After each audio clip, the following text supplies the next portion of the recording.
The Half-Hearted ***** The Half-Hearted by John Buchan. Note: for the convenience of the reader, it may be stated that the period of this tale is the closing years of the 19th century. Contents: Part I. Evening in Glenavelin 2. Lady Manor Waters Guests 3. Upland Water 4. Afternoon in a Garden v. A Conference of the Powers 6. Pastoral 7. The Makers of Empire 8. Mr. Writislaw's Advent 9. The Episodes of a Day X. Home Truths 11. The Pride Before a Fall 12. Pastoral and Tragedy 13. The Pleasures of a Conscience 14. A Gentleman in Straits 15. The Nemesis of a Coward 16. A Movement of the Powers 17. The Brink of the Rubicon 18. The Further Brink 19. The Bridge of Broken Hearts Part 2 XX. The Eastern Road XXI. In the Heart of the Hills XXII. The Outposts 23. The Dinner at Galetti's XIV. The Tactics Opera Chief XXV. Mrs. Logan's Ball XXVI. Friend to Friend XXAE. The Road to Forza XXVIII. The Hill Fort XX. The Way to Nasri XXX. Evening in the Hills XXXI. Events south of the border XXY. The Blessing of Gad. The Half-Hearted Part I. Chapter I. Evening in Glenavelin. From the heart of a great hill land, Glenavelin stretches west and south to the wider Gled Valley, where its stream joins with the greater water in its seaward course. Its head is far inland in a place of mountain solitudes, but its mouth is all but on the lip of the sea, and salt breezes fight with the flying winds of the hills. It is a land of green meadows on the brink of heather, of far-stretching fir woods that climb to the edge of the uplands and sink to the fringe of corn. Nowhere is there any march between art and nature, for the place is in the main for sheep, and the single road which threads the glen is little troubled with cart and crop-laden wagon. Midway there is a stretch of wood and garden around the house of Glenavelin, the one great dwelling place in the vale. But it is a dwelling and a little more, for the home of the real lords of the land is many miles farther up the stream, in the moorland house of Etterick, where the Evelyn is a burn, and the hills hang sharply over its source. To a stranger in an afternoon it seems a very vale of content, basking in sun and shadow, green, deep, and silent. But it is also a place of storms, for its name means the glen of white waters, and mist and snow are commoner in its confines than summer heats.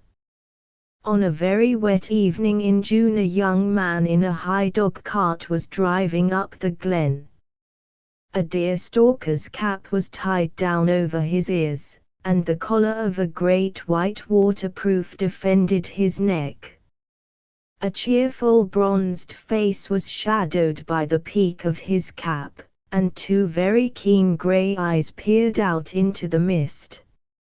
He was driving with tight rein, for the mare was fresh and the road had awkward slopes and corners, but none the less he was dreaming, thinking pleasant thoughts, and now and then looking cheerily at the ribs of hill which at times were cleared of mist. His clean-shaven face was wet and shining with the drizzle. Pools formed on the floor of the cart, and the mare's flanks were plastered with the weather. Suddenly he drew up sharp at the sight of a figure by the roadside. "Hello, Dr. Gracie," he cried. "Where on earth have you come from? Come in and I'll give you a lift." The figure advanced and scrambled into the vacant seat. It was a little old man in a big topcoat with a quaint-fashioned wide-awake hat on his head. In ill weather all distinctions are swept away. The stranger might have been a statesman or a tramp. It is a pleasure to see you, Doctor, and the young man grasped a mittened hand and looked into his companion's face. There was something both kindly and mirthful in his grey eyes. The old man arranged his seat comfortably, buttoned another button at the neck of the coat, and then scrutinized the driver. "It's 4 years in October since I last cast eyes on you, Louis, my boy," he said. "I heard you were coming, so I refused a lift from Haystown-Slacks and the minister." Haystown-Slacks was driving from Gledsmooy, and unless the Lord protects him he will be in Evelyn Water ere he gets home. Whiskey and a Glen Evelyn road never agree, Louis, as I who have mended the fool's head a dozen times should know. But I thought you would never come, and was prepared to ride in the next baker's van. The doctor spoke with the pure English and high northern voice of an old school of professional men, whose tongue, save in telling a story, knew not the vernacular, and yet in its pitch and accent inevitably betrayed their birthplace. Precise in speech and dress, uncommonly skillful, a mild humorist, and old in the world's wisdom, he had gone down the evening way of life with the heart of a boy. "I was delayed, I could not help it, though I was all afternoon at the job," said the young man. "I've seen a dozen and more tenants and I talked sheep and drains till I got out of my depth and was gravely corrected. It's the most hospitable place on earth, this, but I thought it a pity to waste a really fine hunger on the inevitable ham and eggs, so I waited for dinner. Lord, I have an appetite. Come and dine, Doctor. I am in solitary state just now, and long, wet evenings are dreary." "I'm afraid I must excuse myself," Louis, was the formal answer, with just a touch of reproof. Dinner to Dr. Gracie was a serious ceremony, and invitations should not be scattered rashly. "My housekeeper's wrath is not to be trifled with, as you should know." "I do," said the young man in a tone of decent melancholy. "She once cuffed my ears the month I stayed with you for falling in the burn." "Does she beat you, Doctor?" "Indeed, no," said the little old gentleman, "not as yet. But physically she is my superior and I live in terror." Then abruptly, "For heaven's sake, Louis, mind the mare." "It's all right," said the driver, as the dog-cart swung neatly round an ugly turn. "There's the mist going off the top of Etterick Law, and, why, that's the end of the Dreckhill. It's the Dreckhill, and beyond it is the Little Muneral. Are you glad to be home, Louis?" "Rather," said the young man gravely. "This is my own countryside, and I fancy it's the last place a man forgets." "I fancy so, with right-thinking people. By the way, I have much to congratulate you on. We old fogies in this desert place have been often seeing your name in the newspapers lately. You are a most experienced traveler." "Fair. But people made a great deal more of that than it deserved. It was very simple, and I had every chance. Some day I will go out and do the same thing again with no advantages, and if I come back you may praise me then." "Right, Louis. a bare game and no chances is the rule of war. And now, what will you do? Settle down, said the young man with mock pathos, which in my case means settling up also. I suppose it is what you would call the crucial moment in my life. I am going in for politics, as I always intended, and for the rest I shall live a quiet country life at Etterick. I've a wonderful talent for rusticity. The doctor shot an inquiring glance from beneath the flaps of his hat. I never can make up my mind about you, Louis. I dare say not. It is long since I gave up trying to make up my mind about myself. When you were a very small and very bad boy, I made the usual prophecy that you would make a spoon or spoil a horn. Later I declared you would make the spoon. I still keep to that opinion, but I wish to goodness I knew what shape your spoon would take. Ornamental, doctor, some odd fancy spoon, but not useful. I feel an inner lack of usefulness. Humph.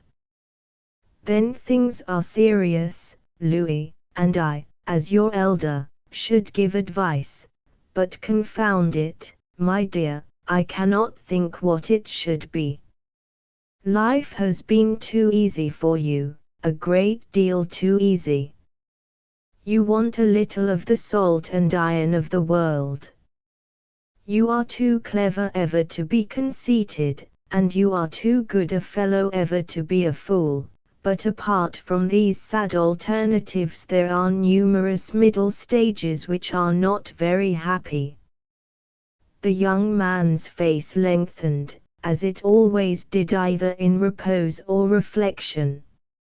You are old and wise, doctor. Have you any cure for a man with sufficient money and no immediate profession to prevent stagnation? None, said the doctor, but the man himself can find many. The chief is that he be conscious of his danger, and on the watch against it. As a last expedient I should recommend a second course of travel. But am I to be barred from my home because of this bogey of yours? No, Louis lad, but you must be kept, as you say, up to scratch, and the old face smiled. You are too good to waste. You Haystowns are high-strung, finicking people, on whom idleness sits badly.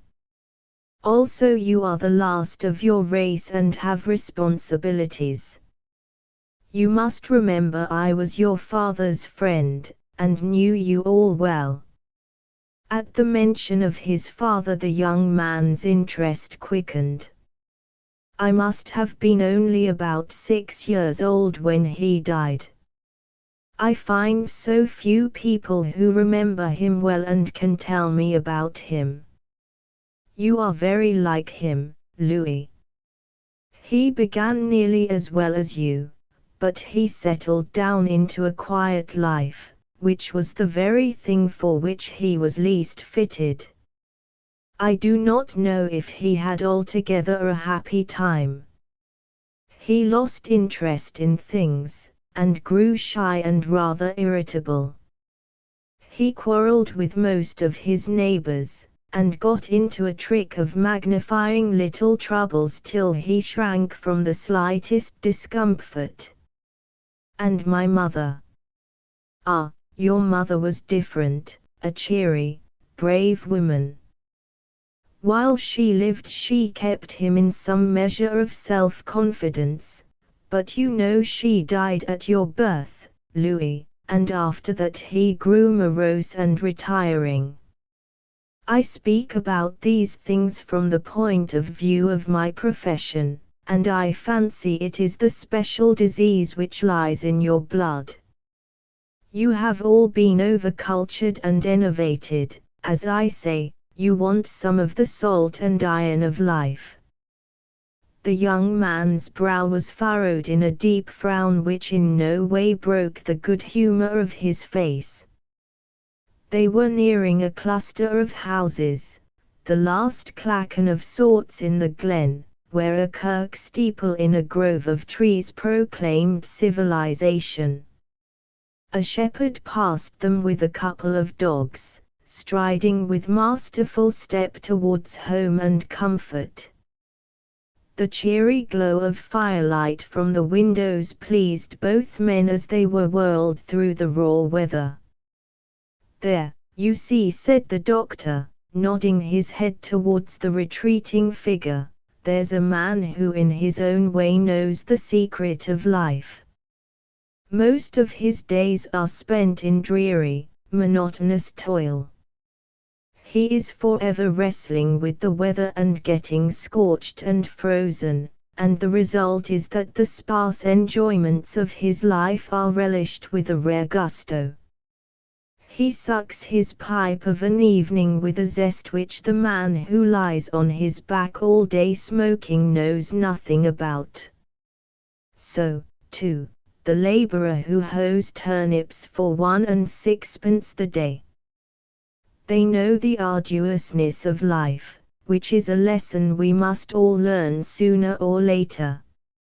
You people who have been coddled and petted must learn it, too, and for you it is harder to learn, but pleasanter in the learning, because you stand above the bare need of things, and have leisure for the adornments.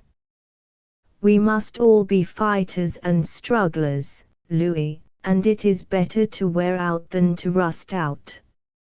It is bad to let choice things become easily familiar, for, you know, familiarity is apt to beget a proverbial offspring." The young man had listened attentively, but suddenly he leaned from the seat and with a dexterous twitch of his whip curled it round the leg of a boy of 16 who stood before a cottage. "Hullo, Jock," he cried. "When are you coming up to see me? Bring your brother some day and we'll go and fish the midburn." The urchin pulled off a ragged cap and grinned with pleasure. "That's the boy you pulled out of the Evelyn?" asked the doctor. "I had heard of that performance. It was a good introduction to your homecoming." "It was nothing," said the young man, flushing slightly. "I was crossing the ford and the stream was up a bit. The boy was fishing, wading pretty deep, and in turning round to stare at me he slipped and was carried down. I merely rode my horse out and collared him. There was no danger." "And the black lin just below," said the doctor, incredulously. "You have got the usual modesty of the brave man, Louis." "It was a very small thing. My horse knew its business, that was all." And he flicked nervously with the whip. A grey house among trees rose on the left with a quaint gateway of unhewn stone. The dog-cart pulled up, and the doctor scrambled down and stood shaking the rain from his hat and collar. He watched the young man till, with a skilful turn, he had entered Etterick Gates, and then with a more meditative face than is usual in a hungry man he went through the trees to his own dwelling. Chapter 2 Lady Manor-Water's guests. When the afternoon train from the south drew into Gledsmooy station, a girl who had been devouring the landscape for the last hour with eager eyes, rose nervously to prepare for exit. To Alice Wishart the country was a novel one, and the prospect before her an unexplored realm of guesses. The daughter of a great merchant, she had lived most of her days in the ugly environs of a city, save for such time as she had spent at the conventional schools. She had never traveled.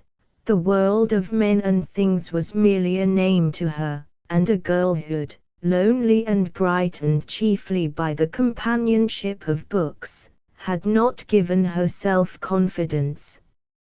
She had casually met Lady Manor-Water at some political meeting in her father's house, and the elder woman had taken a strong liking to the quiet, abstracted child. Then came an invitation to Glenaverlyn, accepted gladly yet with much fear and searching of heart.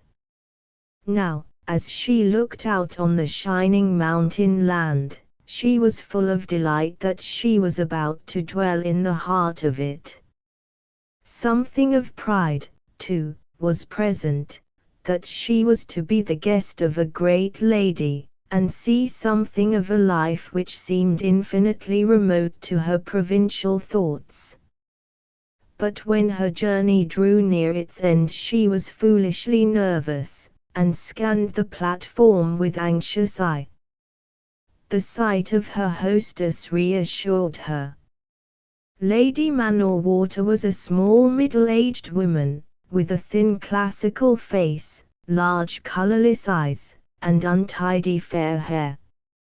She was very plainly dressed, and as she darted forward to greet the girl with entire frankness and kindness, Alice forgot her fears and kissed her heartily. A languid young woman was introduced as Miss Flint, and in a few minutes the three were in the Glenaverlyn carriage with the wide glen opening in front. "Oh, my dear, I hope you will enjoy your visit. We are quite a small party, for Jack says Glenaverlyn is far too small to entertain in. You are fond of the country, aren't you? And of course the place is very pretty. There is tennis and golf and fishing, but perhaps you don't like these things. We are not very well off for neighbors, but we are large enough in number to be sufficient to ourselves. Don't you think so, Bertha?" And Lady Manor-Water smiled at the third member of the group. Miss Flint, a silent girl, smiled back and said nothing. She had been engaged in a secret study of Alice's face, and whenever the object of the study raised her eyes she found a pair of steady blue ones beaming on her. It was a little disconcerting, and Alice gazed out at the landscape with a fictitious curiosity. They passed out of the Gled valley into the narrower strath of Evelyn, and soon, leaving the meadows behind, went deep into the recesses of woods. At a narrow glen bridged by the road and bright with the spray of cascades and the fresh green of ferns, Alice cried out in delight, "Oh, I must come back here some day and sketch it. What a paradise of a place!" "Then you had better ask Louis's permission." And Lady Manor-Water laughed. "Who is Louis?" asked the girl, anticipating some gamekeeper or shepherd. "Louis is my nephew. He lives at Etterick, up at the head of the glen." Miss Flint spoke for the first time. "A very good man. You should know Louis, Miss Wishart. I'm sure you would like him. He is a great traveller, you know, and has written a famous book. Louis Hastown is his full name." "Why, I have read it," cried Alice. "You mean the book about Kashmir? But I thought the author was an old man." "Louis is not very old," said his aunt, "but I haven't seen him for years, so he may be decrepit by this time. He is coming home soon, he says, but he never writes. I know 2 of his friends who pay a private inquiry office to send them news of him." Alice laughed and became silent. What merry haphazard people were these she had fallen among! At home everything was docketed and ordered. Meals were immovable feasts. The hour for bed and the hour for rising were more regular than the sun's. Her father was full of proverbs on the virtue of regularity, and was wont to attribute every vice and misfortune to its absence. And yet here were men and women who got on very well without it. She did not wholly like it. The little doctrinaire in her revolted, and she was pleased to be censorious. "You are a very learned young woman, aren't you?" said Lady Manor-Water, after a short silence. "I have heard wonderful stories about your learning." "Then I hope you will talk to Mr. Stocks, for I am afraid he is shocked at Bertha's frivolity. He asked her if she was in favor of the Prisons Regulation Bill, and she was very rude." "I only said," broke in Miss Flint, "that owing to my lack of definite local knowledge I was not in a position to give an answer commensurate with the gravity of the subject." She spoke in a perfect imitation of the tone of a pompous man. "Bertha, I do not approve of you," said Lady Manor-Water. "I forbid you to mimic Mr. Stocks. He is very clever, and very much in earnest over everything. I don't wonder that a butterfly like you should laugh, but I hope Miss Wishart will be kind to him."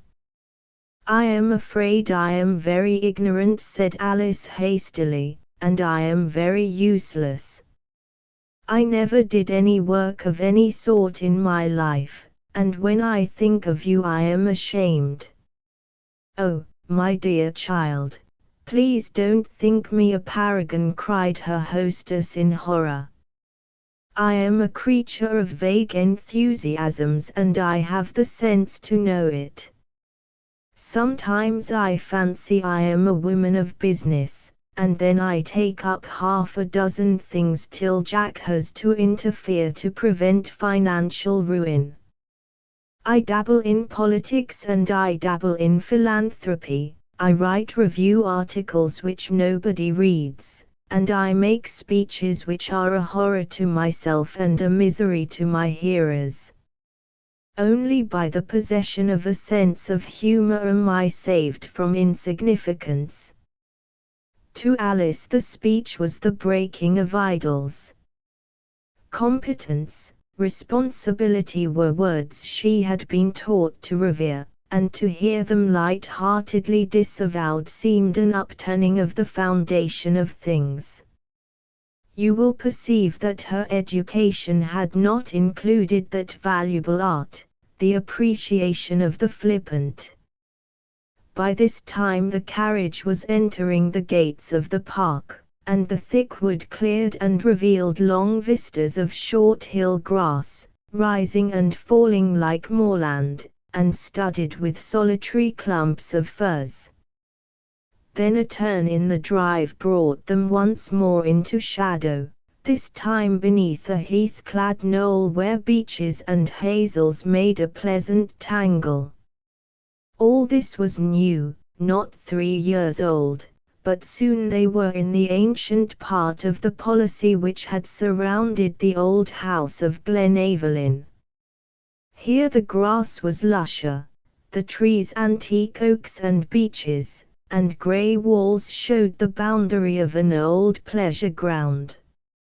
Here in the soft sunlit afternoon sleep hung like a cloud, and the peace of centuries dwelt in the long avenues and golden pastures.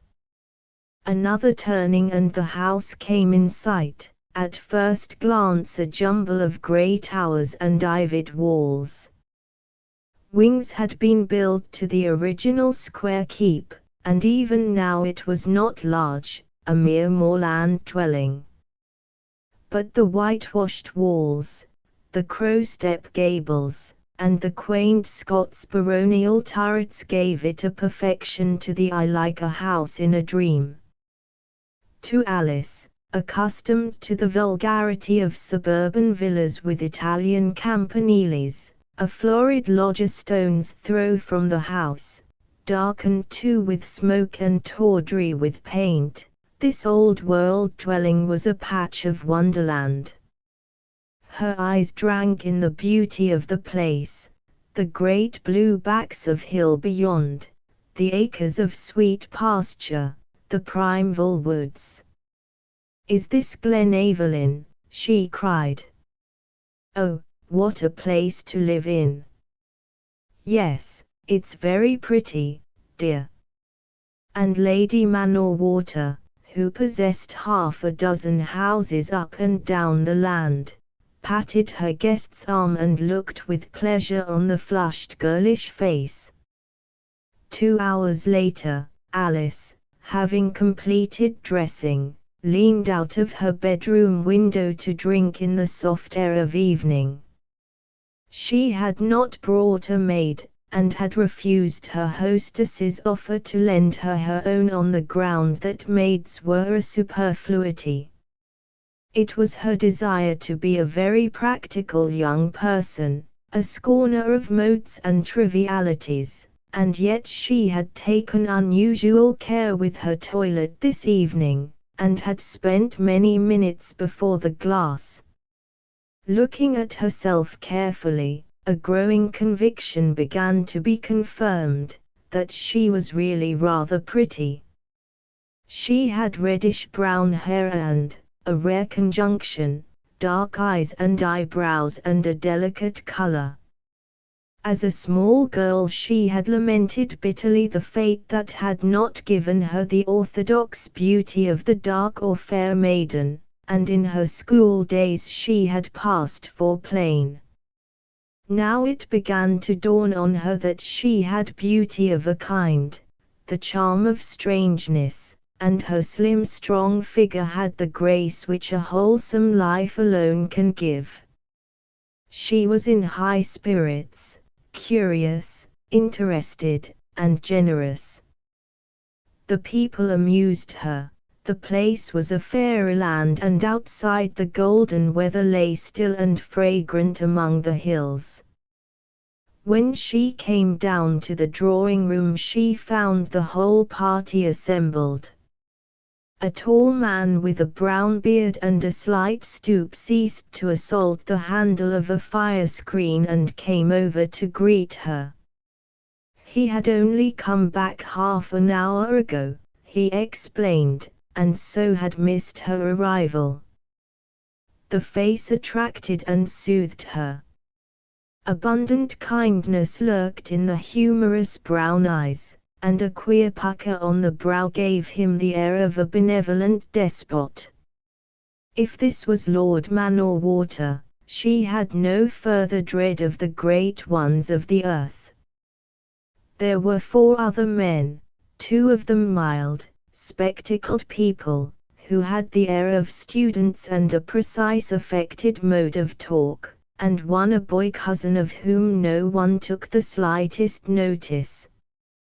The 4th was a striking figure, a man of about 40 in appearance, tall and a little stout, with a rugged face which in some way suggested a picture of a prehistoric animal in an old natural history she had owned. The high cheekbones, large nose, and slightly protruding eyes had an unfinished air about them, as if their owner had escaped prematurely from a mold. A quantity of bushy black hair, which he wore longer than most men, enhanced the dramatic air of his appearance. It was a face full of vigor and a kind of strength, shrewd, a little coarse, and solemn almost to the farcical. He was introduced in a rush of words by the hostess, but beyond the fact that it was a monosyllable, Alice did not catch his name. Lord Manor took in Miss Flint, and Alice fell to the dark man with the monosyllabic name. He had a way of bowing over his hand which slightly repelled the girl, who had no taste for elaborate manners. His first question, too, displeased her. He asked her if she was one of the Wisharts of some unpronounceable place. She replied briefly that she did not know. Her grandfathers on both sides had been farmers. The gentleman bowed with the smiling unconcern of one to whom pedigree is a matter of course.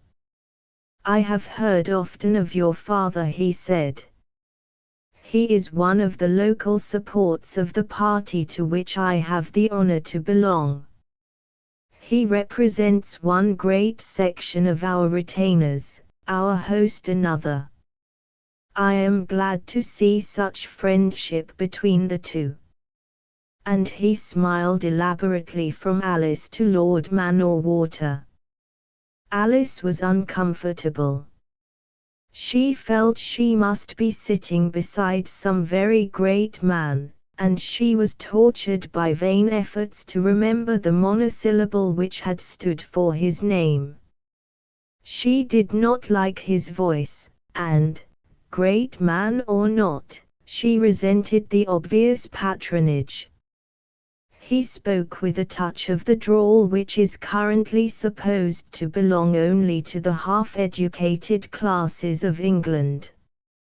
She turned to the boy who sat on the other side of her.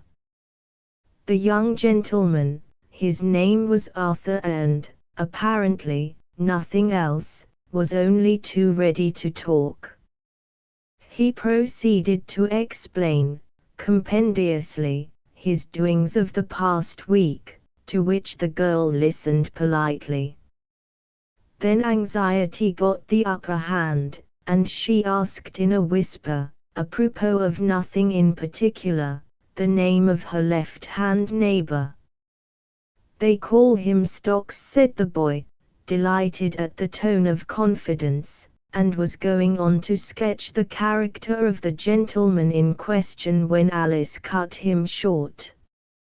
"Will you take me to fish some day?" she asked. "Any day," gasped the hilarious Arthur.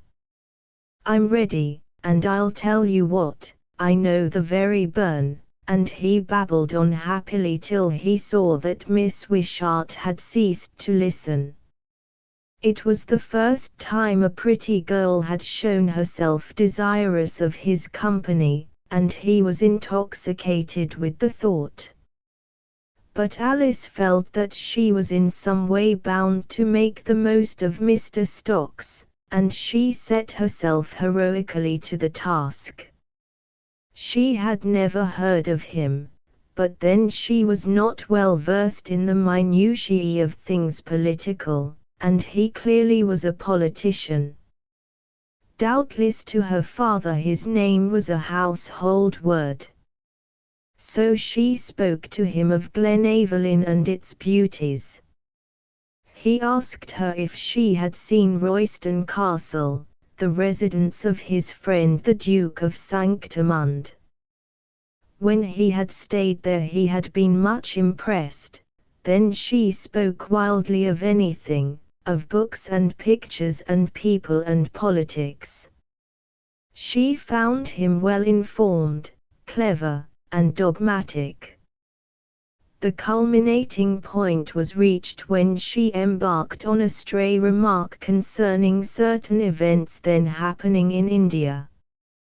He contradicted her with a lofty politeness. She quoted a book on Kashmir. He laughed the authority to scorn. "Lewis Haystown," he asked. "What can he know about such things? A wandering dilettante, the worst type of the pseudo-culture of our universities." He must see all things through the spectacles of his upbringing. Fortunately he spoke in a low voice, but Lord Manor caught the name. "You are talking about Louis," he said, and then to the table at large, "Do you know that Louis is home? I saw him today." Bertha Flint clapped her hands. "Oh, splendid! When is he coming over?" "I shall drive to Etterick tomorrow." "No, bother. I can't go tomorrow, I shall go on Wednesday." Lady Manor opened mild eyes of surprise. Why didn't the boy write? And the young Arthur indulged in sundry exclamations. "Oh, ripping, I say." "What?" "A clinking good chap, my cousin Louis." "Who is this Louis the well-beloved?" said Mr. Stocks. "I was talking about a very different person, Louis Hastown, the author of a foolish book on Kashmir." "Don't you like it?" said Lord Manor, pleasantly. "Well, it's the same man. He is my nephew, Louis Hastown. He lives at Etterick, 4 miles up the glen. You will see him over here tomorrow or the day after." Mr. Stocks coughed loudly to cover his discomfiture. Alice could not repress a little smile of triumph, but she was forbearing and for the rest of dinner exerted herself to appease her adversary, listening to his talk with an air of deference which he found entrancing. Meanwhile it was plain that Lord Manor was not quite at ease with his company. Usually a man of brusque and hearty address, he showed his discomfort by an air of laborious politeness. He was patronized for a brief minute by Mr. Stocks, who set him right on some matter of agricultural reform. Happening to be a specialist on the subject and an enthusiastic farmer from his earliest days, he took the rebuke with proper meekness. The spectacled people were talking earnestly with his wife. Arthur was absorbed in his dinner and furtive glances at his left-hand neighbour. There remained Bertha Flint, whom he had hitherto admired with fear. To talk with her was exhausting to frail mortality, and he had avoided the pleasure except in moments of boisterous bodily and mental health. Now she was his one resource, and the unfortunate man, rashly entering into a contest of wit, found himself badly worsted by her ready tongue. He declared that she was worse than her mother, at which the unabashed young woman replied that the superiority of parents was the last retort of the vanquished. He registered an inward vow that Miss Flint should be used on the morrow as a weapon to quell Mr. Stocks. When Alice escaped to the drawing-room she found Bertha and her sister, a younger and ruddier copy, busy with the letters which had arrived by the evening post. Lady Manor, who reserved her correspondence for the late hours, seized upon the girl and carried her off to sit by the great French windows from which lawn and park sloped down to the moorland loch. She chattered pleasantly about many things, and then innocently and abruptly asked her if she had not found her companion at table amusing. Alice, unaccustomed to fiction, gave a hesitating yes, at which her hostess looked pleased. "He is very clever, you know," she said, "and has been very useful to me on many occasions." Alice asked his occupation. "Oh, he has done many things. He has been very brave and quite the maker of his own fortunes. He educated himself, and then I think he edited some nonconformist paper. Then he went into politics, and became a churchman. Some old man took a liking to him and left him his money, and that was the condition. So I believe he is pretty well off now and is waiting for a seat. He has been nursing this constituency, and since the election comes off in a month or two, we asked him down here to stay. He has also written a lot of things and he is somebody's private secretary. And Lady Manor-Water relapsed into vagueness. The girl listened without special interest, save that she modified her verdict on Mr. Stocks, and allowed some degree of respect for him to find place in her heart.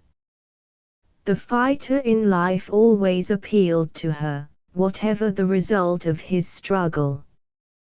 Then Lady Manor-Water proceeded to him his excellencies in an indeterminate, artificial manner, till the men came into the room, and conversation became general. Lord Manor-Water made his way to Alice, thereby defeating Mr. Stocks, who tended in the same direction. "Come outside and see things, Miss Wishart," he said. "It's a shame to miss a Glenaverlyn evening if it's fine. We must appreciate our rarities." And Alice gladly followed him into the still air of dusk which made hill and tree seem incredibly distant and the far waters of the lake merge with the moorland in one shimmering golden haze. In the rhododendron thickets sparse blooms still remained, and all along by the stream side stood stately lines of yellow iris above the white water ranunculus. The girl was sensitive to moods of season and weather, and she had almost laughed at the incongruity of the two of them in modern clothes in this fit setting for an old tale. Diccon of Glenaverlyn, the sworn foe of the Lord of Etterick, on such nights as this had ridden up the water with his bands to affront the quiet moonlight. And now his descendant was pointing out dim shapes in the park which he said were prize cattle.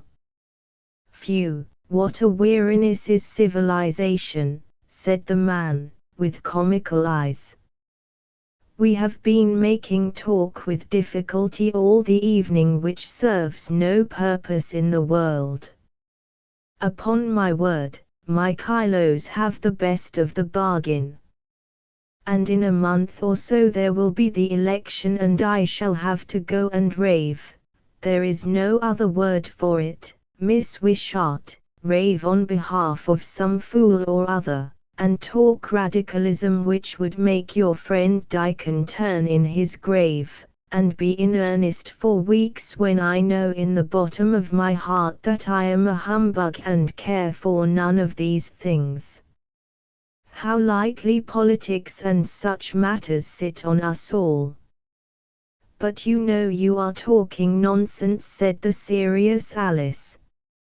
"After all, these things are the most important, for they mean duty and courage and all that sort of thing." "Right, little woman," said he, smiling, "that is what Stocks tells me twice a day, but, somehow, reproof comes better from you. Dear me! It's a sad thing that a middle-aged legislator should be reproved by a very little girl. Come and see the herons. The young birds will be everywhere just now." For an hour in the moonlight they went a sight-seeing, and came back very cool and fresh to the open drawing-room window. As they approached they caught an echo of a loud, bland voice saying, "We must remember our moral responsibilities, my dear Lady Manor-Water. Now, for instance, and a strange thing happened. For the first time in her life Miss Alice Wishart felt that the use of loud and solemn words could jar upon her feelings. She set it down resignedly to the evil influence of her companion. In the calm of her bedroom Alice reviewed her recent hours. She admitted to herself that she would enjoy her visit. A healthy and active young woman, the mere prospect of an open-air life gave her pleasure. Also she liked the people. Mentally she epitomized each of the inmates of the house. Lady Manor-Water was all she had pictured her, a dear, whimsical, untidy creature, with odd shreds of cleverness and a heart of gold. She liked the boy Arthur, and the spectacled people seemed harmless. Bertha she was prepared to adore, for behind the languor and wit she saw a very kindly and capable young woman fashioned after her own heart. But of all she liked Lord Manor-Water best. She knew that he had a great reputation, that he was said to be incessantly laborious, and she had expected someone of her father's type, prim, angular, and elderly. Instead she found a boyish person whom she could scold, and with women reproof is the first stone in the foundation of friendship. On Mr. Stocks she generously reserved her judgment, fearing the fate of the hasty. Chapter 3 Upland Waters. When Alice woke next morning the cool upland air was flooding through the window, and a great dazzle of sunlight made the world glorious. She dressed and ran out to the lawn, then past the lock right to the very edge of the waste country. A high fragrance of heath and bog myrtle was in the wind, and the mouth grew cool as after long draughts of spring water. Mists were crowding in the valleys, each bald mountain top shone like a jewel, and far aloft in the heavens were the white streamers of morn. Moorhens were plashing at the lock's edge, and one tall heron rose from his early meal. The world was astir with life, sounds of the plonk-plonk of rising trout and the endless twitter of woodland birds mingled with the faraway barking of dogs and the lowing of the full-uddered cows in the distant meadows. Abashed and enchanted, the girl listened. It was an elfin land where the old witch voices of hill and river were not silenced. With the wind in her hair she climbed the slope again to the garden ground, where she found a solemn-eyed collie sniffing the fragrant wind in his morning stroll. Breakfast over, the forenoon hung heavy on her hands. It was Lady Manor-Water's custom to let her guests sit idle in the morning and follow their own desire, but in the afternoon she would plan subtle and far-reaching schemes of enjoyment. It was a common saying that in her large good nature she amused people regardless of their own expense. She would light-heartedly make town-bred folk walk 20 miles or bear the toil of infinite drives. But this was after lunch, before her guests might do as they pleased. Lord Manor-Water went off to see some tenant, Arthur, after vain efforts to decoy Alice into a fishing expedition, went down the stream in a canoe, because to his fool's head it seemed the riskiest means of passing the time at his disposal. Bertha and her sister were writing letters. The spectacled people had settled themselves below shady trees with voluminous papers and a pile of books. Alice alone was idle. She made futile expeditions to the library, and returned with an armful of volumes which she knew in her heart she would never open. She found the deepest and most comfortable chair and placed it in a shady place among beeches. But she could not stay there, and must needs wander restlessly about the gardens, plucking flowers and listlessly watching the gardeners at their work. Lunchtime found this young woman in a slightly irritable frame of mind. The cause, direct and indirect, was Mr. Stocks, who had found her alone, and had saddled her with his company for the space of an hour and a half. His vein had been badinage of the serious and reproving kind, and the girl had been bored to distraction. But a misspent hour is soon forgotten, and the sight of her hostess's cheery face would have restored her to good humor had it not been for a thought which could not be exorcised. She knew of Lady Manor-Water's reputation as an inveterate matchmaker, and in some subtle way the suspicion came to her that that goddess had marked herself as a quarry. She found herself next Mr. Stocks at meals. She had already listened to his eulogy from her hostess's own lips, and to her unquiet fancy it seemed as if the others stood back that they too might be together. Brought up in an atmosphere of commerce, she was perfectly aware that she was a desirable match for an embryo politician, and that sooner or later she would be mistress of many thousands. The thought was a barbed vexation. To Mr. Stocks she had been prepared to extend the tolerance of a happy aloofness. Now she found that she was driven to dislike him with all the bitterness of unwelcome proximity.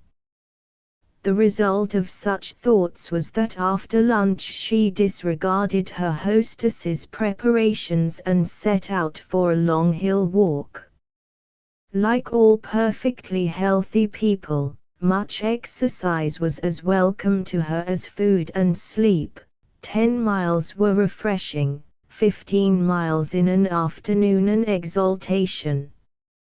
She reached the moor beyond the policies, and, once past this rushy wilderness, came to the Evelyn side and a single plank bridge which she crossed lightly without a tremor. Then came the highway, and then a long planting of firs, and last of all the dip of a rushing stream pouring down from the hills in a lonely wooded hollow. The girl loved to explore, and here was a field ripe for adventure. Soon she grew flushed with the toil and the excitement.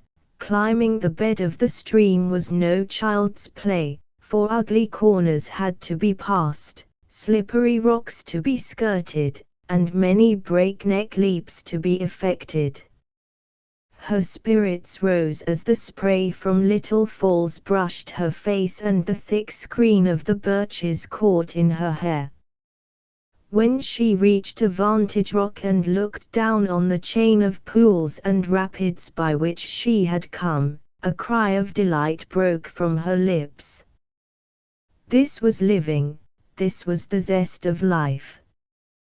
The upland wind cooled her brow, she washed her hands in a rocky pool and arranged her tangled tresses.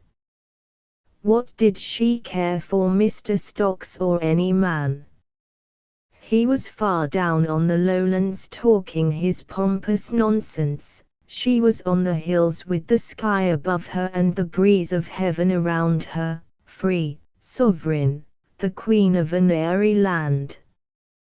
With fresh wonder she scrambled on till the trees began to grow sparser and an upland valley opened in view. Now the burn was quiet, running in long shining shallows and falling over little rocks into deep brown pools where the trout darted. On either side rose the gates of the valley, two craggy knolls each with a few trees on its face. Beyond was a green lawn-like place with a great confusion of blue mountains hemmed around its head.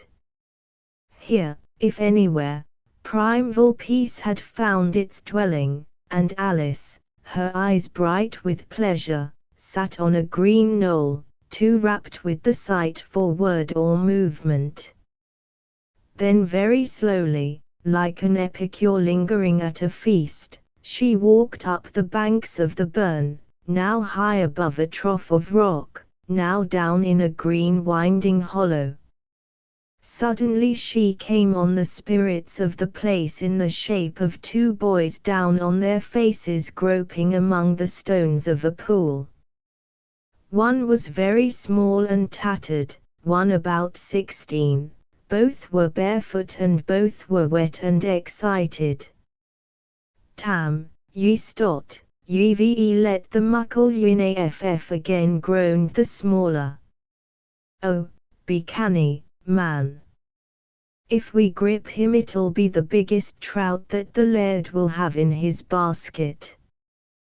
The elder boy, who was bearing the heat and burden of the work, could only groan heather, at intervals. It seemed to be his one exclamation. Now it happened that the two ragamuffins lifted their eyes and saw to their amazement a girl walking on the bank above them, a girl who smiled comrade-like on them and seemed in no way surprised. They propped themselves on their elbows and stared. Heather, they ejaculated in one breath. Then they, too, grinned broadly, for it was impossible to resist so good-humored an intruder.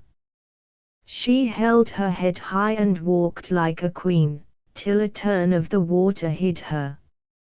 "It's a woman," gasped the smaller boy. "And she's terrible bonny," commented the more critical brother. Then the two fell again to the quest of the great trout.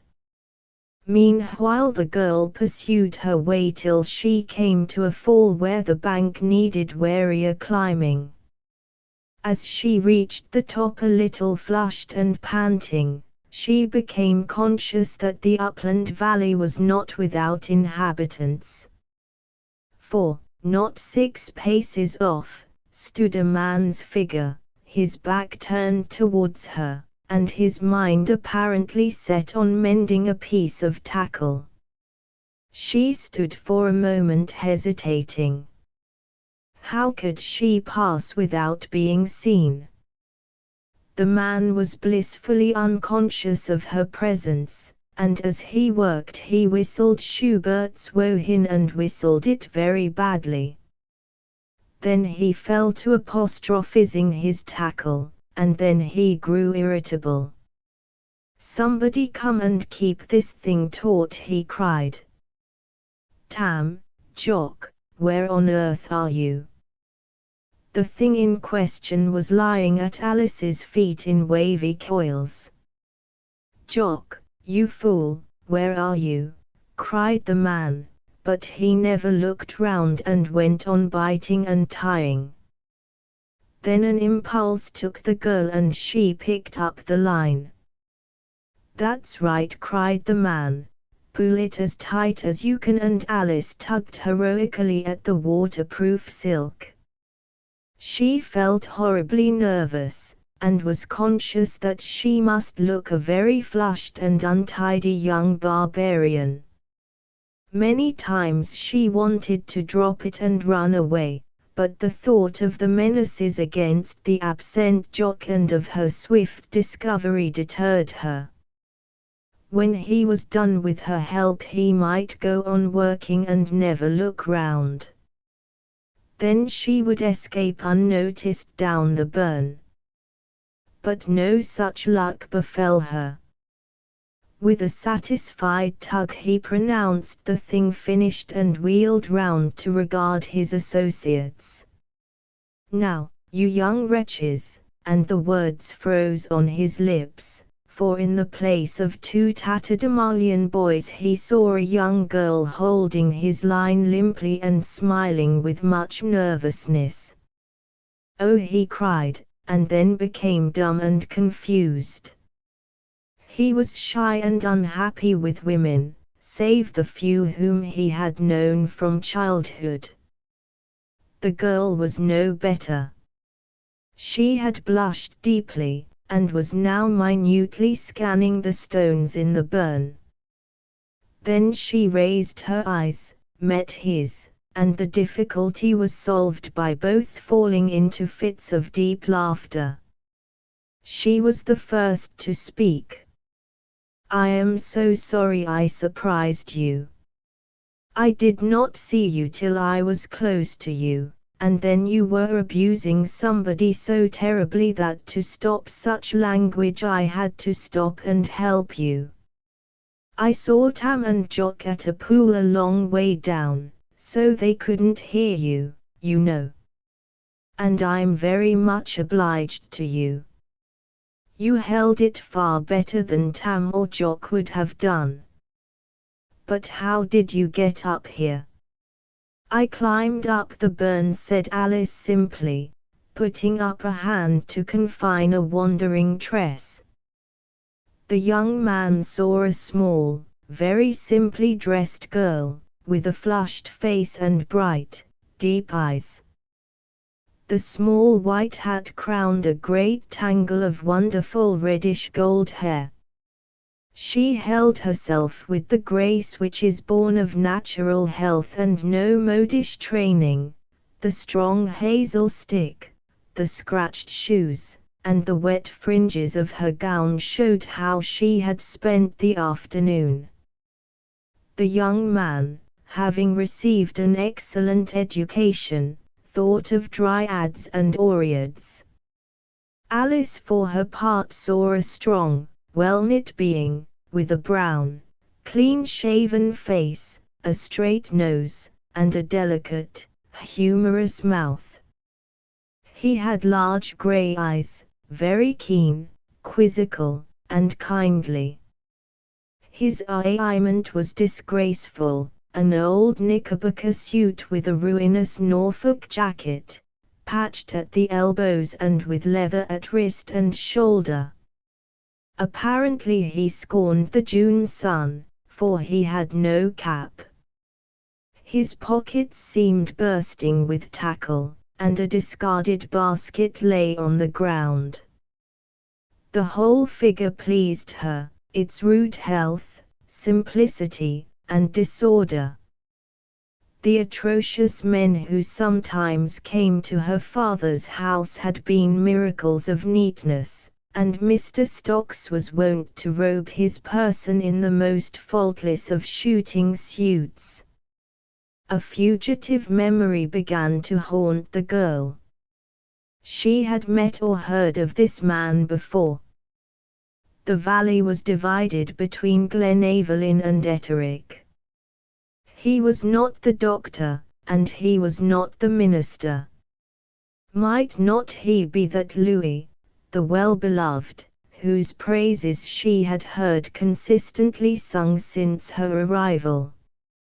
It pleased her to think that she had been the first to meet the redoubtable young man. To them there entered the two boys, the younger dangling a fish. "It is the big trout ye lost," he cried. "We guddled We wad has gotten afore, but a vumman fritted Then turning unabashed to Alice, he said in accusing tones, "That's the vumman." The elder boy gently but firmly performed on his brother the operation known as scragging. It was a subdued spirit which emerged from the fraternal embrace. "Pit the fish in the basket, Tam," said he, "and syne gang away wide up the hill till I cry ye back."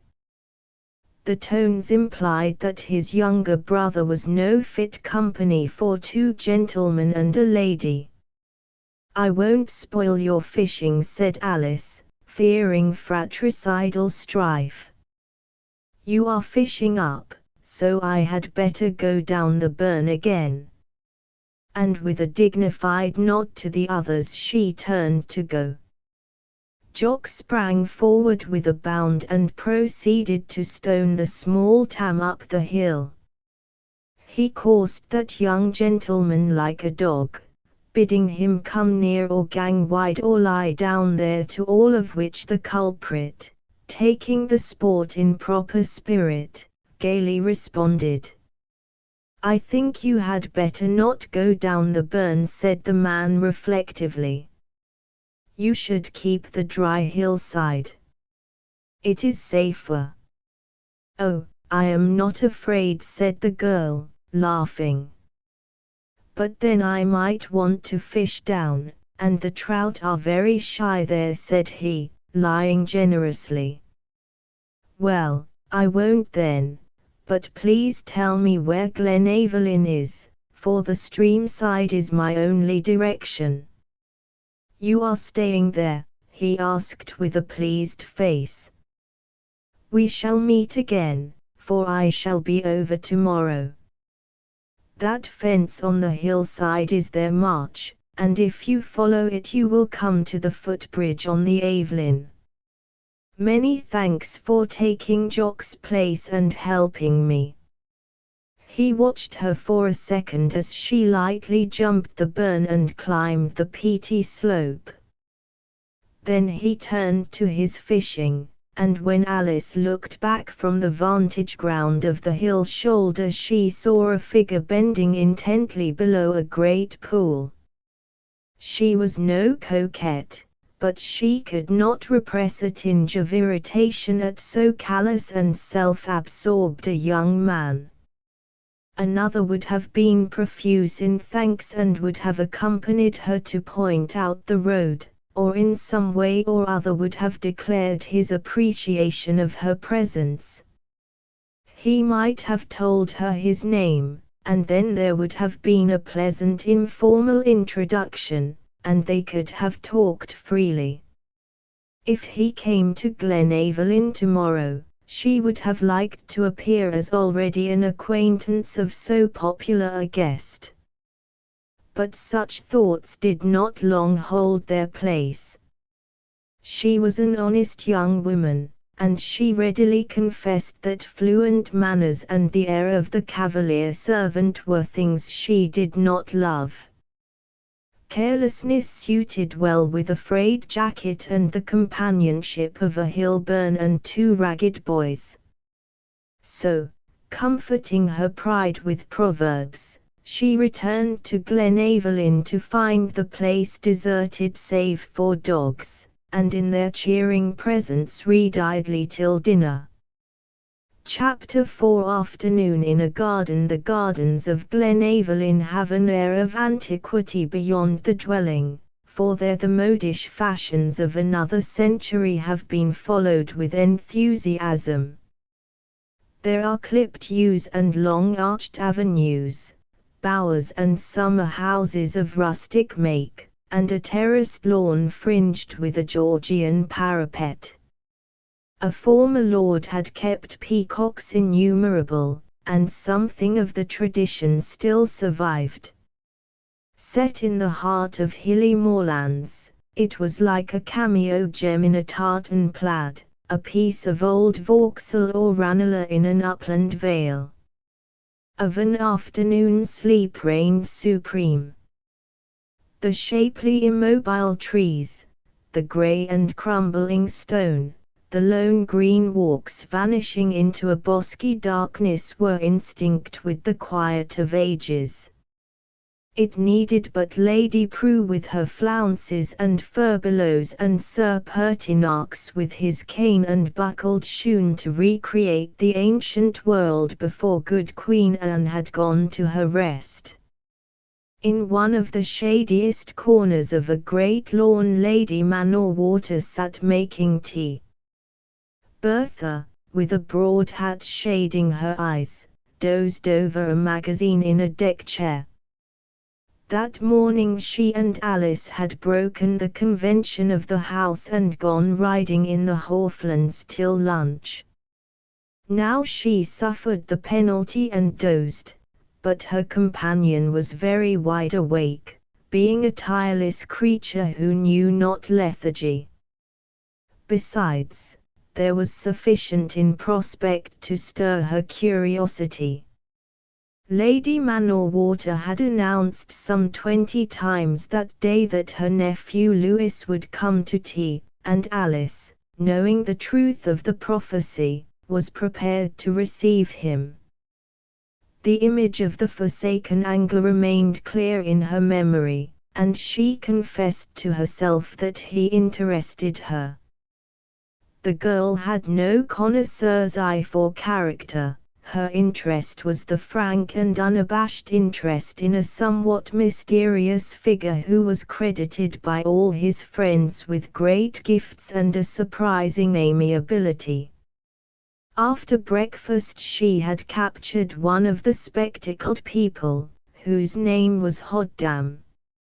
He was a little shy man, one of the unassuming tribe of students by whom all the minor intellectual work of the world is done, and done well. It is a great class, living in the main in red brick villas on the outskirts of academic towns, marrying mild blue stockings, working incessantly, and finally attaining to the fame of mention in prefaces and footnotes, and a short paragraph in the Times at the last.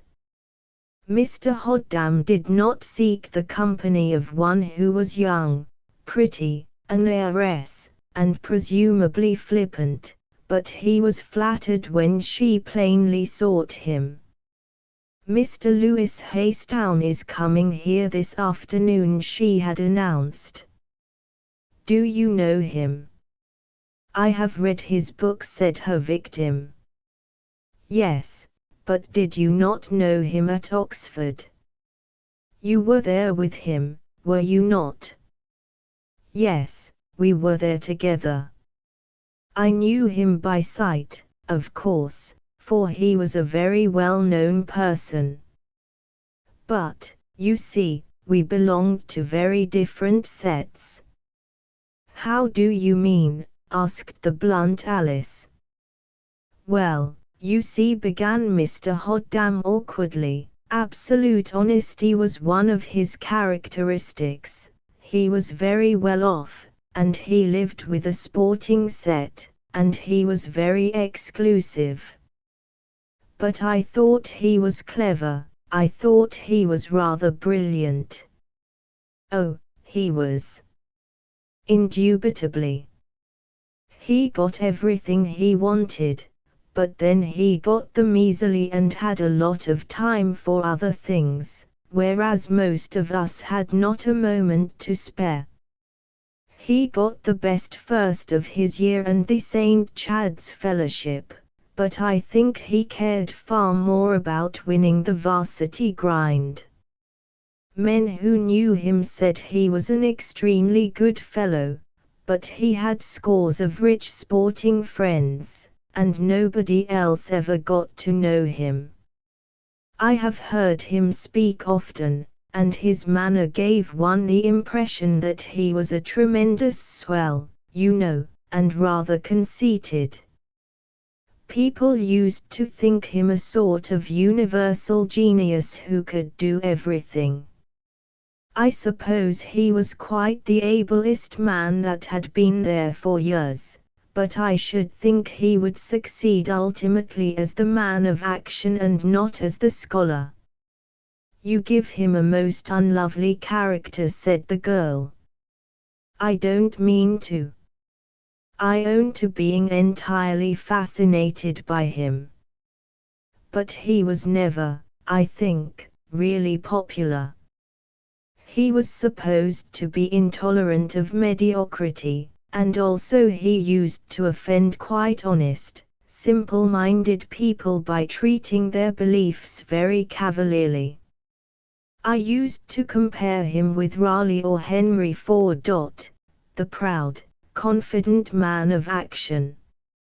Alice had pondered over Mr. Hoddam's confessions and was prepared to receive the visitor with coldness. The vigorous little Democrat in her hated arrogance. Before, If she had asked herself what type on earth she hated most, she would have decided for the unscrupulous, proud man. And yet this Lewis must be lovable. That brown face had infinite attractiveness, and she trusted Lady Manor-Water's acuteness and goodness of heart. Lord Manor-Water had gone off on some matter of business and taken the younger Miss Flint with him. As Alice looked round the little assembly on the lawn, she felt for the first time the insignificance of the men. The large Mr. Stocks was not at his best in such surroundings. He was the typical townsman, and bore with him wherever he went an atmosphere of urban dust and worry. He hungered for ostentation. He could only talk well when he felt that he impressed his hearers. Bertha, who was not easily impressed, he shunned like a plague. The man, reflected the censorious Alice, had no shades or half-tones in his character. He was all bald, strong, and crude. Now he was talking to his hostess with the grace of the wise man unbending. "I shall be pleased indeed to meet your nephew," he said. "I feel sure that we have many interests in common. Do you say he lives near?" Lady Manor-Water, ever garrulous on family matters, readily enlightened him. "Etterick is his, and really all the land round here. We simply live on a patch in the middle of it. The shooting is splendid, and Louis is a very keen sportsman. His mother was my husband's sister, and died when he was born. He is wonderfully unspoiled to have had such a lonely boyhood." "How did the family get the land?" he asked. It was a matter which interested him, for Democratic politician though he was, he looked always forward to the day when he should own a pleasant country property, and forget the troubles of life in the nirvana of the respectable. "Oh, they've had it for ages. They are a very old family, you know, and look down upon us as parvenus. They have been everything in their day, soldiers, statesmen, lawyers, and when we were decent merchants in Abacok 3 centuries ago, they were busy making history. When you go to Etterick you must see the pictures. There is a fine one by Jameson of the Haystown who fought with Montrose, and Raeburn painted most of the Haystowns of his time. They were a very handsome race, at least the men. The women were too florid and buxom for my taste. And this Lewis, is he the only one of the family?" "The very last, and of course he does his best to make away with himself by risking his precious life in Hindu Kush or Tibet or somewhere." Her ladyship was geographically vague. "What a pity he does not realize his responsibilities," said the politician. "He might do so much." But at the moment it dawned upon the speaker that the shirker of responsibilities was appearing in person. There strode towards them, across the lawn, a young man and 2 dogs. "How do you do, Aunt Egeria?" he cried, and he caught her small woman's hand in a hard brown one and smiled on the little lady. Bertha Flint had flung her magazine to the winds and caught his available left hand. "Oh, Louis, you wretch, how glad we are to see you again." Meantime the dogs performed a solemn minuet around her ladyship's knees. The young man, when he had escaped from the embraces of his friends, turned to the others. He seemed to recognize two of them, for he shook hands cordially with the two spectacled people. "Hello, Hoddam, how are you? And Imri? Who would have thought of finding you here?" And he poured forth a string of kind questions till the two beamed with pleasure. Then Alice heard dimly words of introduction, Miss Wishart, Mr. Haystown, and felt herself bowing automatically. She actually felt nervous. The disreputable Fisher of the day before was in ordinary riding garments of fair respectability. He recognized her at once, but he, too, seemed to lose for a moment his flow of greetings. His tone insensibly changed to a conventional politeness, and he asked her some of the stereotyped questions with which one greets a stranger. She felt sharply that she was a stranger to whom the courteous young man assumed more elaborate manners. The freedom of the day before seemed gone. She consoled herself with the thought that whereas then she had been warm, flushed, and untidy, she was now very cool and elegant in her prettiest frock. Then Mr. Stocks arose and explained that he was delighted to meet Mr. Lewis Haystown, that he knew of his reputation, and hoped to have some pleasant talk on matters dear to the heart of both. At which Lewis shunned the vacant seat between Bertha and that gentleman, and stretched himself on the lawn beside Alice's chair.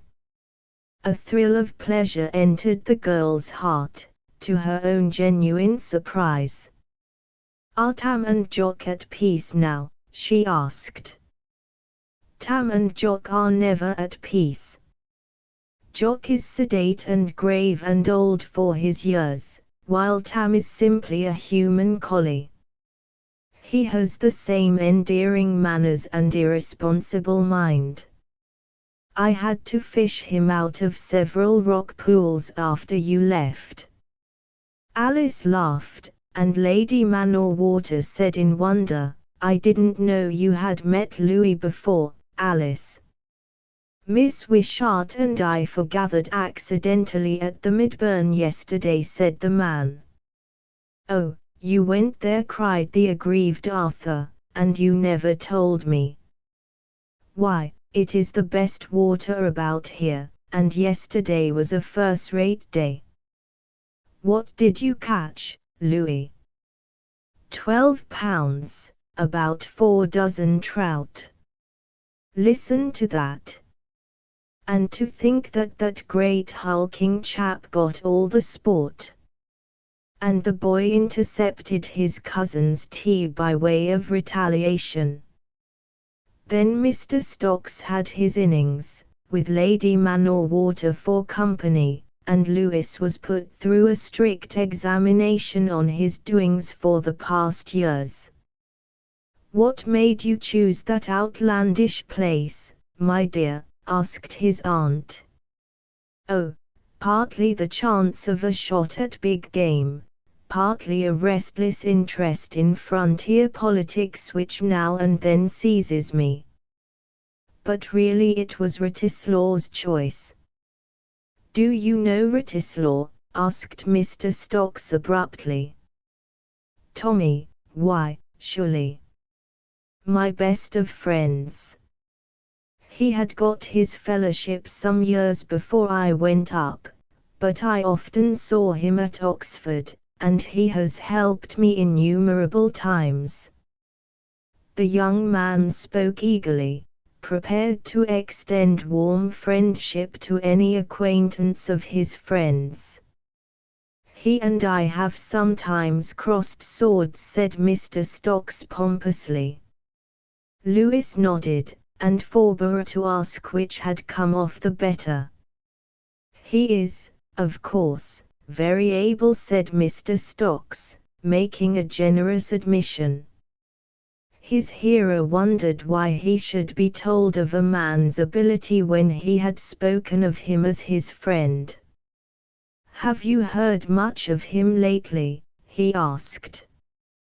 "We corresponded regularly when I was abroad, but of course he never would speak about himself, and I only saw him for a short time last week in London." The gentleman addressed waved a deprecating hand. "He has had no popular recognition. Such merits as he has are too aloof to touch the great popular heart. But we who believe in the people and work for them have found him a bitter enemy. The idle, academic, superior person, whatever his gifts, is a serious hindrance to honest work," said the popular idol. "I shouldn't call him idle or superior," said Lewis quietly. "I have seen hard workers, but I have never seen anything like Tommy. He is a perfect mill horse, wasting his fine talent on a dreary routine, merely because he is conscientious and nobody can do it so well. He always respected honesty, so he forbore to be irritated with this assured speaker." But Alice interfered to prevent jarring. "I read your book, Mr. Haystown. What a time you must have had! You say that north of Barda or some place like that there are 200 miles of utterly unknown land till you come to Russian territory. I should have thought that land important. Why doesn't someone penetrate it?" "Well, for various causes. It is very high land and the climate is not mild. Also, there are abundant savage tribes with a particularly effective crooked kind of knife. And, finally, our government discourages British enterprise there, and Russia would do the same as soon as she found out." "But what a chance for an adventurer," said Alice, with a face aglow. Lewis looked up at the slim figure in the chair above him, and caught the gleam of dark eyes. "Well, some day, Miss Wishart, who knows?" he said slowly and carelessly. But three people looked at him: Bertha, his aunt, and Mr. Stocks, and three people saw the same thing. His face had closed up like a steel trap. It was no longer the kindly, humorous face of the sportsman and good fellow, but the keen, resolute face of the fighter, the schemer, the man of daring. The lines about his chin and brow seemed to tighten and strengthen and steel, while the grey eyes had for a moment a glint of fire. Three people never forgot that face. It was a pity that the lady at his side was prevented from seeing it by her position, for otherwise life might have gone differently with both.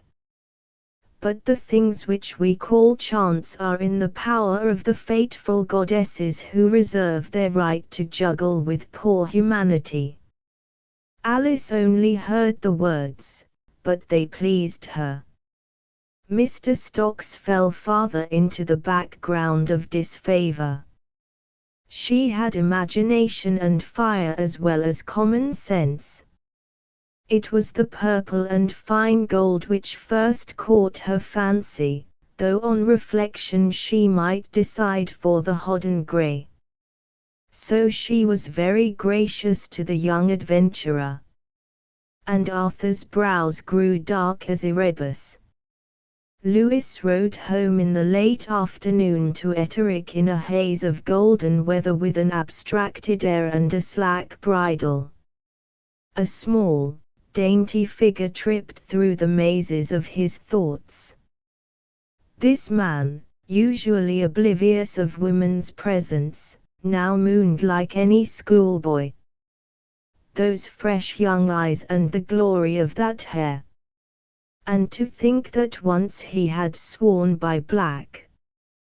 Chapter VA Conference of the Powers. It was the sultriest of weather in London, days when the city lay in a fog of heat, when the paving cracked, and the brow was damp from the slightest movement, and the mind of the stranger was tortured by the thought of airy downs and running rivers.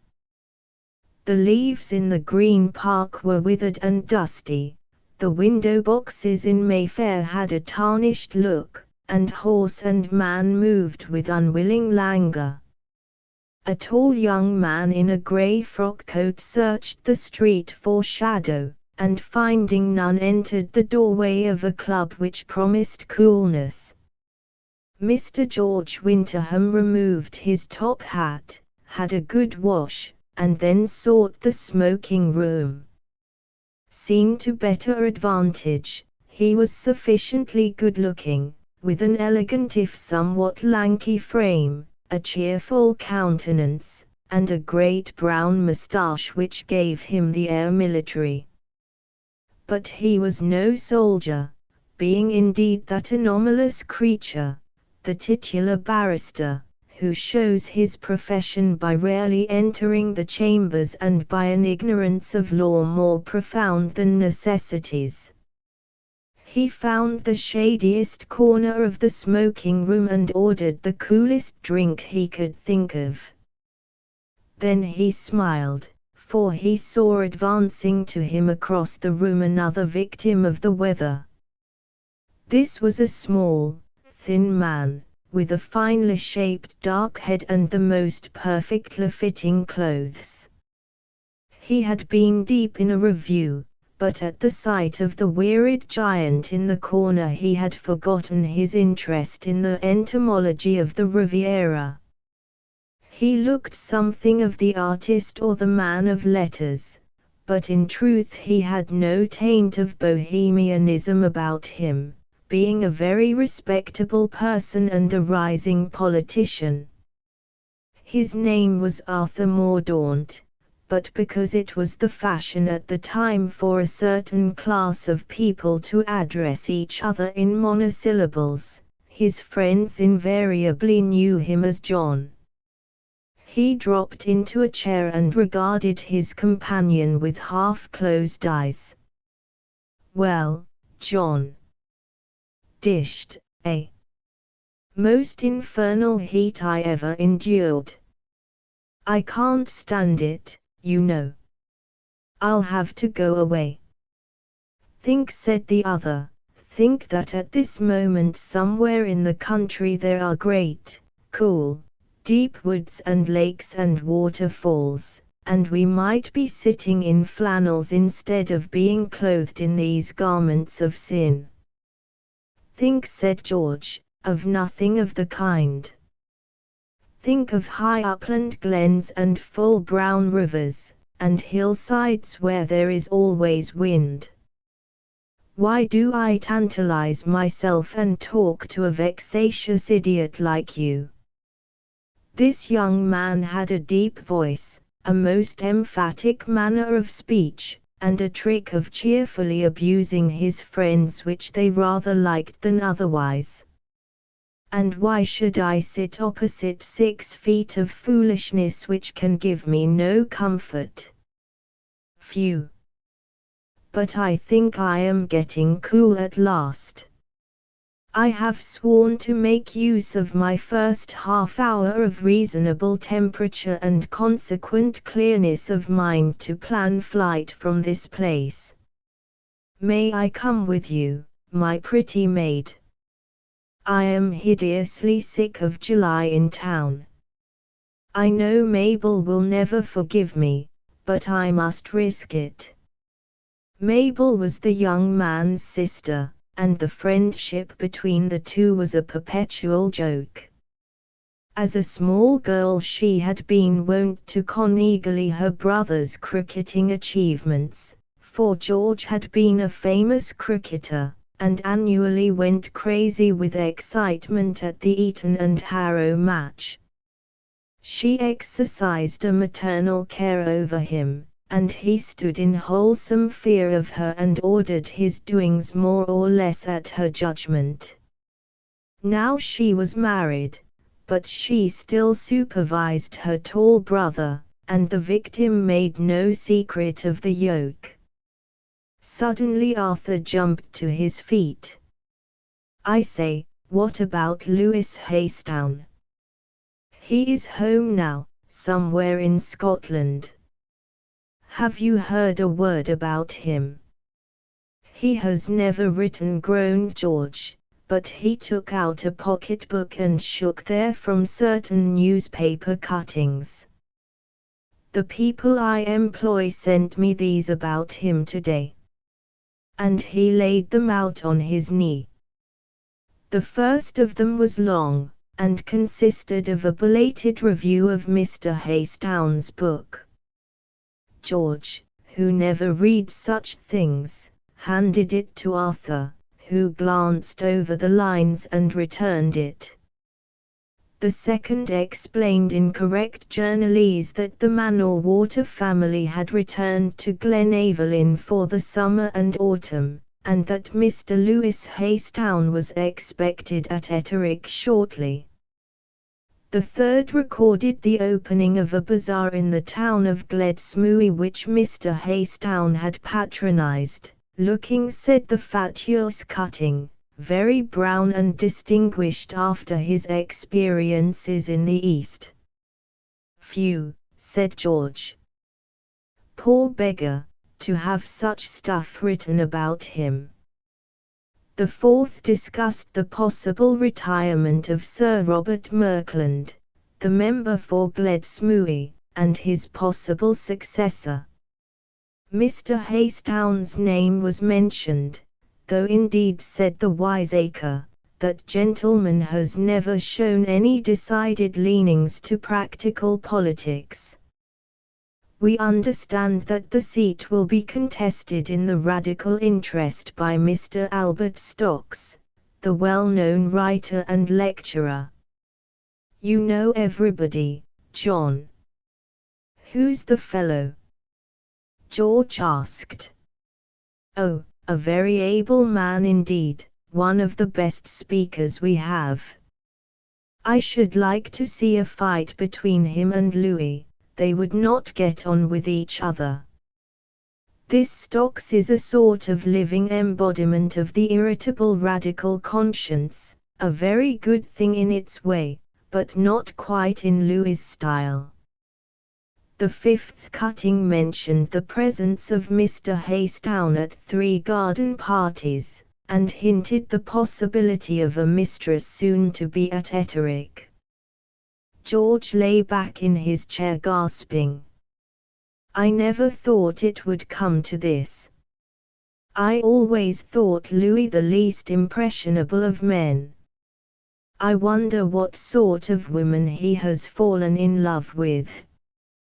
But it may not be true. We'll pray that it isn't true. But I was never quite sure of him. You know there was always an odd romantic strain in the man. The ordinary smart, pretty girl, who adorns the end of a dinner table and makes an admirable mistress of a house, he would never think twice about. But for all his sanity Louis has many cranks, and a woman might get him on that side. Don't talk of it. I can picture the horrid reality. He will marry some thin-lipped creature who will back him in all his madness, and his friends will have to bid him a reluctant farewell. Or, worse still, there are scores of gushing, sentimental girls who might capture him. I wish old Wratislaw were here to ask him what he thinks, for he knows Louis better than any of us. Is he a member here? Oh yes, he is a member, but I don't think he comes much. You people are too frivolous for him. Well, that is all the good done by subscribing to a news-cutting agency for news of one's friends. I feel as low as ditch water. There is that idiot who goes off to the ends of the earth for 3 years, and when he comes back his friends get no good of him for the confounded women. George echoed the ancient complaint, which is doubtless old as David and Jonathan. Then these two desolate young men, in view of their friend's defection, were full of sad memories, much as relations after a funeral hymn the acts of the deceased. George lit a cigar and smoked it savagely. So that is the end of Lewis. And to think I knew the fool at school and college and couldn't make a better job of him than this. Do you remember, John, how we used to call him Vaulting Ambition because he won the high jump and was a cocky beggar in general? And do you remember when he got his first, and they wanted him to stand for a fellowship, but he was keen to get out of England and travel? Do you remember that last night at Heston, when he told us all he was going to do, and took a bet with Wratislaw about it? It is probable that this sad elegy would have continued for hours, had not a servant approached with letters, which he distributed, 2 to Arthur Mordaunt and 1 to Mr. Winterham. A close observer might have seen that 2 of the envelopes were identical. Arthur slipped one into his pocket, but tore open the other and read. "It's from Louis," he cried. "He wants me down there next week at Etterick. He says he is all alone and crazy to see old friends again." "Mine's the same," said George, after puzzling out Mr. Haystown's by no means legible writing. "I say, John, of course we'll go. It's the very chance we were wishing for."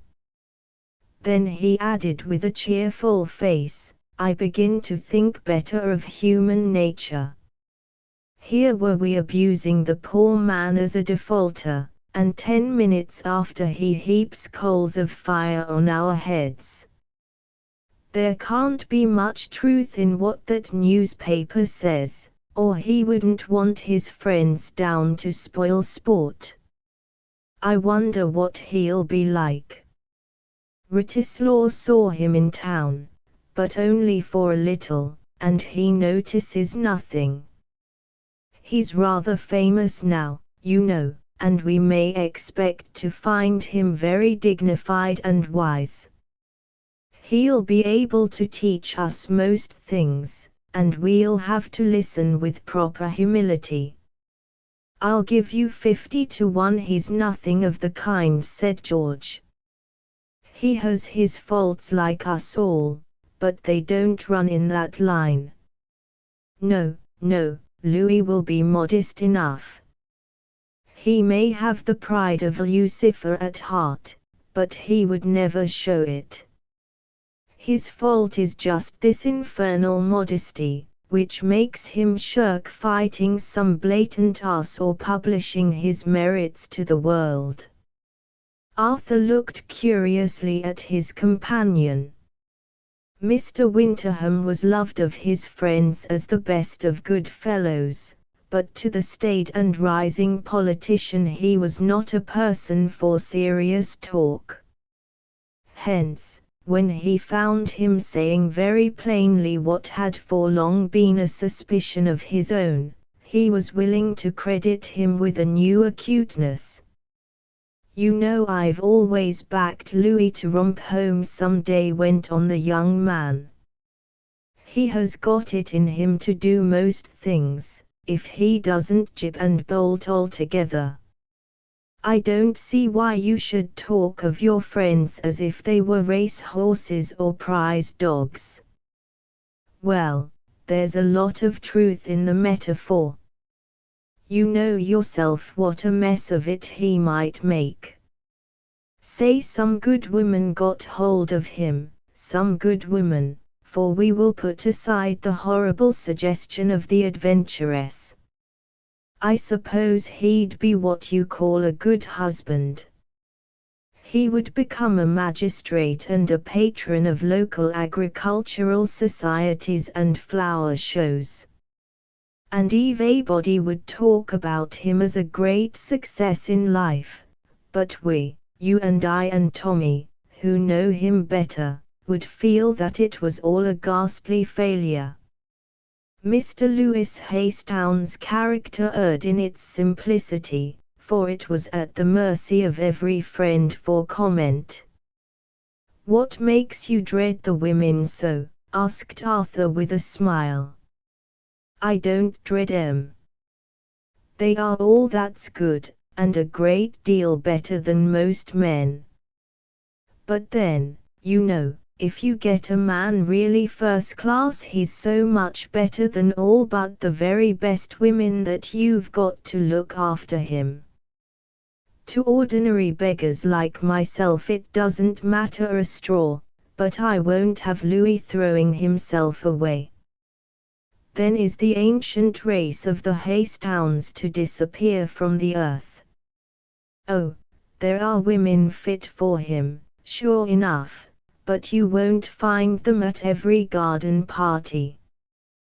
Why, to find the proper woman would be the making of the man, and I should never have another doubt about him. But I am afraid he's a deal too kindly and good-natured, and he'd marry a girl tomorrow merely to please her. And then some day quite casually he would come across the woman who was meant by Providence for him, and there would be the devil to pay and the ruin of one good man. I don't mean that he'd make a fool of himself or anything of that sort, for he's not a cad, but in the middle of his pleasant domesticity he would get a glimpse of what he might have been, and those glimpses are not forgotten." "Why, George, you are getting dithyrambic," said Arthur, still smiling, but with a new vague respect in his heart. "For you cannot harness the wind or tie the bonds of the wild ass," said George, with an air of quotation. "At any rate, we're going to look after him. He is a good chap and I've got to see him through." For Mr. Winterham, who was very much like other men, whose language was free, and who respected few things indeed in the world, had unfailing tenderness for two beings, his sister and his friend. The two young men rose, yawned, and strolled out into the hall. They scanned carelessly the telegram boards. Arthur pointed a finger to a message typed in a corner. "That will make a good deal of difference to Wratislaw. George Reed, the death is announced, at his residence in Hampshire, of Earl Beauregard. His lordship had reached the age of 85, and had been long in weak health.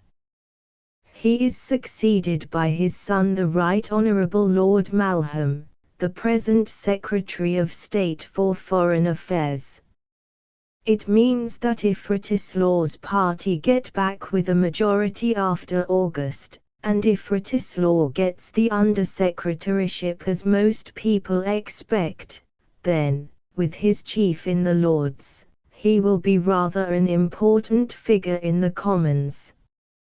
"And I suppose his work will be pretty lively," said George. He had been reading some of the other telegrams, which were, as a rule, hysterical messages by way of foreign capitals, telling of Russian preparations in the East. "Oh, lively, yes. But I've confidence in Tommy. I wish the fate which decides men's politics had sent him to our side. He knows more about the thing than anyone else, and he knows his own mind, which is rare enough, but it's too hot for serious talk. I suppose my seat is safe enough in August, but I don't relish the prospect of a 3 weeks fight. Writislaw, lucky man, will not be opposed. I suppose he'll come up and help Lewis to make hay of Stock's chances. It's a confounded shame. I shall go and talk for him. On the steps of the club both men halted, and looked up and down the sultry white street. The bills of the evening papers were plastered in a row on the pavement, and the glaring pink and green still further increased the dazzle. After the cool darkness within each shaded his eyes and blinked. "This settles it," said George. "I shall wire to Louis tonight." "And I," said the other, "and tomorrow evening we'll be in that cool green paradise of a glen. Think of it! Meantime I shall grill through another evening in the house, and pair." Chapter 6 Pastoral A July morning had dawned over the Drechhill, and the glen was filled with sunlight, though as yet there seemed no sun. Behind a peak of hill it displayed its chastened morning splendors, but a stray affluence of brightness had sought the nooks of valley in all the wide uplands, courier of the great lord of heat and light and the brown summer. The house of Etterick stands high in a crinkle of hill, with a background of dark pines, and in front a lake, set in shores of rock and heather. When the world grew bright Lewis awoke, for that strange young man had a trick of rising early, and as he rubbed sleep from his eyes at the window he saw the exceeding goodliness of the morning. He roused his companions with awful threats, and then wandered along a corridor till he came to a low veranda, whence a little pier ran into a sheltered bay of the loch. This was his morning bathing place, and as he ran down the surface of rough moorland stone he heard steps behind him, and George plunged into the cold blue waters scarcely a second after his host. It was as chill as winter save for the brightness of the morning, which made the loch in open spaces a shining gold. As they raced each other to the far end, now in the dark blue of shade, now in the gold of the open, the hill breeze fanned their hair, and the great woody smell of pines was sweet around them. The house stood dark and silent, for the side before them was the men's quarters, and at that season given up to themselves, but away beyond, the smoke of chimneys curled into the still air. A man was mowing in some field on the hillside, and the cry of sheep came from the valley. By and by they reached the shelving coast of fine hill gravel, and as they turned to swim easily back a sleepy figure staggered down the pier and stumbled rather than plunged into the water. "Hullo," gasped George, "there's old John. He'll drown, for I bet you anything he isn't awake. Look!" But in a second a dark head appeared which shook itself vigorously, and a figure made for the other two with great strokes. He was by so much the best swimmer of the three that he had soon reached them, and though in all honesty he first swam to the farther shore, yet he touched the pier very little behind them.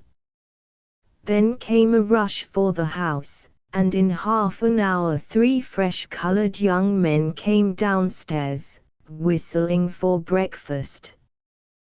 The breakfast room was a place to refresh a townsman's senses. Long and cool and dark, it was simply Lewis's room, and he preferred to entertain his friends there instead of wandering among unused dining rooms. It had windows at each end with old-fashioned folding sashes, and the view on one side was to a great hill shoulder, fir-clad and deep in heather, and on the other to the glen below and the shining links of the Evelyn. It was panelled in dark oak, and the furniture was a strange medley. The deep armchairs by the fire and the many pipes savoured of the smoking room.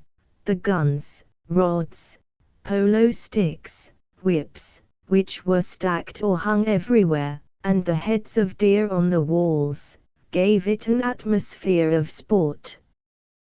The pictures were few but good, 2 watercolours, a small Rayburn above the fireplace, and half a dozen fine etchings. In a corner were many old school and college groups, the Eton Ramblers, the OUAC, some dining clubs, and one of Lewis on horseback in racing costume, looking deeply miserable. Low bookcases of black oak ran round the walls, and the shelves were crammed with books piled on one another, many in white vellum bindings, which showed pleasantly against the dark wood. Flowers were everywhere, common garden flowers of old-fashioned kinds, for the owner hated exotics, and in a shallow silver bowl in the midst of the snowy tablecloth was a great mass of purple heather bells. 3 very hungry young men sat down to their morning meal with a hearty goodwill. The host began to rummage among his correspondence, and finally extracted an unstamped note, which he opened. His face brightened as he read, and he laid it down with a broad smile and helped himself to fish. "Are you people very particular what you do today?" he asked. Arthur said, "No." George explained that he was in the hands of his beneficent friend. "Because my Aunt Egeria down at Glen Evelyn has got up some sort of a picnic on the moors, and she wants us to meet her at the sheepfolds about 12. "Oh," said George meditatively. "Excellent. I shall be charmed." But he looked significantly at Arthur, who returned the glance. "Who are at Glen Evelyn?" asked that simple young man with an air of innocence. "There's a man called Stocks, whom you probably know." Arthur nodded. "And there's Bertha Flint and her sister." It was George's turn to nod approvingly. The sharp-witted Miss Flint was a great ally of his. "And there's a Miss Wishart, Alice Wishart," said Lewis, without a word of comment. "And with my Aunt Egeria that will be all." The pair got the cue, and resolved to subject the Miss Wishart whose name came last on their host's tongue to a friendly criticism. Meanwhile they held their peace on the matter like wise men. "What a strange name Egeria is," said Arthur. "Very," said Lewis, "but you know the story. My respectable aunt's father had a large family of girls, and being of a classical turn of mind he called them after the Muses. The Muses held out for 9, but for the 10th and youngest he found himself in a difficulty. So he tried another tack and called the child after the nymph Egeria. It sounds outlandish, but I prefer it to Terpsichore." Thereafter they lit pipes, and, with the gravity which is due to a great subject, inspected their friends' rods and guns. "I see no memorials of your travels," Louis said Arthur. "You must have brought back no end of things, and most people like to stick them round as a remembrance."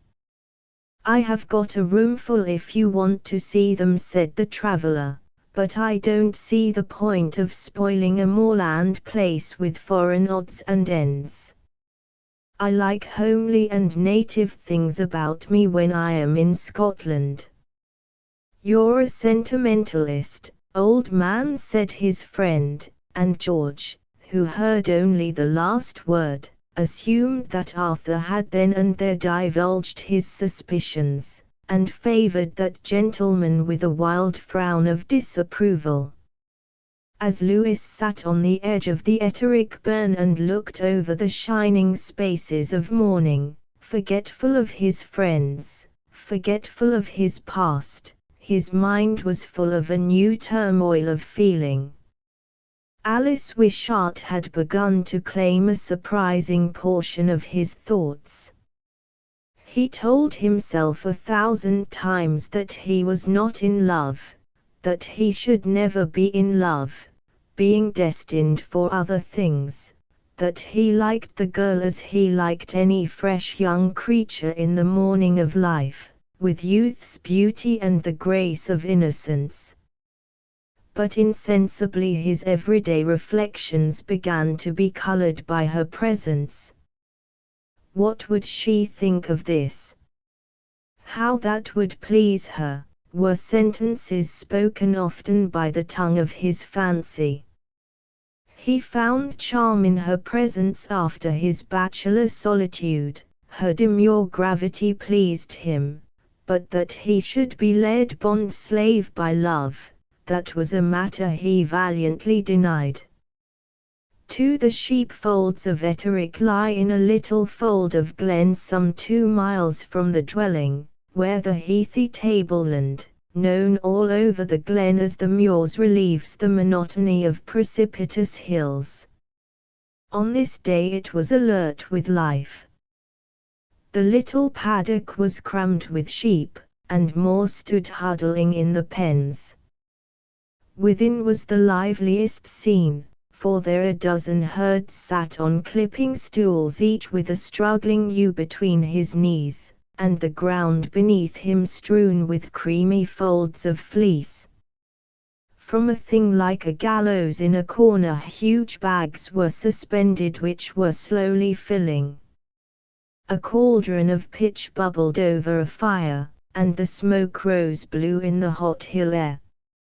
Every minute a bashful animal was led to be branded with a great E on the left shoulder, and then with awkward stumbling let loose to join her naked fellow sufferers. Dogs slept in the sun and wagged their tails in the rear of the paddock. Small children sat on gates and lent willing feet to drive the flocks. In a corner below a little shed was the clipper's meal of ale and pies, with 2 glasses of whisky each, laid by under a white cloth. Meantime from all sides rose the continual crying of sheep, the intermittent bark of dogs, and the loud broad converse of the men. Lewis and his friends jumped a fence, and were greeted heartily in the enclosure. He seemed to know each herd by name, or rather nickname, for he had a word for all, and they with all freedom grinned badinage back. "Where's my stool, Yeed?" he cried. "Am I not to have a hand in clipping my own sheep?" An obedient shepherd rose and fetched one of the triangular seats, while Lewis with great ease caught the ewe, pulled her on her back, and proceeded to call for shears. An old pair was found for him, and with much dexterity he performed the clipping, taking little longer to the business than the expert herd, and giving the shears a professional wipe on the sacking with which he had prudently defended his clothes. From somewhere in the back 2 boys came forward, the Tam and Jock of a former day, eager to claim acquaintance. Jock was clearly busy, for his jacket was off and a very ragged shirt was rolled about 2 stout brown arms. The human collie seemed to be a gentleman of some leisure, for he was arrayed in what was for him the pink of fashion in dress. The two immediately lay down on the ground beside Lewis exactly in the manner of faithful dogs. The men talked cheerfully, mainly on sheep and prices. Now talk would touch on neighbors, and there would be the repetition of some tale or saying. There was a man in the glen called Rarison. D'ye mind Jock Rarison, Sandy? And Sandy would reply, fine I mind Jock, and then both would proceed to confidences. Hullo, Tam, said Lewis at last, realizing his henchman's grandeur. Why this magnificence of dress? I'm gone to the Sabbath school treat this afternoon, said that worthy. And you, Jock, are you going to? No, me. I'm our old, and besides, I've cast out with the minister. How was that? Oh, I had been fecked in, said Jock airily. It was Andrew Laidlaw. He called me ill names, so I yock it on him and bait him too, but I got my face geesair bashed. The minister met me next day when I was a blue and yellow, and, says he, John Lavalaw, what have ye been dayin'? Ye re a bonny sicht for Christian in. How do ye think a face like yours will look between a pair o' wings in the next world? I ken I'm no bonny, added the explanatory Jock, but ye canna expect a man to thole siccan language as that. Lewis laughed and, being engaged in clipping his third sheep, forgot the delicacy of his task and let the shears slip. A very ugly little cut on the animal's neck was the result.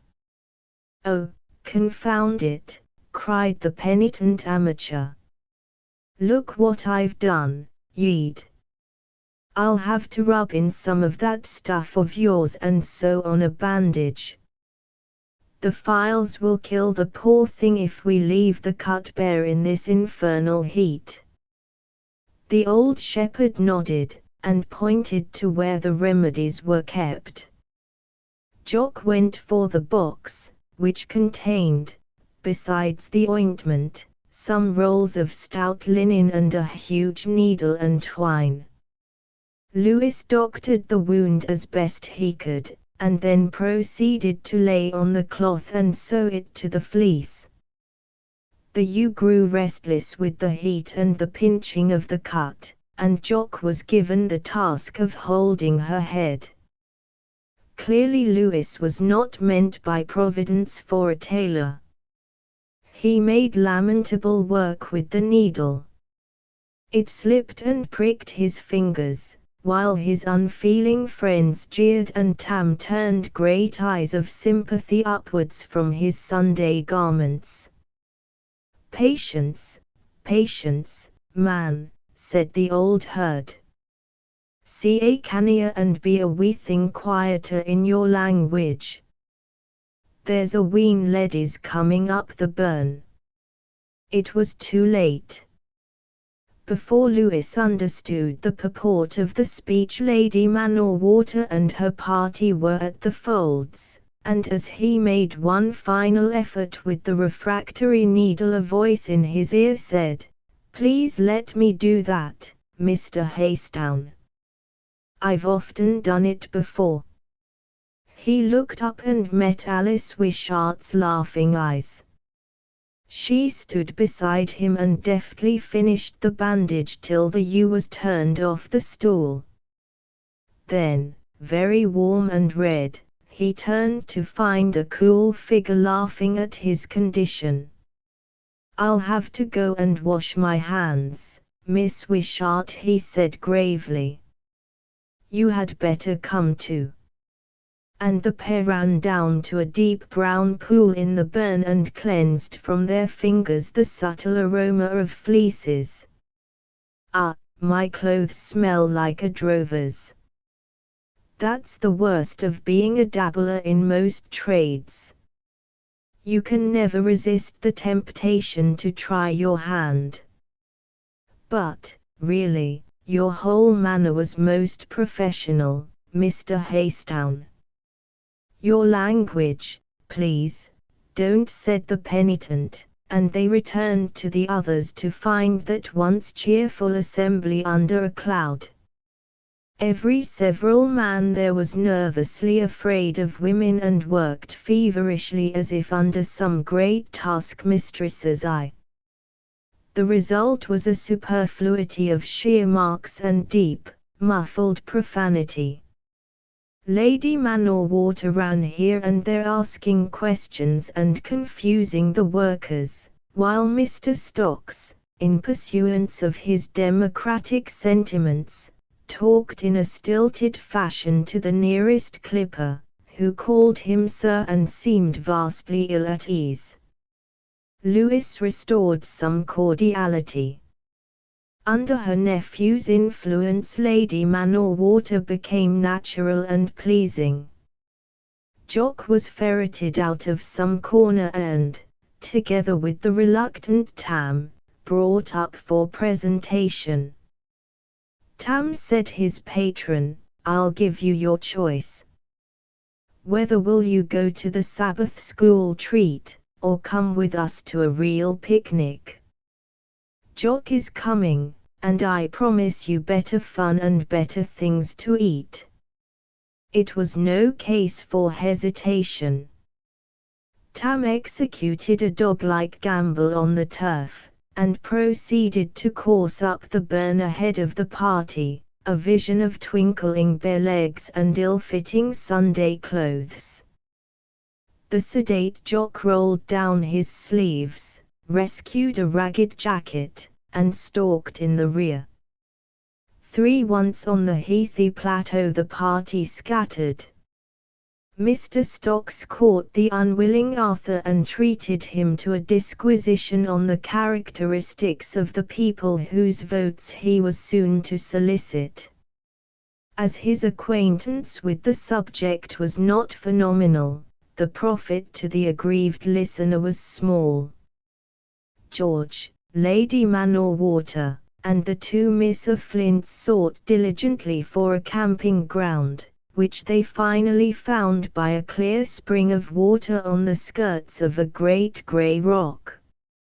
Meanwhile, Alice Wishart and Lewis, having an inordinate love of high places, set out for the ridge summit, and reached it to find a wind blowing from the far Gled valley and cooling the hot air. Alice found a scrap of rock and climbed to the summit, where she sat like a small pixie, surveying a wide landscape and her warm and prostrate companion. Her bright hair and eyes and her entrancing grace of form made the callous Lewis steal many glances upwards from his lowly seat. The two had become excellent friends, for the man had that honest simplicity towards women which is the worst basis for love and the best for friendship. She felt that at any moment he might call her by some one or other of the endearing expressions used between men. He, for his part, was fast drifting from friendship to another feeling, but as yet he gave no sign of it, and kept up the brusque, kindly manners of his common life. As she looked east and north to the heart of the hill land, her eyes brightened, and she rose up and strained on tiptoe to scan the farthest horizon. Eagerly she asked the name of this giant and that, of this glint of water, was it loch or burn? Lewis answered without hesitation, as one to whom the country was as well known as his own name. By and by her curiosity was satisfied and she slipped back into her old posture, and with chin on hand gazed into the remote distances. And most of that is yours. Do you know, if I had a land like this I should never leave it again. You, in your ingratitude, will go wandering away in a year or two, as if any place on earth could be better than this. You are simply sinning away your mercies, as my grandfather used to say. But what would become of the heroic virtues that you adore? Asked the cynical Lewis. If men were all homekeepers it would be a prosaic world. Can you talk of the prosaic and eteric in the same breath? Besides, it is the old fallacy of man that the domestic excludes the heroic, said Alice, fighting for the privileges of her sex. But then, you know, there comes a thing they call the go fever, which is not amenable to reason. People who have it badly do not care a straw for a place in itself, all they want is to be eternally moving from one spot to another. And you? Oh, I am not a sufferer yet, but I walk in fear, for at any moment it may beset me. And, laughing, he climbed up beside her. It may be true that the last subject of which a man tires is himself, but Lewis Haystown in this matter must have been distinct from the common run of men. Alice had given him excellent opportunities for egotism, but the blind young man had not taken them. The girl, having been brought up to a very simple and natural conception of talk, thought no more about it, except that she would have liked so great a traveller to speak more generously. No doubt, after all, this reticence was preferable to self-revelation. Mr. Stocks had been her companion that morning in the drive to Etterick, and he had entertained her with a sketch of his future. He had declined, somewhat nervously, to talk of his early life, though the girl, with her innate love of a fighter, would have listened with pleasure. But he had sketched his political creed, hinted at the puissance of his friends, claimed a monopoly of the purer sentiments of life, and rosily augured the future. The girl had been silent, the man had thought her deeply impressed, but now the morning's talk seemed to point a contrast, and Mr. Lewis Haystown climbed to a higher niche in the temple of her esteem. Afar off the others were signalling that lunch was ready, but the two on the rock were blind. "I think you are right to go away," said Alice. "You would be too well off here. One would become a very idle sort of being almost at once. And I am glad you agree with me, Miss Wishart. Here is the shore, and the far wide worlds before me, as the song says. There is little doing in these uplands, but there's a vast deal astir up and down the earth, and it would be a pity not to have a hand in it." Then he stopped suddenly, for at that moment the light and colour went out of his picture of the wanderer's life, and he saw instead a homelier scene, a dainty figure moving about the house, sitting at his table's head, growing old with him in the fellowship of years. For a moment he felt the charm of the red hearth and the quiet life. Some such sketch must the goddess of home have drawn for Ulysses or the wandering Olaf, and if Swanhild or the true Penelope were as pretty as this lady of the rock, there was credit in the renunciation. The man forgot the wide world and thought only of the pinpoint of Glenaverlyn. Some such fancy too may have crossed the girl's mind. At any rate she cast one glance at the abstracted Lewis and welcomed a courier from the rest of the party. This was no other than the dandified Tam, who had been sent post-haste by George, that true friend having suffered the agonies of starvation and a terrible suspicion as to what rash step his host might be taking. Plainly the young man had not yet made Miss Wishart's acquaintance.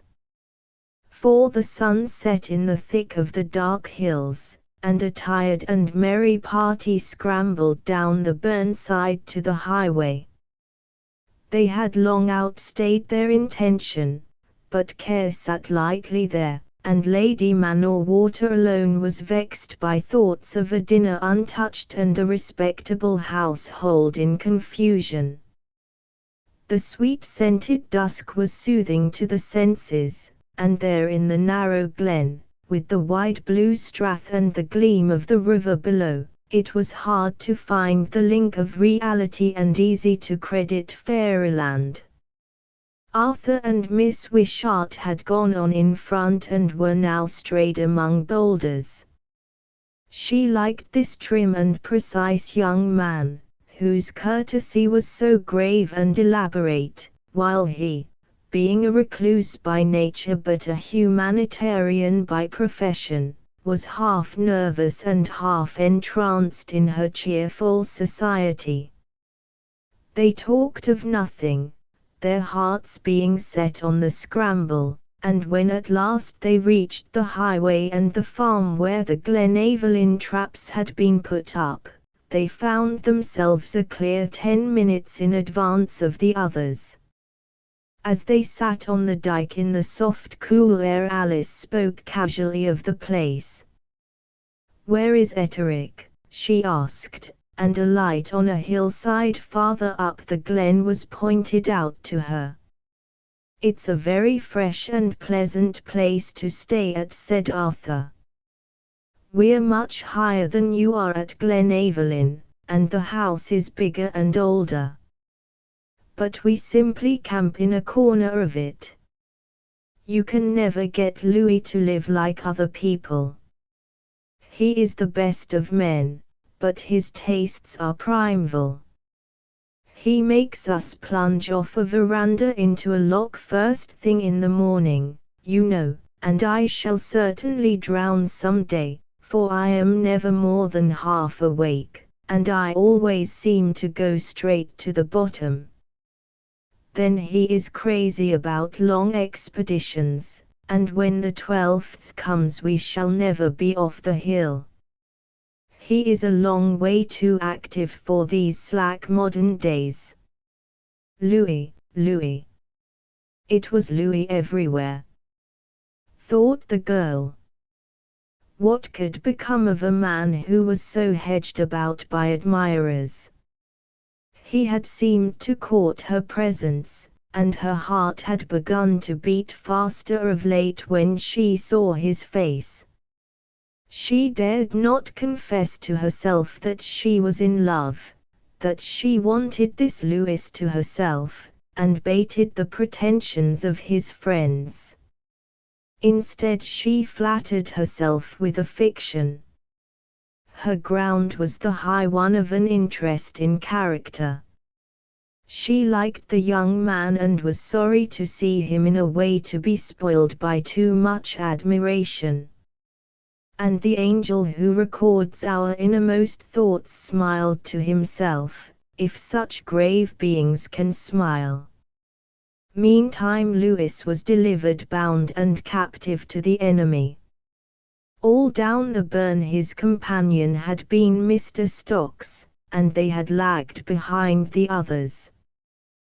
That gentleman had not enjoyed the day, he had been bored by the landscape and scorched by the sun. Also, as the time of contest approached, he was full of political talk, and he had found no ears to appreciate it. Now he had seized on Louis, and the younger man had lent him polite attention though inwardly full of ravening and bitterness. "Your friend Mr. Mordaunt has promised to support my candidature. You, of course, will be in the opposite camp." Louis said he did not think so, that he had lost interest in party politics, and would lie low. Mr. Stocks bowed in acquiescence. "And what do you think of my chances?" Lewis replied that he should think about equal betting. "You see, the place is radical in the main, with the mills at Gledfoot and the weavers at Gledsmooy. Up in Glenavelin they are more or less conservative. Merkland gets in usually by a small majority because he is a local man and has a good deal of property down the Gled. If two strangers fought it, the Radical would win. As it is pretty much of a toss-up either way. But if Sir Robert resigns—" "Oh, that scare has been raised every time by the other party. I should say that there's no doubt that the old man will keep on for years." Mr. Stocks looked relieved. "I heard of his resignation as a certainty, and I was afraid that a stronger man might take his place. So it fell out that the day which began with pastoral closed, like many another day, with politics." Since Lewis refrained from controversy, Mr. Stocks seemed to look upon him as a Gaullio from whom no danger need be feared, nay, even as a convert to be fostered. He became confident and talked jocularly of the tricks of his trade. Lewis's boredom was complete by the time they reached the farmhouse and found the Glenavelin party ready to start. "We want to see Etterick, so we shall come to lunch tomorrow," Louis said his aunt. "So be prepared, my dear, and be on your best behavior." Then, with his two friends, he turned towards the lights of his home. Chapter 7. The makers of empire. The day before the events just recorded, two men had entered the door of a certain London club and made their way to a remote little smoking room on the first floor. It was not a handsome building, nor had it any particular outlook or position. It was a small, old-fashioned place in a side street, in style obviously of last century, and the fittings within were far from magnificent. Yet no club carried more distinction in its membership. Its 100 possible inmates were the cream of the higher professions. The chef and the cellar were things to wonder at, and the man who could write himself a member of the Rota Club had obtained one of the rare social honors which men confer on one another.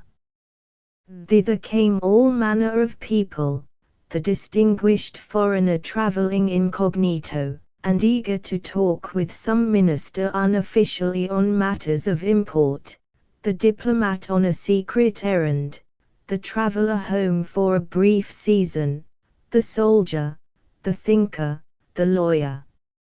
It was a Catholic assembly, but exclusive, very. Each man bore the stamp of competence on his face, and there was no cheap talk of the well-informed variety. When the members spoke seriously they spoke like experts, otherwise they were apt to joke very much like schoolboys let loose. The Right Honourable Mr. M. was not above twitting Lord S. with gunroom stories, and suffering in turn good-natured libel. Of the two men lighting their pipes in the little room, one was to the first glance a remarkable figure. About the middle height, with a square head and magnificent shoulders, he looked from the back not unlike some professional strong man. But his face betrayed him, for it was clearly the face of the intellectual worker, the man of character and mind. His jaw was massive and broad, saved from hardness only by a quaintly humorous mouth. He had, too, a pair of very sharp blue eyes looking from under shaggy eyebrows. His age was scarcely beyond 30, but one would have put it 10 years later, for there were lines on his brow and threads of grey in his hair. His companion was slim and, to a hasty glance, insignificant. He wore a peaked grey beard which lengthened his long, thin face, and he had a nervous trick of drumming always with his fingers on whatever piece of furniture was near. But if you looked closer and marked the high brow, the keen eyes, and the very resolute mouth, the thought of insignificance disappeared. He looked not unlike a fighting Yankee colonel who had had a Puritan upbringing, and the impression was aided by his simplicity in dress. He was, in fact, a very great man, the Foreign Secretary of the time, formerly known to fame as Lord Malcolm, and at the moment, by his father's death, Lord Beauregard, and, for his sins, an exile to the Upper House.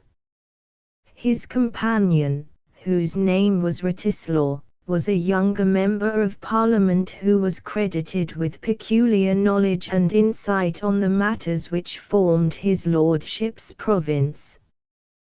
They were close friends and allies of some years' standing, and colloquies between the two in this very place were not unknown to the club annals.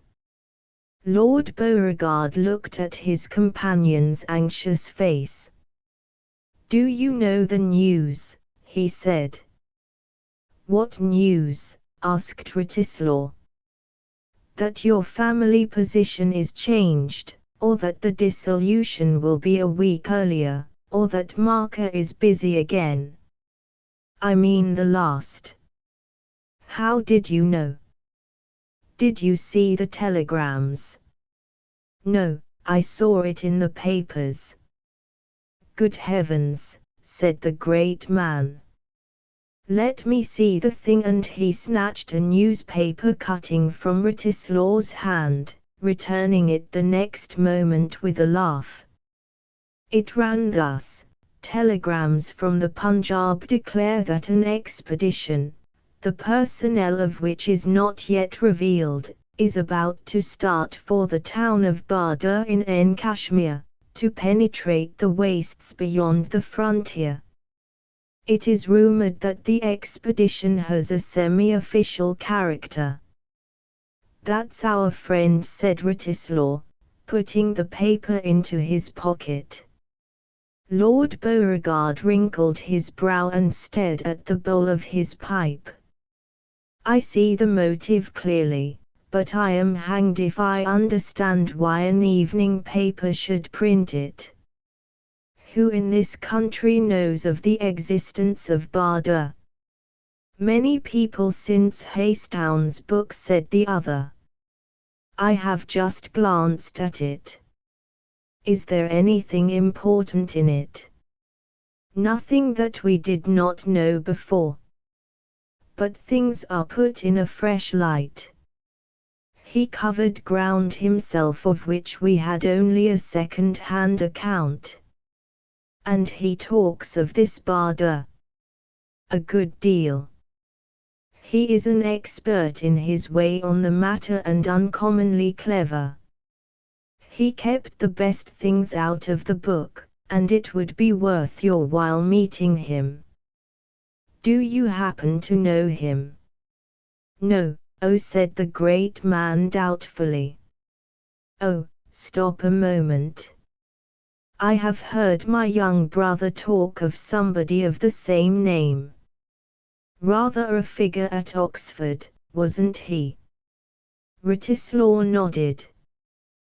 "But to talk of Marker," he added.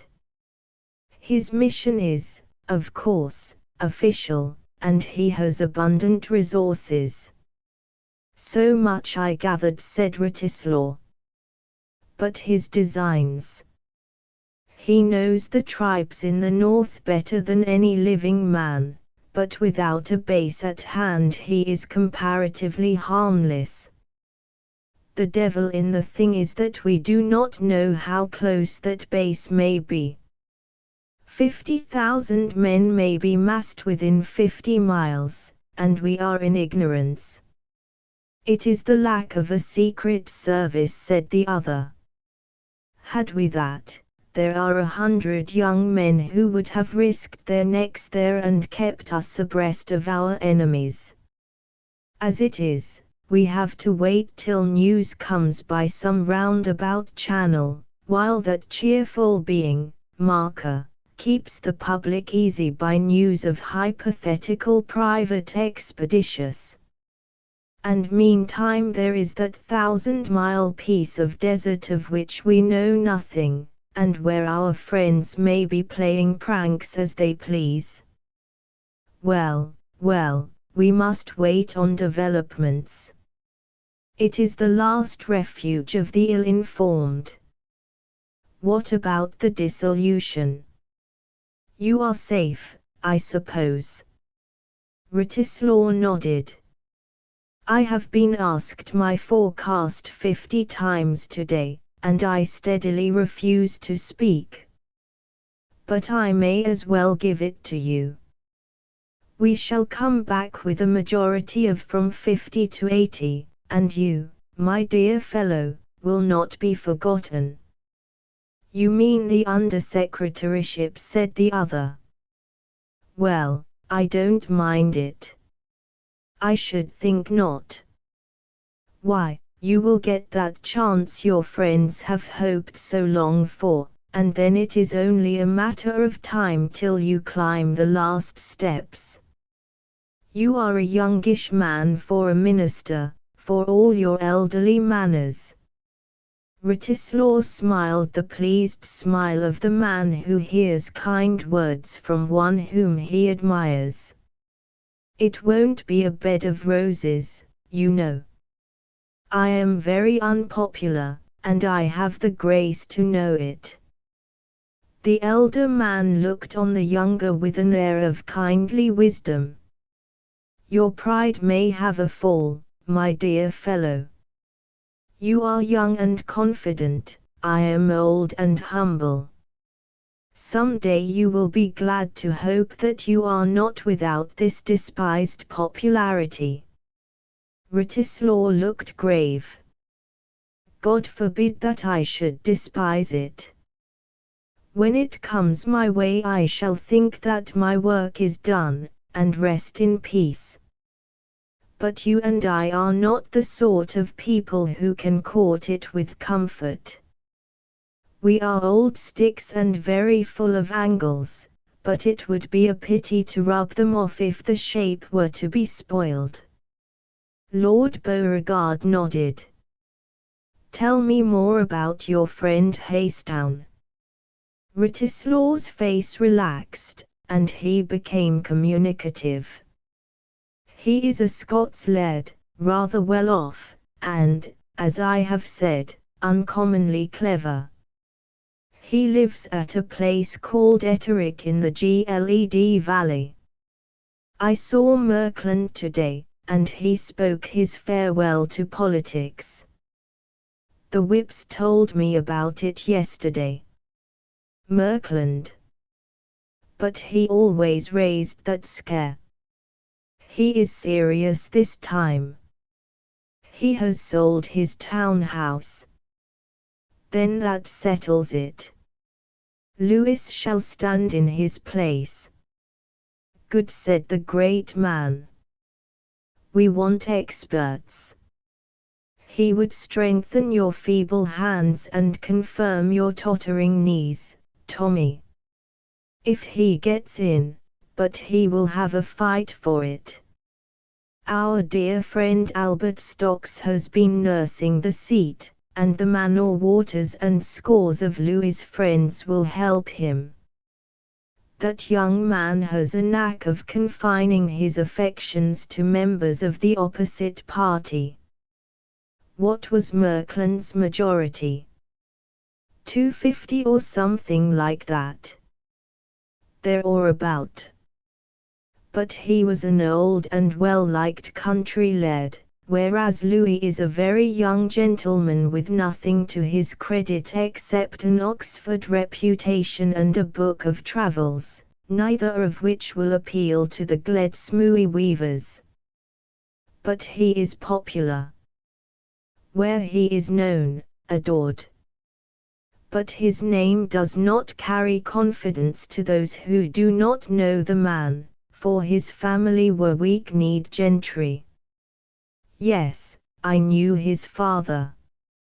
Able, but crotchety and impossible. Tommy, this young man must get the seat, for we cannot afford to throw away a single chance. You say he knows the place, and he jerked his head to indicate that east to which his thoughts were ever turning. Some time in the next 2 years there will be the devil's own mess in that happy land. Then your troubles will begin, my friend, and I can wish nothing better for you than the support of some man in the Commons who knows that Barder is not quite so pastoral as Hampshire. He may relieve you of some of the popular odium you are courting, and at the worst he can be sent out. Writislaw whistled long and low. I think not, he said. He is too good to throw away. But he must get in, and as there is nothing in the world for me to do, I shall go up to Etterick tomorrow and talk to him. He will do as I tell him, and we can put our back into the fight. Besides, I want to see Stocks again. That man is the joy of my heart. Lucky beggar, said the minister. Oh, go by all means and enjoy yourself, while I swelter here for another 3 weeks over meaningless telegrams enlivened by the idiot diplomatist. Goodbye and good luck, and bring the young man to a sense of his own value. Chapter 8 Mr. Writislaw's advent. As the 3 men went home in the dusk they talked of the day. Lewis had been in a bad humour, but the company of his friends exorcised the imp of irritation, and he felt only the mellow gloom of the evening and the sweet scents of the moor. In such weather he had a trick of walking with his head high and his nostrils wide, sniffing the air like the wild ass of the desert with which the metaphorical George had erstwhile compared him. That young man meanwhile was occupied with his own reflections. His good nature had been victimized, he had been made to fetch and carry continually, and the result was that he had scarcely spoken a word to Miss Wishart. His plans thus early foiled, nothing remained but to draw the more fortunate Arthur, so in a conspirator's aside he asked him his verdict. But Arthur refused to speak. She is pretty and clever, he said, and excellent company. And with this his lips were sealed, and his thoughts went off on his own concerns. Lewis heard and smiled. The sun and wind of the hills beat in his pulses like wine. To have breathed all day the fragrance of heather and pines, to have gladdened the eye with an infinite distance and blue lines of mountain, was with this man to have drunk the cup of intoxicating youth. The cool gloaming did not chill, rather it was the high and solemn aftermath of the day's harvesting. The faces of gracious women seemed blent with the pageant of summer weather, kindly voices, simple joys. For a moment they seemed to him the major matters in life. So far it was pleasing fancy, but Alice soon entered to disturb with the disquieting glory of her hair. The family of the Haystowns had ever a knack of fine sentiment. Fantastic, unpractical, they were gluttons for the romantic, the recondite, and the dainty. But now had come a breath of strong wind which rent the meshes of a philandering fancy. A very new and strange feeling was beginning to make itself known. He had come to think of Alice with the hot-pained affection which makes the high mountains of the world sink for the time to a species of mole-hillock. She danced through his dreams and usurped all the paths of his ambition. Formerly he had thought of himself, for the man was given to self-portraiture, as the adventurer, the scorner of the domestic. Now he struggled to regain the old attitude, but he struggled in vain. The ways were blocked, a slim figure was ever in view, and lo! When he blotted it from his sight the world was dark and the roads blind. For a moment he had lost his bearings on the sea of life. As yet the discomfiture was sweet, his confusion was a joy, and it is the first trace of weakness which we have seen in the man that he accepted the unsatisfactory with composure. At the door of Etterick it became apparent that something was astir. Wheel marks were clear in the gravel, and the ancient butler had an air of ceremony. "Mr. Wratislaw has arrived, sir," he whispered to Lewis, whereat that young man's face shone. "When? How? Where is he now?" he cried, and with a word to his companions he had crossed the hall, raced down a lengthy passage, and flung open the door of his sanctum. There, sure enough, were the broad shoulders of Wratislaw bending among the books. "Lord bless me, Tommy, what extraordinary surprise visit is this? I thought you would be over your ears in work. We are tremendously pleased to see you." The sharp blue eyes had been scanning the other's frank sunburnt face with an air of affectionate consideration. "I got off somehow or other, as I had to see you, old man, so I thought I would try this place first. What a fortressed wilderness you live in. I got out at Gledsmooy after travelling some dreary miles in a train which stopped at every farm, and then I had to wait an hour till the solitary dog-cart of the inn returned. Hullo! You've got other visitors." And he stretched out a massive hand to Arthur and George. The sight of him had lifted a load from these gentlemen's hearts. The old watchdog had come, the little terriers might now take holiday.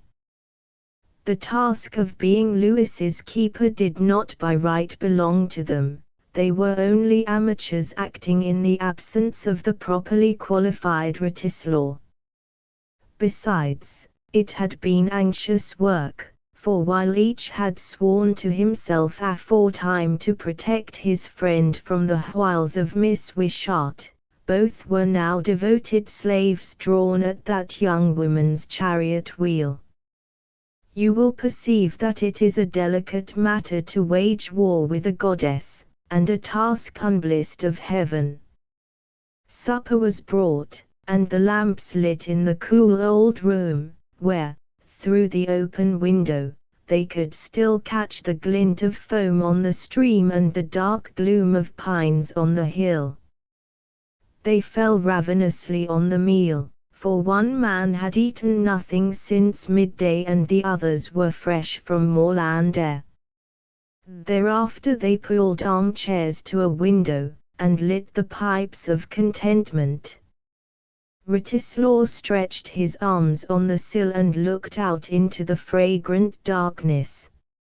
"Any news, Tommy?" asked his host. "Things seem lively in the east." "Very, but I am ill-informed."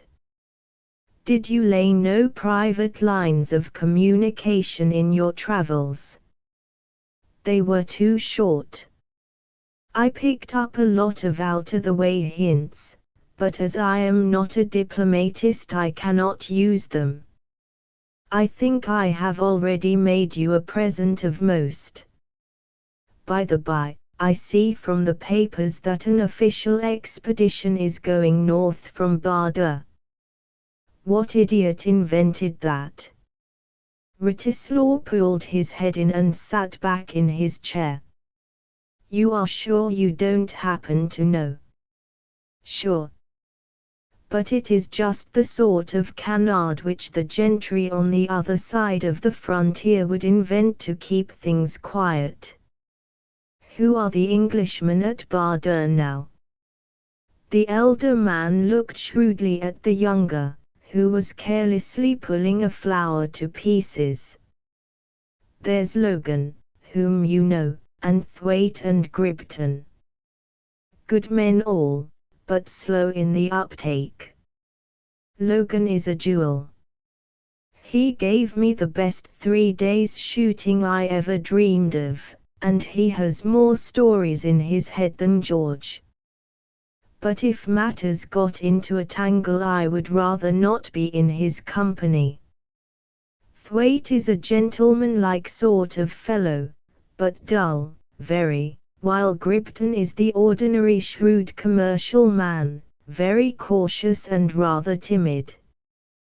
Did you ever happen to hear of a man called Marker?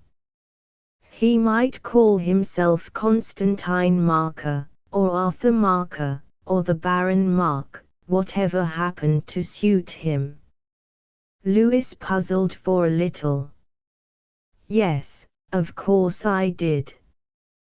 By George. I should think so. It was a chap of that name who had gone north the week before I arrived. They said he would never be heard of again. He seemed a reckless sort of fool. You didn't see him? No. But why? Simply that you came within a week of meeting one of the cleverest men living, a cheerful being whom the Foreign Office is more interested in than anyone else in the world. If you should hear again of Constantine Marker, or Mark, please note it down. You mean that he is the author of the canard, said Lewis, with sharp eyes, taking up a newspaper. Yes, and many more. This graceful person will complicate things for me, for I am to represent the office in the Commons if we get back with a decent majority. Lewis held out a cordial hand. I congratulate you, Tommy. Now beginneth the end, and may I be spared to see. I hope you may, and it's on this I want to talk to you. Merkland has resigned, it will be in the papers tomorrow. I got it kept out till I could see you. Yes, said Lewis, with quickening interest. And we want you to take his place. I spoke to him, and he is enthusiastic on the matter. I wired to the Conservative Club at Gledsmooy, and it seems you are their most cherished possibility. The leaders of the party are more than willing, so it only remains for you to consent, my dear boy. I don't think I can, said the possibility slowly. You see, only today I told that man Stocks that Merkland would not resign, and that I was sick of party politics and would not interfere with his chances. The poor beggar is desperately keen, and if I stood now he would think me disingenuous. But there is no reason why he should not know the truth. You can tell him that you only heard about Merkland tonight, and that you act only in deference to strong external pressure. In that case he would think me a fool. I have a bad enough reputation for lack of seriousness in these matters already. The man is not very particular, and there is nothing to hinder him from blazoning it up and down the place that I changed my mind in 10 minutes on a friend's recommendation. I should get a very complete licking. Do you mind, Louis, if I advise you to take it seriously? It is really not a case for little scruples about reputation. There are rocks ahead of me, and I want a man like you in the house more than I could make you understand. You say you hate party politics, and I am with you, but there is no reason why you should not use them as a crutch to better work. You are in your way an expert, and that is what we will need above all things in the next few years. Of course, if you feel yourself bound by a promise not to oppose stocks, then I have nothing more to say, but, unless the man is a lunatic, he will admit the justice of your case.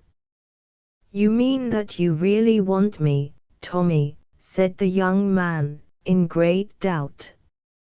I hate the idea of fighting stocks, and I shall most certainly be beaten. That is on the knees of the gods, and as for the rest I take the responsibility. I shall speak to stocks myself. It will be a sharp fight, but I see no reason why you should not win.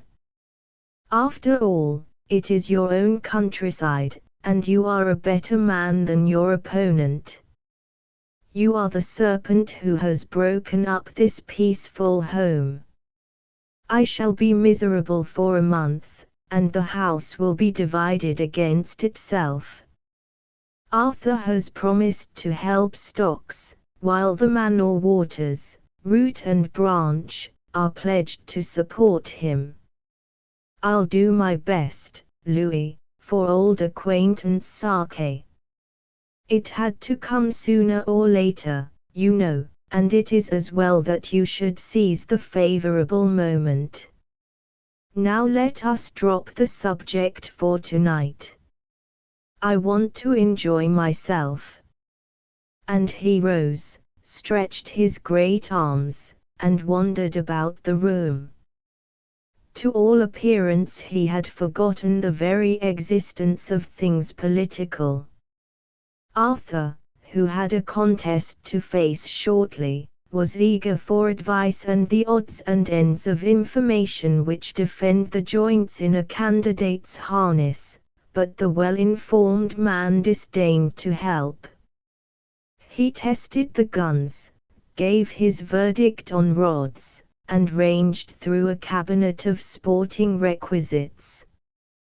Then he fell on his host's books, and for an hour the three were content to listen to him. It was rarely that Writislaw fell into such moods, but when the chance came it was not to be lightly disregarded.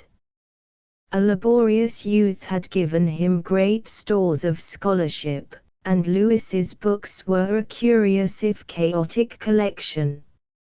On the flyleaf of a little duodecimo was an inscription from the author of Waverley, who had often made Etterick his hunting ground. A Dunbar had Hawthornden's autograph, and a set of tall classic folios bore the handwriting of George Buchanan. Lord Cams, Hume, and a score of others had dedicated works to lairds of Etterick, and the Haystowns themselves had deigned at times to court the muse. Lewis's own special books, college prizes, a few modern authors, some well-thumbed poets, and a row in half a dozen languages on some matters of diplomatic interest, were crowded into a little oak bookcase which had once graced his college rooms. Thither Writislaw ultimately turned, dipping, browsing, reading a score of lines. "What a nice taste you have in arrangement," he cried. Scott, Tolstoy, Meredith, an odd volume of a saga library, an odd volume of the Corpus Boreal, some Irish reprints, Stevenson's poems, Virgil and the Pilgrim's Progress, and a French gazetteer of mountains wedged above them. And then an odd badminton volume, French memoirs, a Dante, a Homer, and a badly printed German text of Schopenhauer. 3 different copies of Rabelais, a De Thou, a Horace, and bless my soul, about 20 books of fairy tales. Louis, you must have a mind like a lumber room. I pillaged books from the big library as I wanted them, said the young man humbly. Do you know, Tommy, to talk quite seriously, I get more erratic every day. Knocking about the world and living alone make me a queer slave of whims. I am straying too far from the normal. I wish to goodness you would take me and drive me back to the ways of common sense. Meaning that I am getting cranky and diffident. I am beginning to get nervous about people's opinion and sensitive to my own eccentricity. It is a sad case for a man who never used to care a straw for a soul on earth. Louis, attend to me, said Wratislaw, with mock gravity. You have not by any chance been falling in love? The accused blushed like a girl, and lied withal like a trooper, to the delight of the UN Christian George. Well, then, my dear fellow, there is hope for you yet. If a man once gets sentimental, he desires to be normal above all things, for he has a crazy intuition that it is the normal which women really like, being themselves but a hair's breadth from the commonplace. I suppose it is only another of the immortal errors with which mankind hedges itself about. You think it an error, said Louis, with such an air of relief that George began to laugh and Wratislaw looked comically suspicious. Why the tone of joy, Louis? I wanted your opinion, said the perjured young man.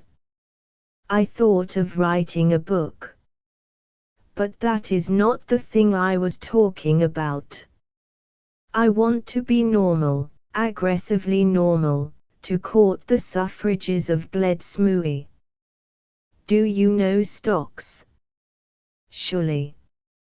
An excellent person, but I never heard him utter a word above a child's capacity.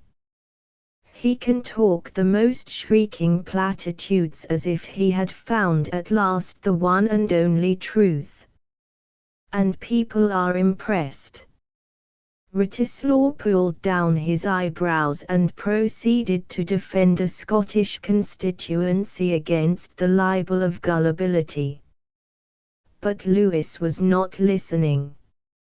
He did not think of the impression made on the voting powers, but on one small girl who clamorously impeded all his thoughts. She was, he knew, an enthusiast for the finer sentiments of life, and of these Mr. Stocks had long ago claimed a monopoly. He felt bitterly jealous, the jealousy of the innocent man to whom woman is an unaccountable creature, whose habits and likings must be curiously studied. He was dimly conscious of lacking the stage attributes of a lover. He could not pose as a mirror of all virtues, a fanatic for the true and the good. Somehow or other he had acquired an air of self-seeking egotism, unscrupulousness, which he felt miserably must make him unlovely in certain eyes. Nor would the contest he was entering upon improve this fancied reputation of his. He would have to say hard, unfeeling things against what all the world would applaud as generous sentiment.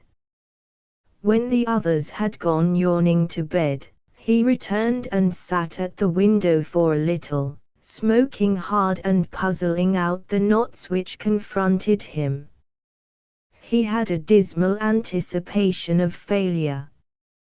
Not defeat, that was a little matter, but an abject show of incompetence. His feelings pulled him hither and thither. He could not utter moral platitudes to checkmate his opponent's rhetoric, for, after all, he was honest, nor could he fill the part of the cold critic of hazy sentiment, gladly though he would have done it. He feared the reproach in girlish eyes. This good man was on the horns of a dilemma.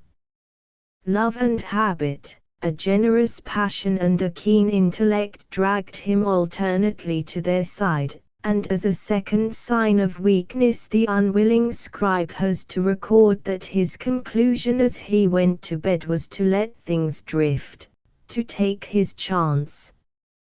Chapter 9. The episodes of a day. It is painful to record it, but when the Glenaverlyn party arrived at noon of the next day it was only to find the house deserted. Lady Manor-Water, accustomed to the vagaries of her nephew, led the guests over the place and found to her horror that it seemed undwelt in. The hall was in order, and the tart and rosy lairds of Etterick looked down from their Rayburn canvases on certain signs of habitation, but the drawing-rooms were dingy with coverings and all the large rooms were in the same tidy disarray. Then, wise from experience, she led the way to Lewis's sanctum, and found there a pretty luncheon table and every token of men's presence. Soon the 4 tenants arrived, hot and breathless, from the hill, to find Bertha aflint deep in rods and guns, Miss Wishart and Lady Manor-Water ensconced in the great armchairs, and Mr. Stocks casting a critic's eye over the unruly bookshelves. Writislaw's presence at first cast a certain awe on the assembly. His name was so painfully familiar, so consistently abused, that it was hard to refrain from curiosity. Lady Manor-Water, an ancient ally, greeted him effusively, and Alice cast shy glances at this strong man with the kind smile and awkward manners. The truth is that Writislaw was acutely nervous. With Mr. Stocks alone was he at his ease. He shook his hand heartily, declared himself delighted to meet him again, and looked with such manifest favour on this opponent that the gentleman was cast into confusion. "I must talk shop," cried Lady Manor-Water when they were seated at table. "Louis, have you heard the news that poor Sir Robert has retired? What a treasure of a cook you have, sir. The poor man is going to travel, as his health is bad, he wrote me this morning. Now who is to take his place? And I wish you'd get me the recipe for this tomato soup." Louis unravelled the tangled skein of his aunt's questions. "I heard about Merkland last night from Writislaw. I think, perhaps, I had better make a confession to everybody. I never intended to bother with party politics, at least not for a good many years, but some people want me to stand, so I have agreed. You will have a very weak opponent, Stocks, so I hope you will pardon my impertinence in trying the thing." The candidate turned a little pale, but he smiled gallantly. I shall be glad to have so distinguished an opponent. But I thought that yesterday you would never have dreamed of the thing. No more I should, but Writislaw talked to me seriously and I was persuaded. Writislaw tried to look guileless, failed signally, and detected a sudden unfavorable glance from Mr. Stocks in his direction. We must manage everything as pleasantly as possible.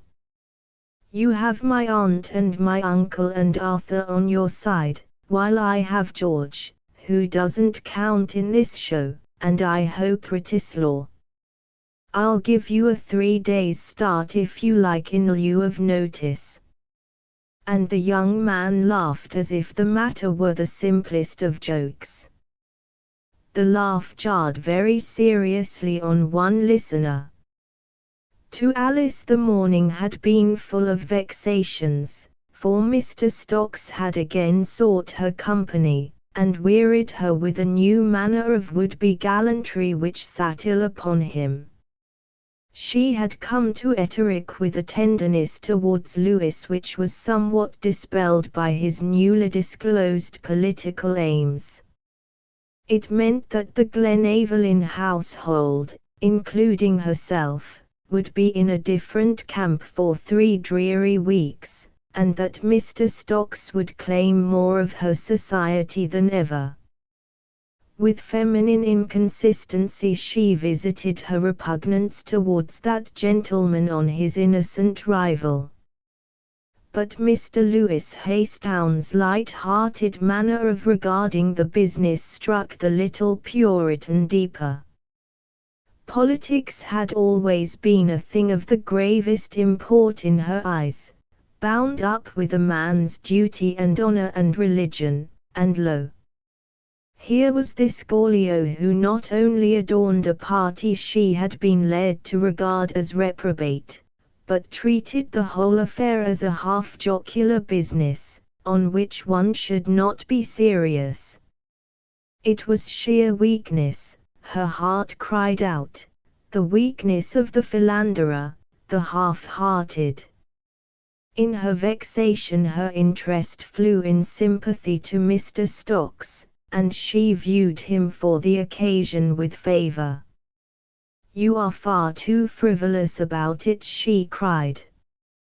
How can you fight if you are not in earnest, and how can you speak things you only half believe? I hate to think of men playing at politics. And she had set her little white teeth, and sat flushed and diffident, a muse of protest. Lewis flushed in turn. He recognized with pain the fulfillment of his fears. He saw dismally how during the coming fight he would sink daily in the estimation of this small critic, while his opponent would as conspicuously rise. The prospect did not soothe him, and he turned to Bertha Flint, who was watching the scene with curious eyes. It's very sad, Louis, she said, but you'll get no canvassers from Glenaverlyn. We have all been pledged to Mr. Stocks for the last week. Alice is a keen politician, and, I believe, has permanently unsettled Lord Manor-Water's easygoing liberalism. She believes in action, whereas, you know, he does not. We all believe in action nowadays, said Writislaw. I could wish at times for the revival of leisureliness as a party catchword. And then there ensued a passage of light arms between the great man and Bertha which did not soothe Alice's vexation. She ignored the amiable George, seeing in him another of the half-hearted, and in a fine heat of virtue devoted herself to Mr. Stocks. That gentleman had been melancholy, but the favor of Miss Wishart made him relax his heavy brows and become communicative. He was flattered by her interest. She heard his reminiscences with a smile and his judgments with attention. Soon the whole table talked merrily, and two people alone were aware that breaches yawned under the unanimity. Archness was not in Alice's nature, and still less was coquetry. When Louis after lunch begged to be allowed to show her his dwelling, she did not blush and simper. She showed no pretty reluctance, no graceful displeasure. She thanked him, but coldly, and the two climbed the ridge above the lake, whence the whole glen may be seen winding beneath. It was still, hot July weather, and the far hills seemed to blink and shimmer in the haze, but at their feet was always coolness in the blue depth of the loch, the heath-fringed shores, the dark pines, and the cold whinstone crags. "You don't relish the prospect of the next month?" she asked. He shrugged his shoulders. "After all, it is only a month, and it will all be over before the shooting begins." "I cannot understand you," she cried suddenly and impatiently. "People call you ambitious, and yet you have to be driven by force to the simplest move in the game, and all the while you are thinking and talking as if a day's sport were of far greater importance. And it really vexes you, Alice," he said, with penitent eyes. She drew swiftly away and turned her face, so that the man might not see the vexation and joy struggling for mastery. "Of course it is none of my business, but surely it is a pity." And the little doctrinaire walked with head erect to the edge of the slope and studied intently the distant hills. The man was half amused, half pained, but his evil star was in the ascendant. Had he known it, he would have been plain and natural, for at no time had the girl ever been so near to him. Instead, he made some laughing remark, which sounded harshly flippant in her ears. She looked at him reproachfully. It was cruel to treat her seriousness with scorn, and then, seeing Lady Manor-Water and the others on the lawn below, she asked him with studied carelessness to take her back. Louis obeyed meekly, cursing in his heart his unhappy trick of uneasy humor. If his virtues were to go far to rob him of what he most cared for, it looked black indeed for the unfortunate young man. Meantime Wratislaw and Mr. Stocks had drawn together by the attraction of opposites. A change had come over the latter, and momentarily eclipsed his dignity. For the man was not without tact, and he felt that the attitude of high priest of all the virtues would not suit in the presence of one whose favorite task it was to laugh his so-called virtues to scorn. Such, at least to begin with, was his honorable intention. But the subtle Wratislaw drew him from his retirement and skillfully elicited his coy principles. It was a cruel performance, a shameless one, had there been any spectator. The one would lay down a fine generous line of policy, the other would beg for a fact in confirmation. The one would haltingly detail some facts, the other would promptly convince him of their falsity. Eventually the victim grew angry and a little frightened. The real Mr. Stocks was a man of business, not above making a deal with an opponent, and for a little the real Mr. Stocks emerged from his shell. You won't speak much in the coming fight, will you? You see, you are rather heavy metal for a beginner like myself, he said, with commercial frankness. No, my dear Stocks, to set your mind at rest, I won't. Lewis wants to be knocked about a little, and he wants the fight to brace him. I'll leave him to fight his own battles, and wish good luck to the better man. Also, I won't come to your meetings and ask awkward questions. Mr. Stocks bore malice only to his inferiors, and respected his betters when he was not on a platform. He thanked Writislaw with great heartiness, and when Lady Manor-Water found the two, they were beaming on each other like the most ancient friends. Has anybody seen Louis? She was asking. He is the most scandalous host in the world. We can't find boats or canoes and we can't find him. Oh, here is the truant. And the renegade host was seen in the wake of Alice descending from the ridge. Something in the attitude of the two struck the lady with suspicion. Was it possible that she had been blind, and that her nephew was about to confuse her cherished schemes? This innocent woman, who went through the world as not being of it, had fancied that already Alice had fallen in with her plans. She had seemed to court Mr. Stocks's company, while he most certainly sought eagerly for hers. But Lewis, if he entered the lists, would be a perplexing combatant, and Lady Manor-Water called her gods to witness that it should not be. Many motives decided her against it. She hated that a scheme of her own once made should be checkmated, though it were by her dearest friend.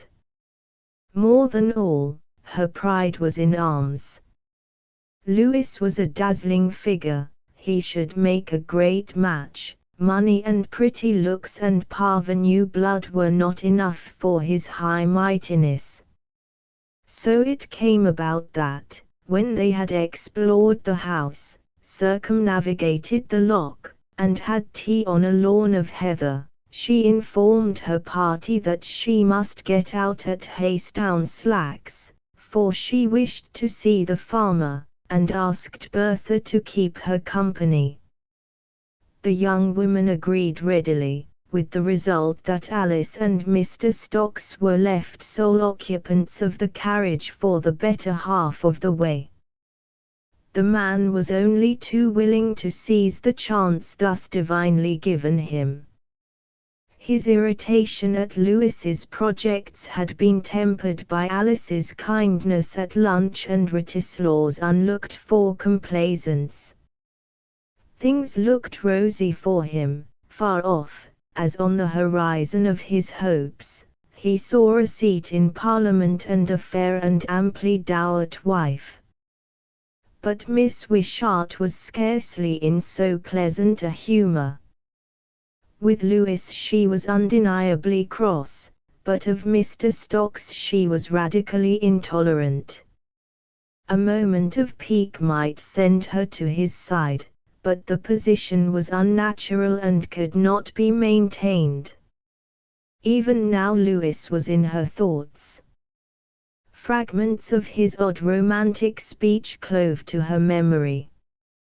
His figure, for he showed to perfection in his own surroundings, was so comely and gallant, so bright with the glamour of adventurous youth, that for a moment this prosaic young woman was a convert to the colored side of life and had forgotten her austere creed. Mr. Stocks went about his duty with praiseworthy thoroughness. For the 50th time in a week he detailed to her his prospects. When he had raised a cloud-built castle of fine hopes, when he had with manly simplicity repeated his confession of faith, he felt that the crucial moment had arrived. Now, when she looked down the same avenue of prospect as himself, he could gracefully ask her to adorn the fair scene with her presence. "Alice," he said, and at the sound of her name the girl started from a reverie in which Lewis was not absent, and looked vacantly in his face. He took it for maidenly modesty. "I have wanted to speak to you for long, Alice. We have seen a good deal of each other lately, and I have come to be very fond of you. I trust you may have some liking for me, for I want you to promise to be my wife." He told his love in regular sentences. Unconsciously he had fallen into the soft patronizing tone in which aforetime he had shepherded a Sunday school. The girl looked at the large sentimental face and laughed. She felt ashamed of her rudeness even in the act. He caught her hands, and before she knew his face was close to hers. "Promise me, dear," he said. "We have everything in common. Your father will be delighted, and we will work together for the good of the people. You are not meant to be a casual idler like the people at Etterick. You and I are working man and woman." It was her turn to flush in downright earnest. The man's hot face sickened her. What were these wild words he was speaking?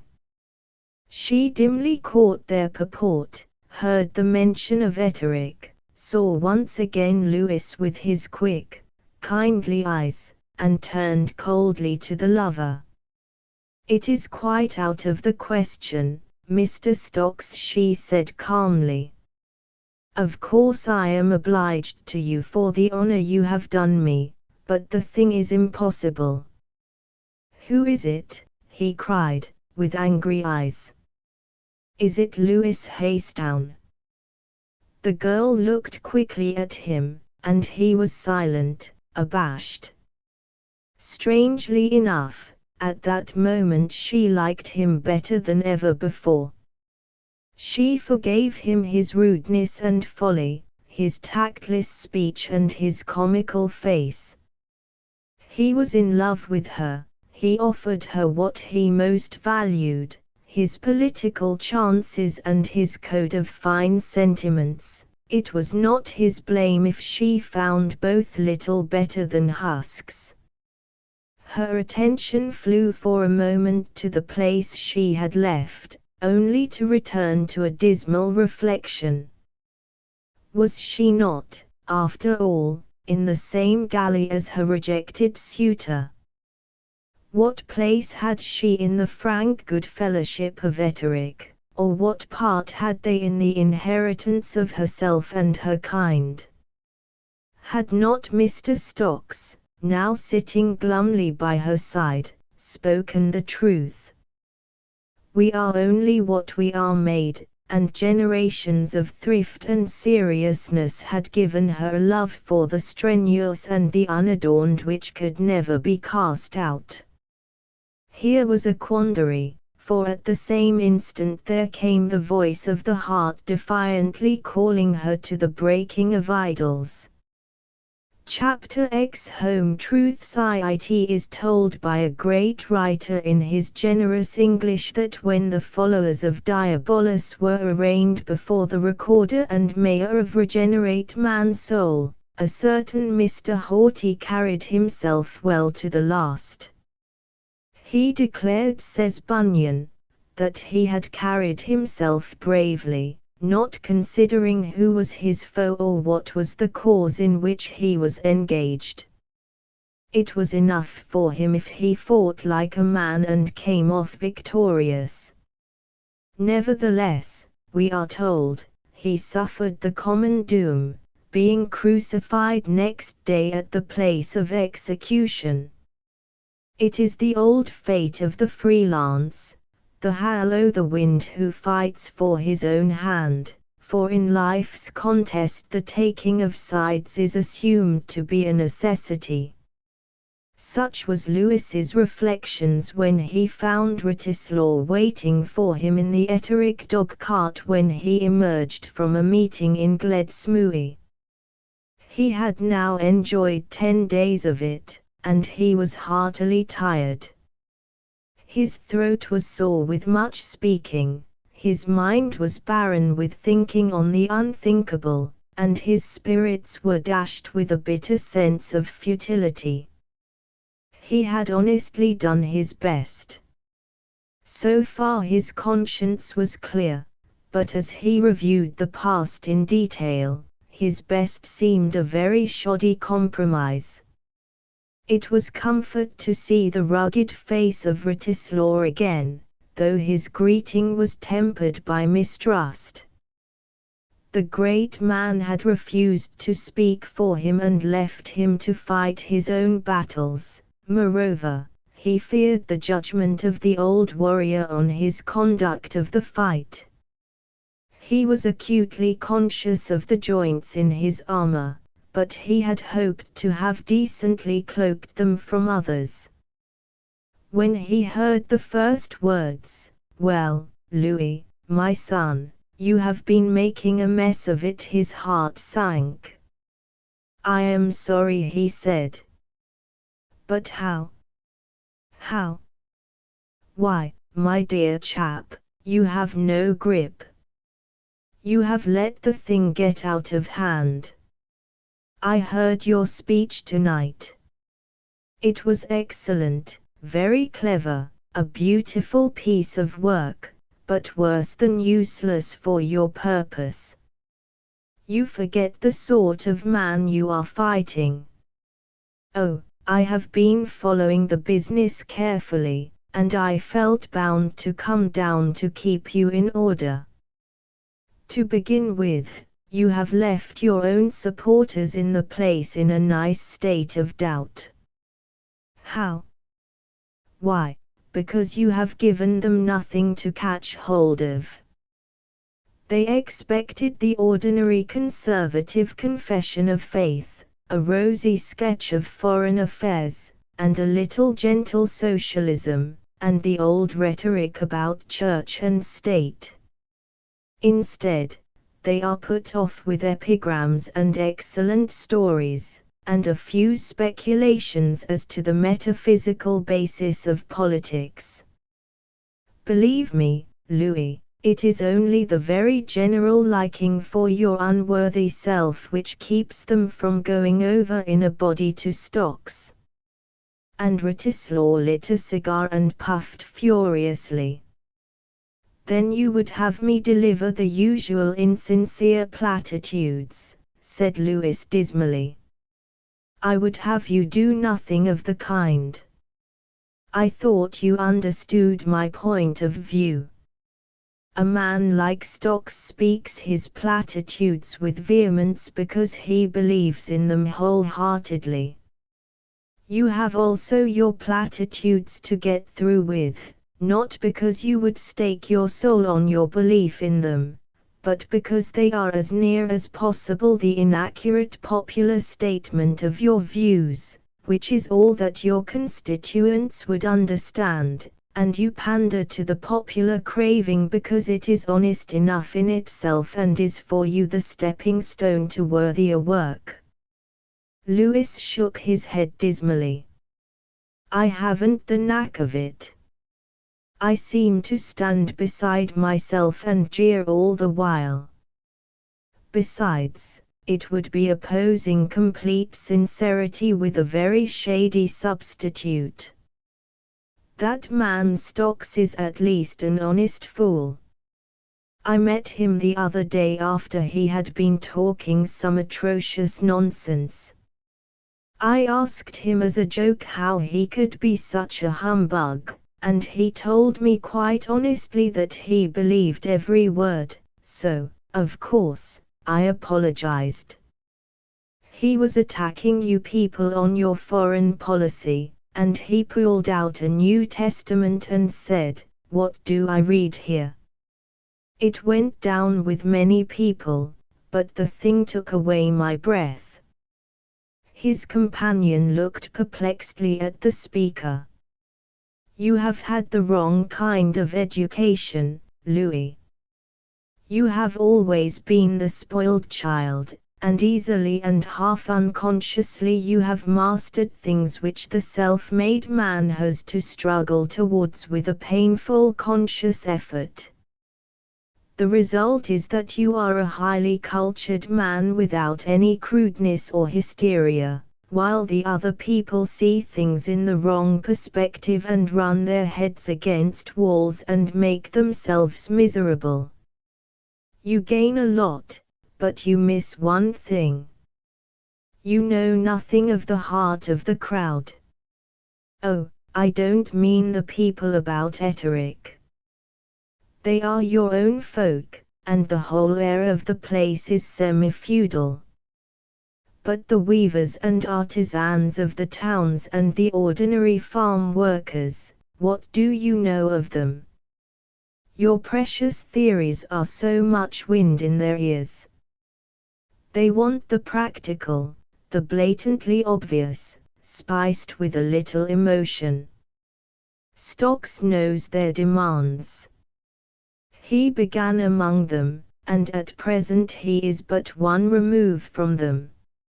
A garbled quotation from the scriptures or an appeal to their domestic affections is the very thing required.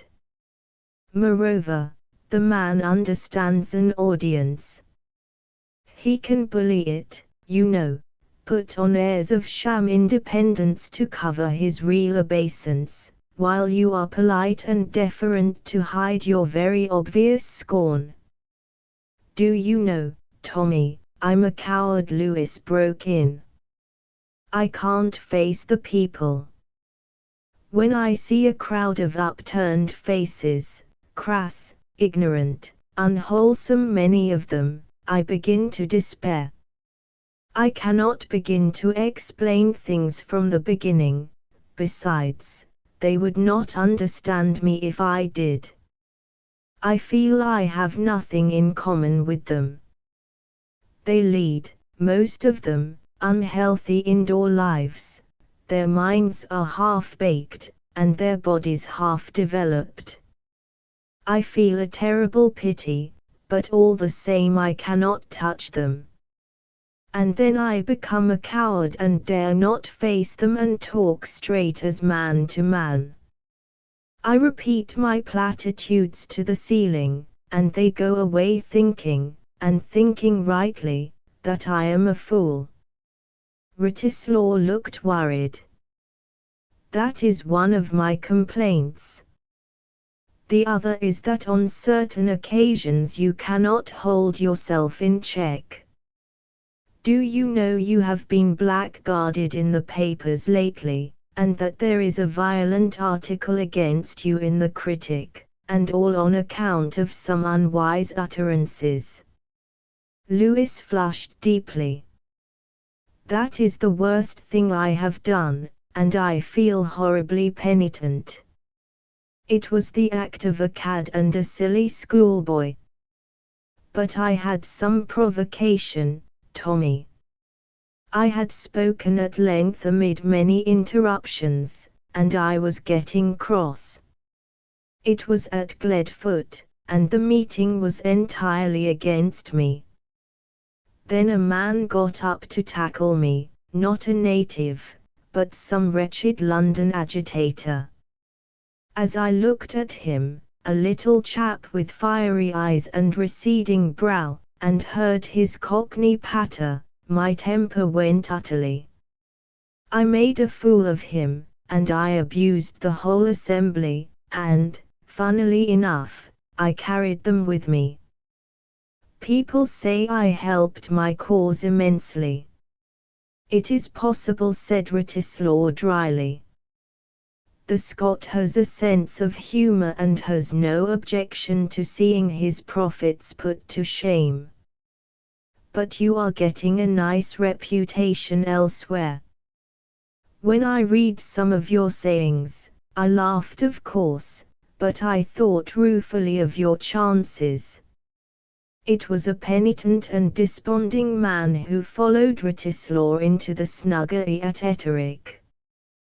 But light and food, the gleam of silver and vellum and the sweet fragrance of tobacco consoled him, for in most matters he was half-hearted, and politics sat lightly on his affections. To Alice the weeks of the contest were filled with dire unpleasantness. Lewis, naturally, kept far from Glenaverlyn, while of Mr. Stocks she was never free. She followed Lady Manor-Water's lead and canvassed vigorously, hoping to find distraction in the excitement of the fight. But her efforts did not prosper. On one occasion she found herself in a cottage on the Gledsmooy road, her hands filled with election literature. A hale old man was sitting at his meal, who greeted her cordially, and made her sit down while she stumbled through the usual questions and exhortations. "Are ye no bidin at Glenaverlyn?" he asked. "And have I no seen ye walking on the hill wi' Maister Louis?"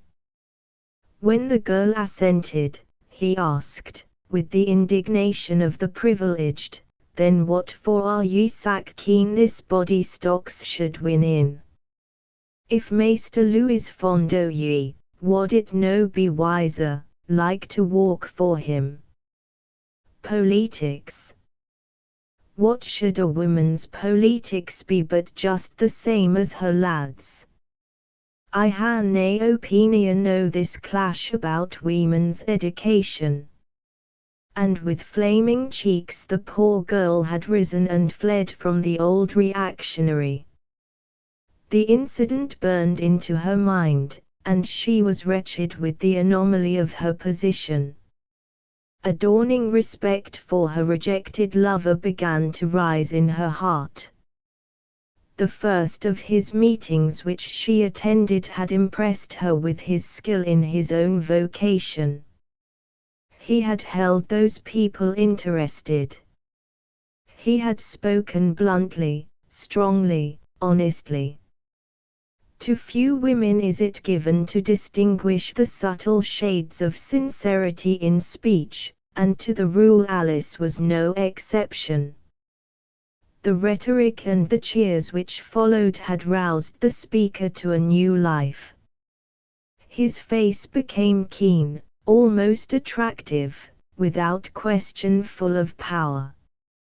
He was an orator beyond doubt, and when he concluded in a riot of applause, Alice sat with small hands clenched and eyes shining with delight. He had spoken the main articles of her creed, but with what force and freshness! She was convinced, satisfied, delighted, though somewhere in her thought lurked her old dislike of the man and the memory of another. As ill luck would have it, the next night she went to hear Lewis in Gledsmooy, when that young gentleman was at his worst. She went unattended, being a fearless young woman, and consequently found herself in the very back of the hall crowded among some vehement politicians. The audience, to begin with, was not unkind. Lewis was greeted with applause, and at the first heard with patience. But his speech was vague, incoherent, and tactless. To her unquiet eyes he seemed to be afraid of the men before him. Every phrase was guarded with a proviso, and possibles bristled in every sentence. The politicians at the back grew restless, and Alice was compelled to listen to their short, scathing criticisms. Soon the meeting was hopelessly out of hand. Men rose and rudely marched to the door. Catcalls were frequent from the corners, and the back of the hall became aggressive. The girl had sat with white, pained face, understanding little save that Lewis was talking nonsense and losing all grip on his hearers. In spite of herself, she was contrasting this fiasco with the pithy words of Mr. Stocks. When the meeting became unruly, she looked for some display of character, some proof of power. Mr. Stocks would have fiercely cowed the opposition, or at least have spoken the last word in any quarrel. Lewis's conduct was different. He shrugged his shoulders, made some laughing remark to a friend on the platform, and with all the nonchalance in the world asked the meeting if they wished to hear any more. A claque of his supporters replied with feigned enthusiasm, but a malcontent at Alice's side rose and stamped to the door. "I came to hear sense," he cried, "and know this bairn's blethers." The poor girl was in despair. She had fancied him a man of power and ambition, a man of action. But he was no more than a creature of words and sentiment, graceful manners, and an engaging appearance. The despised Mr. Stocks was the real worker. She had laughed at his incessant solemnity as the badge of a fool, and adored Lewis's light-heartedness as the true air of the great. But she had been mistaken. Things were what they seemed. The light-hearted was the half-hearted, the wandering dilettante Mr. Stocks had called him, the worst type of the pseudo-culture of our universities. She told herself she hated the whole affectation of breeding and chivalry. Those men, Lewis and his friends, were always kind and soft-spoken to her and her sex. Her soul hated it. She cried aloud for equal treatment, for a share of the iron and rigor of life. Their manners were a mere cloak for contempt. If they could only be rude to a woman, it would be a welcome relief from this facile condescension. What had she or any woman with brains to do in that galley? They despised her kind, with the scorn of sultans who chose their womenfolk for looks and graces. The thought was degrading, and a bitterness filled her heart against the whole clique of easy aristocrats. Mr. Stocks was her true ally. To him she was a woman, an equal. To them she was an engaging child, a delicate toy. So far she went in her heresy, but no farther. It is a true saying that you will find 20 heroic women before you may meet one generous one, but Alice was not wholly without this rarest of qualities. The memory of a frank voice, very honest grey eyes, and a robust cheerfulness brought back some affection for the erring Lewis. The problem was beyond her reconciling efforts, so the poor girl, torn between common sense and feeling, and recognizing with painful clearness the complexity of life, found refuge in secret tears. The honors of the contest, so far as Lewis's party was concerned, fell to George Winterham, and this was the fashion of the event.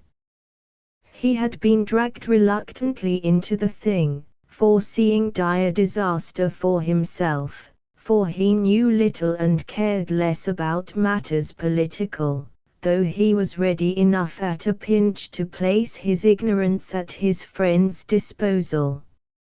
So he had been set to the dreary work of committee rooms, and then, since his manners were not unpleasing, dispatched as aide-de-camp to any chance orator who enlivened the county. but at last a crisis arrived in which other use was made of him. A speaker of some pretensions had been announced for a certain night at the considerable village of Allerfoot. The great man failed, and as it was the very eve of the election none could be found for his place. Lewis was in despair, till he thought of George. It was a desperate chance, but the necessity was urgent, so, shutting himself up for an hour, he wrote the better part of a speech which he entrusted to his friend to prepare. George, having a good memory, laboriously learned it by heart, and clutching the friendly paper and wholeheartedly abusing his chief, he set out grimly to his fate. Promptly at the hour of 8 he was deposited at the door of the Masonic Hale in Allerfoot. The place seemed full, and a nervous chairman was hovering around the gate. News of the great man's defection had already been received, and he was in the extremes of nervousness.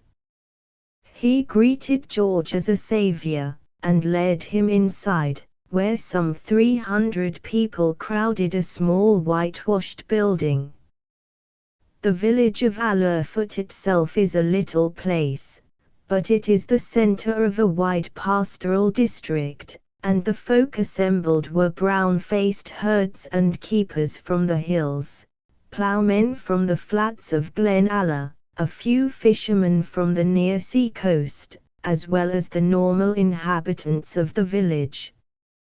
George was wretchedly nervous and sat in a cold sweat while the chairman explained that the great Mr. S.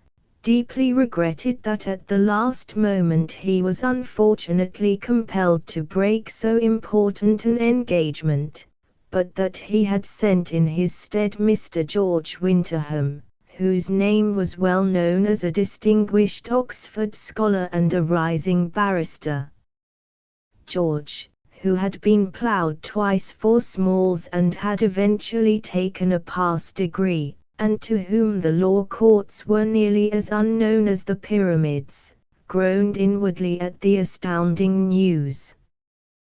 The audience might have been a turnip field for all the personality it possessed for him.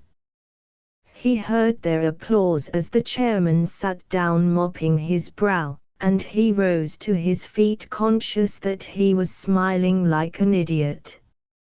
He made some introductory remarks of his own, that he was sorry the other chap hadn't turned up, that he was happy to have the privilege of expounding to them his views on this great subject, and then with an ominous sinking of heart plucked forth his papers and launched into the unknown. The better part of the speech was wiped clean from his memory at the start, so he had to lean heavily on the written word. He read rapidly but without intelligence. Now and again a faint cheer would break the even flow, and he would look up for a moment with startled eyes, only to go off again with quickened speed. He found himself talking neat paradoxes which he did not understand, and speaking glibly of names which to him were no more than echoes. Eventually he came to an end at least 20 minutes before a normal political speech should close, and sat down, hot and perplexed, with a horrible sense of having made a fool of himself. The chairman, no less perplexed, made the usual remarks and then called for questions, for the time had to be filled in somehow. The words left George aghast. The wretched man looked forward to raw public shame. His ignorance would be exposed, his presumption laid bare, his pride thrown in the dust. He nerved himself for a despairing effort. He would brazen things out as far as possible, afterwards, let the heavens fall. An old minister rose and asked in a thin ancient voice what the government had done for the protection of missionaries in Saskatoon. Was he, Mr. Winterham, aware that our missionaries in that distant land had been compelled to wear native dress by the arrogant chiefs, and so fallen victims to numerous chills and epidemics? George replied that he considered the treatment abominable, believed that the matter occupied the mind of the Foreign Office night and day, and would be glad personally to subscribe to any relief fund. The good man declared himself satisfied, and Saint Sebastian breathed freely again. A sturdy man in homespun rose to discover the government's intention on church matters. Did the speaker ken that on his small holding he paid £10 in tithes, though he himself did not hold with the establishment, being a Reformed Presbyterian?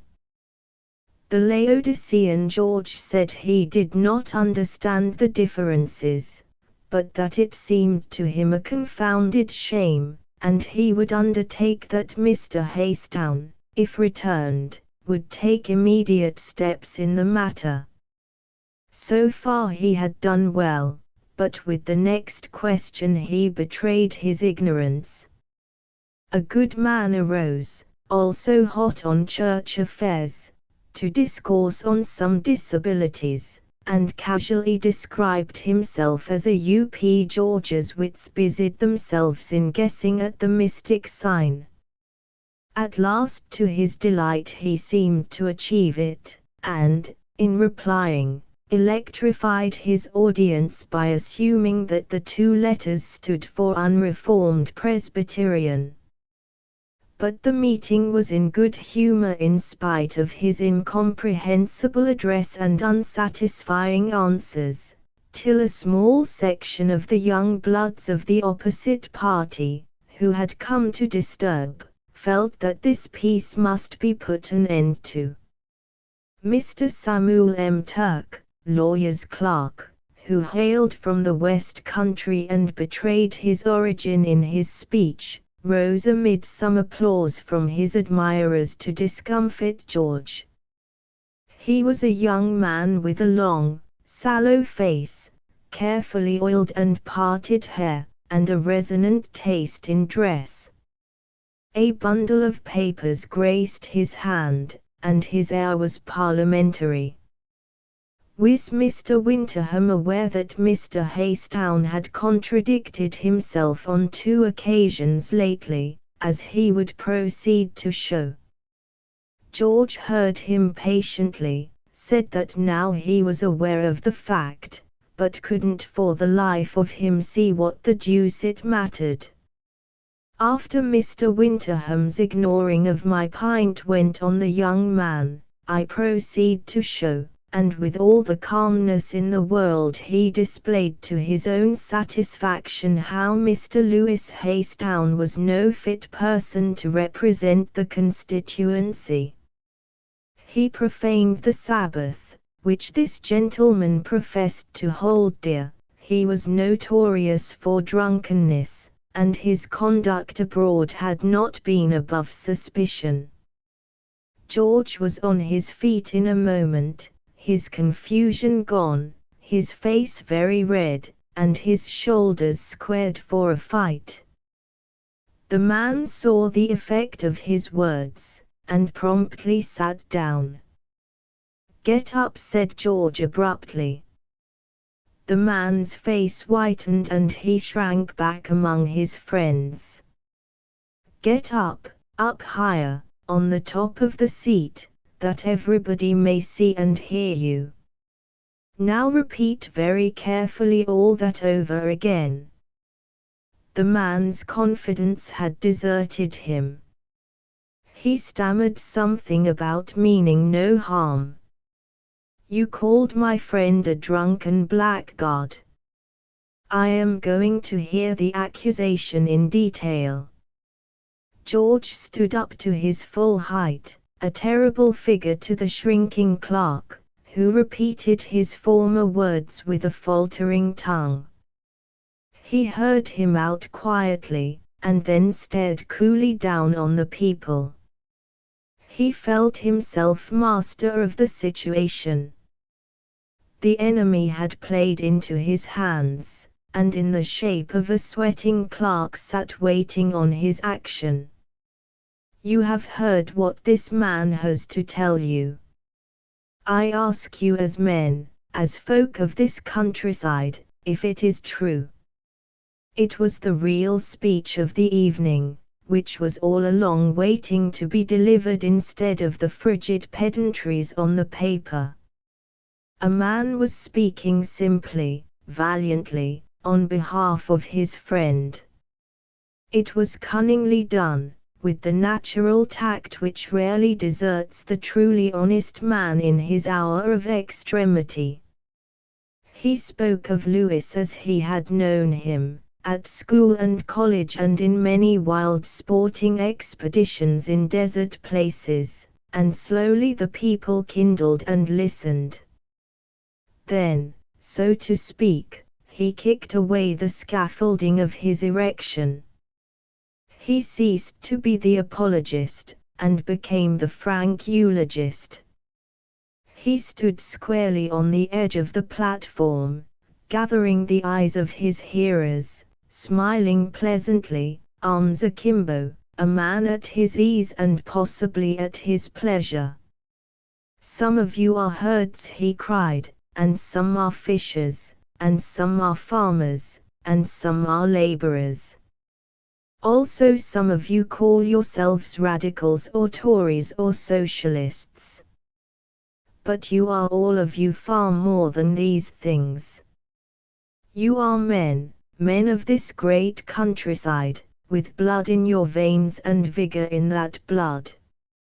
If you were a set of pale-faced mechanics, I should not be speaking to you, for I should not understand you. But I know you all, and I like you, and I am going to prevent you from making godless fools of yourselves. There are two men before you.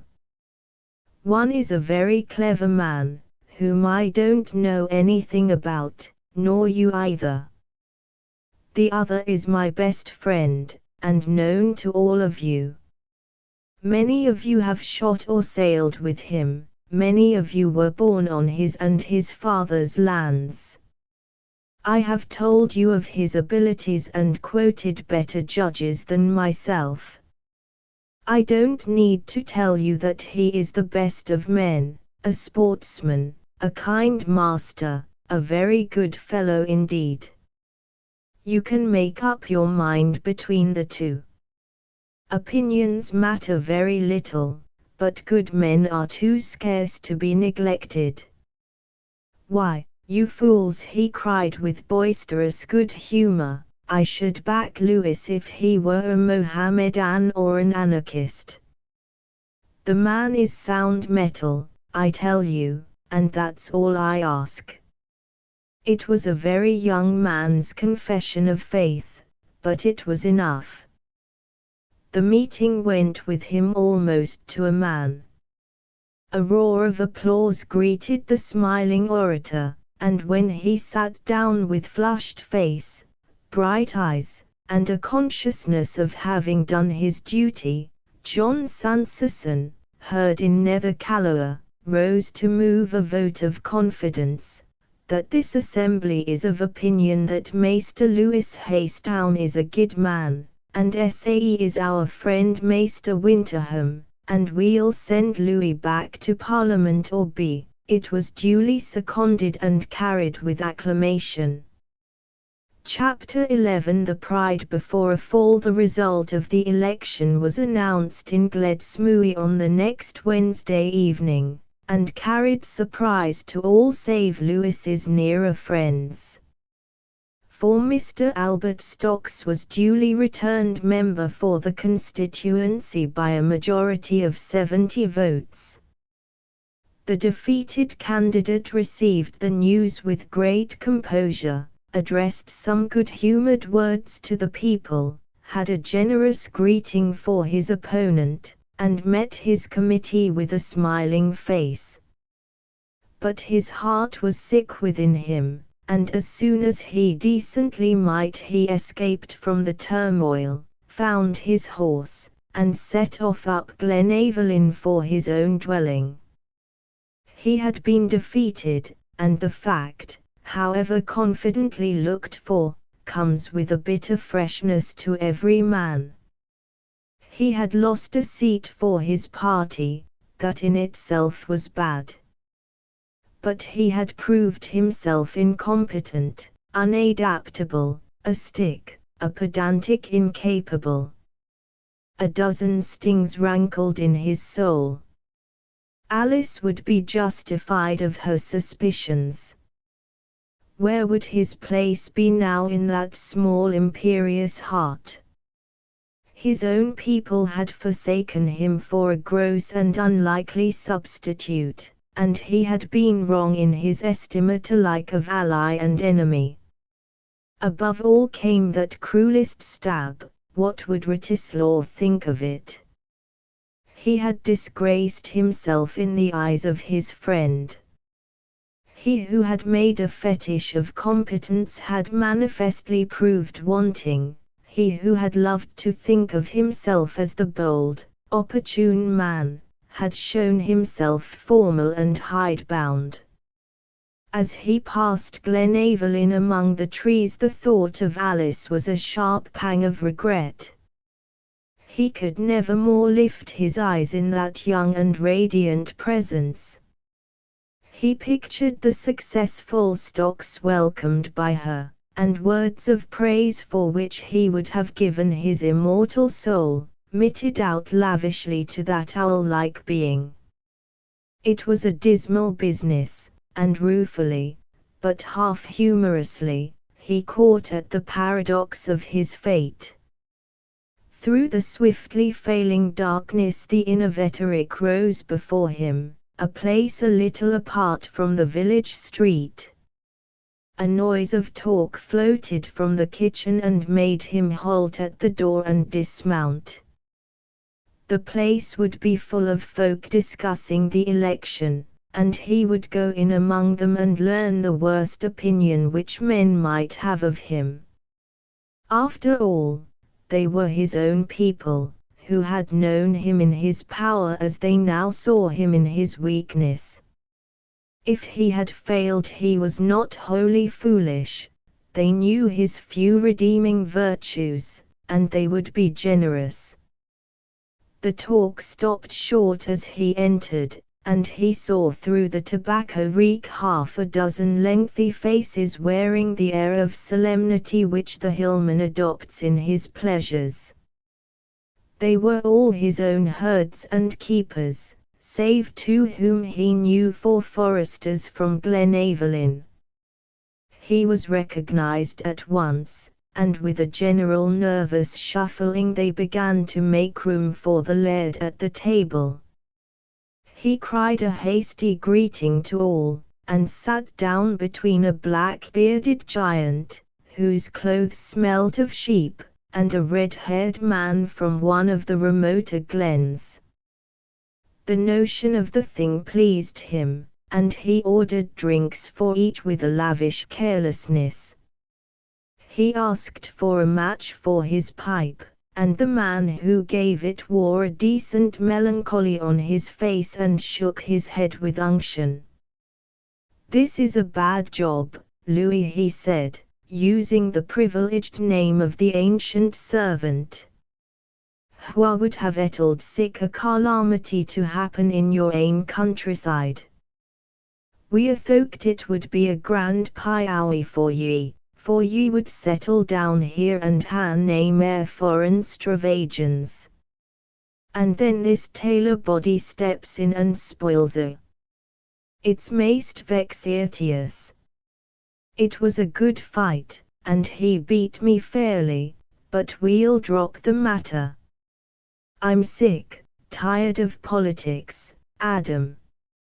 If I had been a better man they might have made a herd of me, and I should have been happy. Wheesht, Louis, said the man, grinning. A herd's job is no for the likes o' you. But there's better work waiting for you than politics. It's a beggar's trade after a, and far better left to bagman bodies like yon stocks. It's a pooey thing for sack proper a man as you. But what can I do? Cried Louis in despair. I have no profession. I am useless. Useless. Ye are a grand judge o' sheep and nowt, and ye ken a horse better than one coupeer.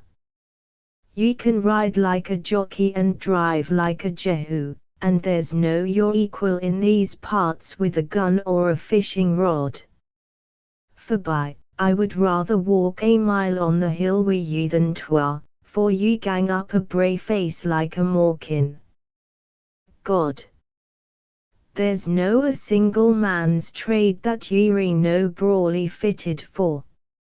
And then ye've a heap o' book lear that folk learned ye away about England, though I cannot speak muckle on that, no being a jidge. Louis grinned at the portraiture. You do me proud. But let's talk about serious things. You were on sheep when I came in. Get back to them and give me your mind on Cheviots. The lamb sales promise well. For 20 minutes the room hummed with technicalities. One man might support the conversation on alien matters, but on sheep the humblest found a voice. Louis watched the ring of faces with a sharp delight. The election had made him sick of his fellows who chattered and wrangled and wallowed in the sentimental.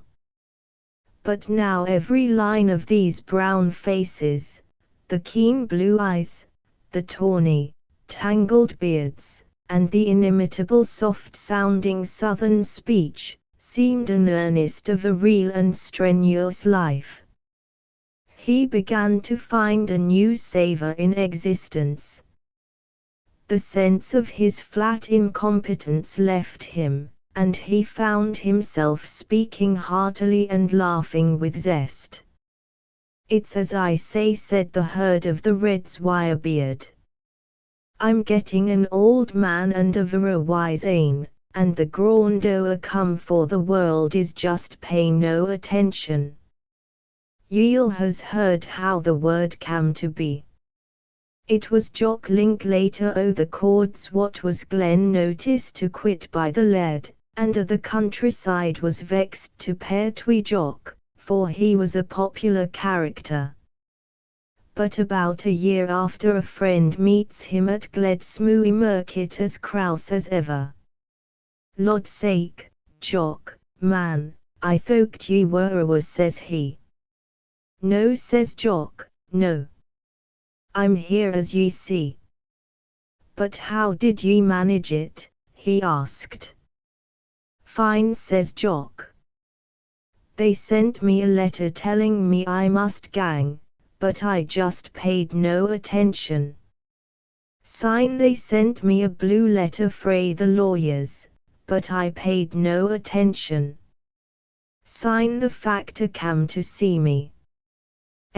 And what did ye do then, Jock, says he. Oh, I paid no attention. Sign, the laird cam himsel. That would frit ye, he says. No, no a grain, said Jock, vera calm. I just paid no attention, and here I am. Louis laughed, but the rest of the audience suffered no change of feature. The gloaming had darkened, and the little small-paned window was a fretted sheet of dark and lucent blue. Grateful odors of food and drink and tobacco hung in the air, though tar and homespun and the far-carried fragrance of peat fought stoutly for the mastery. One man fell to telling of a fox hunt, when he lay on the hill for the night and shot 5 of the destroyers of his flock before the morning. It was the sign, and the hour, for stories of many kinds, tales of weather and adventure, humorous lowland escapades and dismal mountain realities. Or stranger still, there would come the odd, half-believed legends of the glen, told shamefully yet with the realism of men for whom each word had a power and meaning far above fiction. Lewis listened entranced, marking his interest now by an exclamation, and again by a question. The herd of Pharaoh told of the salmon, the king of the Allah salmon, who swam to the head of Allah and then crossed the spit of land to the head of Kaloa to meet the king of the Kaloa fish. It was a humorous story, and was capped there and then by his cousin of the Drekil, who told a ghastly tale of a murder in the wilds. Then a lonely man, Simon O' the Hate O' the Hope, glorified his powers on a January night when he swung himself on a floodgate over the Allah while the thing quivered beneath him, and the water roared redly above his thighs. And that yet broke when I was 3 parts hour, and I went down the river with my feet tangled in the bars and nae room for sweemin'. But I gripped an oak grit and stilled missile for an hour till the water knocked the yet to sawdust. It broke baith my ankles, and though I'm a mortal strong man in my arms, they twisted kits keep it me helpless. When a man's feet are broke he has nae strength in his wrist. I know, said Lewis, with excitement. I have found the same myself. Where? Asked the man, without rudeness. Once on the skiff, so when I was after salmon, and once in the Dorab hills above Abdullah. Were ye sick when they rescued ye? I was. I had 2 muscles sprung on my arm, but that was nae a thing to the retching and dizziness when they laid me on the heather. Jock Geoffrey was bending o'er me, and though he wasna touching me I began to suffocate, and yet I was o'er weak to cry out and had to thole it. I know.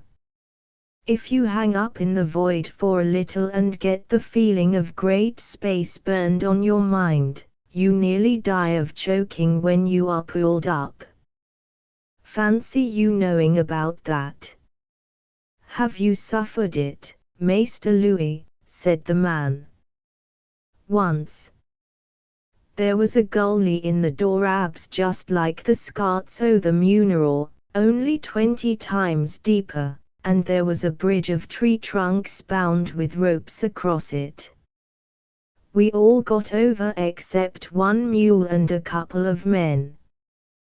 They were just getting off when a trunk slipped and dangled down into the abyss with one end held up by the ropes. The poor animal went plumb to the bottom. We heard it first thud on a jag of rock and then, an age after, splash in the water. One of the men went with it, but the other got his legs caught between the ropes and the tree and managed to hang on. The poor beggar was helpless with fright, and he squealed, great heavens! How he did squeal! And what did ye do? Asked a breathless audience. I went down after him. I had to, for I was his master, and besides, I was a bit of an athlete then. I cried to him to hang on and not look down.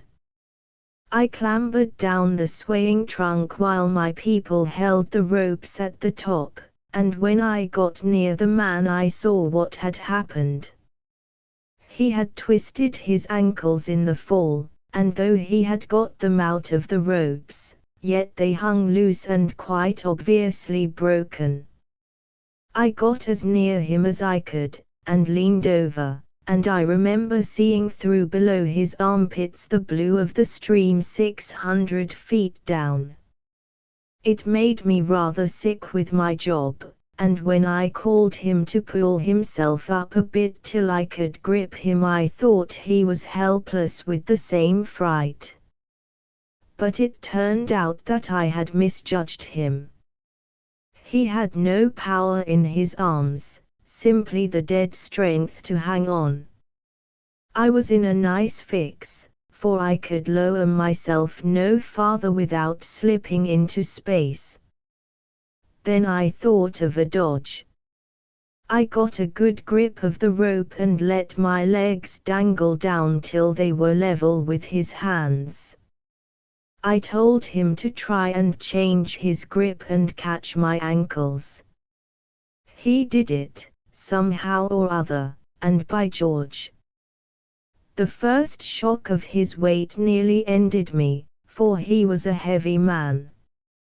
However, I managed to pull myself up a yard or two, and then I could reach down and catch his arms.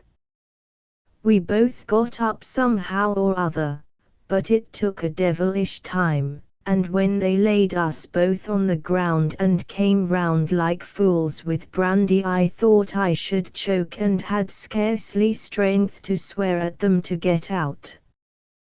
The assembly had listened intently, catching its breath with a sharp risp, as all outdoor folks will do when they hear of an escapade which strikes their fancy. One man, a stranger, hammered his empty pipe bowl on the table in applause. "Wha was the man, d'ye say?" he asked. "A nigger." Lewis laughed. "Not a nigger most certainly, though he had a brown face." "And ye risked your life for a black o' some kind. Man, ye must be awfoo fond o' your fellow men.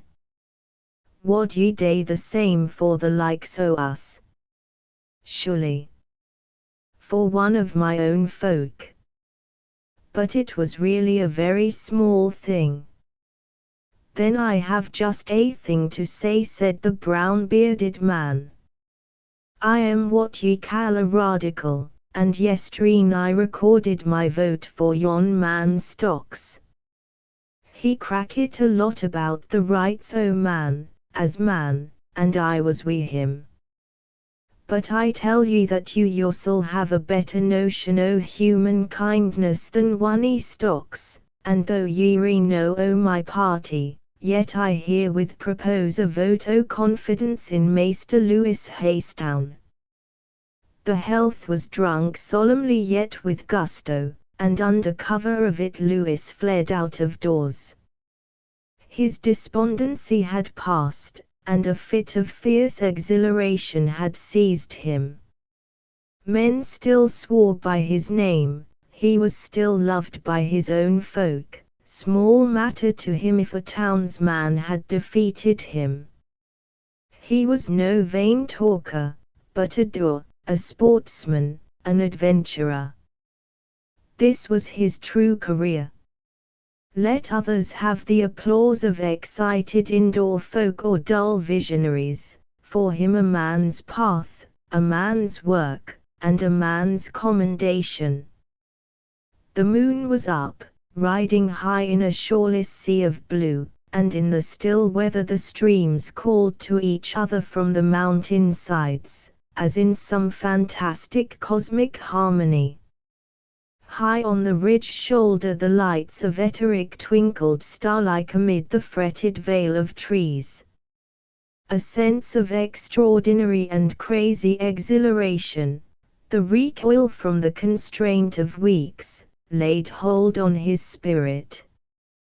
He hummed a dozen fragments of song, and at times would laugh with the pure pleasure of life. The quixotic, the generous, the hopeless, the successful, laughter and tears, death and birth, the warm hearth and the open road, all seemed blent for the moment into one great zest for living.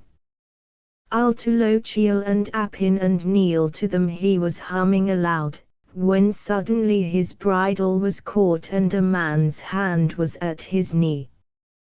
Louis, cried Wratislaw, gracious, man, have you been drinking? And then seeing the truth, he let go the bridle, put an arm through the stirrup leathers, and walked by the horse's side. So that's the way you take it, old chap. Do you know that you are a discredited and defeated man? And yet I find you whistling like a boy. I have hopes for you, Louis. You have the buoyant heart, and with that nothing can much matter. But, confound it, you are hours late for dinner. Chapter 12, Pastoral and Tragedy. The news of the election, brought to Glenaverlyn by a couple of ragged runners, had a different result from that forecast by Lewis. Alice heard it with a heart unquickened, and when, an hour after, the flushed, triumphant Mr. Stocks arrived in person to claim the meed of success, he was greeted with a painful carelessness. Lady Manor-Water had been loud in her laments for her nephew, but to Mr. Stocks she gave the honest praise which a warm-hearted woman cannot withhold from the fighter. Our principles have won, she cried. Now who will call the place a Tory stronghold? Oh, Mr. Stocks, you have done wonderfully, and I am very glad. I'm not a bit sorry for Lewis, for he well deserved his beating. But with Alice there could be neither pleasure nor its simulation. Her terrible honesty forbade her the easy path of false congratulations. She bit her lip till tears filled her eyes. What was this wretched position into which she had strayed? Lewis was all she had feared, but he was Lewis, and far more than any bundle of perfections. A hot, passionate craving for his presence was blinding her to reason. And this man who had won, this, the fortunate politician, she cared for him not a straw. A strong dislike began to grow in her heart to the blameless Mr. Stocks. Dinner that night was a weary meal to the girl. Lady Manor-Water prattled about the day's events, and Lord Manor-Water, hopelessly bored, ate his food in silence. The lively Bertha had gone to bed with a headache, and the younger Miss Flint was the receptacle for the moment of her hostess's confidences. Alice sat between Mr. Stocks and Arthur, facing a tall man with a small head and immaculate hair who had ridden over to dine and sleep. One of the two had the wisdom to see her humor and keep silent, though the thought plunged him into a sea of ugly reflections. It would be hard if, now that things were going well with him, the lady alone should prove obdurate. For in all this politician's daydreams a dainty figure walked by his side, sat at his table's head, received his friends, fascinated austere ministers, and filled his pipe of an evening at home. Arthur was silent, and to him the lady turned in vain.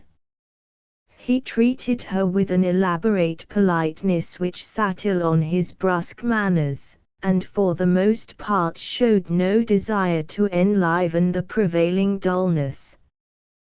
But after dinner he carried her off to the gardens on the plea of fresh air and a fine sunset, and the girl, who liked the boy, went gladly.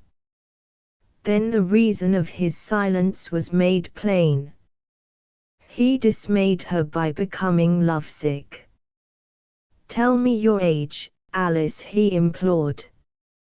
I am 20 at Christmas time, said the girl, amazed at the question. And I am 17 or very nearly that. Men sometimes marry women older than themselves, and I don't see why I shouldn't. Oh, Alice, promise that you will marry me.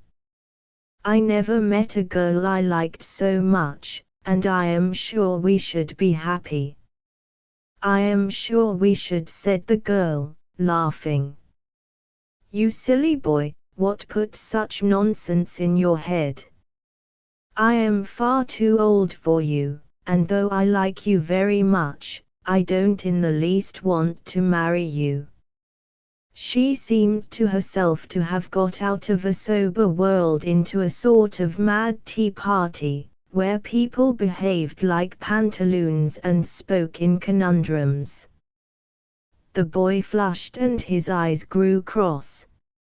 Is it somebody else? He asked, at which the girl, with a memory of Mr. Stocks, reflected on the dreadful monotony of men's ways.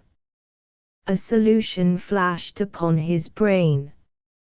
Are you going to marry Louis Hastown? He cried in a more cheerful voice. After all, Louis was his cousin, and a worthy rival. Alice grew hotly uncomfortable. I am not going to marry Mr. Louis Hastown, and I am not going to talk to you any more. And she turned round with a flaming face to the cool depths of the wood. Then it is that fellow Stocks. Oh, Lord, groaned Arthur, irritated into bad manners. You can't mean it, Alice. He's not fit to black your boots. Some foolish impulse roused the girl to reply. She defended the very man against whom all the evening she had been unreasonably bitter. You have no right to abuse him. He is your people's guest and a very distinguished man, and you are only a foolish boy.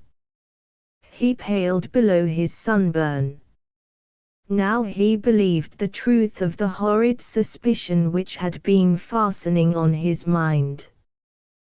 But he stammered, the chap isn't a gentleman, you know. The words quickened her vexation. A gentleman. The cant word, the fetish of this ring of idle aristocrats. She knew the hollowness of the whole farce. The democrat in her made her walk off with erect head and bright eyes, leaving a penitent boy behind, while all the time a sick, longing heart drove her to the edge of tears. The days dragged slowly for the girl. The brightness had gone out of the wide, airy landscape, and the warm August days seemed chill. She hated herself for the wrong impression she had left on the boy Arthur's mind, but she was too proud to seek to erase it. She could but trust to his honor for silence. If Louis heard, the thought was too terrible to face. He would resign himself to the inevitable. She knew the temper of the man. Good form was his divinity, and never by word or look would he attempt to win another man's betrothed. She must see him and learn the truth. But he came no more to Glenaverlyn, and Etterick was a far cry for a girl's fancy. Besides, the 12th had come and the noise of guns on every hill spoke of other interests for the party at Etterick. Louis had forgotten his misfortunes, she told herself, and in the easy way of the half-hearted found in bodily fatigue a drug for a mind but little in need of it. One afternoon Lady Manor-Water came over the lawn waving a letter. "Do you want to go and picnic tomorrow, Alice?" she cried. Lewis is to be shooting on the moors at the head of the Evelyn, and he wants us to come and lunch at the Pool of Ness. He wants the whole party to come, particularly Mr. Stocks, and he wants to know if you have forgiven him.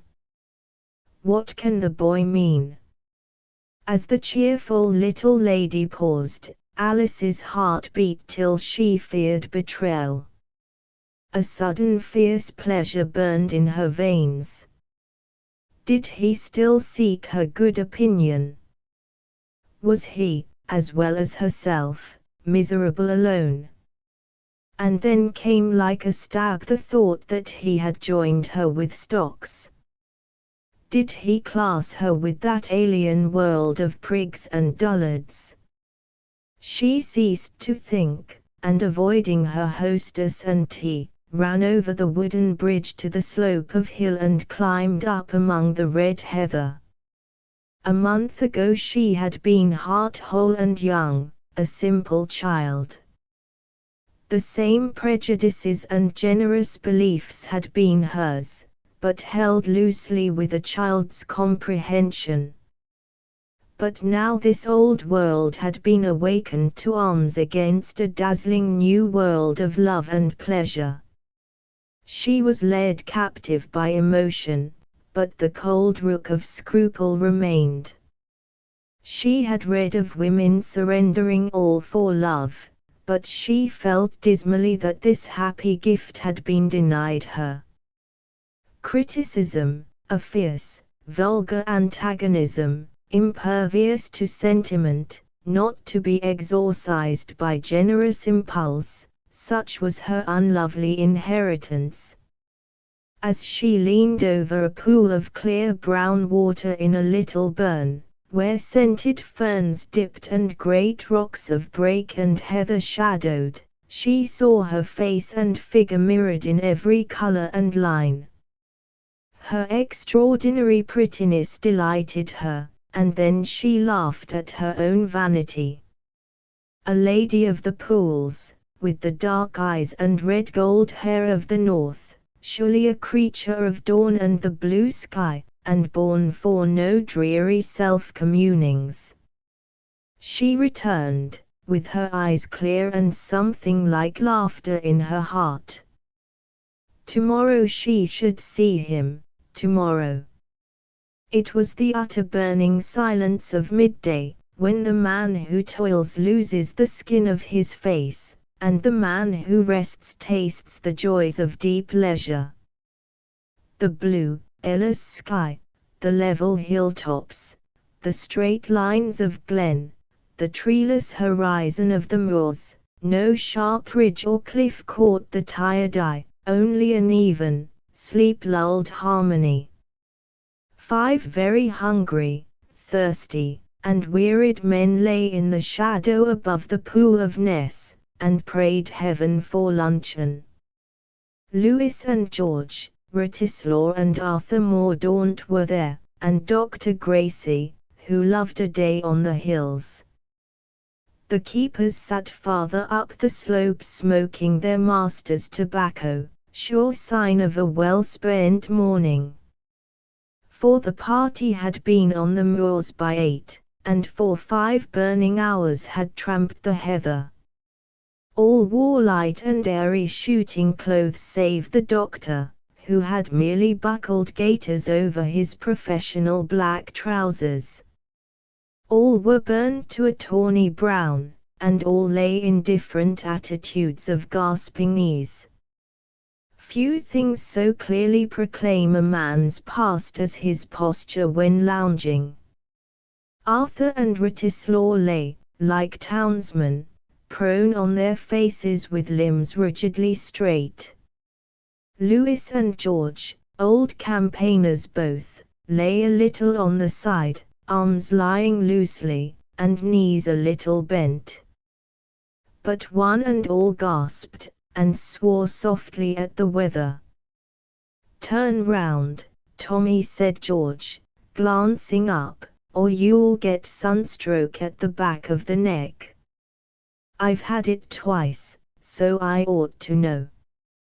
You want to wet your handkerchief and put it below your cap.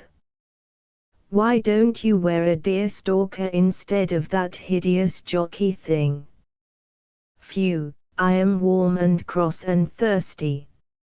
Louis, I'll give your aunt 5 minutes, and then I shall go down and drink that pool dry. Louis sat up and watched the narrow ribbon of road which coiled up the glen to the pool's edge. He only saw some hundreds of yards down it, but the prospect served to convince him that his erratic aunt was late. If my wishes had any effect, said George, at this moment I should be having iced champagne. And he cast a longing eye to the hampers. You won't get any, said Louis. We are not Sybarites in this glen, and our drinks are the drinks of simple folk. Do you remember Cranstown? I once went stalking with him, and we had pate de foie gras for luncheon away up on the side of a rugged mountain. That sort of thing sets my teeth on edge. Honest man, cried George. But here are your friends, and you had better stir yourself and make them welcome. 5 very cool and leisurely beings were coming up the hill path, for, having driven to above the village, they had had an easy walk of scarcely half a mile. Louis's eye sought out a slight figure behind the others, a mere gleam of pink and white. As she stepped out from the path to the heather, his eye was quick to seize her exquisite grace. Other women arrayed themselves in loose and floating ornament, ribbons and what not, but here was one who knew her daintiness, and made no effort to cloak it. Trim, cool, and sweet, the coils of bright hair above the white frock catching the noon sun, surely a lady to pray for and toil for, one made for no facile wooing or easy conquest. Louis advanced to Mr. Stocks as soon as he had welcomed his aunt, and shook hands cordially. We seem to have lost sight of each other during the last few days. I never congratulated you enough, but you probably understood that my head was full of other things. You fought splendidly, and I can't say I regret the issue. You will do much better than I ever could. Mr. Stocks smiled happily. The wheel of his fortunes was bringing him very near the top. All the way up he had had Alice for a companion, and that young woman, happy from a wholly different cause, had been wonderfully gracious. He felt himself on Mr. Louis Hastowne's level at last, and the baffling sense of being on a different plane, which he had always experienced in his company, was gone, he hoped, forever. So he became frank and confidential, forgot the pomp of his talk and his inevitable principles, and assisted in laying lunch. Lady Manor-Water drove her nephew into a corner. Where have you been, Louis, all these days? If you had been anybody else, I should have said you were sulking. I must speak to you seriously. Do you know that Alice has been breaking her heart for you? I won't have the poor child made miserable, and though I don't in the least want you to marry her, yet, I cannot have you playing with her. Louis had grown suddenly very red. I think you are mistaken, he said stiffly. Miss Wishart does not care a straw for me. If she is in love with anybody, it is with Stocks. I am much older than you, my dear, and I should know better. I may as well confess that I hoped it would be Mr. Stocks, but I can't disbelieve my own eyes. The child becomes wretched whenever she hears your name. You are making me miserably unhappy, because I can't believe a word of it. I have made a howling fool of myself lately, and I can't be blind to what she thinks of me." Lady Manor-Water looked pathetic. "Is the great Lewis ashamed of himself?" "Not a bit. I would do it again, for it is my nature to, as the hymn says. I am cut all the wrong way, and my mind is my mind, you know. But I can't expect Miss Wishart to take that point of view." His aunt shook a hopeless head. "Your moral nature is warped, my dear. It has always been the same since you were a very small boy at Glenaverlyn, and read the Holy War on the hearthrug. You could never be made to admire Emmanuel and his captains, but you set your heart on the reprobates jolly and griggish. But get away and look after your guests, sir." Lunch came just in time to save 5 hungry men from an undignified end. The Glenaverlyn party looked on with amusement as the ravenous appetites were satisfied.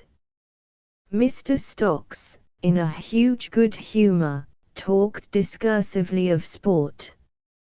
He inquired concerning the morning's bag, and called up reminiscences of friends who had equalled or exceeded it. Lewis was uncomfortable, for he felt that in common civility Mr. Stocks should have been asked to shoot.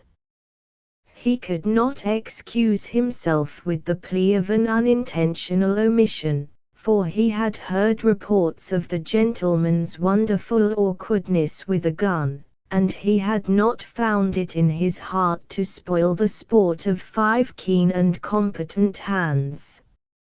He dared not look at Alice, for his aunt's words had set his pulses beating hotly. For the last week he had wrestled with himself, telling his heart that this lady was beyond his ken forever and a day, for he belonged by nature to the clan of despondent lovers. Before, she had had all the icy reserve, he all the fervours. The hint of some spark of fire behind the snows of her demeanour filled him with a delirious joy. Every movement of her body pleased him, every word which she spoke, the blitheness of her air and the ready kindness. The pale, pretty affluent girls, with their wit and their confidence, seemed old and womanly compared with Alice. Let simplicity be his goddess henceforth, simplicity and youth. The pool of Ness is a great, black cauldron of clear water, with berries above and berries below, and high crags red with heather. There you may find shade in summer, and great blaeberries and ripening rowans in the wane of August. These last were the snare for Alice, who was ever an adventurer. For the moment she was the schoolgirl again, and all sordid elderly cares were tossed to the wind. She teased Dr. Gracie to that worthy's delight, and she bade George and Arthur fetch and carry in a way that made them her slaves for life. Then she unbent to Mr. Stocks and made him follow her out on a peninsula of rock, above which hung a great cluster of fruit. The unfortunate politician was not built for this kind of exercise, and slipped and clung despairingly to every root and cleft. Lewis followed aimlessly, her gaiety did not fit with his mood, and he longed to have her to himself and know his fortune. He passed the panting Stocks and came up with the errant lady. "For heaven's sake be careful, Miss Wishart, he cried in alarm. That's an ugly black swirl down there. The girl laughed in his face. Isn't the place glorious? She cried. It's as cool as winter, and oh, the colors of that hillside. I'm going up to that birch tree to sit. Do you think I can do it? I am coming up after you, said Louis. She stopped and regarded it with serious eyes. It's hard, but I'm going to try. It's harder than the midburn that I climbed up on the day I saw you fishing. She remembered. Joy caught at his heart, and he laughed so gladly that Alice turned round to look at him. Something in his eyes made her turn her head away and scan the birch tree again.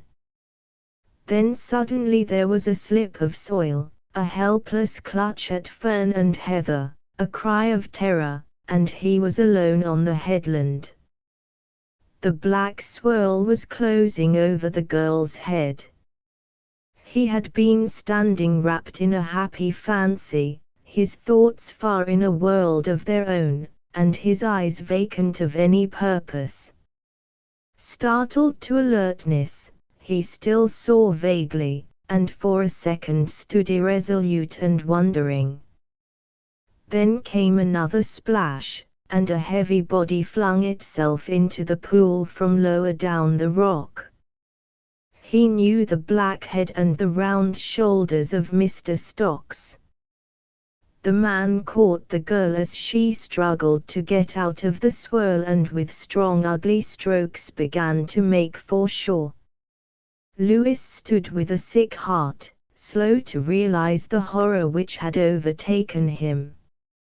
She was out of danger, though the man was swimming badly. Dismally he noted the fact of his atrocious swimming.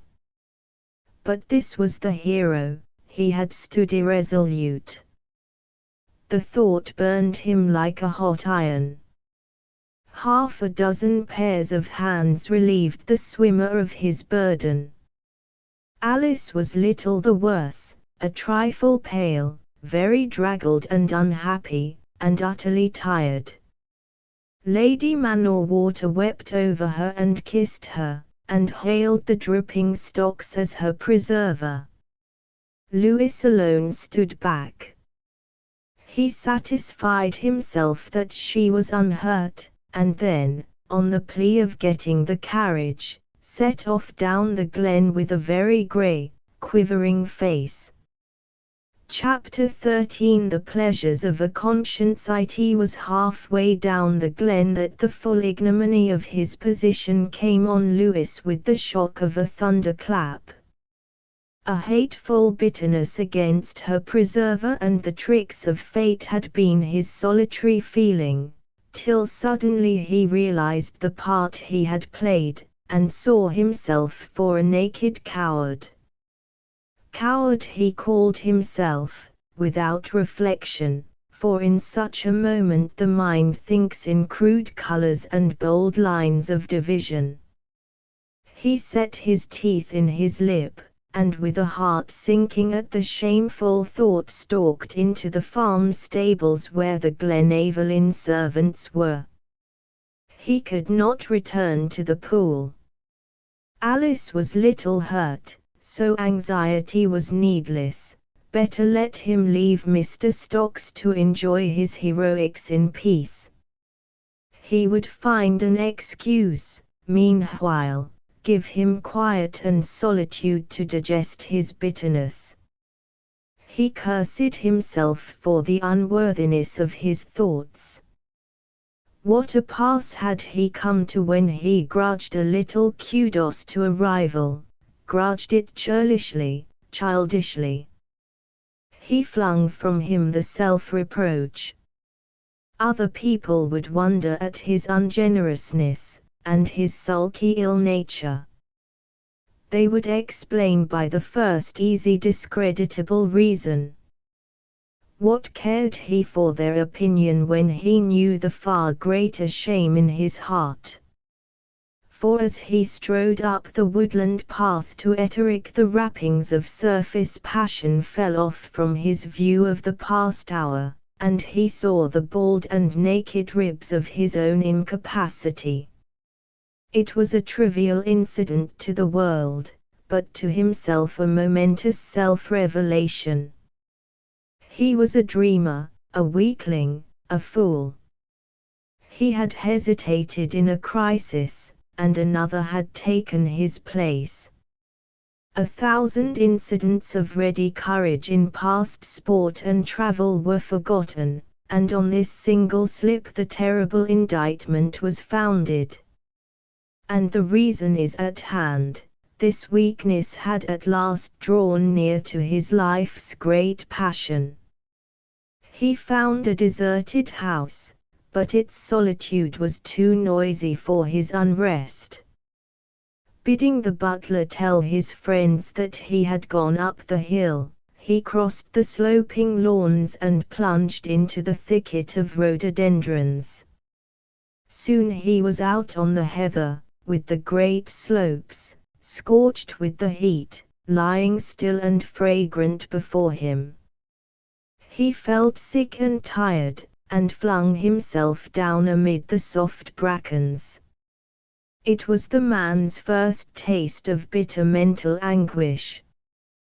Hitherto his life had been equable and pleasant, his friends had adored him, the world had flattered him, he had been at peace with his own soul.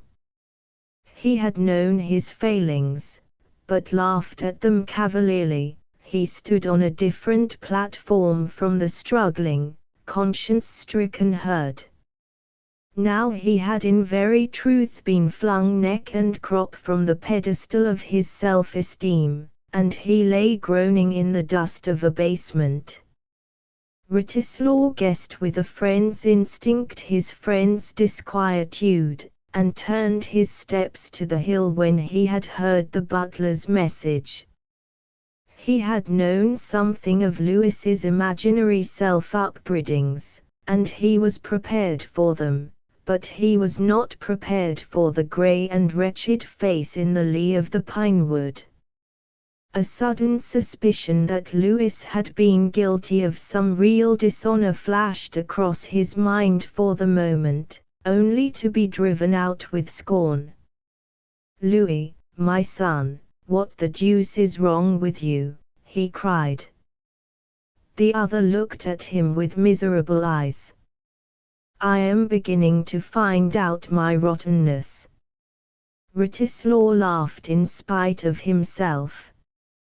What a fool to go making psychological discoveries on such a day. Is it all over the little misfortune at the pool?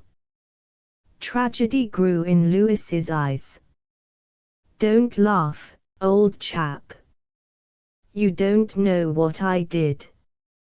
I let her fall into the water, and then I stood staring and let another man, the other man, save her." "Well, and what about that? He had a better chance than you. You shouldn't grudge him his good fortune." "Good Lord, man, you don't think it's that's troubling me?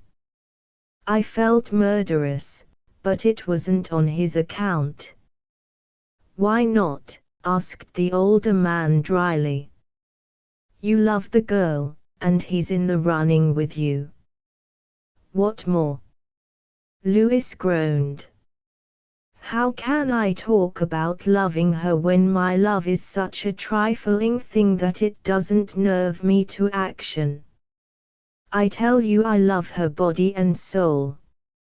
I live for her. The whole world is full of her. She is never a second out of my thoughts. And yet I am so little of a man that I let her come near death and never try to save her.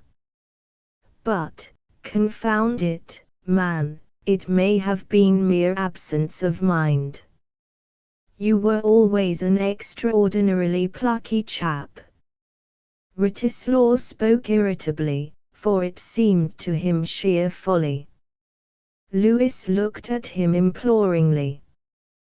"Can you not understand?" he cried. Wratislaw did understand, and suddenly. The problem was subtler than he had thought. Weakness was at the core of it, weakness revealed in self-deception and self-accusation alike, the weakness of the finical dreamer, the man with the unrobust conscience. But the weakness which Lewis arraigned himself on was the very obvious failing of the diffident and the irresolute. Wratislaw tried the path of boisterous encouragement. "Get up, you old fool, and come down to the house. You a coward. You are simply a romancer with an unfortunate knack of tragedy. The man must be laughed out of this folly. If he were not, he would show the self-accusing front to the world, and the man or Waters, Alice, Stocks, all save his chosen intimates, would credit him with a cowardice of which he had no taint." Arthur and George, resigned now to the inevitable lady, had seen in the incident only the anxiety of a man for his beloved, and just a hint of the ungenerous in his treatment of Mr. Stocks. They were not prepared for the silent tragic figure which Wratislaw brought with him. Arthur had a glint of the truth, but the obtuse George saw nothing. "Do you know that you are going to have the Wisharts for neighbors for a couple of months yet? Old Wishart has taken Glenaverlyn from the end of August." This would have been pleasant hearing at another time, but now it simply drove home the nail of his bitter reflections. Alice would be near him, a terrible reproach, she, the devotee of strength and competence. He could not win her, and it is characteristic of the man that he had ceased to think of Mr. Stocks as his rival. He would lose her to no rival, to his ragged incapacity alone would his ill fortune be due. He struggled to act the part of the cheerful host, and Wratislaw watched his efforts grimly. He ate little at dinner, showed no desire to smoke, and played billiards so badly that Wratislaw, an execrable player, won the first and last game of his life. The victor took him out of doors thereafter to walk on the moonlit, fragrant lawn. "You are taking things to heart," said he. "And I'm blessed if I can understand you. To me it's sheer mania. And to me it's the last link in a chain. I have suspected myself for long, now I know myself and, the knowledge is a hideous thing." Wratislaw stood regarding his companion seriously. "I wonder what will happen to you, Louis. Life is serious enough without inventing a crotchety virtue to make it miserable. Can't you understand me, Tommy? It isn't that I'm a cad, it's that I am a coward. I couldn't be a cad supposing I tried. These things are a matter chiefly of blood and bone, and I am not made that way. But God help me. I am a coward. I can't fight worth tuppence. Look at my performance a fortnight ago. The ordinary gardener's boy can beat me at making love. I am full of generous impulses and sentiments, but what's the use of them? Everything grows cold and I am a dumb icicle when it comes to action. I knew all this before, but I thought I had kept my bodily courage. I've had a good enough training, and I used to have pluck. But you don't mean to tell me that it was funk that kept you out of the pool today, cried the impatient Writislaw. How do I know that it wasn't, came the wretched answer. Writislaw turned on his heel and made to go back. You're an infernal idiot, Louis, and an infernal child. Thank heaven. Your friends know you better than you know yourself. The next morning it was a different man who came down to breakfast. He had lost his haggard air, and seemed to have forgotten the night's episode. Was I very rude to everybody last night? He asked. I have a vague recollection of playing the fool. You were particularly rude about yourself, said Writislaw. The young man laughed. It's a way I have sometimes. It's an awkward thing when a man's foes are of his own household. The others seemed to see a catch in his mirth, a ring as of something hollow. He opened some letters, and looked up from one with a twitching face and a curious droop of the eyelids. Miss Wishart is all right, he said. My aunt says that she is none the worse, but that Stocks has caught a tremendous cold. An unromantic ending. The meal ended, they wandered out to the lawn to smoke, and Writislaw found himself standing with a hand on his host's shoulder. He noticed something distraught in his glance and air. Are you fit again today? He asked. Quite fit, thanks, said Louis, but his face belied him. He had forgiven himself the incident of yesterday, but no proof of a non sequitur could make him relinquish his dismal verdict. The wide morning landscape lay green and soothing at his feet. Down in the glen men were winning the bog hay, up on the hill slopes they were driving lambs, the Evelyn hurried to the GLED, and beyond was the great ocean and the infinite works of man. The whole brave bustling world was astir, little and great ships hasting out of port, the soldier scaling the breach, the adventurer travelling the deserts. And he, the fool, had no share in this braggart heritage. He could not dare to look a man straight in the face, for like the king in the old fable he had lost his soul. Chapter 14 A gentleman in straits. The fall of the leaf found Etterick very full of people, and new dwellers in Glen Evelyn. The invitations were of old standing, but Lewis found their fulfilment a pleasant trick of fortune's. To keep a bustling household in good spirits leaves small room for brooding, and he was famous for his hospitality. The partridges were plentiful that year, and a rainless autumn had come on the heels of a fine summer. So life went pleasantly with all, and the master of the place cloaked a very sick heart under a ready good humour.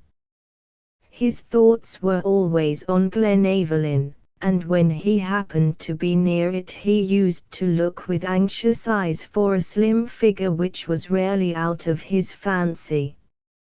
He had not seen Alice since the accident, save for one short minute, when riding from Gledsmooy he had passed her one afternoon at the Glen Evelyn gates. He had earnestly desired to stop, but his curious cowardice had made him pass with a lifted hat and a hasty smile. Could he have looked back, he might have seen the girl watching him out of sight with tearful eyes. To himself he was the hopeless lover, and she the scornful lady, while she in her own eyes was the unhappy girl for whom the soldier in the song shakes his bridle reins and cries an eternal adieu. Matters did not improve when the man-o'-waters left and Mr. Wishart himself came down, bringing with him Stocks, a certain Mr. Andrews and his wife, and an excellent young man called Thomson. All were pleasant people, with the manners which the world calls hearty, well-groomed, presentable folk, who enjoyed this life and looked forward to a better. Mr. Wishart explored the place thoroughly the first evening, and explained that he was thankful indeed that he had been led to take it. He was a handsome man with a worn, elderly face, a square jaw and somewhat weary eyes. It is given to few men to make a great fortune and not bear the signs of it on their persons. I expect you enjoyed staying with Lady Man-or-Water, Alice. Mrs. Andrews declared at dinner. They are very plain people, aren't they, to be such great aristocrats? I suppose so, said the girl listlessly. I once met Lady Man-or-Water at Mrs. Cookson's at afternoon tea. I thought she was badly dressed. You know Man-or-Water, don't you, George? Said the lady to her husband, with the boldness which comes from the use of a pis name without the handle. Oh yes, I know him well. I have met him at the Liberal Club dinners, and I was his chairman once when he spoke on Irish affairs. A delightful man. I suppose they would have a pleasant house party when you were here, my dear, asked the lady. And of course you had the election. What fun! And what a victory for you, Mr. Stocks. I hear you beat the greatest landowner in the district. Mr. Stocks smiled and glanced at Alice. The girl flushed, she could not help it, and she hated Mr. Stocks for his look. Her father spoke for the first time. What is the young man like, Mr. Stocks? I hear he is very proud and foolish, the sort of over-educated type which the world has no use for. I like him, said Mr. Stocks dishonestly. He fought like a gentleman. These people are so rarely gentlemen, said Mrs. Andrews, proud of her high attitude. I suppose his father made his money in coal and bought the land from some poor dear old aristocrat. It is so sad to think of it.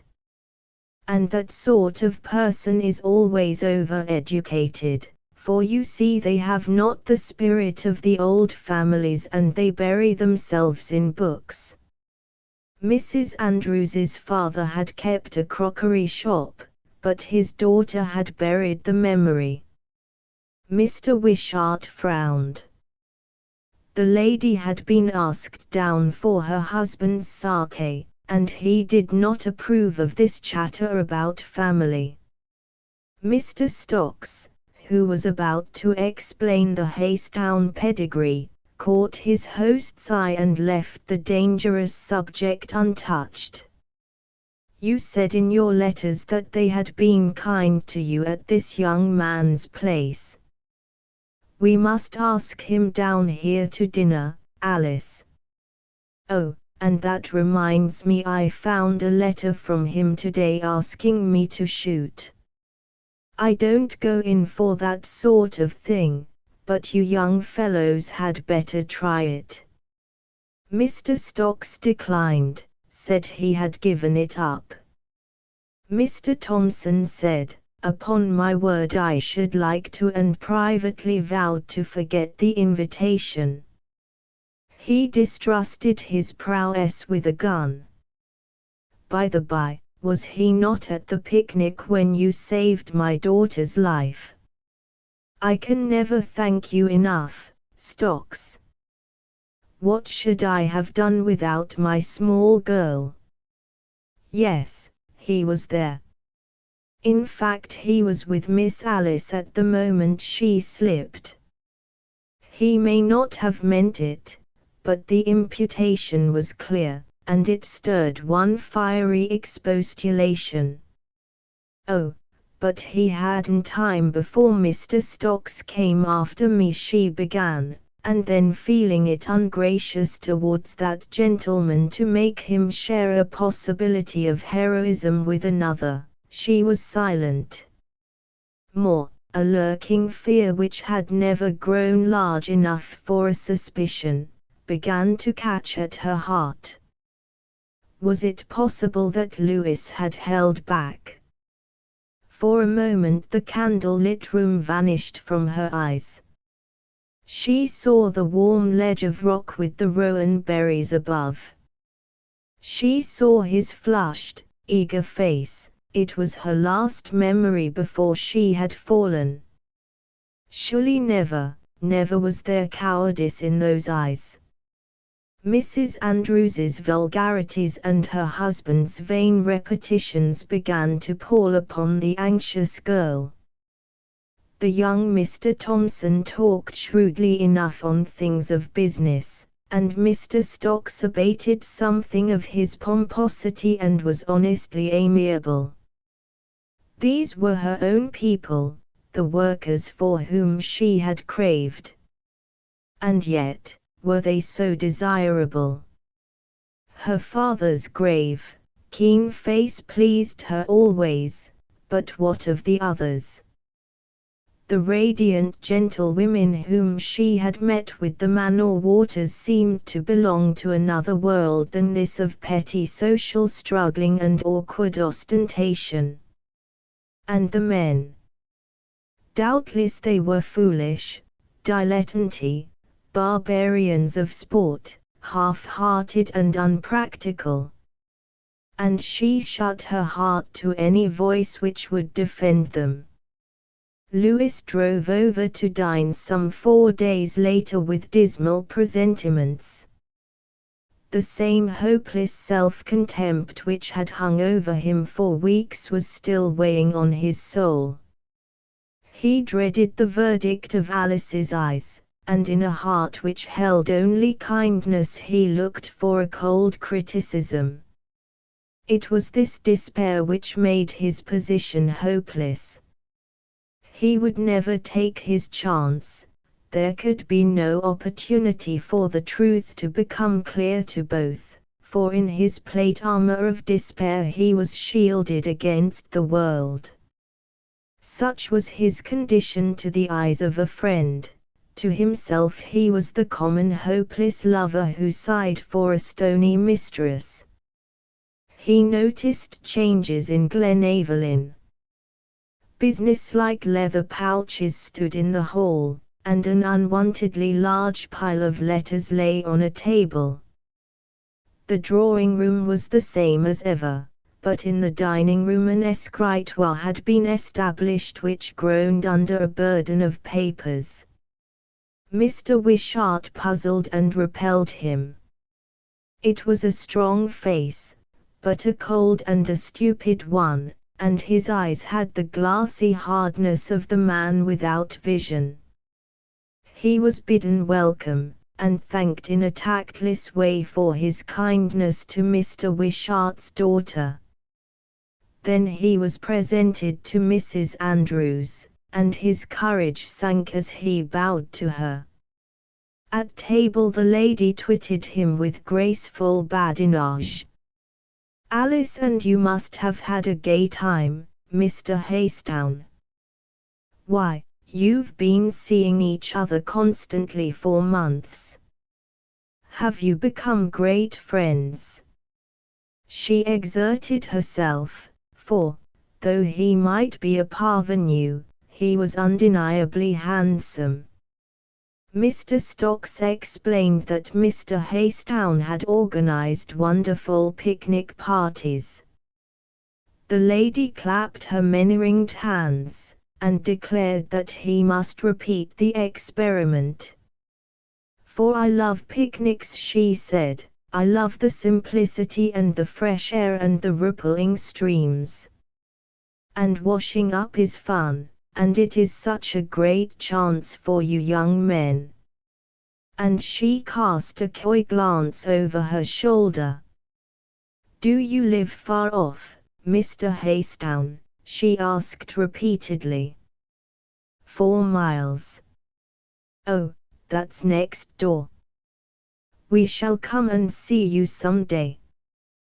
We have just been staying with the Marshams, Mr. Marsham, you know, the big cotton people. Very vulgar, but the house is charming. It was so exciting, for the elections were on, and the Hestons, who are the great people in that part of the country, were always calling. Dear Lady Julia is so clever. Did you ever meet Mr. Marsham, by any chance?" "Not that I remember. I know the Hestons, of course. Julia is my cousin." The lady was silenced. "But I thought," she murmured. "I thought they were," she broke off with a cough. "Yes, I spent a good many of my school holidays at Heston." Alice broke in with a question about the Manor waters. The youthful Mr. Thompson, who, apart from his solicitor's profession, was a devotee of cricket, asked in a lofty way if Mr. Haystown cared for the game. "I do rather. I'm not very good, but we raised an 11 this year in the Glen which beat Gledsmooey." The notion pleased the gentleman. If a second match could be arranged, he might play and show his prowess. In all likelihood this solemn and bookish lad, presumably brought up at home, would be a poor enough player. "I played a lot at school," he said. "In fact I was in the 11 for 2 years, and I played in the Authentics match, and once against the Eton Ramblers. A strong lot they were. Let me see. Was that about 7 years ago? I seem to remember." "7 years ago," said Mr. Thompson. "But why? Did you see the match?" "No, I wasn't in the match. I had twisted my ankle, jumping. But I captained the Ramblers that season, so I remember it." Respect grew large in Mr. Thompson's eyes. Here were modesty and distinction equally mated. The picture of the shy student had gone from his memory. "If you like to come up to Etterick we might get up a match from the village," said Lewis courteously. "Ourselves with the foresters and keepers against the villagers wouldn't be a bad arrangement." To Alice the whole conversation struck a jarring note. His eye kindled and he talked freely on sport. Was it not but a new token of his incurable levity? Mr. Wishart, who had understood little of the talk, found in this young man strange stuff to shape to a politician's ends. Contrasted with the gravity of Mr. Stocks, it was a schoolboy beside a master. "I have been reading," he said slowly, "reading a speech of the new Undersecretary for Foreign Affairs. I cannot understand the temper of mind which it illustrates. He talks of the Bosnian War, and a brave people struggling for freedom, as if it were merely a move in some hideous diplomatist's game. A man of that sort cannot understand a moral purpose. Tommy, I mean to say Mr. Ratislaw, doesn't believe in Bosnian freedom, but you know he is a most ardent moralist. I do not understand, said Mr. Wishart dryly. I mean that personally he is a Puritan, a man who tries every action of his life by a moral standard. But he believes that moral standards vary with circumstances. Pernicious stuff, sir. There is one moral law. There is one table of commandments. But surely you must translate the commandments into the language of the occasion. You do not believe that thou shalt not kill is absolute in every case. I mean that except in the God-appointed necessity of war, and in the serving of criminal justice, killing is murder. Suppose a man goes traveling, said Lewis with abstracted eyes, and has a lot of native servants. They mutiny, and he shoots down one or two. He saves his life, he serves, probably, the ends of civilization. Do you call that murder? Assuredly. Better, far better that he should perish in the wilderness than that he should take the law into his own hands and kill one of God's creatures. But law, you know, is not an absolute word. Mr. Wishart scented danger. I can't argue against your subtleties, but my mind is clear, and I can respect no man who could think otherwise. Lewis reddened and looked appealingly at Alice. She, too, was uncomfortable.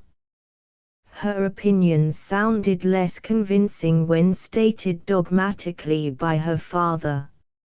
Mr. Stocks saw his chance and took it. Did you ever happen to be in such a crisis as you speak of, Mr. Haystown? You have travelled a great deal. I have never had occasion to put a man to death, said Lewis, seeing the snare and scorning to avoid it. But you have had difficulties. Once I had to flog a couple of men. It was not pleasant, and worst of all it did no good. Irrational violence seldom does, grunted Mr. Wishart. No, for, as I was going to say, it was a clear case where the men should have been put to death. They had deserved it, for they had disobeyed me, and by their disobedience caused the death of several innocent people. They decamped shortly afterwards, and all but managed to block our path. I blame myself still for not hanging them. A deep silence hung over the table. Mr. Wishart and the Andrews stared with uncomprehending faces. Mr. Stocks studied his plate, and Alice looked on the speaker with eyes in which unwilling respect strove with consternation. Only the culprit was at his ease. The discomfort of these good people for a moment amused him. Then the sight of Alice's face, which he wholly misread, brought him back to decent manners. I am afraid I have shocked you, he said simply. If one knocks about the world one gets a different point of view. Mr. Wishart restrained a flood of indignation with an effort. We won't speak on the subject, he said. I confess I have my prejudices. Mr. Stocks assented with a smile and a sigh. In the drawing-room afterwards Lewis was presented with the olive branch of peace. He had to attend Mrs. Andrews to the piano and listen to her singing of a sentimental ballad with the face of a man in the process of enjoyment. Soon he pleaded the 4 miles of distance and the dark night, and took his leave. His spirits had in a measure returned. Alice had not been gracious, but she had shown no scorn. And her spell at the first sight of her was woven 1,000-fold over his heart. He found her alone for one moment in the hall. "Alice, Miss Wishart, may I come and see you? It is a pity such near neighbours should see so little of each other." His hesitation made him cloak a despairing request in the garb of a conventional farewell. The girl had the sense to pierce the disguise. "You may come and see us, if you like, Mr. Haystown. We shall be at home all next week."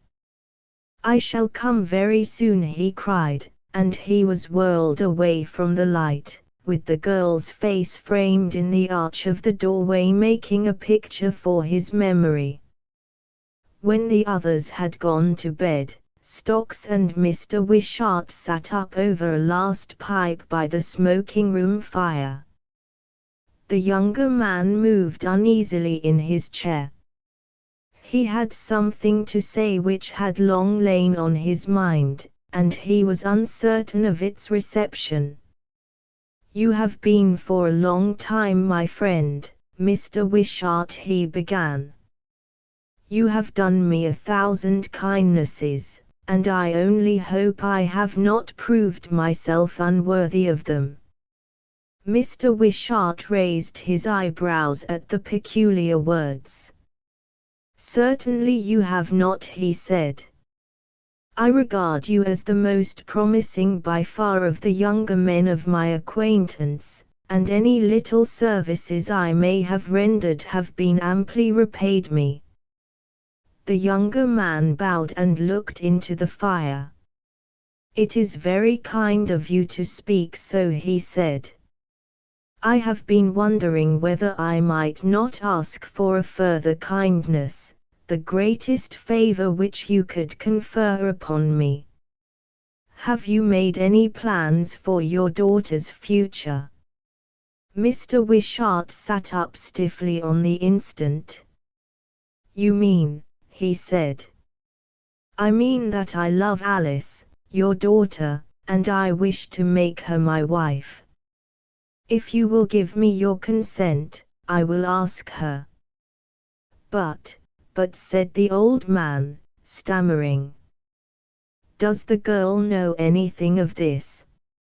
"She knows that I love her, and I think she will not be unkind."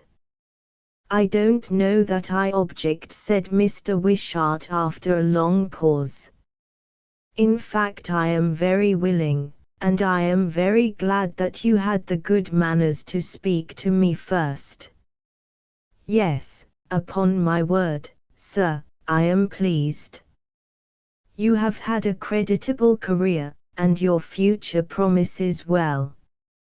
My girl will help you, for though I say it, she will not be ill provided for. I respect your character and I admire your principles, and I give you my heartiest good wishes." Mr. Stocks rose and held out his hand. He felt that the interview could not be prolonged in the present fervor of gratitude. "Had it been that young Haystown now," said Mr. Wishart, "I should never have given my consent. I resolved long ago that my daughter should never marry an idle man. I am a plain man, and I care nothing for social distinctions."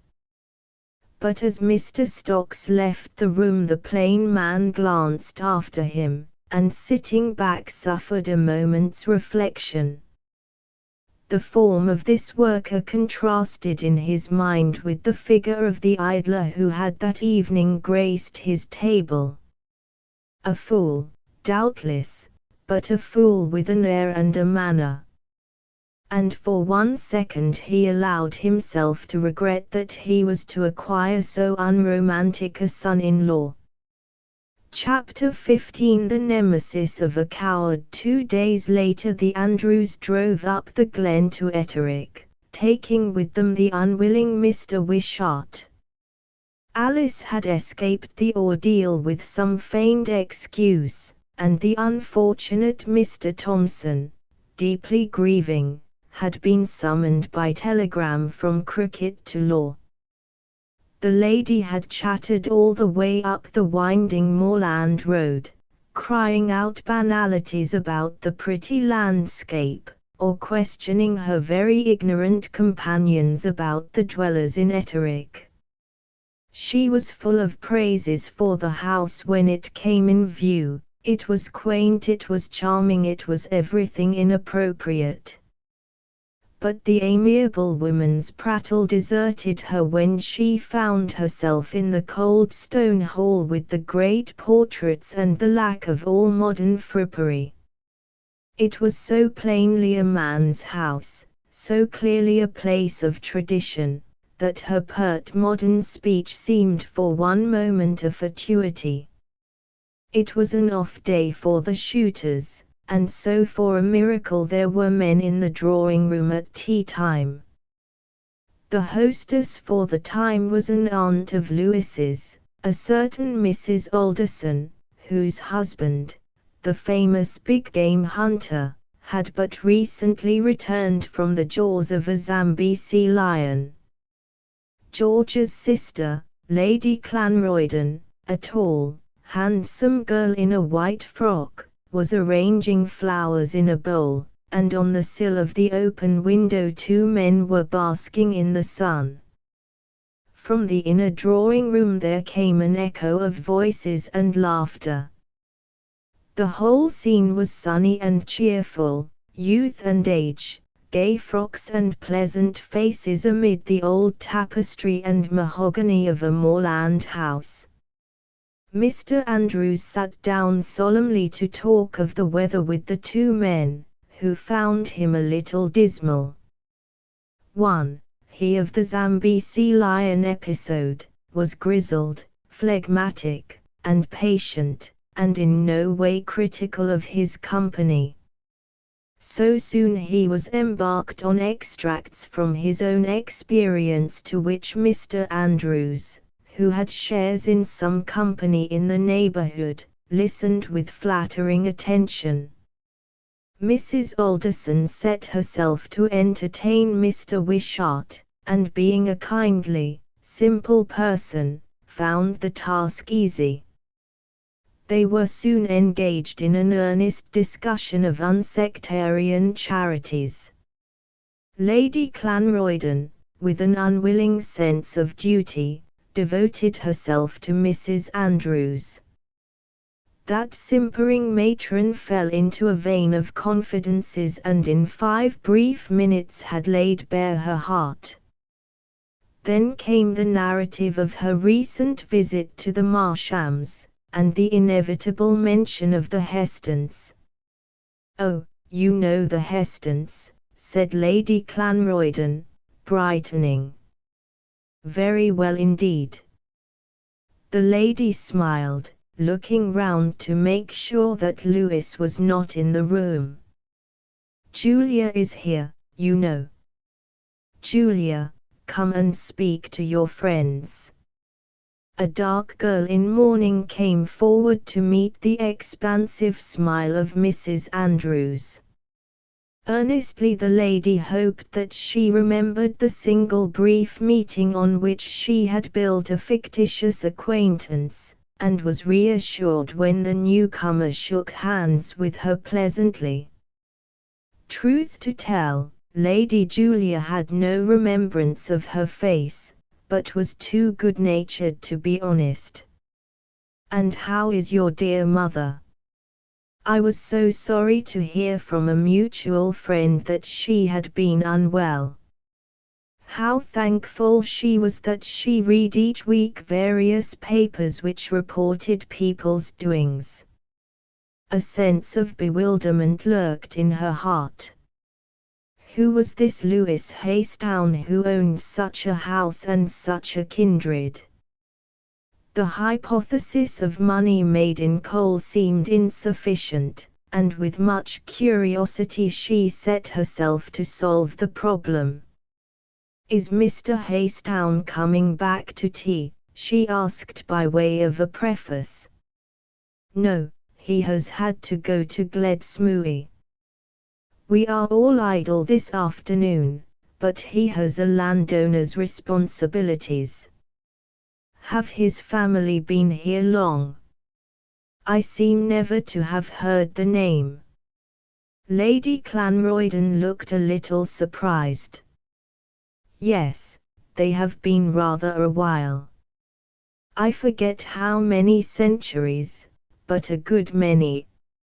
It was about this place, you know, that the old ballad of the riding of Etterick was made, and a Haystown was the hero."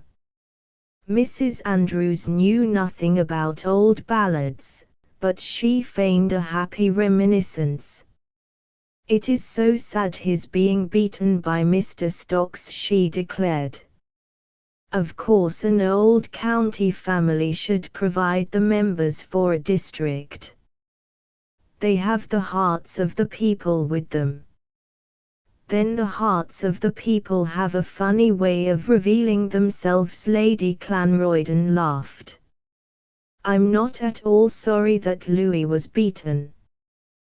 He is the best man in the world, but one wants to shake him up. His motto is thole, and he gets too few opportunities of tholing." "You all call him Louis," commented the lady. "How popular he must be." Mabel Clanroyden laughed.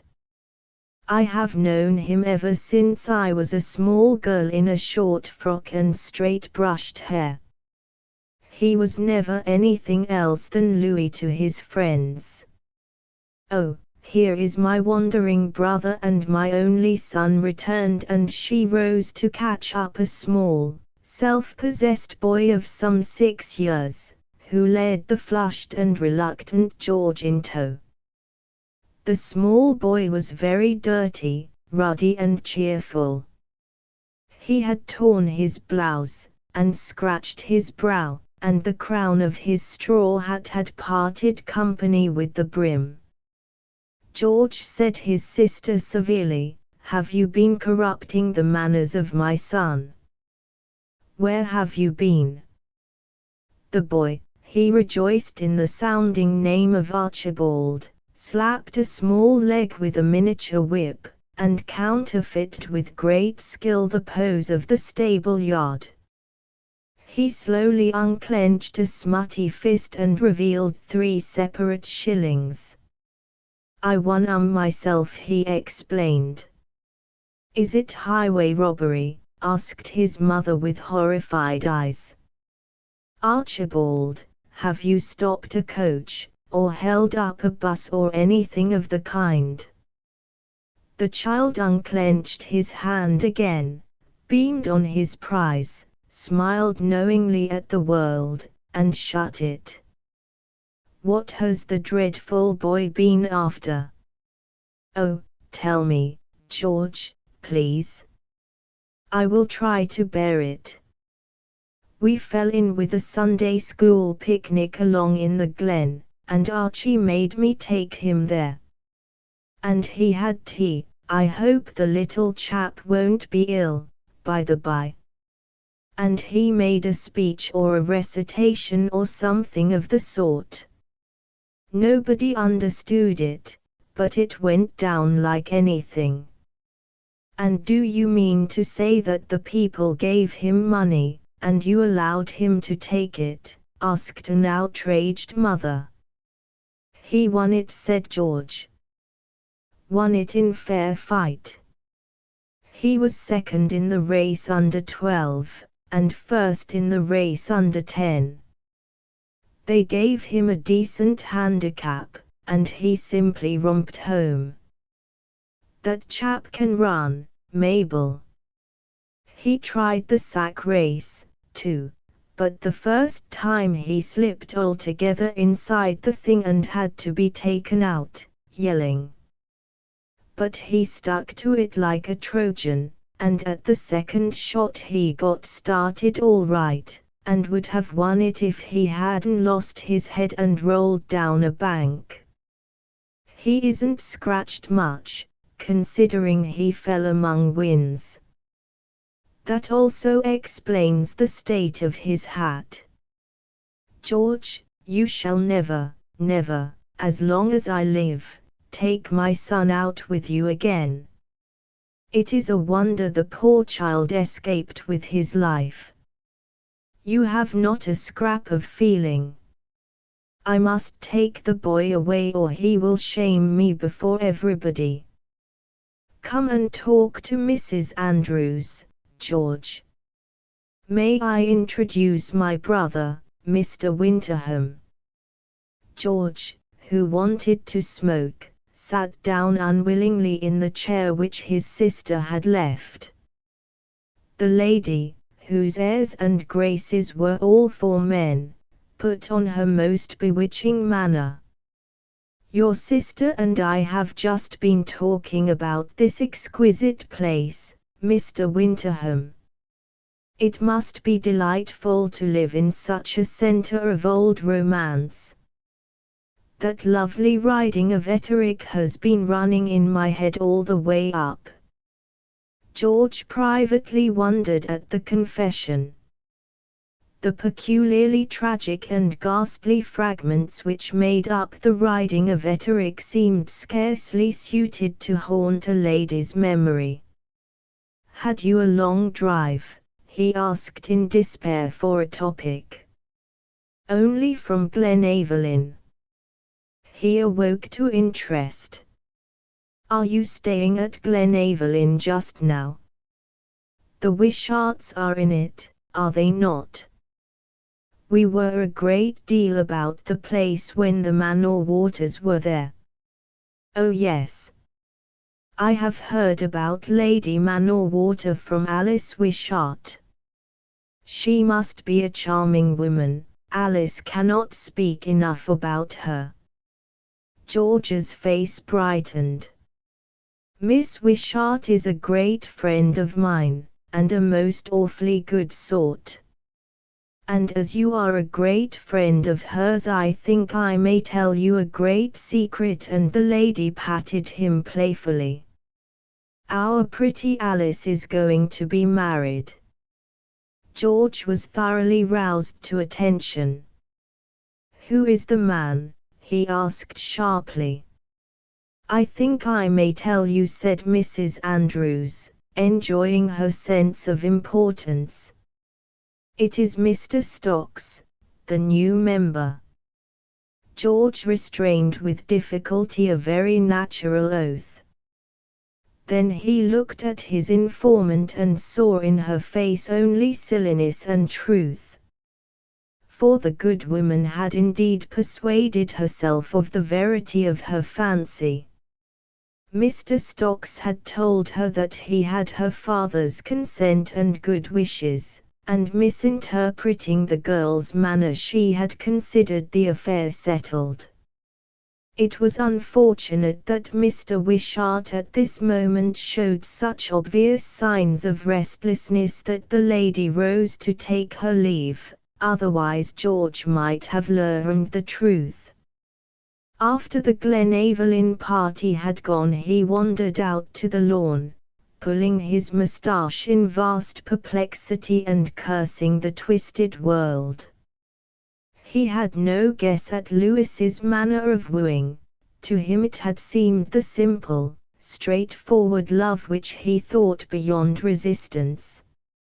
And now, when he learned of this melancholy issue, he was sore at heart for his friend. He was awakened from his reverie by Louis himself, who, having ridden straight to the stables, was now sauntering towards the house. A trim man looks at his best in riding clothes, and Louis was no exception. He was flushed with sun and motion, his spirits were high, for all the journey he had been dreaming of a coming meeting with Alice, and the hope which had suddenly increased 1,000-fold. George marked his mood, and with a regret at his new role caught him by the arm and checked him.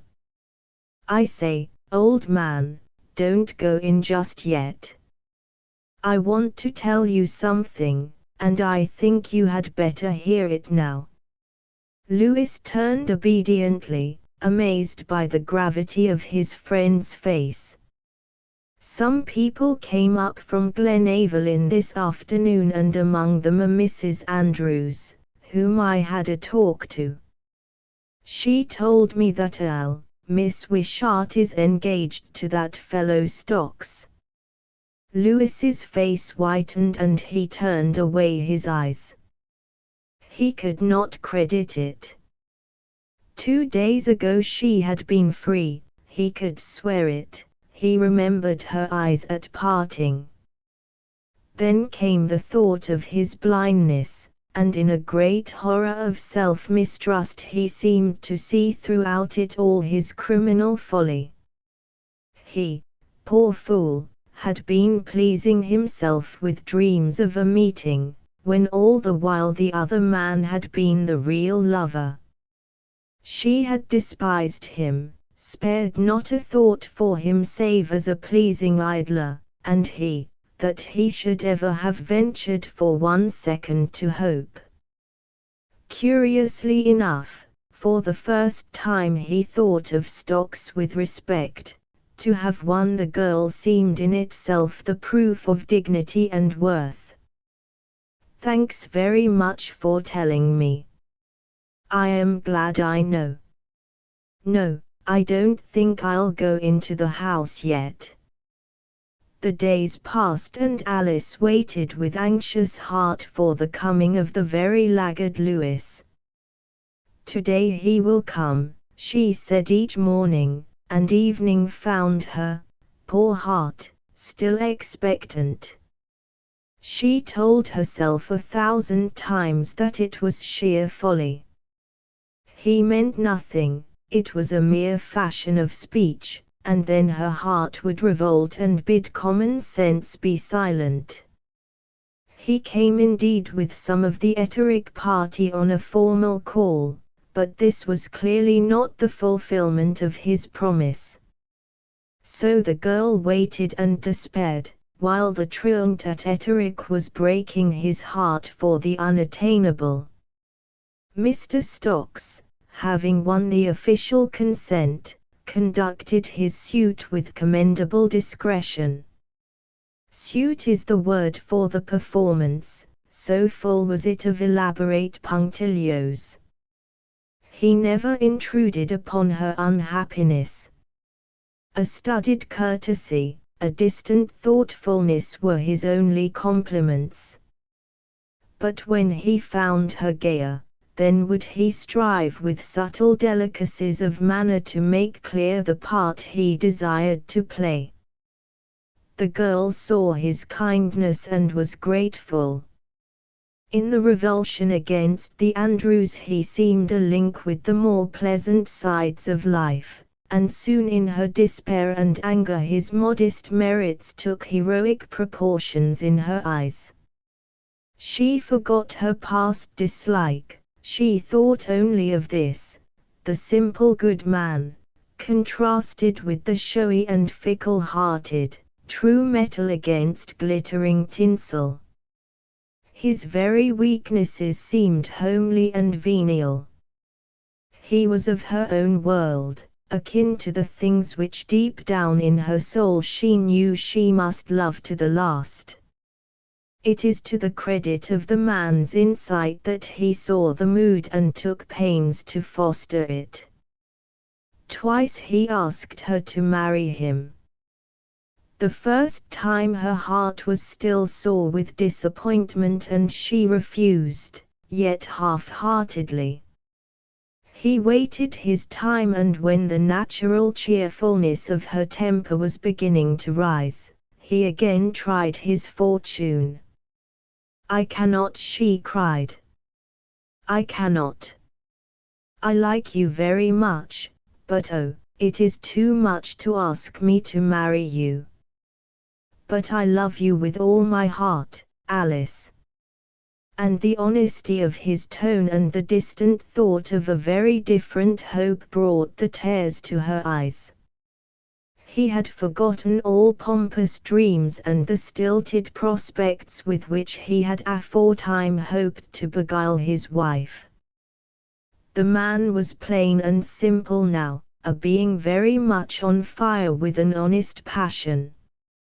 He may have left her love cold, but he touched the sympathy which in a true woman is love's nearest neighbor. Before she knew herself she had promised, and had been kissed respectfully and tenderly by her delighted lover. For a moment she felt something like joy, and then, with a dreadful thought of the baselessness of her pleasure, walked slowly homewards by his side. The next morning Alice rose with a dreary sense of the irrevocable. A door seemed to have closed behind her, and the future stretched before her in a straight dusty path with few nooks and shadows. This was not the blithe morning of betrothal she had looked for. The rapturous outlook on life which she had dreamed of was replaced by a cold and businesslike calculation of profits. The rose garden of the god unconquered in battle was exchanged for a very shoddy and huckstering paradise.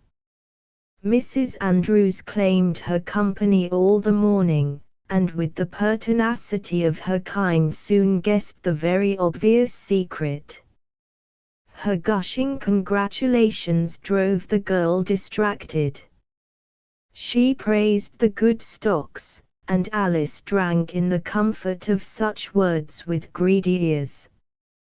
From one young man she passed to another, and hung lovingly over the perfections of Mr. Haystown.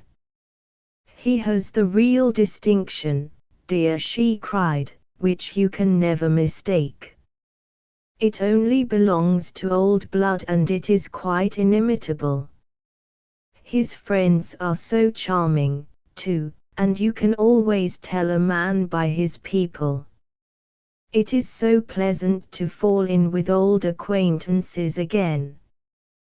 That dear Lady Clanroyden promised to come over soon. I quite long to see her, for I feel as if I had known her for ages." After lunch Alice fled the house and sought her old refuge, the hills. There she would find the deep solitude for thought. She was not broken-hearted, though she grieved now and again with a blind longing of regret. But she was confused and shaken. The landmarks of her vision seemed to have been removed, and she had to face the grim narrowing down of hopes which is the sternest trial for poor mortality. Autumn's hand was lying heavy on the hillsides. Bracken was yellowing, heather passing from bloom, and the clumps of wildwood taking the soft russet and purple of decline. Faint odors of wood smoke seemed to flit over the moor, and the sharp lines of the hill fastnesses were drawn as with a graving tool against the sky. She resolved to go to the midburn and climb up the cleft, for the place was still a centre of memory. So she kept for a mile to the Etterick road, till she came in view of the little stone bridge where the highway spans the moorland waters. There had been intruders in paradise before her. Broken bottles and scraps of paper were defacing the hill turf, and when she turned to get to the water's edge she found the rushy coverts trampled on every side. From somewhere among the trees came the sound of singing, a silly music hall catch. It was a sharp surprise, and the girl, in horror at the profanation, was turning in all haste to leave. But the fates had prepared an adventure.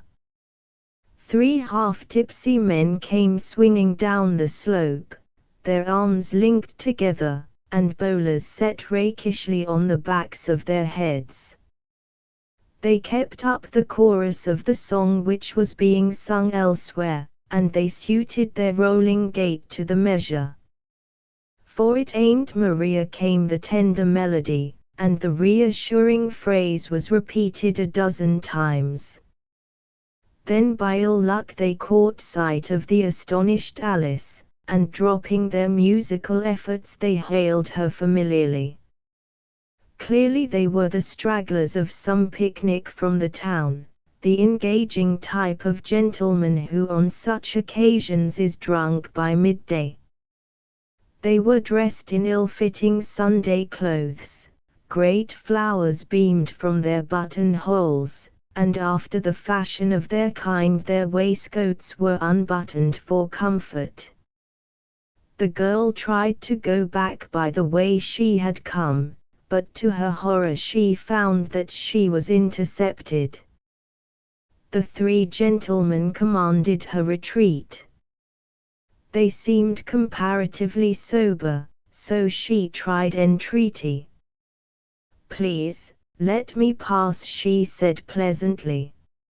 "I find I have taken the wrong road." "No, you haven't, dearie," said one of the men, who from a superior neatness of apparel might have been a clerk. "You've come the right road, for you've met us. And now you're not going away." And he came forward with a protecting arm.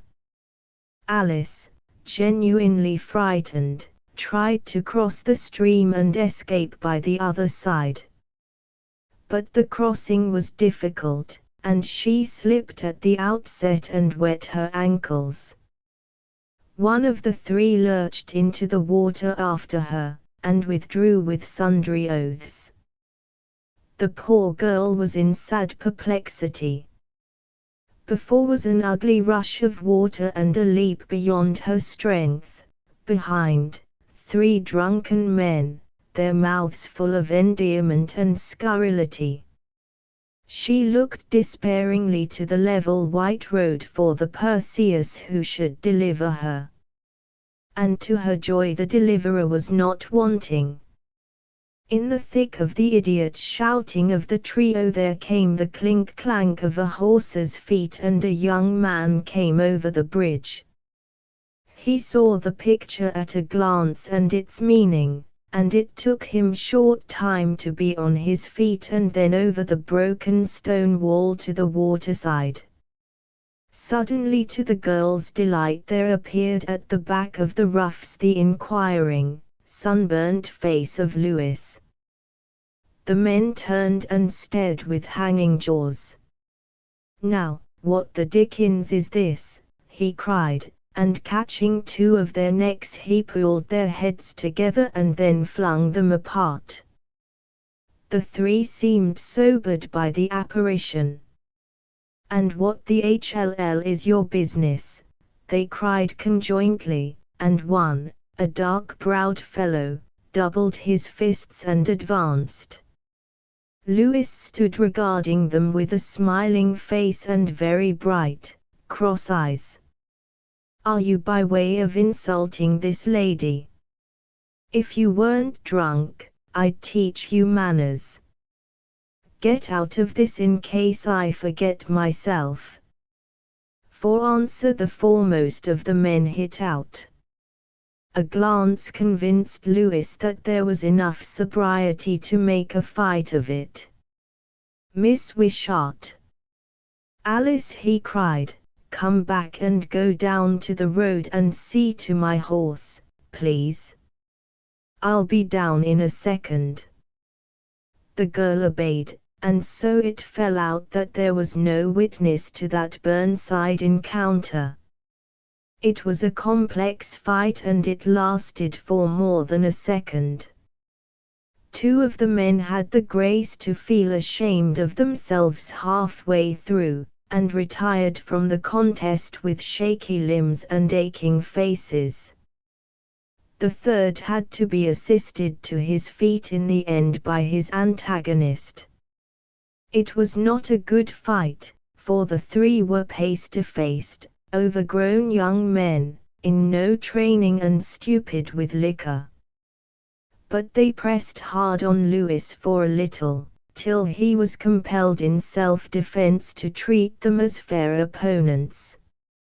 He came down the road in a quarter of an hour with a huge rent in his coat sleeve and a small cut on his forehead. He was warm and breathless, still righteously indignant at the event, and half ashamed of so degrading an encounter. He found the girl standing statue-like, holding the bridle rein, and looking into the distance with vacant eyes. "Are you going back to Glenaverlyn, Miss Wishart?" he asked. "I think I had better go with you if you will allow me." Alice mutely assented and walked beside him while he led his horse.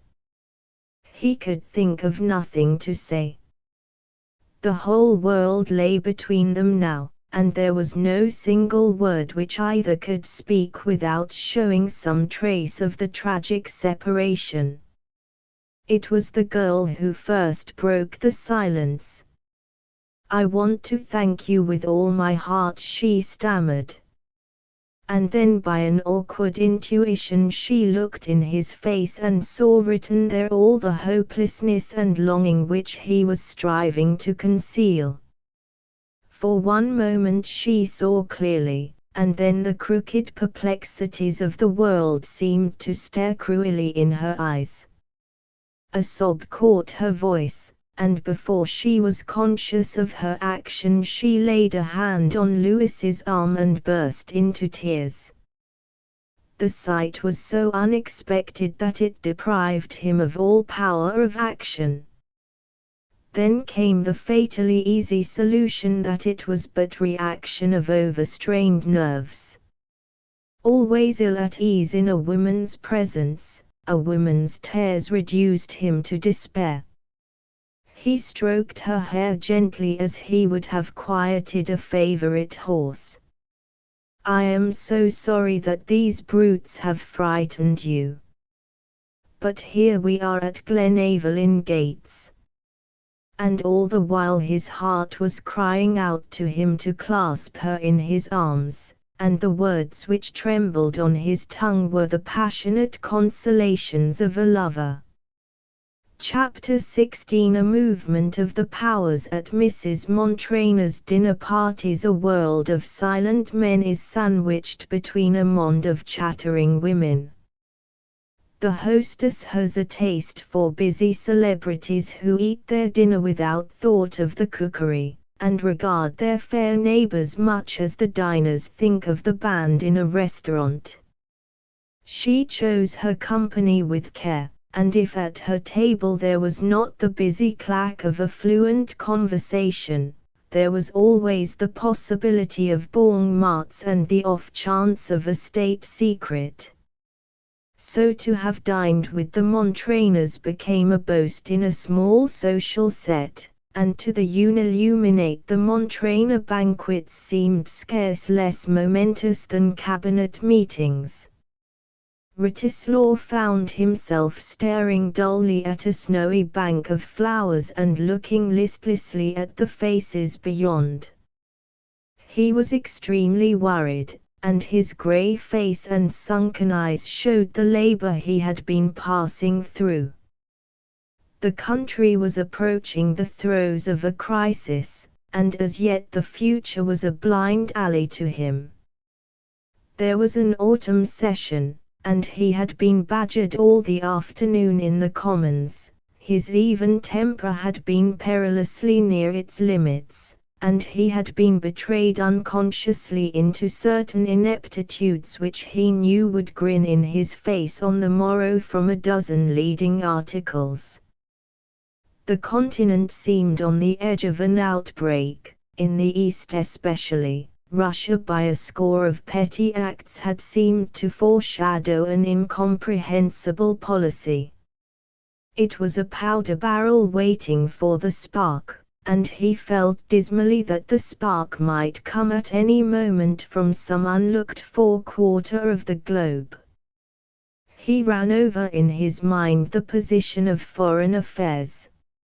All seemed vaguely safe, and yet he was conscious that all was vaguely unsettled. The world was on the eve of one of its cyclic changes, and unrest seemed to make the air murky. He tried to be polite and listened attentively to the lady on his right, who was telling him the latest gossip about a certain famous marriage. But his air was so manifestly artificial that she turned to the presumably more attractive topic of his doings. "You look ill," she said. She was one who adopted the motherly air towards young men, which only a pretty woman can use. "Are they overworking you in the house?" "Pretty fair," and he smiled grimly. "But really I can't complain. I have had 8 hours sleep in the last 4 days, and I don't think Beauregard could say as much. Some day I shall break loose and go to a quiet place and sleep for a week. Brittany would do, or Scotland." "I was in Scotland last week," she said. "I didn't find it quiet. It was at one of those theatrical Highland houses where they pipe you to sleep and pipe you to breakfast. I used to have to sit up all night by the fire and read Marius the Epicurean, to compose myself." "Did you ever try the specific?" "No," he said, laughing. "I always soothe my nerves with blue books." She made a mouth at the thought. "And do you know I met such a nice man up there, who said you were a great friend of his. His name was Haystown." "Do you remember his Christian name?" he asked. "Louis," she said without hesitation. He laughed. "He is a man who should only have one name, and that his Christian one. I never heard him called Haystown in my life." "How is he?" "He seemed well, but he struck me as being at rather a loose end." "What is wrong with him?" "You know him well and can tell me." "He seems to have nothing to do, to have fallen out of his niche, you know. And he looks so extraordinarily clever." "He is extraordinarily clever. But if I undertook to tell you what was wrong with Louis Haystown, I should never get to the house tonight. The vitality of a great family has run to a close in him. He is strong and able, and yet, unless the miracle of miracles happens, he will never do anything. 200 years ago he might have led some mad Jacobite plot to success. 300 and he might have been another Raleigh. 600, and there would have been a new crusade. But as it is, he is out of harmony with his times. Life is too easy and mannered. The field for a man's courage is in petty and recondite things, and Louis is not fitted to understand it. And all this, you see, spells a kind of cowardice, and if you have a friend who is a hero out of joint, a great man smothered in the wrong sort of civilization, and all the while one who is building up for himself with the world and in his own heart the reputation of a coward, you naturally grow hot and bitter." The lady looked curiously at the speaker. She had never heard the silent politician speak so earnestly before. "It seems to me a clear case of Church à la femme," said she. "That," said Wratislaw with emphasis, "is the needle point of the whole business. He has fallen in love with just the wrong sort of woman. Very pretty, very good, a demure puritanical little Pharisee, clever enough, too, to see Louis' merits, too weak to hope to remedy them, and too full of prejudice to accept them. There you have the makings of a very pretty tragedy. I am so sorry, said the lady. She was touched by this man's anxiety for his friend, and Mr. Louis Haystone, whom she was never likely to meet again, became a figure of interest in her eyes. She turned to say something more, but Wratislaw, having unburdened his soul to someone, and feeling a little relieved, was watching his chief's face further down the table. That nobleman, hopelessly ill at ease, had given up the pretense of amiability and was now making frantic endeavors to send mute signals across the flowers to his under-secretary. The Montrainer guests seldom linger. Within half an hour after the ladies left the table, Beauregard and Wratislaw were taking leave and hurrying into their greatcoats. You are going down to the house, said the elder man, and I'll come too. I want to have some talk with you. I tried to catch your eye at dinner to get you to come round and deliver me from old Montrainer, for I had to sit on his right hand and couldn't come round to you. Hi ho ho. I wish I was a Trappist. The cab had turned out of Piccadilly into St. James's Street before either man spoke again. The tossing lights of a windy autumn evening were shimmering on the wet pavement, and faces looked spectral white in the Morris dance of shine and shadow.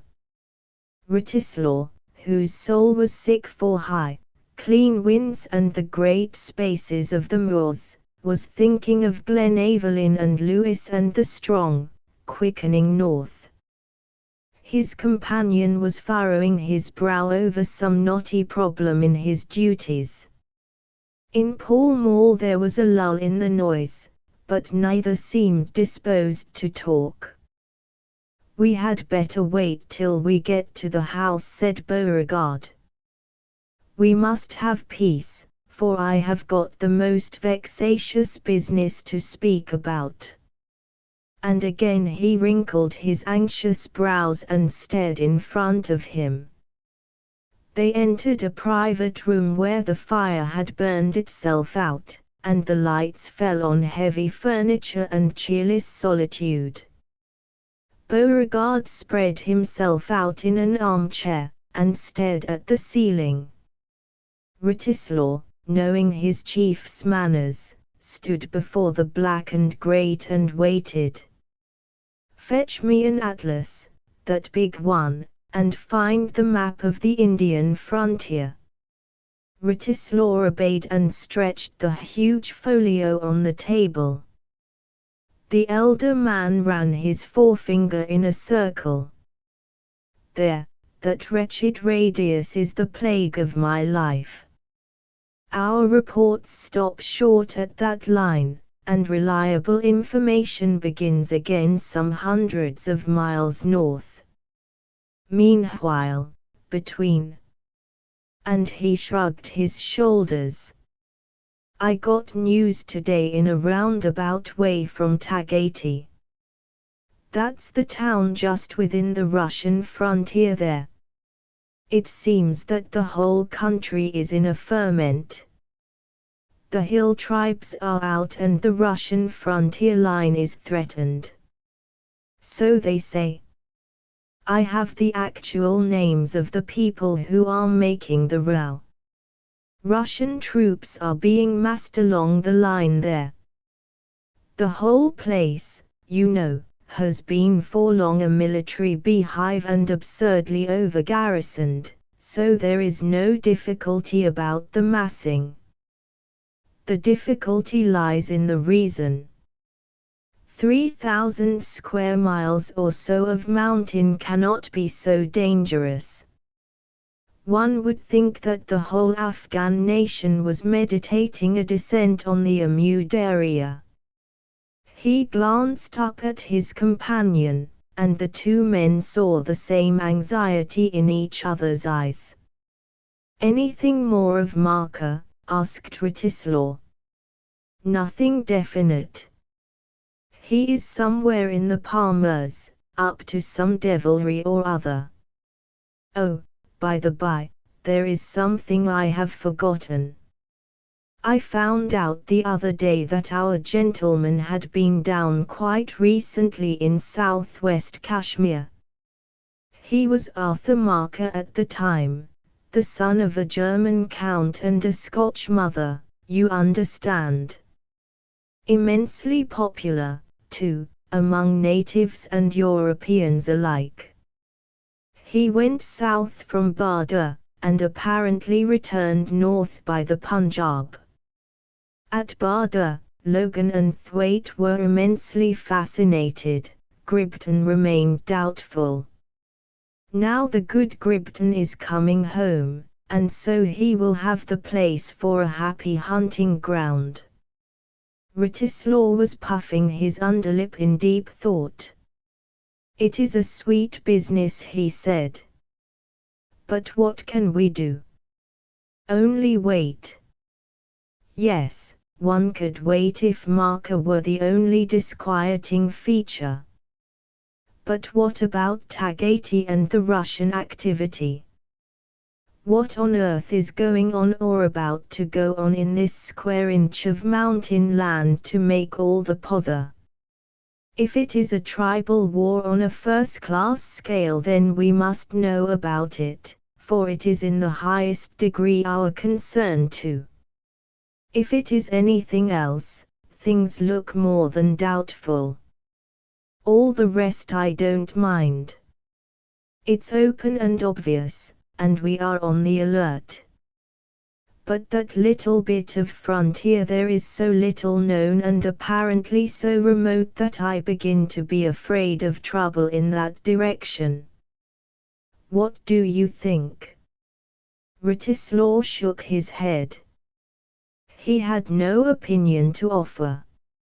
"At any rate, you need fear no awkward questions in the house, for this sort of thing cannot be public for months. I am wondering whether somebody should not go out. Somebody quite unofficial and sufficiently clever." "My thought too," said Beauregard. "The pinch is where to get our man from. I have been casting up possibilities all day, and this one is too clever, another too dull, another too timid, and another too harebrained." Writislaw seemed sunk in a brown study. "Do you remember my telling you once about my friend Lewis Haystown?" he asked. "I remember perfectly." "What made him get so badly beaten?" "He ought to have won." "That's part of my point," said the other. "If I knew him less well than I do, I should say he was the man cut out by Providence for the work. He has been to the place, he knows the ropes of traveling, he is exceedingly well informed, and he is uncommonly clever. But he is badly off color. The thing might be the saving of him, or the ruin, in which case, of course, he would also be the ruin of the thing." "As risky as that?" Beauregard asked. "I have heard something of him, but I thought it merely his youth." "What's wrong with him?" "Oh, I can't tell. 1,000 things, but all might be done away with by a single chance like this. I tell you what I'll do. After tonight I can be spared for a couple of days. I feel rather hipped myself, so I shall get up to the north and see my man. I know the circumstances and I know Lewis. If the two are likely to suit each other, I have your authority to give him your message." "Certainly, my dear Wratislaw. I have all the confidence in the world in your judgment. You will be back the day after tomorrow. I shall only be out of the house one night, and I think the game worth it. I need not tell you that I am infernally anxious both about the business and my friend. It is just on the cards that one might be the solution of the other. You understand everything. Everything. I promise you I shall be exacting enough. And now I had better be looking after my own work. Beauregard stared after him as he went out of the room and remained for a few minutes in deep thought. Then he deliberately wrote out a foreign telegram form and rang the bell. I fancy I know the man, he said to himself. He will go. Meantime I can prepare things for his passage. The telegram was to the fugitive Gribton at Florence, asking him to meet a certain Mr. Haystown at the embassy in Paris within a week for the discussion of a particular question. Chapter 17. The brink of the Rubicon. The next evening Wratislaw drove in a hired dog-cart up Glen Evelyn from Gledsmooy just as a stormy autumn twilight was setting in over the bare fields. A wild back end had followed on the tracks of a marvellous summer. Though it was still October, the leaves lay heaped beneath the hedgerows. The bracken had yellowed to a dismal hue of decay, and the heather had turned from the purple of its flower to the grey-blue of its passing. Rain had fallen, and the long roadside pools were fired by the westering sun. Glen Evelyn looked crooked and fantastic in the falling shadows, and 2 miles farther the high lights of Etterick rose like a star in the bosom of the hills. Seen after many weeks' work in the bustle and confinement of town, the solitary, shadow-haunted world soothed and comforted. He found Lewis in his room alone. The place was quite dark, for no lamp was lit, and only a merry fire showed the occupant. He welcomed his friend with crazy vehemence, pushing him into a great armchair, offering a dozen varieties of refreshment, and leaving the butler aghast with contradictory messages about dinner. "Oh, Tommy, upon my soul, it is good to see you here. I was getting as dull as an owl." "Are you alone?" Wratislaw asked. "George is staying here, but he has gone over to Glenalla to a big shoot. I didn't care much about it, so I stayed at home. He will be back tomorrow." Lewis's face in the firelight seemed cheerful and wholesome enough, but his words belied it. Wratislaw wondered why this man, who had been wont to travel to the ends of the earth for good shooting, should deny himself the famous Glenalla coverts. At dinner the lamplight showed him more clearly, and the worried look in his eyes could not be hidden. He was listless, too. His kindly, boisterous manner seemed to have forsaken him, and he had acquired a great habit of abstracted silence. He asked about recent events in the house, commenting shrewdly enough, but without interest. When Wratislaw in turn questioned him on his doings, he had none of the ready enthusiasm which had been used to accompany his talk on sport. He gave bare figures and was silent. Afterwards, in his own sanctum, with drawn curtains and a leaping fire, he became more cheerful. It was hard to be moody in that pleasant room, with the light glancing from silver and vellum and dark oak, and 1,000 memories about it of the clean, outdoor life. Writislaw stretched his legs to the blaze and watched the coils of blue smoke mounting from his pipe with a feeling of keen pleasure. His errand was out of the focus of his thoughts. It was Lewis himself who recalled him to the business. "I thought of coming down to town," he said. "I have been getting out of spirits up here, and I wanted to be near you. Then it was an excellent chance which brought me up tonight. But why are you dull? I thought you were the sort of man who is sufficient unto himself, you know." "I am not," he said sharply.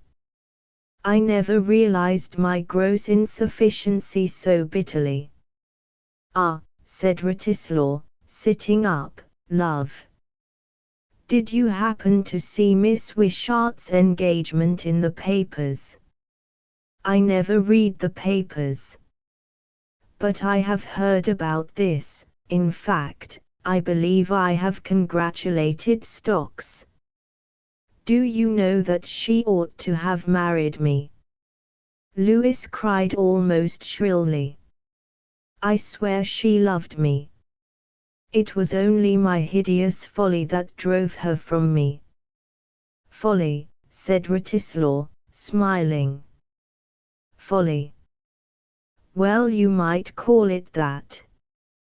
I have come up ain's errand, as your people hereabouts say, to talk to you like a schoolmaster, Louis. Do you mind a good talking to?" "I need it," he said. "Only it won't do any good, because I have been talking to myself for a month without effect. Do you know what I am, Tommy?" "I am prepared to hear," said the other. "A coward. It sounds nice, doesn't it? I am a shirker, a man who would be drummed out of any regiment." "Rot," said Writislaw. "In that sort of thing you have the courage of your kind. You are the wrong sort of breed for common shirking cowards. Why, man, you might get the Victoria Cross 10 times over with ease, as far as that goes.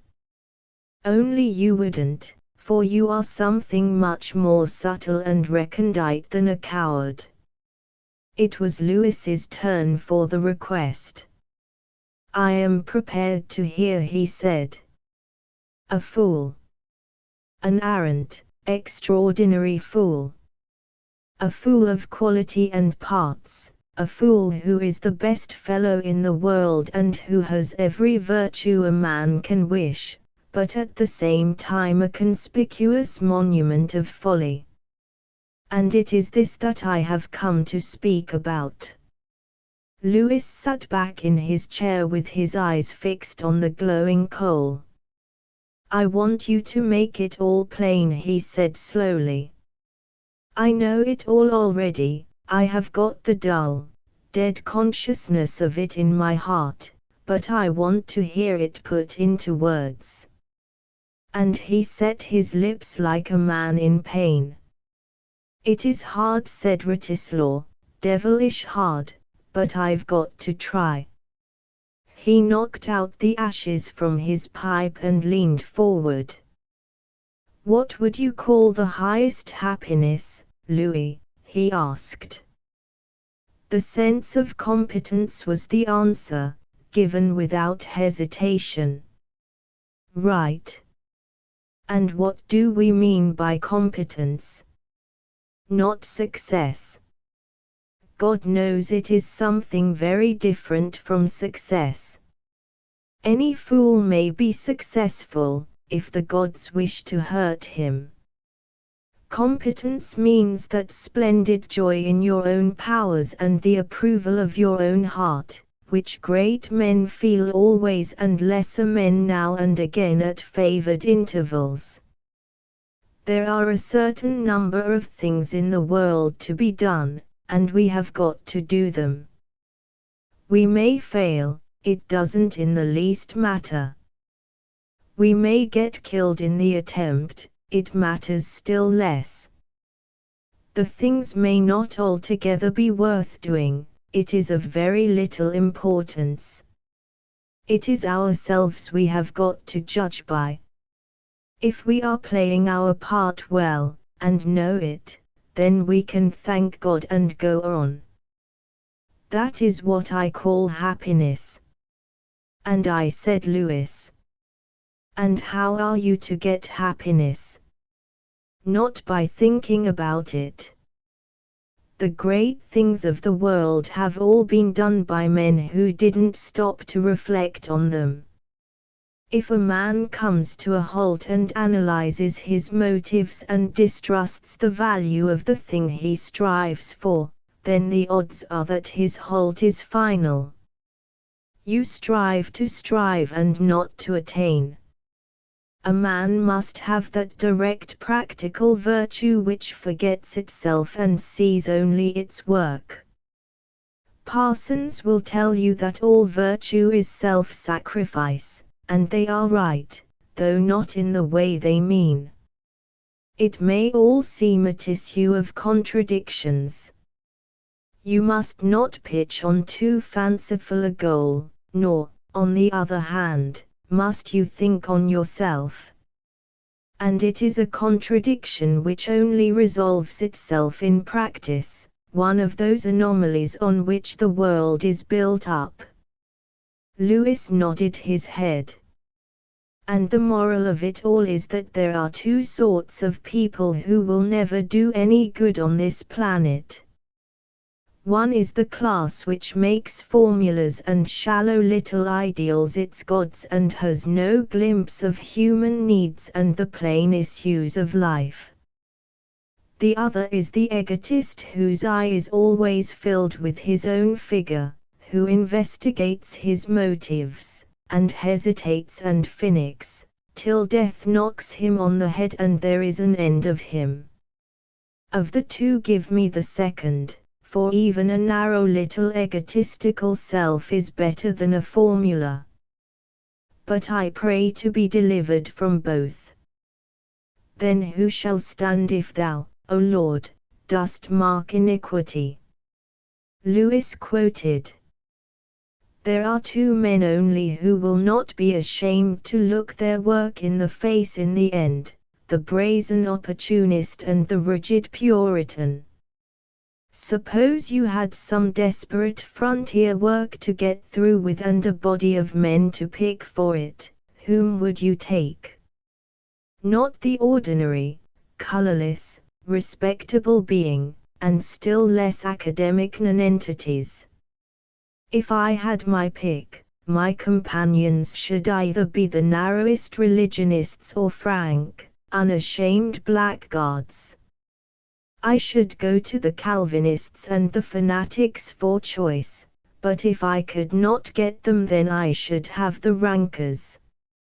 For, don't you see, the first would have the fear of God in them, and that somehow keeps a man from fearing anything else. They would do their work because they believed it to be their duty. And the second would have the love of the sport in them, and they should also be made to dwell in the fear of me. They would do their work because they liked it, and liked me, and I told them to do it. I agree with you absolutely, said Lewis. I never thought otherwise. Good, said Wratislaw. Now for my application. You've had the misfortune to fall between the two stools, Louis. You're too clever for a Puritan and too good for a ranker. You're too finicking and high-strung and fanciful for a prosaic world. You think yourself the laughing philosopher with an infinite appreciation of everything, and yet you have not the humor to stand aside and laugh at yourself. I am a coward, as I have told you, said the other dully. No, you are not. But you can't bring yourself down to the world of compromises, which is the world of action. You have lost the practical touch. You muddled your fight with stocks because you couldn't get out of touch with your own little world in practice, however you might manage it in theory. You can't be single-hearted. 20 impulses are always pulling different ways with you, and the result is that you become an unhappy, self-conscious waverer. Lewis was staring into the fire, and the older man leaned forward and put his hand very tenderly on his shoulder. I don't want to speak about the thing which gives you most pain, old chap, but I think you have spoiled your chances in the same way in another matter, the most important matter a man can have to do with, though it ill becomes a cynical bachelor like myself to say it. I know, said Lewis dismally. You see, it is the nemesis of your race which has overtaken you. The rich, strong blood of you Haystowns must be given room or it sours into moodiness. It is either a spoon or a spoiled horn with you. You are capable of the big virtues, and just because of it you are extraordinarily apt to go to the devil. Not the ordinary devil, of course, but to a very effective substitute. You want to be braced and pulled together. A war might do it, if you were a soldier. A religious enthusiasm would do it, if that were possible for you. As it is, I have something else, which I came up to propose to you. Lewis faced round in an attitude of polite attention. But his eyes had no interest in them. You know Barder and the country about there pretty well. Lewis nodded. Also, I once talked to you about a man called Marker. Do you remember? Yes, of course I do. The man who went north from Barder the week before I turned up there. Well, there's trouble brewing thereabouts. You know the Tagati country up beyond the Russian line. Things are in a ferment there, great military preparations and all the rest of it, and the reason, they say, is that the hill tribes in the intervening no man's land are at their old games. Things look very ugly abroad just now, and we can't afford to neglect anything when a crisis may be at the door. So we want a man to go out there and find out the truth. Lewis had straightened himself and was on his feet before Retislaw had done. Upon my word, he cried, if it isn't what I expected. We have been far too sure of the safety of that Kashmir frontier. You mean, of course, that there may be a chance of an invasion. I mean nothing. But things look ugly enough in Europe just now, and Asia would naturally be the starting point.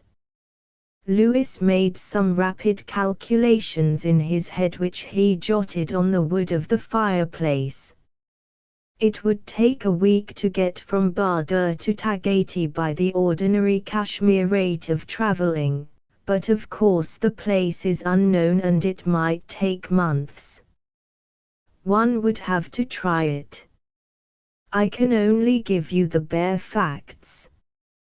If you decide to go, Beauregard will give you particulars in town. When would he want to know? At once.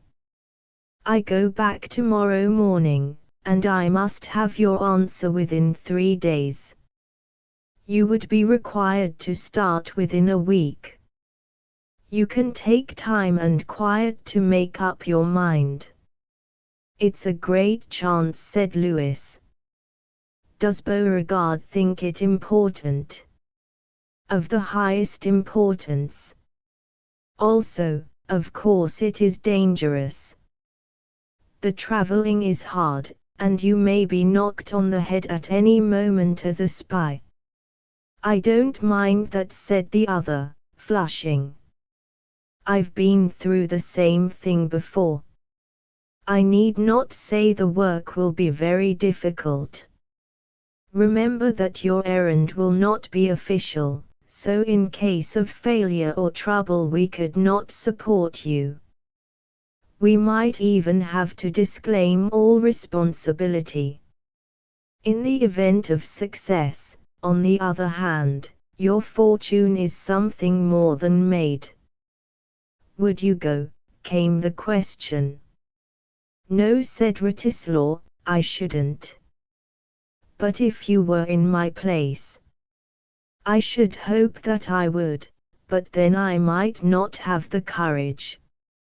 I am giving you the brave man's choice, Louis. You will be going out to uncertainty and difficulty and extreme danger.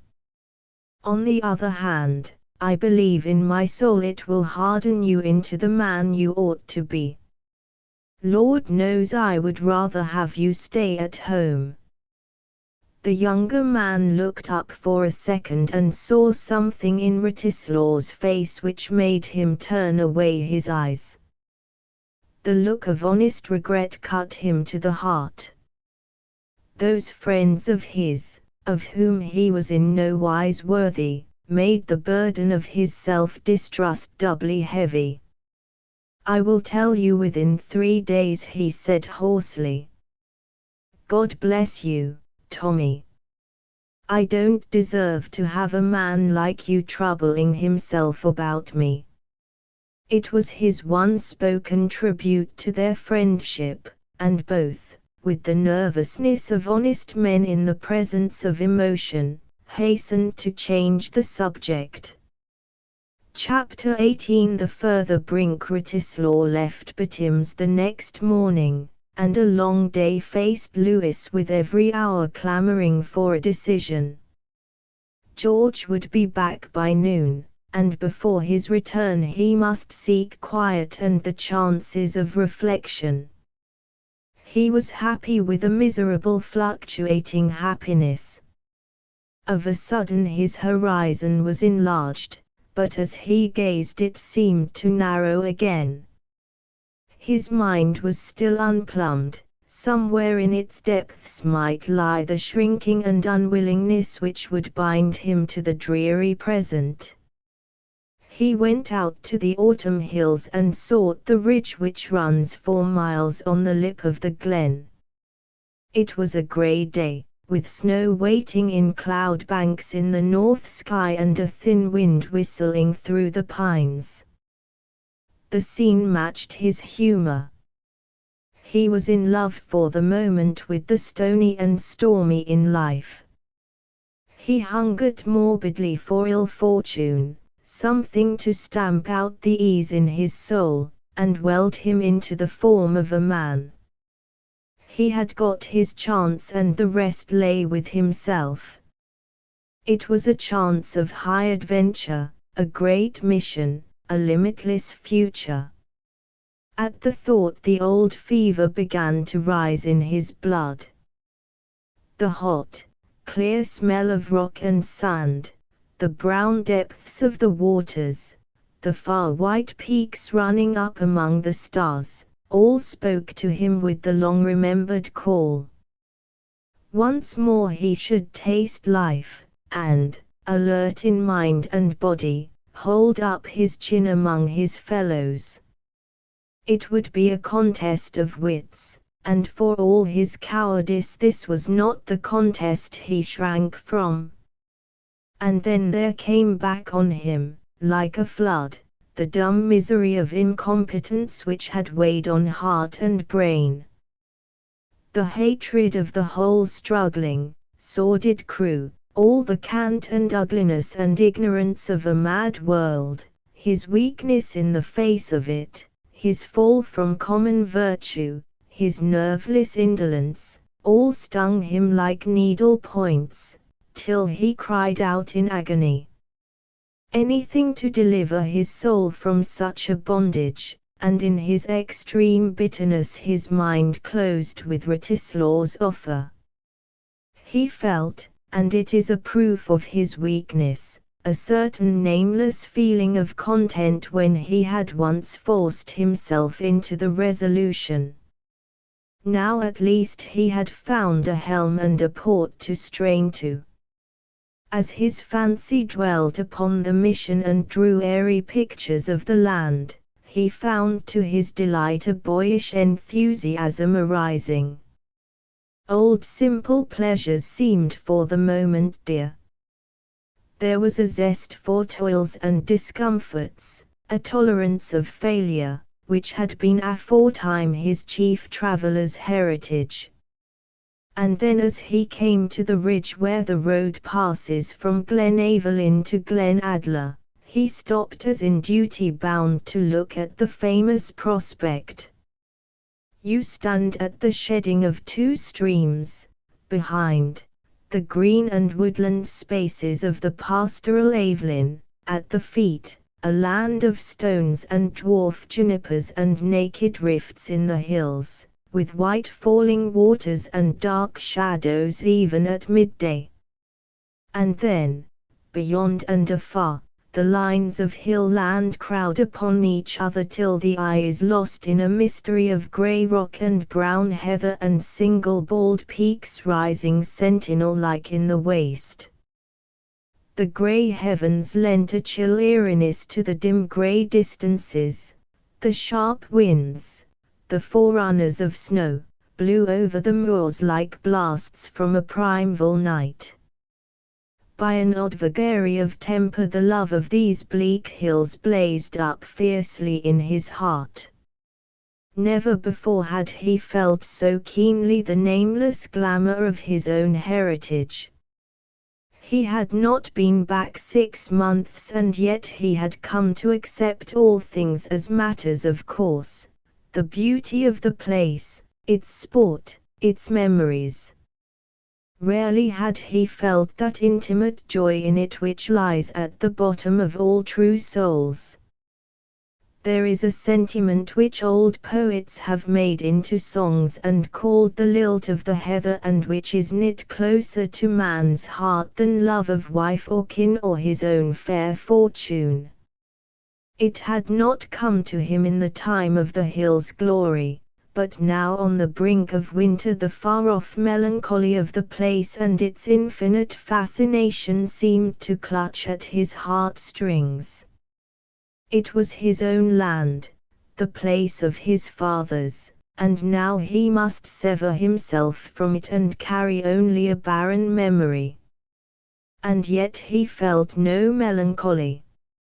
Rather it was the immortal gaiety of the wanderer, to whom the homeland is dearest as a memory, who pitches his camp by waters of Babylon, and yet as ever the old word on his lip, the old song in his ear, and the kindly picture in his heart. Strange that it is the little races who wander farthest and yet have the eternal homesickness. And yet not strange, for to the little peoples, their land, bare and uncouth and unfriendly for the needs of life, must be more the ideal, the dream, than the satisfaction. The lush countries give corn and wine for their folks, the little bare places afford no more than a spiritual heritage. Yet spiritual it is, and for two men who in the moment of their extremity will think on meadow, woodland, or placid village, a score will figure the windy hill, the grey locan, and the mournful sea. For the moment he felt a self-pity which he cast from him. To this degradation at least he should never come. But as the thought of Alice came up ever and again, his longing for her seemed to be changed from hot pain to a chastened regret. The red hearth fire was no more in his fancy. The hunger for domesticity had gone, and the girl was now less the wife he had desired than the dream of love he had vainly followed. As he came back across the moors, for the first time for weeks his jealous love left him at peace. His had been a fanciful Sylvia, holy, fair, and wise, and what if mortal Sylvia were unkind? There was yet comfort in this elusive lady of his memories. He found George at the end of a second breakfast, a very ruddy, happy young man hunting high and low for a lost tobacco jar. "Oh, first class," he said in answer to Lewis's question. "Out and out the best day's shooting I've had in my life. You were an ass not to come, you know. A lot of your friends there, tremendously disappointed too, and entrusted me with a lot of messages for you which I have forgotten." His companion's high spirits infected Lewis and he fell into cheery gossip. Then he could contain the news no more. "I had Tommy up last night on a flying visit. He says that Beauregard wants me to go out to Kashmir again. There has been some threatening of a row up there, and he thinks that as I know the place I might be able to get good information." "Official?" asked George. "Practically, yes, but in theory it's quite off my own bat, and they are good enough to tell me that they will not acknowledge responsibility. However, it's a great chance and I am going." "Good," said the other, and his face and voice had settled into gravity. "Pretty fair sport up in those parts, isn't there?" "Pretty fair, it's about the best in the world. Your ordinary man who goes the grand tour comes home raving about the sport in the Himalayan foothills, and it's not to be named with this. Good chance too of a first-rate row, isn't there? Natives troublesome, and Russia near, and that sort of thing." George's manner showed a growing enthusiasm. "A rather good chance. It is about that I'm going, you know." "Then if you don't mind, I am coming with you." Lewis stared, incredulous. "It's quite true." "I am serious enough. I am doing nothing at the bar, and I want to travel, proper traveling, where you are not coddled with railways and hotels. But it's hideously risky, and probably very arduous and thankless. You will tire of it in a week." "I won't," said George, "and in any case I'll make my book for that." "You must let me come, Louis. I simply couldn't stand your going off alone." "But I may have to leave you. There are places where one can go when two can't. When you come to that sort of place I'll stay behind. I'll be quite under your orders." "Well, at any rate take some time to think over it." "Bless you, I don't want time to think over it," cried George. "I know my own mind. It's the chance I've been waiting on for years." "Thanks tremendously then, my dear chap," said Lewis, very ill at ease. "It's very good of you. I must wire at once to Tommy. I'll take it down, if you like. I want to try that new mare of yours in the dog cart." When his host had left the room George forgot to light his pipe, but walked instead to the window and whistled solemnly. "Poor old man," he said softly to himself, "it had to come to this, but I'm hanged if he doesn't take it like a Trojan." and he added certain striking comments on the ways of womankind and the afflictions of life, which, being expressed in Mr. Winterham's curious phraseology, need not be set down. Alice had gone out after lunch to walk to Gledsmooy, seeking in the bitter cold and the dawning storm the freshness which comes from conflict.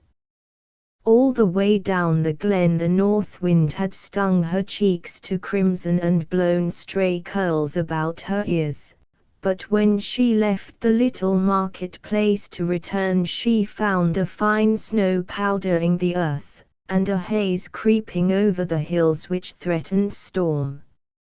A mile of the weather delighted her, but after that she grew weary. When the fall thickened she sought the shelter of a wayside cottage, with the purpose of either sending to Glenaverlyn for a carriage or waiting for the off chance of a farmer's gig.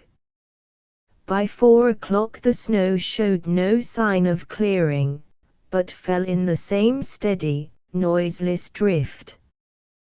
The mistress of the place made the girl tea and dispatched her son to Glenaverlyn.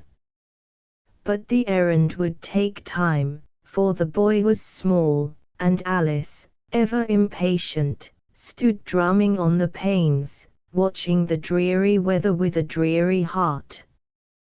The goodwife was standing at the door on the lookout for a passing gig, and her cry brought the girl to attention.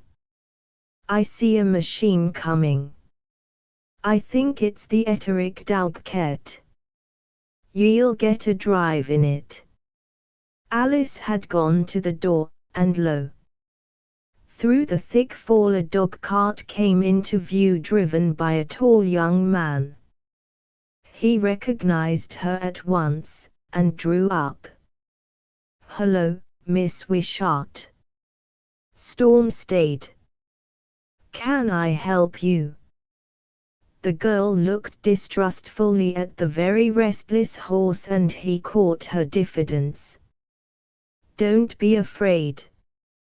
What I don't know about OACs ain't worth knowin'," he quoted with a laugh, and leaning forward he prepared to assist her to mount. There was nothing for it but to accept, and the next minute she found herself in the high seat beside him.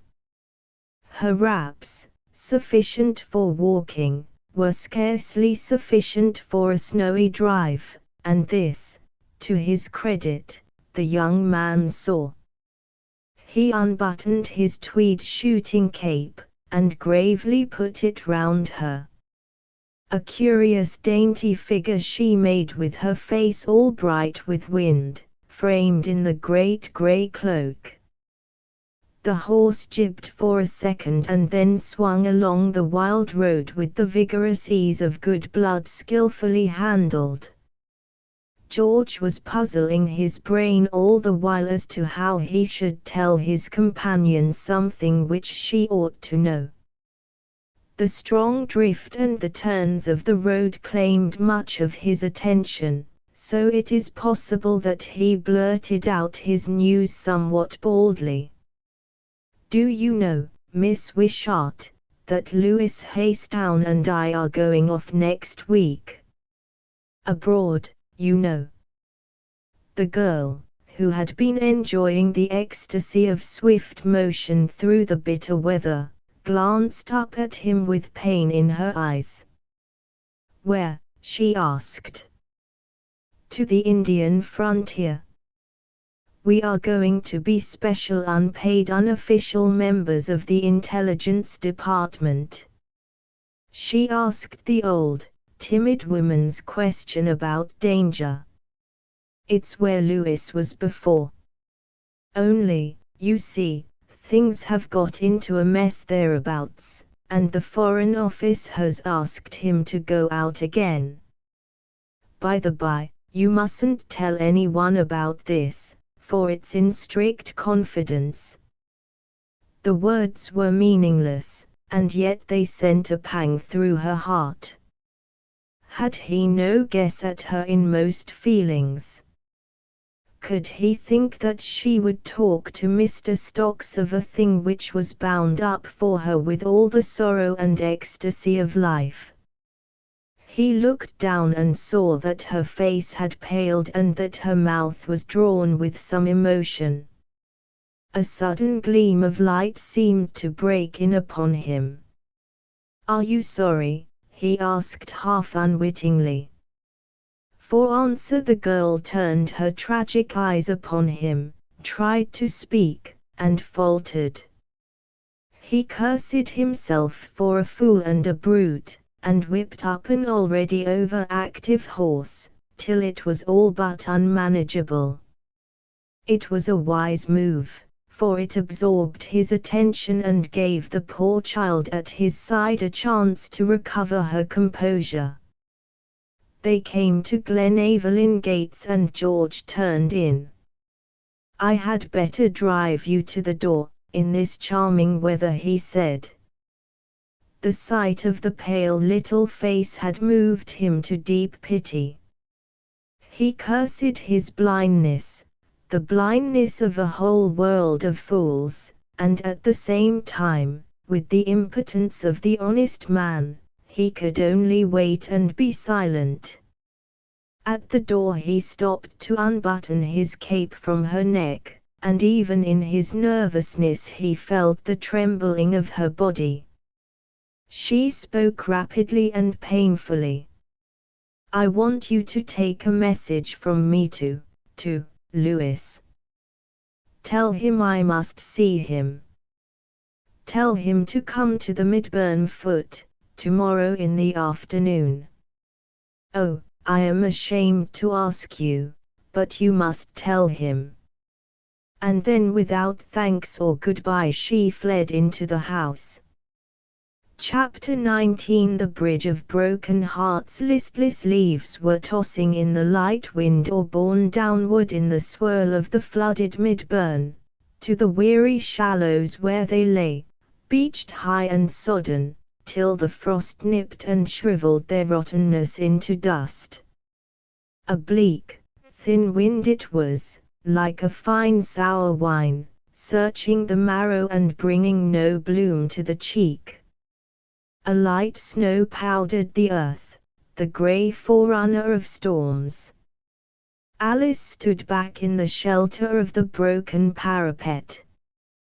The highway with its modern crossing place was some hundreds of yards upstream, but here, at the burn mouth, where the turbid current joined with the cold, glittering Avlin, there was a grass-grown track, and an ancient, broken-backed bridge. There were few passers on the high road, none on this deserted way, but the girl in all her loneliness shrank back into the shadow. In these minutes she endured the bitter mistrust, the sore hesitancy, of awaiting on a certain but unknown grief. She had not long to wait, for Lewis came down the Avlin side by a bypath from Etterick village. His alert gait covered his very real confusion, but to the girl he seemed one who belonged to an alien world of cheerfulness. He could not know her grief, and she regretted her coming. His manners were the same courteous formalities. The man was torn with emotion, and yet he greeted her with a conventional ease. "It was so good of you, Miss Wishart, to give me a chance to come and say goodbye. My going is such a sudden affair, that I might have had no time to come to Glenaverlyn, but I could not have left without seeing you." The girl murmured some indistinct words. "I hope you will have a good time and come back safely," she said, and then she was tongue-tied. The two stood before each other, awkward and silent, two between whom no word of love had ever been spoken, but whose hearts were clamoring at the iron gates of speech. Alice's face and neck were dyed crimson, as the impossible position dawned on her mind. No word could break down the palisade of form. Louis, his soul a volcano, struggled for the most calm and inept words. He spoke of the weather, of her father, of his aunt's messages. Then the girl held out her hand. "Goodbye," she said, looking away from him. He held it for a second. "Goodbye, Miss Wishart," he said hoarsely. Was this the consummation of his brief ecstasy, the end of months of longing? The steel hand of fate was on him and he turned to leave. He turned when he had gone 3 paces and came back. The girl was still standing by the parapet, but she had averted her face towards the wintry waters.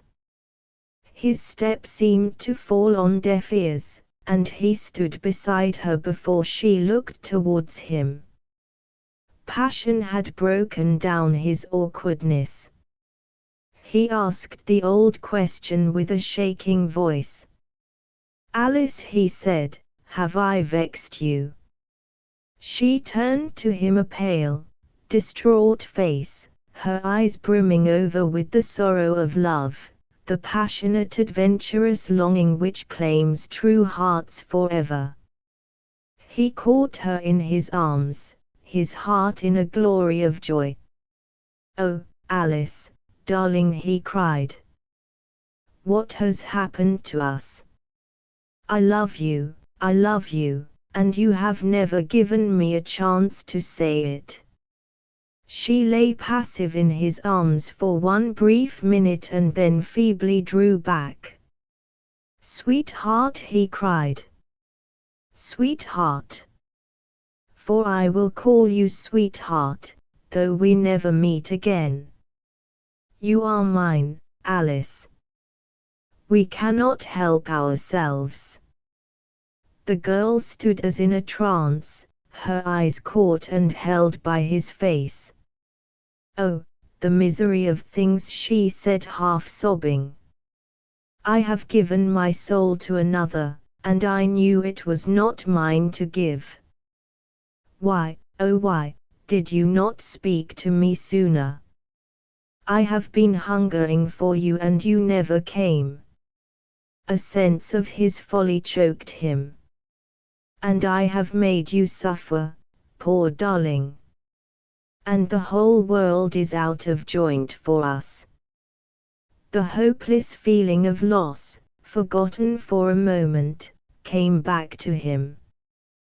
The girl was gone from him forever, though a bridge of hearts should always cross the chasm of their severance.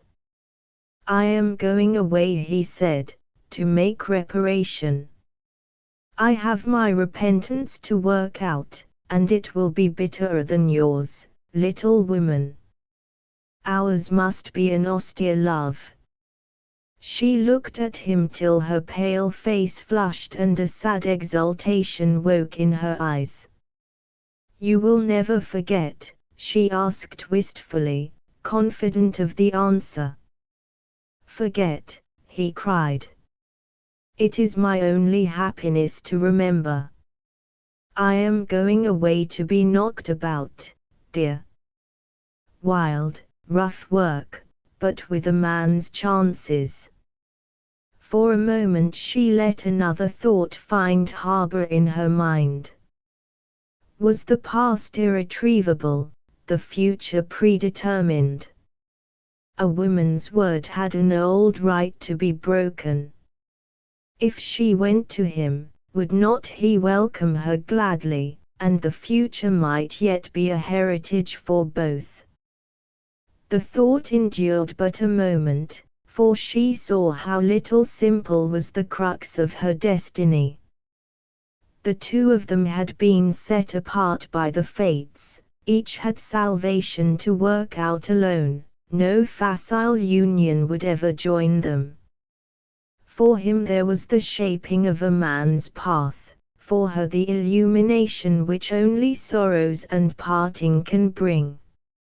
And with the thought she thought kindly of the man to whom she had pledged her word. It was but a little corner of her heart he could ever possess, but doubtless in such matters he was not ambitious. Lewis walked by her side down the by-path towards Glenaverlyn. Tragedy muffled in the garments of convention was there, not the old picturesque tragic with sword and cloak and steel for the enemy, but the silent tragic which pulls at the heartstrings. "The summer is over," she said. "It has been a cruel summer, but very bright." "Romance with the jarring modern note which haunts us all today," he said. "This upland country is confused with bustling politics, and pastoral has been worried to death by sickness of heart. You cannot find the old peaceful life without." "And within?" she asked. "That is for you and me to determine, dear." "God grant it. I have found my princess, like the man in the fairy tale, but I may not enter the kingdom. And the poor princess must sit and mope in her high stone tower. It is a hard world for princesses. Hard for the knights, too, for they cannot come back and carry off their ladies. In the old days it used to be so, but then simplicity has gone out of life. And the princess waits and watches and cries herself to sleep. And the knight goes off to the world's end and never forgets." They were at Glenaverlyn gates now, and stood silent against the moment of parting. She flew to his arms. For a second his kisses were on her lips, and then came the sundering. A storm of tears was in her heart, but with dry eyes she said the words of goodbye. Meanwhile from the hills came a drift of snow, and a dreary wind sang in the pines the dirge of the dead summer, the plaint of long farewells. Part 2 Chapter XX The Eastern Road. If you travel abroad in certain seasons you will find that a type predominates among the travelers. From Dover to Calais, from Calais to Paris, there is an unnatural eagerness on faces, an unrest in gait, a disorder in dress which argues worry and haste. And if you inquire further, being of a speculative turn, you will find that there is something in the air. The papers, French and English, have ugly headlines and mystic leaders. Disquiet is in the atmosphere, each man has a solution or a secret, and far at the back sits some body of men who know that a crisis is near and square their backs for it. The journalist is sick with work and fancied importance. The diplomat's hair whitens with the game which he cannot understand. The statesman, if he be wise, is in fear, knowing the meaning of such movements, while, if he be foolish, he chirps optimistically in his speeches and is applauded in the press.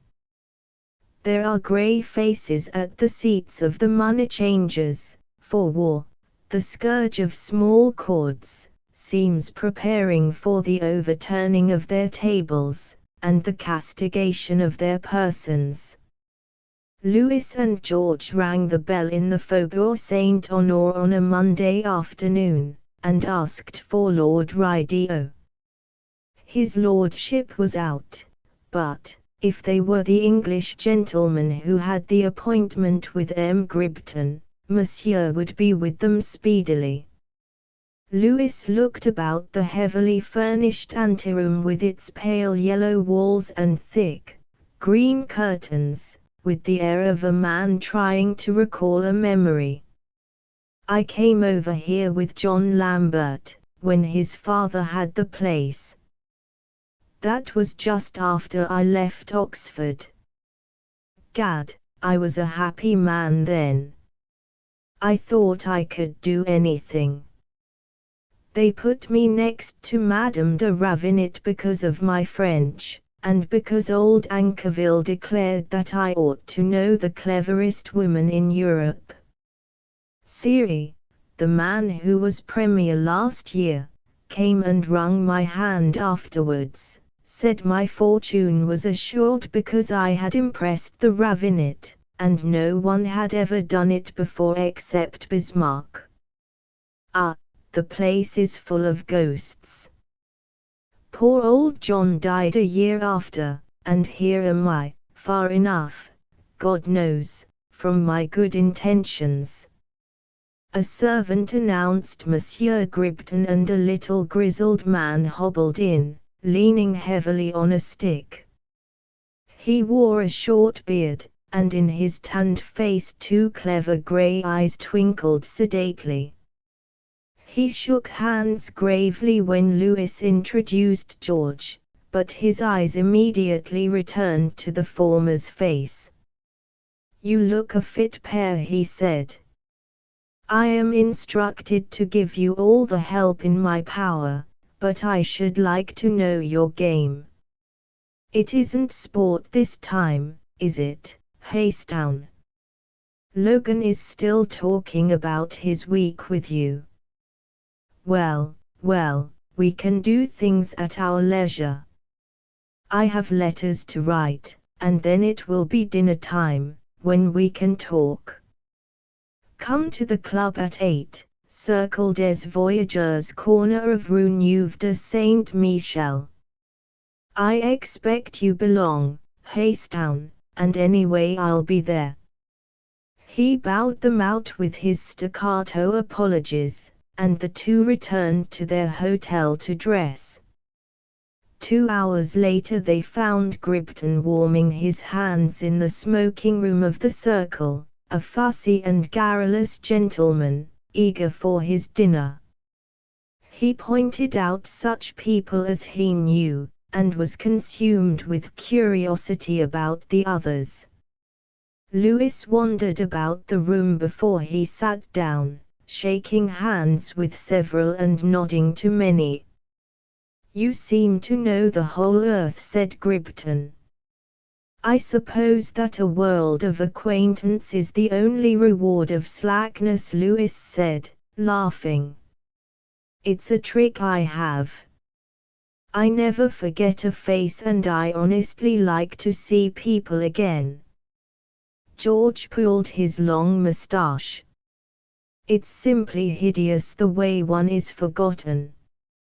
It's all right for the busy people, for they shift their sets with their fortune, but for drones like me it's the saddest thing in life. Before we came away, Louis, I went up for a day to Oxford to see about some things, and stopped a night there. I haven't been down long, and yet I knew nobody at the club except the treasurer, and he had nothing to say to me except to ask after you. I went to dinner with the dons at the high table, and I nearly perished of the blues. Little Riddell chirped about my profession, and that Bounder Jackson, who was a valuer, pretended that he had been your bosom friend. I got so bored that I left early and wandered back to the club. Somebody was making a racket in our old rooms in the high, windows open, you know, and singing. I stopped to look at them, and then they started, Willie brewed a peck o' mortar and, 'pon my soul, I had to come away. Couldn't stand it. It reminded me so badly of you and Arthur and old John Lambert, and all the honest men that used to be there. It was infernally absurd that I should have got so sentimental, but that wasn't the worst of it. For I met Tony and he made me come round to a dinner, and there I found people I didn't know from Adam drinking the old toasts we started. Gad, they had them all. Las Palmas, the old guard, the wandering Scot, and all the others. It made me feel as low as an owl, and when I got back to the club and saw poor old John's photograph on the wall, I tell you I went to bed in the most wretched melancholy. Lewis stared open-mouthed at George, the irrepressible, in this new attitude. He, as the hardened traveller, had had little more than a decent pang of homesickness. His regret was far deeper and more real than the sentimental article of commerce, and he could afford to be almost gay while George sat in the depths. "I'm coming home, and I'm not happy. You young men are going out, and you have got the blues. There's no pleasing weak humanity. I say, Haystown, who's that old man?" Gribton's jovial looks belied his words. Lewis mentioned a name for his host's benefit. The room was emptying rapidly, for the circle dined early. "Now for business," said Gribton, when a waiter had brought the game course, and they sat in the midst of a desert of linen and velvet. "I have given the thing up, but I spent 20 of my best years at Barda. So, as I am instructed to do all in my power to aid you, I am ready. First, is it sport?" "Partly," said George, but Lewis's head gave denial. "Because, if it is, I am not the best man." "Well, then, is it geographical? For if it is, there is much to be done." "Partly," said Lewis. "Then I take it that the residue is political. You are following the popular avenue to polities, I suppose. Leave the varsity very raw, knock about in an unintelligent way for 3 or 4 years on some frontier, then come home, go into the House, and pose as a specialist in foreign affairs. I should have thought you had too much humor for that. Only, you see, I have been there before. I am merely going back upon my tracks to make sure. I go purely as an adventurer, hoping to pick up some valuable knowledge, but prepared to fail." Gribton helped himself to champagne. "That's better. Now I know your attitude, we can talk like friends. Better come to the small smoking room. They've got a 51 brandy here which is beyond words. Have some for a liqueur." In the smoking room Gribton fussed about coffee and cigars for many minutes ere he settled down. Then, when he could gaze around and see his 2 guests in deep armchairs, each smoking and comfortable, he returned to his business. "I don't mind telling you a secret," he said, "or rather it's only a secret here, for once you get out there you will find Gribton's view, as they call it, well enough known and very much laughed at. I've always been held up to ridicule as an alarmist about that Kashmir frontier, and especially about that Barda country. Take the whole province. It's well garrisoned on the north, but below that it is all empty and open. The way into the Punjab is as clear as daylight for a swift force, and the way to the Punjab is the way to India." Lewis rose and went to a rack on the wall. "Do you mind if I get down maps? These French ones are very good." He spread a sheet of canvas on the table, thereby confounding all Gribton's hospitable manoeuvring. "There," said Gribton, his eyes now free from drowsiness, and clear and bright, "that's the road I fear." "But these 3 inches are unknown," said Lewis. "I have been myself as far as these hills." Gribton looked sharply up. "You don't know the place as I know it." "I've never been so far, but I know the sheep-skinned devils who come across from Turkestan. I tell you that place isn't the impenetrable craggy desert that the government of India thinks it. There's a road there of some sort, and if you're worth your salt you'll find it out." "I know," said Lewis. "I am going to try. There's another thing.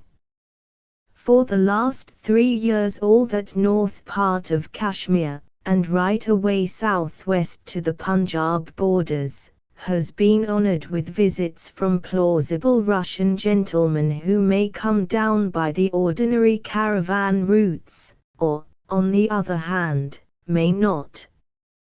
They turn up quite suddenly with toothbrushes and dressing cases, and they can't have come from the south. They fool around in Barda, and then go down to Gilgit, and, I suppose, on to the Punjab.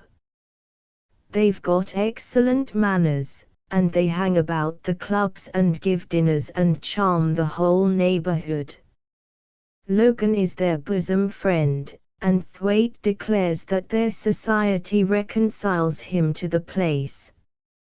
Then they go away, and the place keeps on the rundown for weeks after." "Do you know a man called Marker by any chance?" Lewis asked. Gribton looked curiously at the speaker. "Have you actually heard about him?" "Yes, I know him, but not very well, and I can't say I ever cared for him. However, he is easily the most popular man in Barda, and I dare say is a very good fellow." "But you don't call him Russian?" "I thought he was sort of half a Scotsman." "Very likely he is," said Lewis. "I happen to have heard a good deal about him." "But what ails you at him?" "Oh, small things," and the man laughed. "You know I am getting elderly and cranky, and I like a man to be very fair and foursquare. I confess I never got to the bottom of the chap.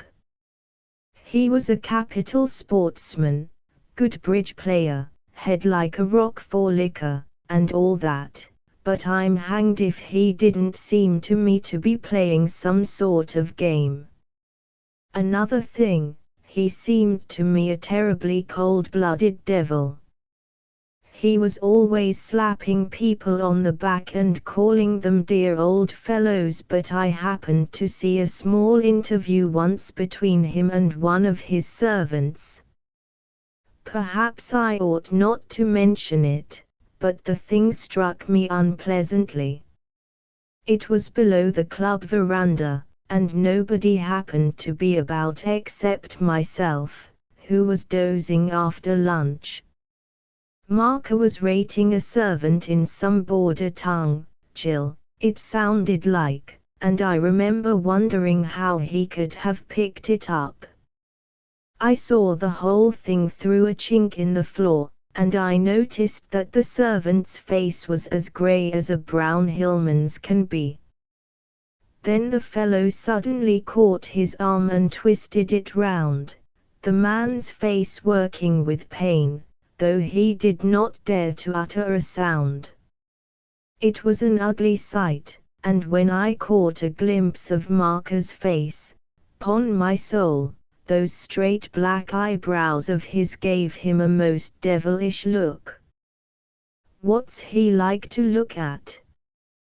George asked. "Oh, he's rather tall, very straight, with a sort of military carriage, and he has one of those perfect oval faces that you sometimes see. He has most remarkable black eyes and very neat, thin eyebrows.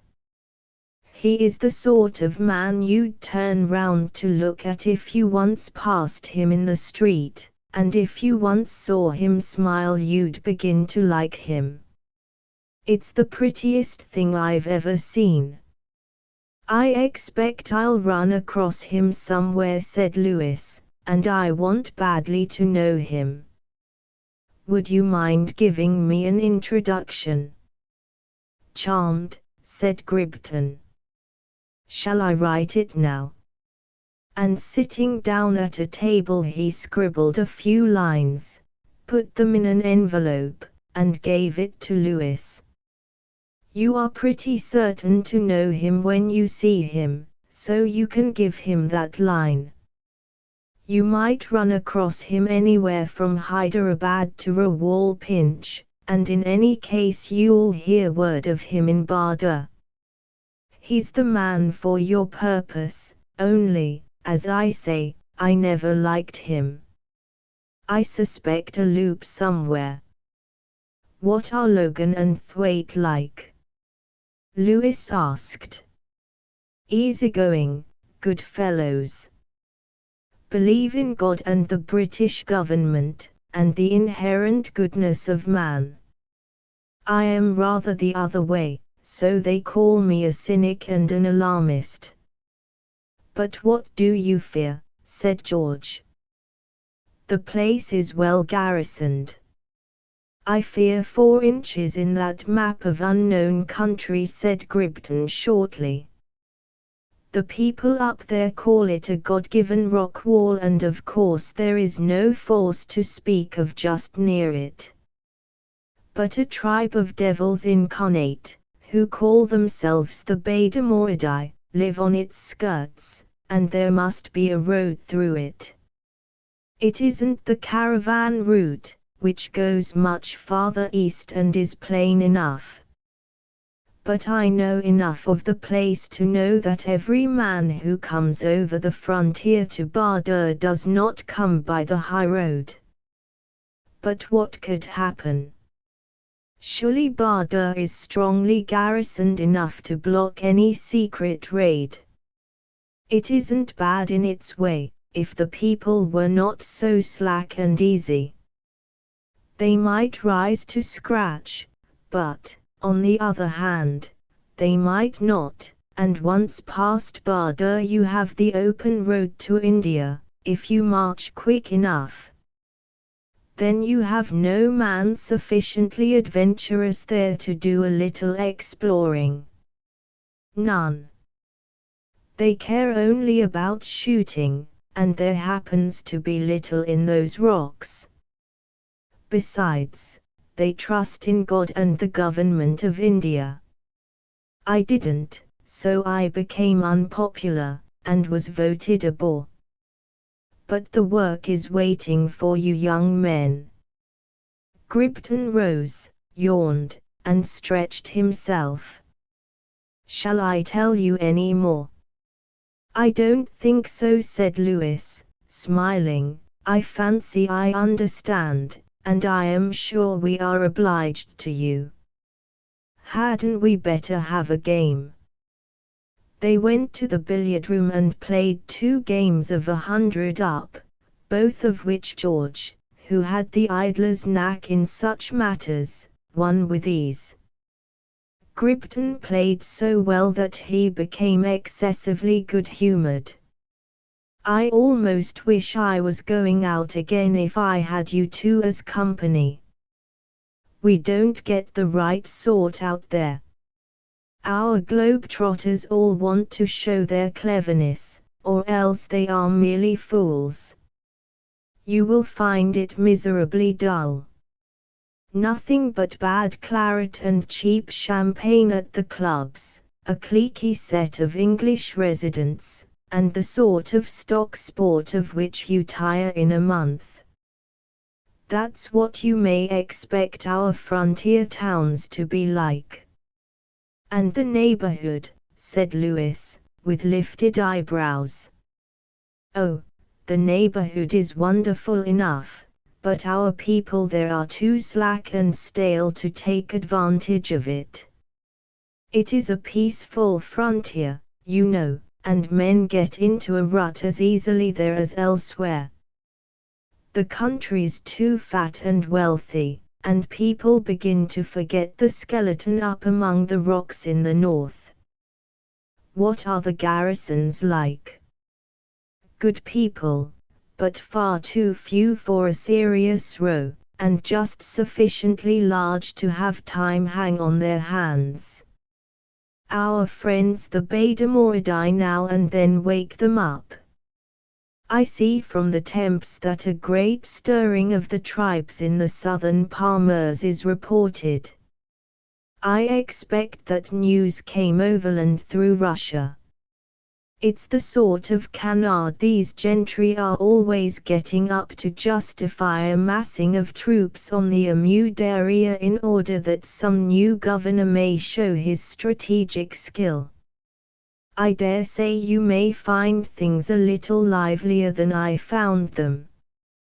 As they went towards the Faubourg Street on or a bit, a Paris northeaster had begun to drift a fine powdered snow in their eyes. Gripton shivered and turned up the collar of his fur coat. "Ah, I can't stand this. It makes me sick to be back. Thank your stars that you are going to the sun and heat, and out of this hideous grey weather." They left him at the embassy, and turned back to their hotel. "He's a useful man," said Lewis. "He has given us a cue. Life will be pretty well varied out there for you and me, I fancy." Then, as they entered a boulevard, and the real sweep of the wind met their faces, both men fell strangely silent. To George it was the last word of the North which they were leaving, and his recent homesickness came back and silenced him. But to Lewis, his mind already busy with his errand, this sting of wind was the harsh disturber which carried him back to a lonely home in a cold, upland valley. It was the wintry weather which was his own, and Alice's face, framed in a cloak, as he had seen it at the broken bridge, rose in the gallery of his heart. In a moment he was disillusioned. Success, enterprise, new lands and faces seemed the most dismal vexation of spirit. With a very bitter heart he walked home, and, after the fashion of his silent kind, gave no sign of his mood save by a premature and unreasonable retirement to bed. Chapter XXI. In the heart of the hills all around was stone and scrub, rising in terraces to the foot of sheer cliffs which opened up here and there in nullahs and gave a glimpse of great snow hills behind them. On one of the flat ridge tops a little village of stunted, slaty houses squatted like an ape, with a vigilant eye on 20 gorges. Thin, twisting paths led up to it, and before, on the more clement slopes, some fields of grain were tilled as our Aryan forefathers tilled the soil on the plains of Turkestan.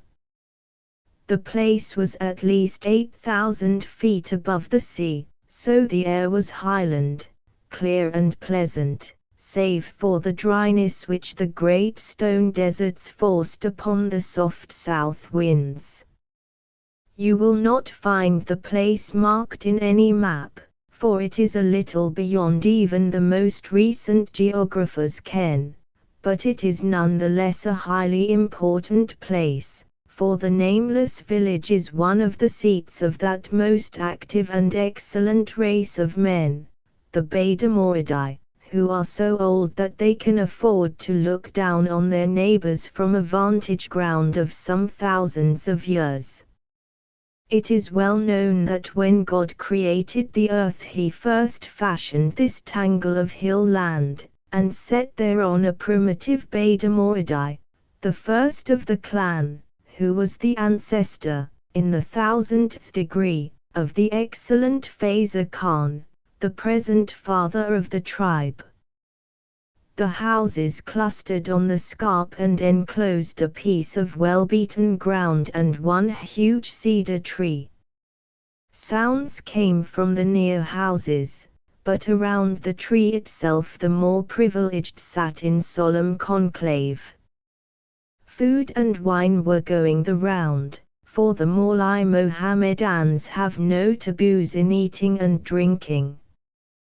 Faiza Khan sat smoking next the tree trunk, a short, sinewy man with a square, Aryan face, clear-cut and cruel.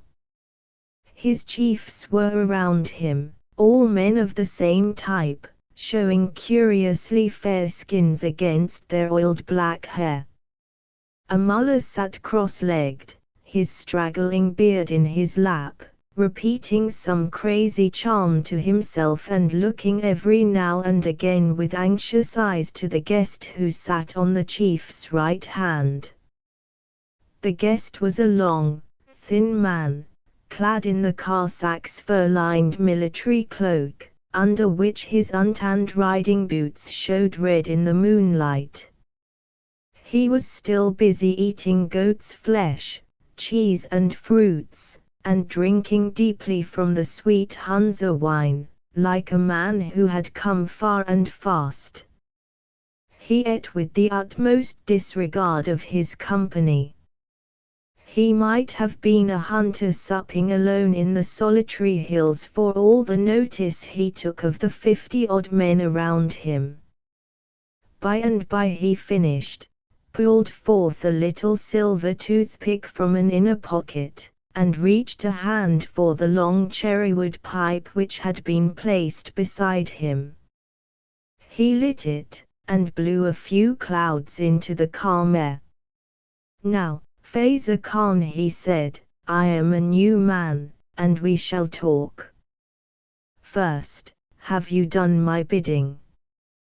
"Thy bidding has been done," said the great man sulkily. "See, I am here with my chiefs. All the 20 villages of my tribe have been warned, and arms have been got from the fools at Barda. Also, I have the Yakant powder I was told of, to give the signals on the hills. The Nazri Pass road, which we alone know, has been widened. What more could man do?" "That is well," said the other. "It is well for you and your people that you have done this. Your service shall not be forgotten. Otherwise, said the Faiza Khan, his hand traveling to his belt at the sound of a threat. The man laughed. "You know the tale," he said. "Doubtless your mother told you it when you clutched at her breast. Some day a great white people from the north will come down and swallow up the disobedient. That day is now at hand. You have been wise in time. Therefore I say it is well." The stranger spoke with perfect coolness. He looked round curiously at the circle of dark faces and laughed quietly to himself. The chief stole one look at him and then said something to a follower. "I need not speak of the reward," said the stranger. "You are our servants, and duty is duty. But I have authority for saying that we shall hold your work in mind when we have settled our business." "What would ye be without us?" said the chief in sudden temper. "What do ye know of the Nazri gates or the hill country? What is this talk of duty, when ye cannot stir a foot without our aid? You are our servants, "As I said before," said the man curtly. "You have taken our gold and our food. Where would you be, outlaws, vagrants that you are, hated of God and man, but for our help? Your bodies would have rotted long ago on the hills. The kites would be feeding on your sons, your women would be in the Bokhara market. We have saved you a dozen times from the vengeance of the English. When they wished to come up and burn you out, we have put them past the project with smooth words. We have fed you in famine, we have killed your enemies, we have given you life. You are freemen indeed in the face of the world, but you are our servants." Faiza Khan made a gesture of impatience. "That is as God may direct it," he said. "Who are ye but a people of yesterday, while the Badamoridai is as old as the rocks? The English were here before you, and we before the English. It is right that youth should reverence age." "That is one proverb," said the man, "but there are others, and in especial one to the effect that the man without a sword should bow before his brother who has one. In this game we are the people with the sword, my friends." The hillman shrugged his shoulders. His men looked on darkly, as if little in love with the stranger's manner of speech. "It is ill working in the dark," he said at length. "Ye speak of this attack and the aid you expect from us, but we have heard this talk before. One of your people came down with some followers in my father's time, and his words were the same, but lo! Nothing has yet happened. Since your father's time things have changed, my brother. Then the English were very much on the watch, now they sleep. Then there were no roads, or very bad ones, and before an army could reach the plains the whole empire would have been wakened. Now, for their own undoing, they have made roads up to the very foot of yon mountains, and there is a new railway down the Indus through Kahistan waiting to carry us into the heart of the Punjab. They seek out inventions for others to enjoy, as the Quran says, and in this case we are to be the enjoyers." "But what if ye fail?" said the chief. "Ye will be penned up in that Hunza valley like sheep, and I, Faiza Khan, shall be unable to unlock the door of that sheepfold. We shall not fail.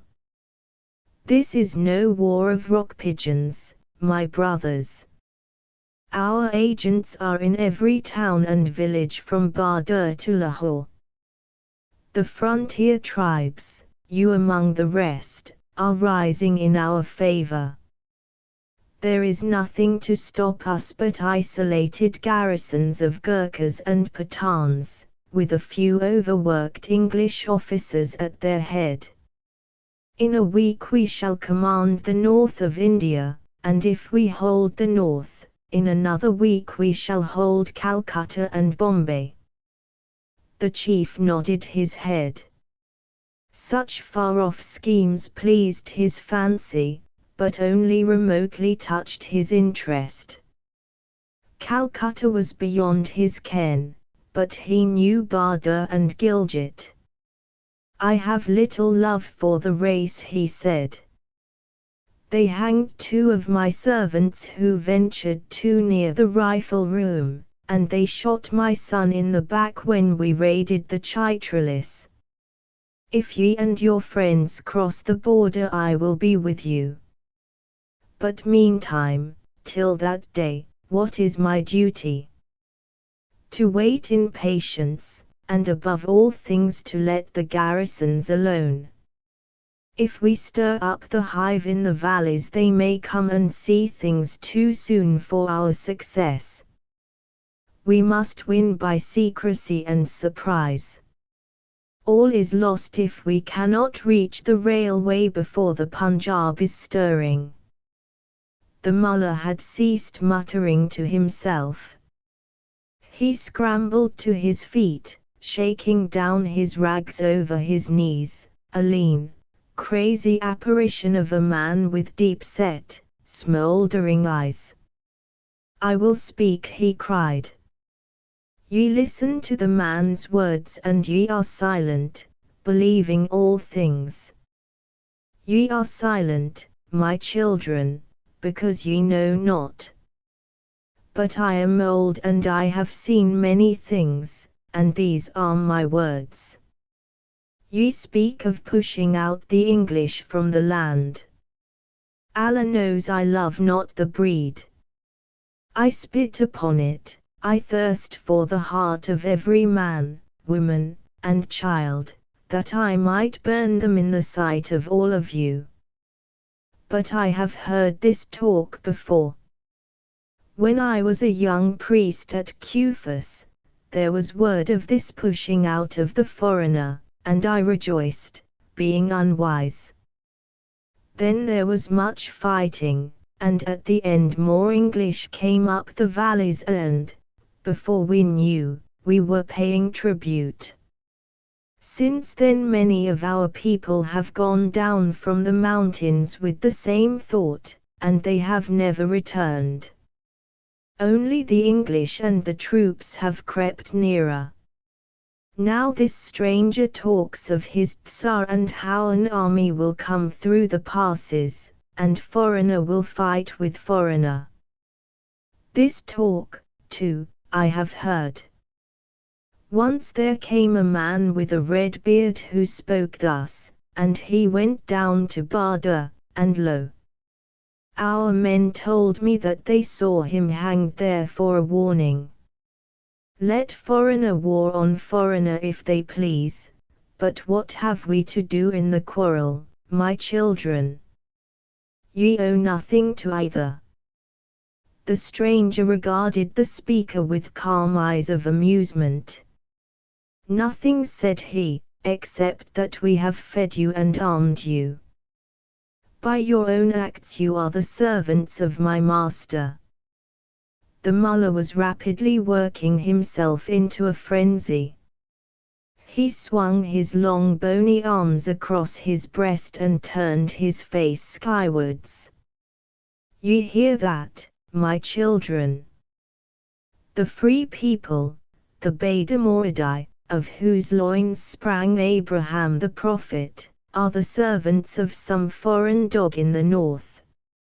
If ye were like your fathers, ye would have long ago ere this wiped out the taunt in blood." The man sat perfectly composed, save that his right hand had grasped a revolver. He was playing a bold game, but he had played it before. And he knew the man he had to deal with. "I say again, you are my master's servants by your own confession. I did not say his slaves. You are a free people, but you will serve a greater in this affair. As for this dog who blasphemes, when we have settled more important matters we will attend to him." The mullah was scarcely a popular member of his tribe, for no one stirred at the call. The stranger sat watching him with very bright, eager eyes. Suddenly the priest ceased his genuflections. There was a gleam of steel among his rags, then something bright flashed in the air. It fell short, because at the very moment of throwing, a revolver had cracked out in the silence, and a bullet had broken two of his fingers. The man flung himself writhing on the ground, howling forth imprecations. The stranger looked half apologetically at the chief, whose glum demeanor had never relaxed.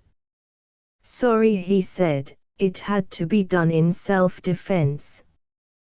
but I ask your pardon for it." Faiza Khan nodded carelessly. "He is a disturber of peace, and to one who cannot fight a hand matters little. But, by Allah, ye northerners shoot quick." The stranger relinquished the cherrywood pipe and filled a meerschaum from a pouch which he carried in the pocket of his cloak. He took a long drink from the loving cup of mulled wine which was passing round. "Your mad priest has method in his folly," he said. "It is true that we are attacking a great people, therefore the more need of wariness for you and me, Faiza Khan. If we fail, there will be the devil to pay for you. The English will shift their frontier line beyond the mountains, and there will be no more lifting of women and driving of cattle for the Beda-Moridai. You will all be sent to school, and your guns will be taken from you." The chief compressed his attractive features into a savage scowl. "That may not be in my lifetime," he said. "Besides, are there no mountains all around? In 5 hours I shall be in China, and in a little more I might be beyond the Amu. But why talk of this? The accursed English shall not escape us, I swear by the hilt of my sword and the hearts of my fathers." A subdued murmur of applause ran around the circle. "You are men after my own heart," said the stranger.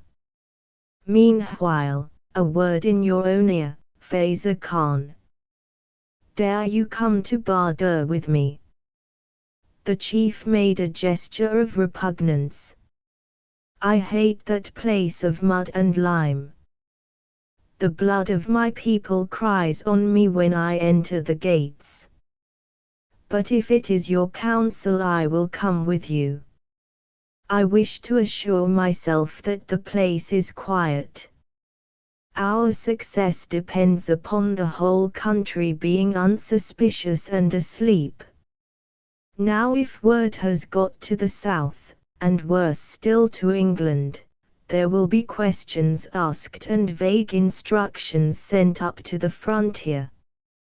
We shall find a stir among the garrisons, and perhaps some visitors in the place. And at the very worst we might find some fool inquiring about the Nazri Pass. There was once a man in Badur who did, but people laughed at him and he has gone." "Where?" asked the chief. "To England. But he was a harmless man, and he is too old to have any vigor." As the darkness grew over the hills, the fires were brightened and the curious game of khoti was played in groups of 6. The women came to the house doors to sit and gossip, and listened to the harsh laughter of their lords from beside the fires. A little after midnight, when the stars were picked out in the deep, velvet sky, Faiza Khan and the stranger, both muffled to the ears, stole beyond the street and scrambled down the perilous pathways to the south. Chapter XXII. The outposts. Towards the close of a wet afternoon, 2 Tongas discharged Louis, George, 2 native servants, and a collection of gun cases in the courtyard of the one hotel in Badur.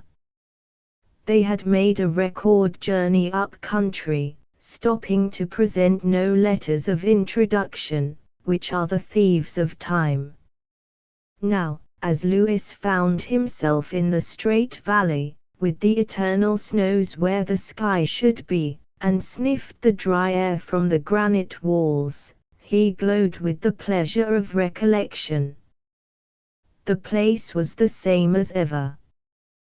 The same medley of races perambulated the streets. Sheepskinned Central Asians and Mongolian merchants from Yakhan still displayed their wares and their cunning. Hunza tribesmen, half-clad Chitralis, wild-eyed savages from Yajistan mingled in the narrow stone streets with the civilized Persian and Turkoman from beyond the mountains. Kashmir sepoys, an untidy race, still took their ease in the sun, and soldiers of South India from the Imperial Service troops showed their odd accoutrements and queer race mixtures. The place looked and smelled like a kind of home, and Lewis, with one eye on the gun cases and one on the great hills, forgot his heart sickness and had leisure for the plain joys of expectation. "I am going to get to work at once," he said, when he had washed the dust out of his eyes and throat. "I shall go and call on the Logans this very minute, and I expect we shall see Thwaite and some of the soldiers at the club tonight." So George, much against his will, was compelled to don a fresh suit and suffer himself to be conducted to the bungalow of the British resident. The Sahib was from home, at Gilgit, but Madam would receive the strangers. So the two found themselves in a drawing-room aggressively English in its air, shaking hands with a small woman with kind eyes and a washed-out complexion. Mrs. Logan was unaffectedly glad to see them. She had that trick of dominating her surroundings which English ladies seem to bear to the uttermost ends of the globe. There, in that land of snows and rock, with savage tribesmen not 30 miles away, and the British frontier line something less than 50, she gave them tea and talked small talk with the ease and gusto of an English country home. "It's the most unfortunate thing in the world," she cried. "If you had only wired, Gilbert would have stayed, but as it is he has gone down to Gilgit about some polo ponies, and won't be back for 2 days. Things are so humdrum and easygoing up here that one loses interest in one's profession. Gilbert has nothing to do except arrange with the foreman of the coolies who are making roads, and hold stupid courts, and consult with Captain Thwaite and the garrison people. The result is that the poor man has become crazy about golf, and wastes all his spare money on polo ponies. You can have no idea what a godsend a new face is to us poor people. It is simply delightful to see you again, Mr. Haystown. You left us about 16 months ago, didn't you? Did you enjoy going back?" Lewis said yes, with an absurd sense of the humor of the question. The lady talked as if home had been merely an interlude, instead of the crisis of his life. "And what did you do? And whom did you see? Please tell me, for I am dying for a gossip. I have been home in Scotland, you know. Looking after my affairs and idling. I stood for Parliament and got beaten." "Really? How exciting! Where is your home in Scotland, Mr. Haystown? You told me once, but I have forgotten. You know I have no end of Scotch relatives. It's in rather a remote part, a place called Etterick, in Glenaverlyn." "Glenaverlyn, Glenaverlyn," the lady repeated. "That's where the Manor Waters live, isn't it?" "My uncle," said Lewis. "I had a letter from a friend who was staying there in the summer. I wonder if you ever met her. A Miss Wishart." Alice Wishart. Lewis strove to keep any extraordinary interest out of his eyes. This voice from another world had broken rudely in upon his new composure. "I knew her," he said, and his tone was of such studied carelessness that Mrs. Logan looked up at him curiously. "I hope you liked her, for her mother was a relation of my husband, and when I have been home the small Alice has always been a great friend of mine. I wonder if she has grown pretty. Gilbert and I used to bet about it on different sides. I said she would be very beautiful some day." "She is very beautiful," said Lewis in a level voice, and George, feeling the thin ice, came to his friend's rescue. He could at least talk naturally of Miss Wishart. "The Wisharts took the place, you know, Mrs. Logan, so we saw a lot of them. The girl was delightful, good sportswoman and all that sort of thing, and capital company. I wonder she never told us about you." "She knew we were coming out here, for I told her, and she was very interested." "Yes, it's odd, for I suppose she had read Mr. Haystown's book, where my husband comes in a good deal. I shall tell her about seeing you in my next letter. And now tell me your plans." Lewis's face had begun to burn in a most compromising way. Those last days in Glenaverlyn had risen again before the eye of his mind, and old wounds were reopened. The thought that Alice was not yet wholly out of his life, that the new world was not utterly severed from the old, affected him with a miserable delight. Mrs. Logan became invested with an extraordinary interest. He pulled himself together to answer her question. "Oh, our errand is much the same as last time. We want to get all the sport we can, and if possible to cross the mountains into Turkestan. I am rather keen on geographical work just now, and there's a bit of land up here which wants exploring." The lady laughed. "That sounds like poor dear Mr. Gribton. I suppose you remember him. He left here in the summer, but when he lived in Bardur he had got that northern frontier line on the brain. He was a horrible bore, for he would always work the conversation round to it sooner or later. I think it was really Mr. Gribton who made people often lose interest in these questions. They had to assume an indolent attitude in pure opposition to his fussiness. "When will your husband be home?" Lewis asked. "In 2 days, or possibly 3. I am so sorry about it. I'll wire at once, but it's a slow journey, especially if he is bringing ponies. Of course you want to see him before you start. It's such a pity, but Bardur is fearfully empty of men just now. Captain Thwaite has gone off after ibex, and though I think he will be back tomorrow, I am afraid he will be too late for my dance." "Oh, really? This is lucky. I had forgotten all about it. Of course you two will come. That will make 2 more men, and we shall be quite a respectable party.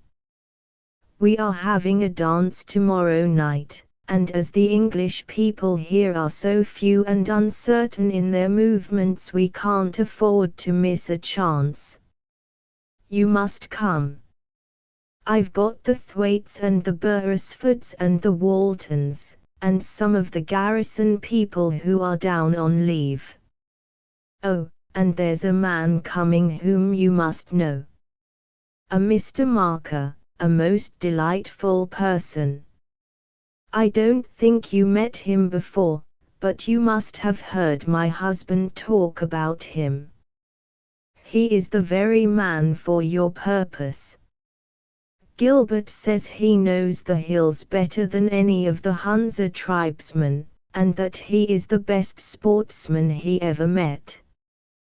Besides, he is such an interesting person, very much a man of the world, you know, who has been everywhere and knows everybody. Lewis congratulated himself on his luck. I should like very much to come to the dance, and I especially want to meet Mr. Marker. He is half Scotch, too, said the lady. His mother was a Kirkpatrick or some name like that, and he actually seems to talk English with a kind of Scotch accent. Of course that may be the German part of him. He is a Pomeranian count or something of the sort, and very rich. You might get him to go with you into the hills. I wish we could, said Lewis falsely. His curiosity was keenly excited. Why does he come up here such a lot? George asked. I suppose because he likes to knock about, as you call it. He is a tremendous traveler. He has been into Tibet and all over Turkestan and Persia. Gilbert says that he is the wonder of the age. Is he here just now? No, I don't think so. I know he is coming tomorrow, because he wrote me about it, and promised to come to my dance. But he is a very busy man, so I don't suppose he will arrive till just before. He wrote me from Gilgit, so he may find Gilbert there and bring him up with him. Marker, Marker. The air seemed full of the strange name. Lewis saw again Wratislaw's wrinkled face when he talked of him, and remembered his words. You were within an ace of meeting one of the cleverest men living, a cheerful being in whom the Foreign Office is more interested than in anyone else in the world. Wratislaw had never been in the habit of talking without good authority. This Marker must be indeed a gentleman of parts. Then conversation dwindled.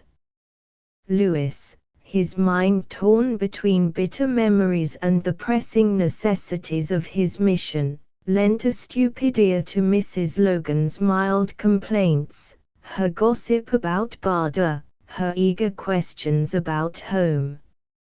George manfully took his place, and by a fortunate clumsiness steered the flow of the ladies' talk from Glenaverlyn and the Wisharts.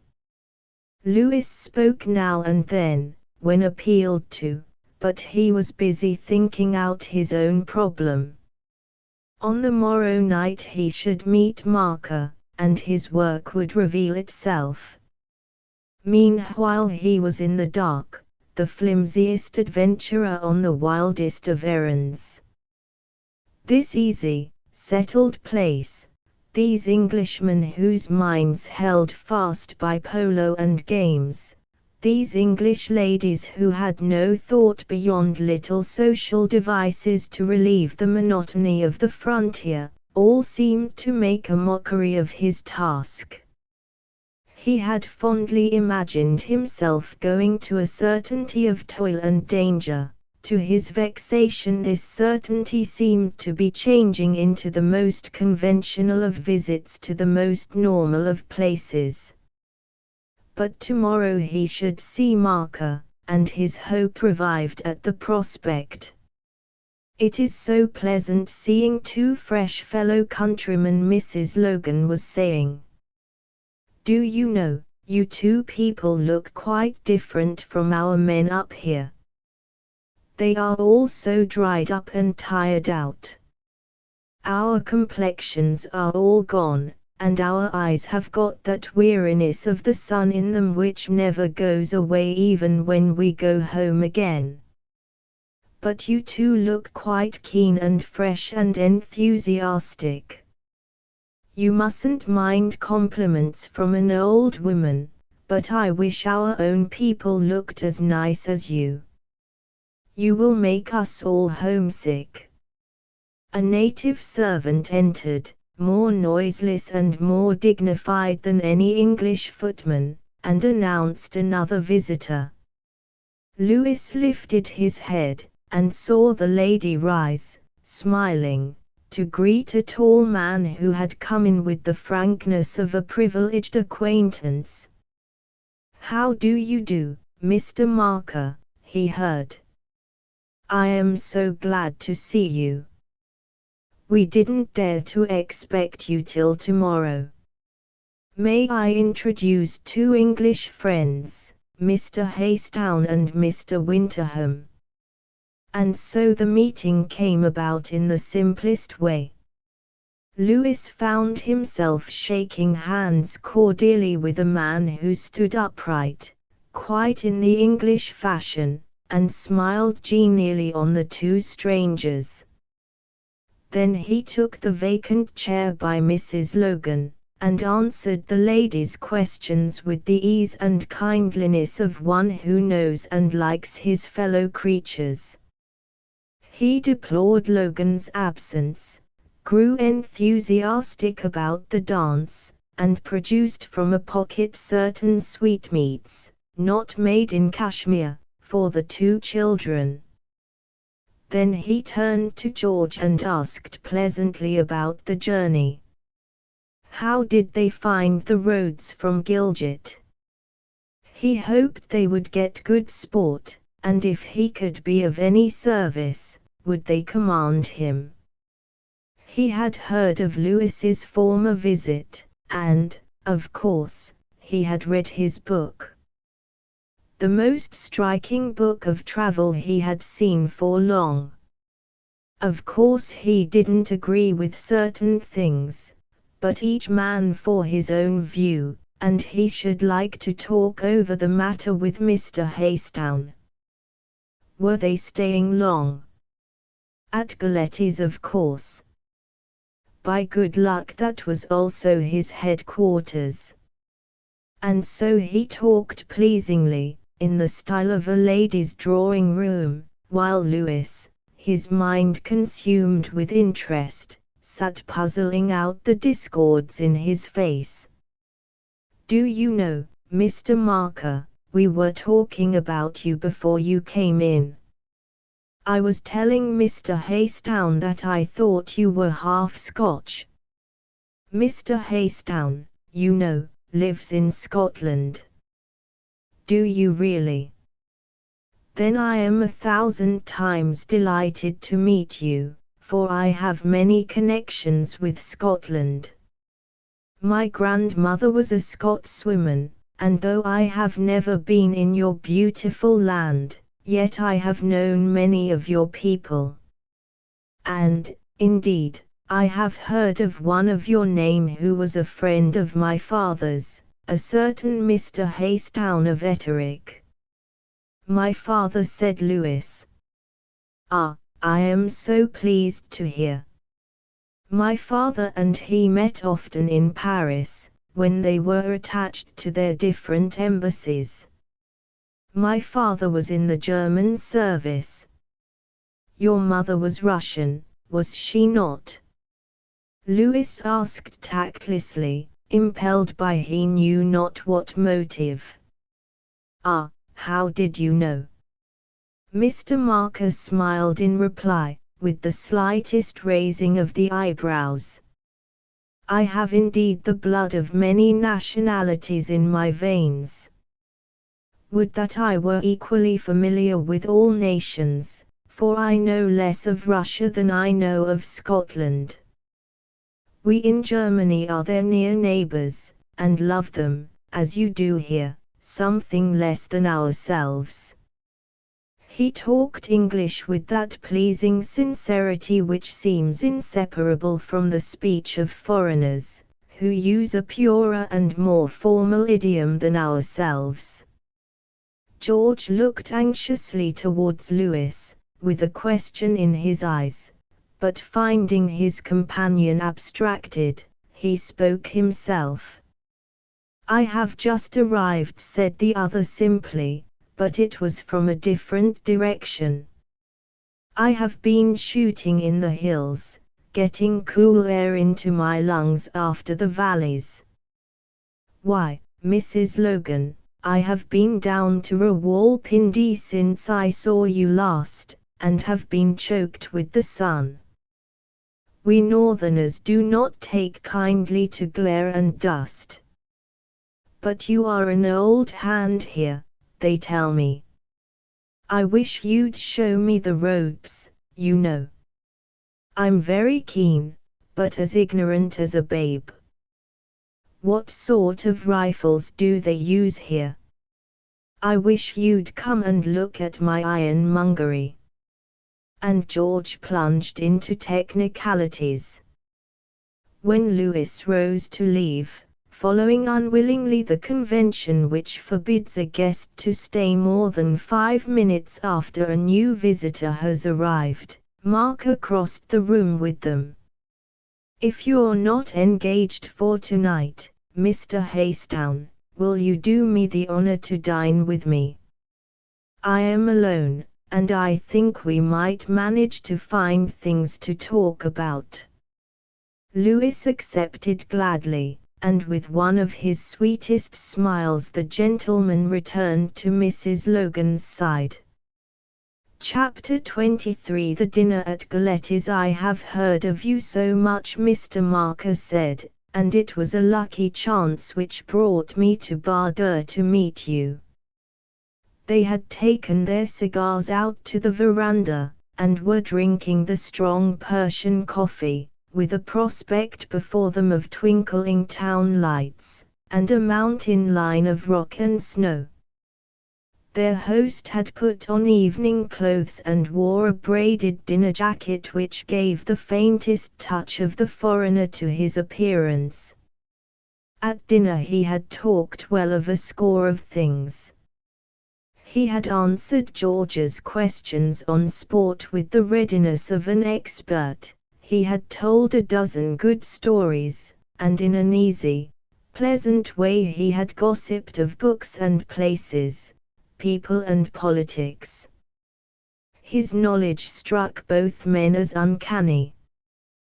Persons of minute significance in Parliament were not unknown to him, and he was ready with a theory or an explanation on the most recondite matters. But coffee and cigars found him a different man. He ceased to be the enthusiast, the omnivorous and versatile inquirer, and relapsed into the ordinary good fellow, who is no cleverer than his neighbors. "We're confoundedly obliged to you," said George. "Haystown is keen enough, but when he was out last time he seems to have been very slack about the sport. Sort of student of frontier peoples and politics, as the newspapers call it. I fancy that game is, what you say, played out a little nowadays.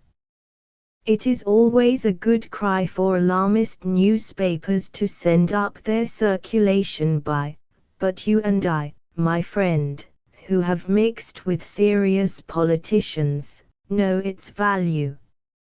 George nodded. He liked to be considered a person of importance, and he wanted the conversation to get back to Ibex. "I speak as of a different nation," Marker said, looking towards Lewis. "But I find the curse of modern times is this mock seriousness. Some centuries ago men and women were serious about honor and love and religion. Nowadays we are frivolous and skeptical about these things, but we are deadly in earnest about fads. plans to abolish war, schemes to reform criminals, and raise the condition of women, and supply the Beda with toothpicks are sure of the most respectful treatment and august patronage. I agree, said Lewis. The Beda live there. And he pointed to the hill line. Marker nodded. He had used the name inadvertently as an illustration, and he had no wish to answer questions on the subject. A troublesome tribe, rather, asked Lewis, noticing the momentary hesitation. In the past. Now they are quiet enough. But I understood that there was a ferment in the Palmers. The other side threatened, you know. He had almost said your side but checked himself. Ah yes, there are rumors of a rising, but that is further west. The Beda are too poor to raise two swords in the whole tribe. You will come across them if you go north, and I can recommend them as excellent beaters.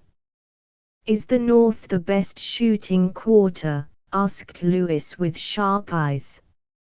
I am just a little keen on some geographical work, and if I can join both I shall be glad. Due north is the Russian frontier. Due north after some scores of the most precipitous miles in the world. It is a preposterous country. I myself have been on the verge of it, and know it as well as most. The geographical importance, too, is absurdly exaggerated.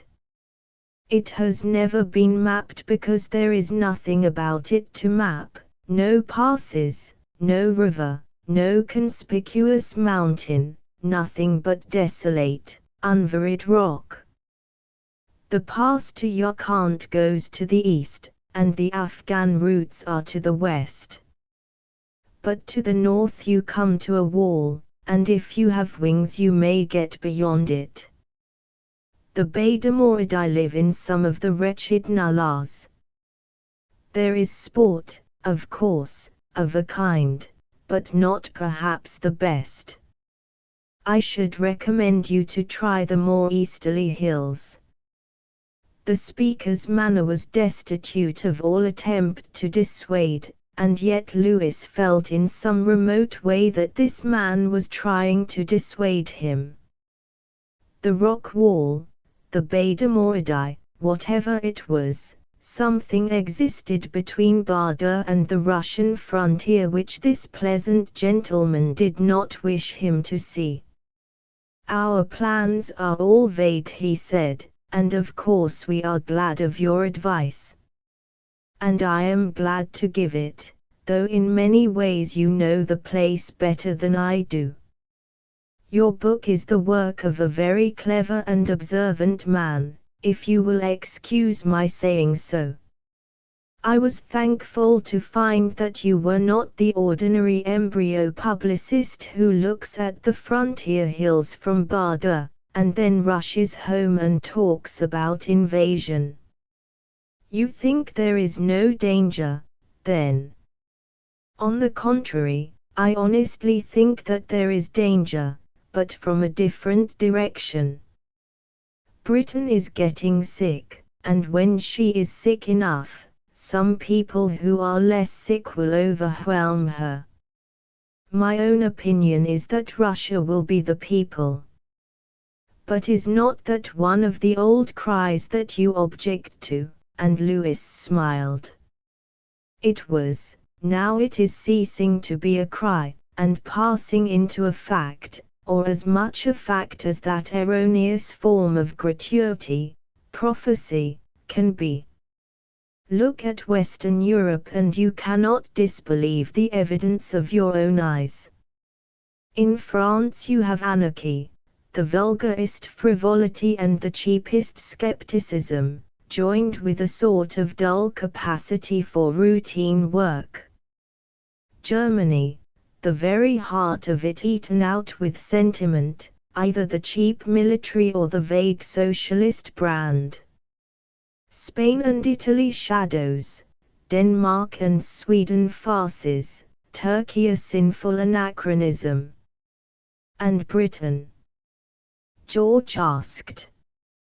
My Scotch blood gives me the right to speak my mind, said the man, laughing. Honestly, I don't find things much better in Britain. You were always famous for a dogged common sense which was never tricked with catchwords, and yet the British people seem to be growing nervous and ingenuous. The cult of abstract ideals, which has been the curse of the world since Adam, is as strong with you as elsewhere. The philosophy of gush is good enough in its place, but it is the devil in politics. That is true enough, said Lewis solemnly. And then you are losing grip. A belief in sentiment means a disbelief in competence and strength, and that is the last and fatalist heresy. And a belief in sentiment means a foolish skepticism towards the great things of life. There is none of the blood and bone left for honest belief. You hold your religion half-heartedly. Honest fanaticism is a thing intolerable to you. You are all mild, rational sentimentalists, and I would not give a ton of it for an ounce of good prejudice. George and Lewis laughed. And Russia? They asked. Ah, there I have hope. You have a great people, uneducated and unspoiled. They are physically strong, and they have been trained by centuries of serfdom to discipline and hardships. Also, there is fire smoldering somewhere. You must remember that Russia is the stepdaughter of the East. The people are northern in the truest sense, but they have a little of Eastern superstition. A rational, sentimental people live in towns or market gardens, like your English country, but great lonely plains and forests somehow do not agree with that sort of creed. That slow people can still believe freshly and simply, and someday when the leader arrives they will push beyond their boundaries and sweep down on Western Europe, as their ancestors did 1300 years ago. And you have no walls of Rome to resist them, and I do not think you will find a Charlemagne. Good heavens!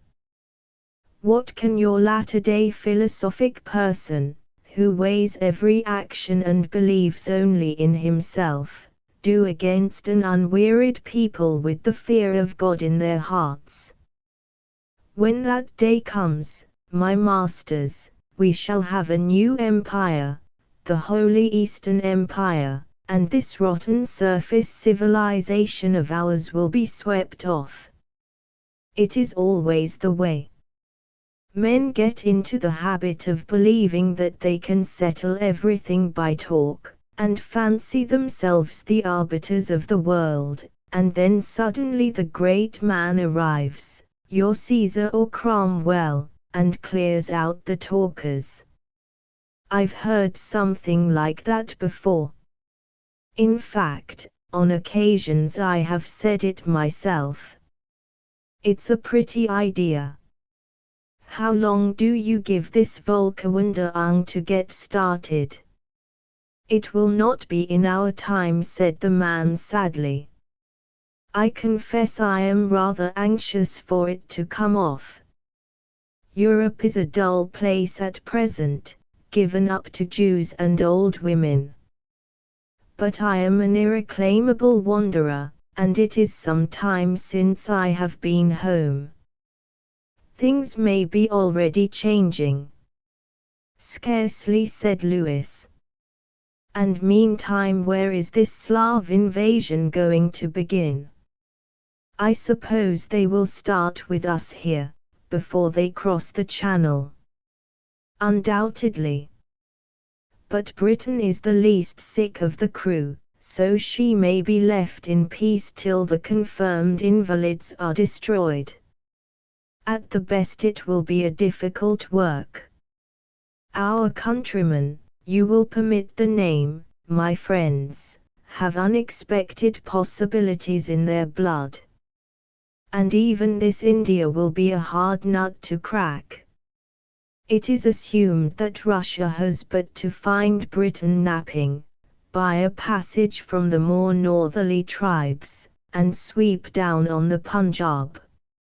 I need not tell you how impossible such a land invasion is. It is my opinion that when the time comes the attack will be by sea from some naval base on the Persian Gulf. It is a mere matter of time till Persia is the Tsar's territory, and then they may begin to think about invasion. You think the northern road impossible? I suppose you ought to know. I do, and I have some reason for my opinion. I know Afghanistan and Chitral as few Europeans know it. But what about Barda, and this Kashmir frontier? I can understand the difficulties of the Khyber, but this Kashmir road looks promising. Marka laughed a great, good-humoured, tolerant, incredulous laugh. My dear sir, that's the most utter nonsense. How are you to bring an army over a rock wall which a chamois hunter could scarcely climb? An invading army is not a collection of winged fowl. I grant you Barda is a good starting point if it were once reached. But you might as well think of a Chinese as of a Russian invasion from the north. It would be a good deal more possible, for there is a road to Yarkand, and respectable passes to the northeast. But here we are shut off from the Oxus by as difficult a barrier as the Elbers. Go up and see. There is some shooting to be had, and you will see for yourself the sort of country between here and Tagati. But people come over here sometimes.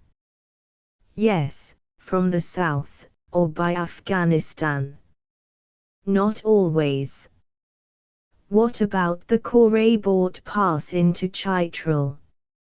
Ianov and the Cossacks came through it. That's true, said the man, as if in deep thought. I had forgotten, but the band was small and the thing was a real adventure. And then you have Gromyshevsky. He brought his people right down through the Palmers. For a second the man's laughing ease deserted him. He leaned his head forward and peered keenly into Lewis's face. Then, as if to cover his discomposure, he fell into the extreme of bluff amusement. The exaggeration was plain to both his hearers. Oh yes, there was poor old Gromyshevsky. But then you know he was what you call daft and one never knew how much to believe. He had hatred of the English on the brain, and he went about the northern valleys making all sorts of wild promises on the part of the Tsar. A great Russian army was soon to come down from the hills and restore the valleys to their former owners. And then, after he had talked all this nonsense, and actually managed to create some small excitement among the tribesmen, the good fellow disappeared. No man knows where he went. The odd thing is that I believe he has never been heard of again in Russia to this day. Of course his mission, as he loved to call it, was perfectly unauthorized, and the man himself was a creature of farce. He probably came either by the Khyber or the Koraybort Pass, possibly even by the ordinary caravan route from Yarkant, but felt it necessary for his mission Sake to pretend he had found some way through the rock barrier. I am afraid I cannot allow him to be taken seriously.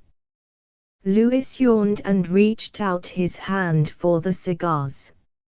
In any case, it is merely a question of speculative interest. We shall not fall just yet, though you think so badly of us. You will not fall just yet, said Marker slowly, but that is not your fault. You British have sold your souls for something less than the conventional mess of pottage. You are ruled in the first place by moneybags, and the faddists whom they support to blind your eyes. If I were a young man in your country with my future to make, do you know what I would do? I would slave in the stock exchange. I would spend my days and nights in the pursuit of fortune, and, by heaven, I would get it. Then I would rule the market and break, crush, quietly and ruthlessly, the whole gang of Jew speculators and vulgarians who would corrupt a great country. Money is power with you, and I should attain it, and use it to crush the leeches who suck our blood. Good man, said George, laughing. That's my way of thinking. Never heard it better put. I have felt the same, said Lewis. When I read of rings and corners and trusts and the misery and vulgarity of it all, I have often wished to have a try myself, and see whether average brains and clean blood could not beat these fellows on their own ground. Then why did you not? Asked Marker. You were rich enough to make a proper beginning. I expect I was too slack. I wanted to try the thing, but there was so much that was repulsive that I never quite got the length of trying. Besides, I have a bad habit of seeing both sides of a question. The ordinary arguments seemed to me weak, and it was too much fag to work out an attitude for oneself. Marker looked sharply at Lewis, and George for a moment saw and contrasted the two faces. Lewis is keen, kindly, humorous, cultured, with strong lines ending weakly, a face overbred, brave and finical. The other's sharp, eager, with the hungry wolf-like air of ambition, every line graven in steel, and the whole transfused, as it were, by the fire of the eyes into the living presentment of human vigor. It was the eternal contrast of qualities, and for a moment in George's mind there rose a delight that two such goodly pieces of manhood should have found a meeting ground. I think, you know, that we are not quite so bad as you make out, said Lewis quietly. To an outsider we must appear on the brink of incapacity, but then it is not the first time we have produced that impression. You will still find men who in all their spiritual sickness have kept something of that restless, hard-bitten northern energy, and that fierce hunger for righteousness, which is hard to fight with. Scores of people, who can see no truth in the world and are sick with doubt and introspection and all the latter-day devils, have yet something of pride and honor in their souls which will make them show well at the last. If we are going to fall, our end will not be quite inglorious. Marker laughed and rose. I am afraid I must leave you now. I have to see my servant, for I am off tomorrow. This has been a delightful meeting. I propose that we drink to its speedy repetition." They drank, clinking glasses in continental fashion, and the host shook hands and departed. "Good chap," was George's comment. "Put us up to a wrinkle or two, and seemed pretty sound in his politics. I wish I could get him to come and stop with me at home. Do you think we shall run across him again?" Lewis was looking at the fast vanishing lights of the town. "I should think it highly probable," he said. Chapter 6: The Tactics of a Chief. There is another quarter in Bardur besides the English one. Down by the stream side there are narrow streets built on the scarp of the rock, hovels with deep rock cellars, and a wonderful amount of cubic space beneath the brushwood thatch. There the trader from Buchan who has contraband wares to dispose of may hold a safe market.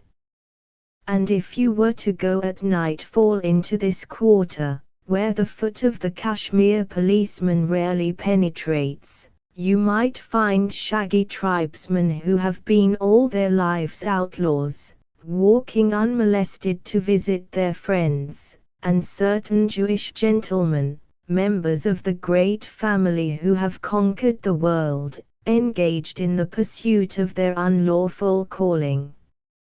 Marcus speedily left the broader streets of the European quarter, and plunged down a steep alley which led to the stream. Halfway down there was a lane to the left in the line of hovels, and, after stopping a moment to consider, he entered this. It was narrow and dark, but smelt cleanly enough of the dry granite sand. There were little dark apertures in the huts, which might have been either doors or windows, and at one of these he stopped, lit a match, and examined it closely. The result was satisfactory, for the man, who had hitherto been crouching, straightened himself up and knocked. The door opened instantaneously, and he bowed his tall head to enter a narrow passage. This brought him into a miniature courtyard, about 30 feet across, above which gleamed a patch of violet sky, sown with stars. Below a door on the right a light shone, and this he pushed open, and entered a little room. The place was richly furnished, with low couches and Persian tables, and on the floor a bright matting. The short, square-set man sitting smoking on the divan we have already met at a certain village in the mountains.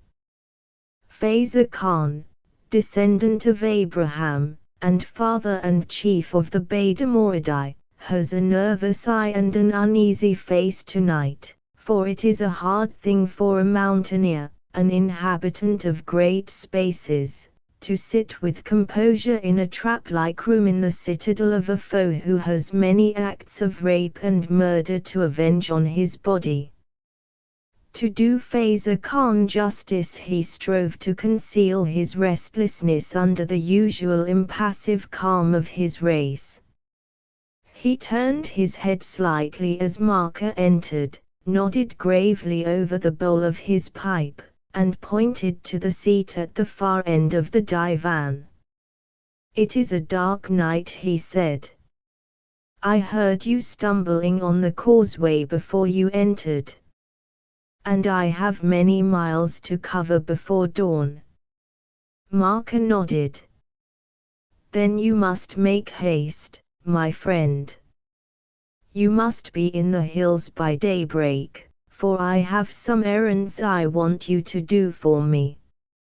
I have tonight been dining with 2 strangers, who have come up from the south." The chief's eyes sparkled. "Do they suspect?" "Nothing in particular, everything in general. They are English. One was here before and got far up into your mountains. He wrote a clever book when he returned, which made people think. They say their errand is sport, and it may be. On the other hand, I have a doubt.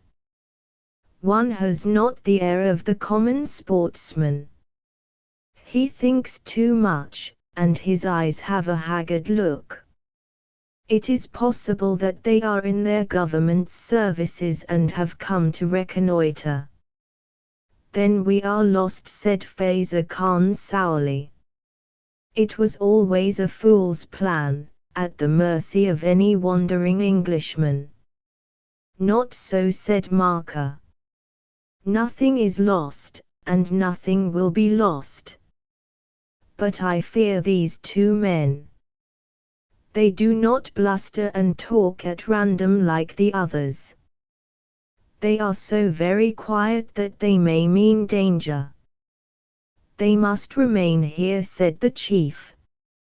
Give me the word, and I will send one of my men to huff their horses and, if need be, cripple themselves. Marker laughed. You are an honest fool, Faiza Khan. That sort of thing is past now. We live in the wrong times and places for it. We cannot keep them here, but we must send them on a goose chase. Do you understand? I understand nothing. I am a simple man and my ways are simple, and not as yours. Then attend to my words, my friend. Our expedition must be changed and made 2 days sooner. That will give these two Englishmen 3 days only to checkmate it. Besides, they are ignorant, and tomorrow is lost to them, for they go to a ball at the Logan Women's. Still, I fear them with 2 days to work in. If they go north, they are clever and suspicious, and they may see or fancy enough to wreck our plans. They may have the way barred, and we know how little would bar the way. 10 resolute men, said the chief. Nay, I myself, with my 2 sons, would hold a force at bay there. If that is true, how much need is there to be wary beforehand? Since we cannot prevent these men from meddling, we can give them rope to meddle in small matters. Let us assume that they have been sent out by their government. They are the common make of Englishmen, worshipping a god which they call their honor. They will do their duty if they can find it out. Now there is but one plan, to create a duty for them which will take them out of the way. The chief was listening with half-closed eyes. He saw new trouble for himself and was not cheerful. Do you know how many men Home has with him at the Forza camp? 150. Some of my people passed that way yesterday, when the soldiers were parading. And there are 2 more camps. There are 2 beyond the Nasri Pass, on the fringe of the Dorab Hills.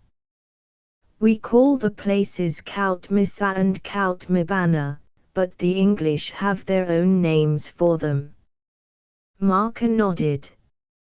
I know the places. They are Gurkha camps. The officers are called Mitchinson and St. John. They will give us little trouble. But the Forza garrison is too near the pass for safety, and yet far enough away for my plans. And for a moment the man's eyes were abstracted, as if in deep thought. I have another thing to tell of the Forza camp, the chief interrupted. The captain, the man whom they call Home, is sick, so sick that he cannot remain there. He went out shooting and came too near to dangerous places, so a bullet of one of my people's guns found his leg. He will be coming to Badur tomorrow. Is it your wish that he be prevented? Let him come, said Marka. He will suit my purpose. Now I will tell you your task, Faiza Khan, for it is time that you took the road. You will take 100 of the Badamoridai and put them in the rocks round the Forza camp.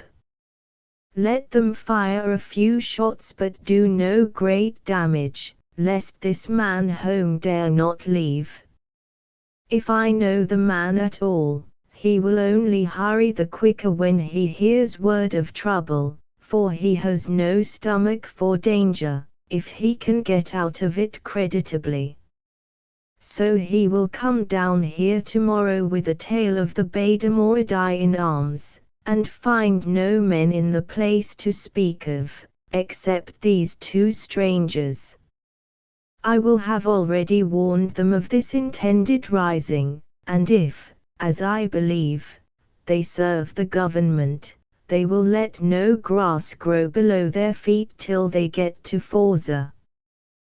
Then on the day after let your tribesmen attack the place, not so as to take it, but so as to make a good show of fight and keep the garrison employed.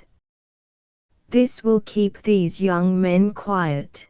They will think that all rumors they may have heard culminate in this rising of yours, and they will be content, and satisfied that they have done their duty. Then, the day after, while they are idling at Forza, we will slip through the passes, and after that there will be no need for ruses. The chief rose and pulled himself up to his full height. After that he said, there will be work for men. God. We shall harry the valleys as our forefathers harried them, and we shall suck the juicy plains dry. You will give us a free hand, my lord. Your hand shall be free enough, said Marka. But see that every word of my bidding is done. We fail utterly unless all is secret and swift. It is the lion attacking the village. If he crosses the trap gate safely he may ravage at his pleasure, but there is first the trap to cross. And now it is your time to leave. The mountaineer tightened his girdle, and exchanged his slippers for deer-hide boots. He bowed gravely to the other and slipped out into the darkness of the court. Marka drew forth some plans and writing materials from his greatcoat pocket and spread them before him on the table. It was a thing he had done 100 times within the last week, and as he made his calculations again and traced his route anew, his action showed the tinge of nervousness to which the strongest natures at times must yield. Then he wrote a letter, and, yawning deeply, he shut up the place and returned to Galetti's. Chapter XXV Mrs. Logan's ball. When Lewis had finished breakfast next morning, and was sitting idly on the veranda watching the busy life of the bazaar at his feet, a letter was brought him by a hotel servant. It was left for you by Marka Sahib, when he went away this morning. He sent his compliments to the Sahibs and regretted that he had to leave too early to speak with them, but he left this note. Lewis broke the envelope and read, Dear Mr. Haystown, when I was thinking over our conversation last night, chance put a piece of information in my way which you may think fit to use. You know that I am more intimate than most people with the hill tribes. Well, Let this be the guarantee of my news, but do not ask how I got it, for I cannot betray friends. Some of these, the Baedamoridae to wit, are meditating mischief. The Forza camp, which I think you have visited, a place some 20 miles off, is too near those villages to be safe. So tomorrow at latest they have planned to make a general attack upon it, and, unless the garrison were prepared, I should fear for the result, for they are the most cunning scoundrels in the world. What puzzles me is how they have ever screwed up the courage for such a move, for lately they were very much in fear of the government. It appears as if they looked for backing from over the frontier.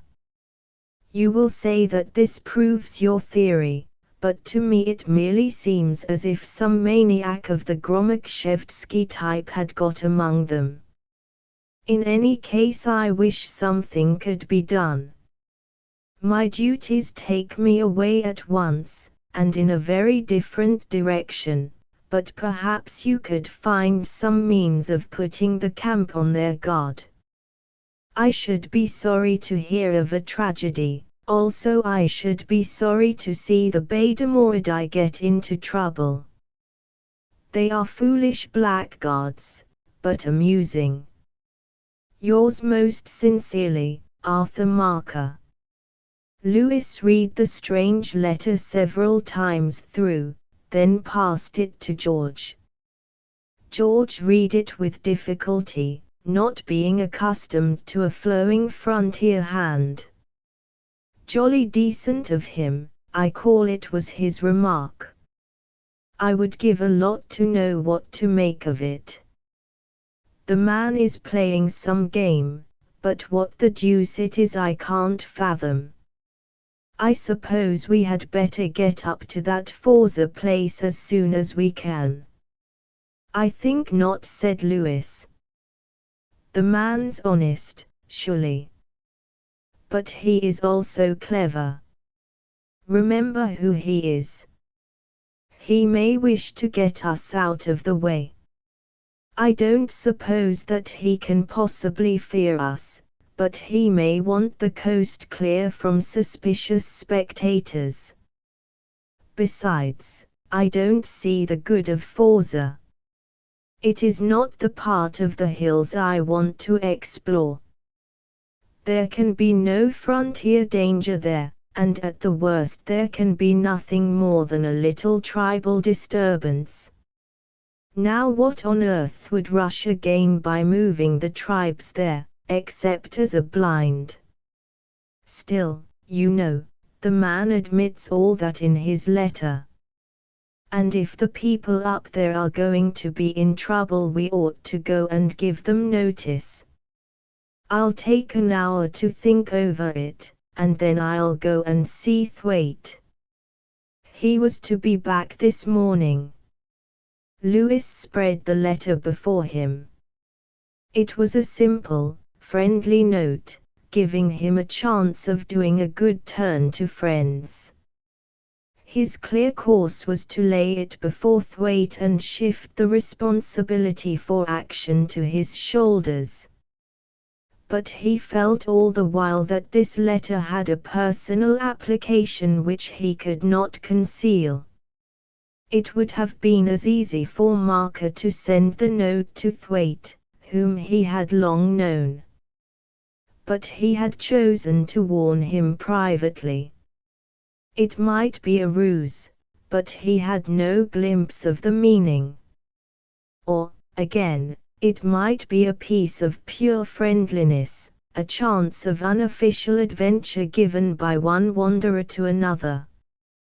He puzzled it out, lamenting that he was so deep in the dark, and cursing his indecision. Another man would have made up his mind long ago. It was a ruse, therefore let it be neglected and remain in Bardur with open eyes. It was good faith and a good chance, therefore let him go at once. but to Lewis the possibilities seemed endless, and he could find no solution save the old one of the waverer, to wait for further light. He found Thwaite at breakfast, just returned from his travels. "Hello, Haystown. I heard you were here. Awfully glad to see you. Sit down, won't you, and have some breakfast." The officer was a long man, with a thin, long face, a reddish moustache, and small, blue eyes. "I came to ask you questions, if you don't mind. I have the regular globetrotter's trick of wanting information. What's the Forza camp like? Do you think that the Beta, supposing they stir again, would be likely to attack it?" "Not a bit of it. That was the sort of thing that Gribton was always croaking about. Why, man, the Beta haven't a kick in them. Besides, they are very nearly 20 miles off and the garrison's a very fit lot. They're all right. Trust them to look after themselves. But I have been hearing stories of Beta risings which are to come off soon." "Oh, you'll always hear stories of that sort. All the old women in the neighborhood purvey them." "Who are in charge at Forza?" "Home and Andover. Don't care much for Home, but Andy is a good chap." "But what's this new interest of yours? Are you going up there?" "I'm out here to shoot and explore, you know, so Forza comes into my beat." "Thanks very much. See you tonight, I suppose." Lewis went away dispirited and out of temper. He had been pitchforked among easygoing people, when all the while mysterious things, dangerous things, seemed to hang in the air. He had not the material for even the first stages of comprehension. No one suspected, everyone was satisfied, and at the same time came those broken hints of other things. He felt choked and muffled, wrapped in the cotton wool of this easy life, and all the afternoon he chafed at his own impotence and the world's stupidity. When the two travelers presented themselves at the Logans' house that evening, they were immediately seized upon by the hostess and compelled, to their amusement, to do her bidding. They were her discoveries, her new young men, and as such, they had their responsibilities.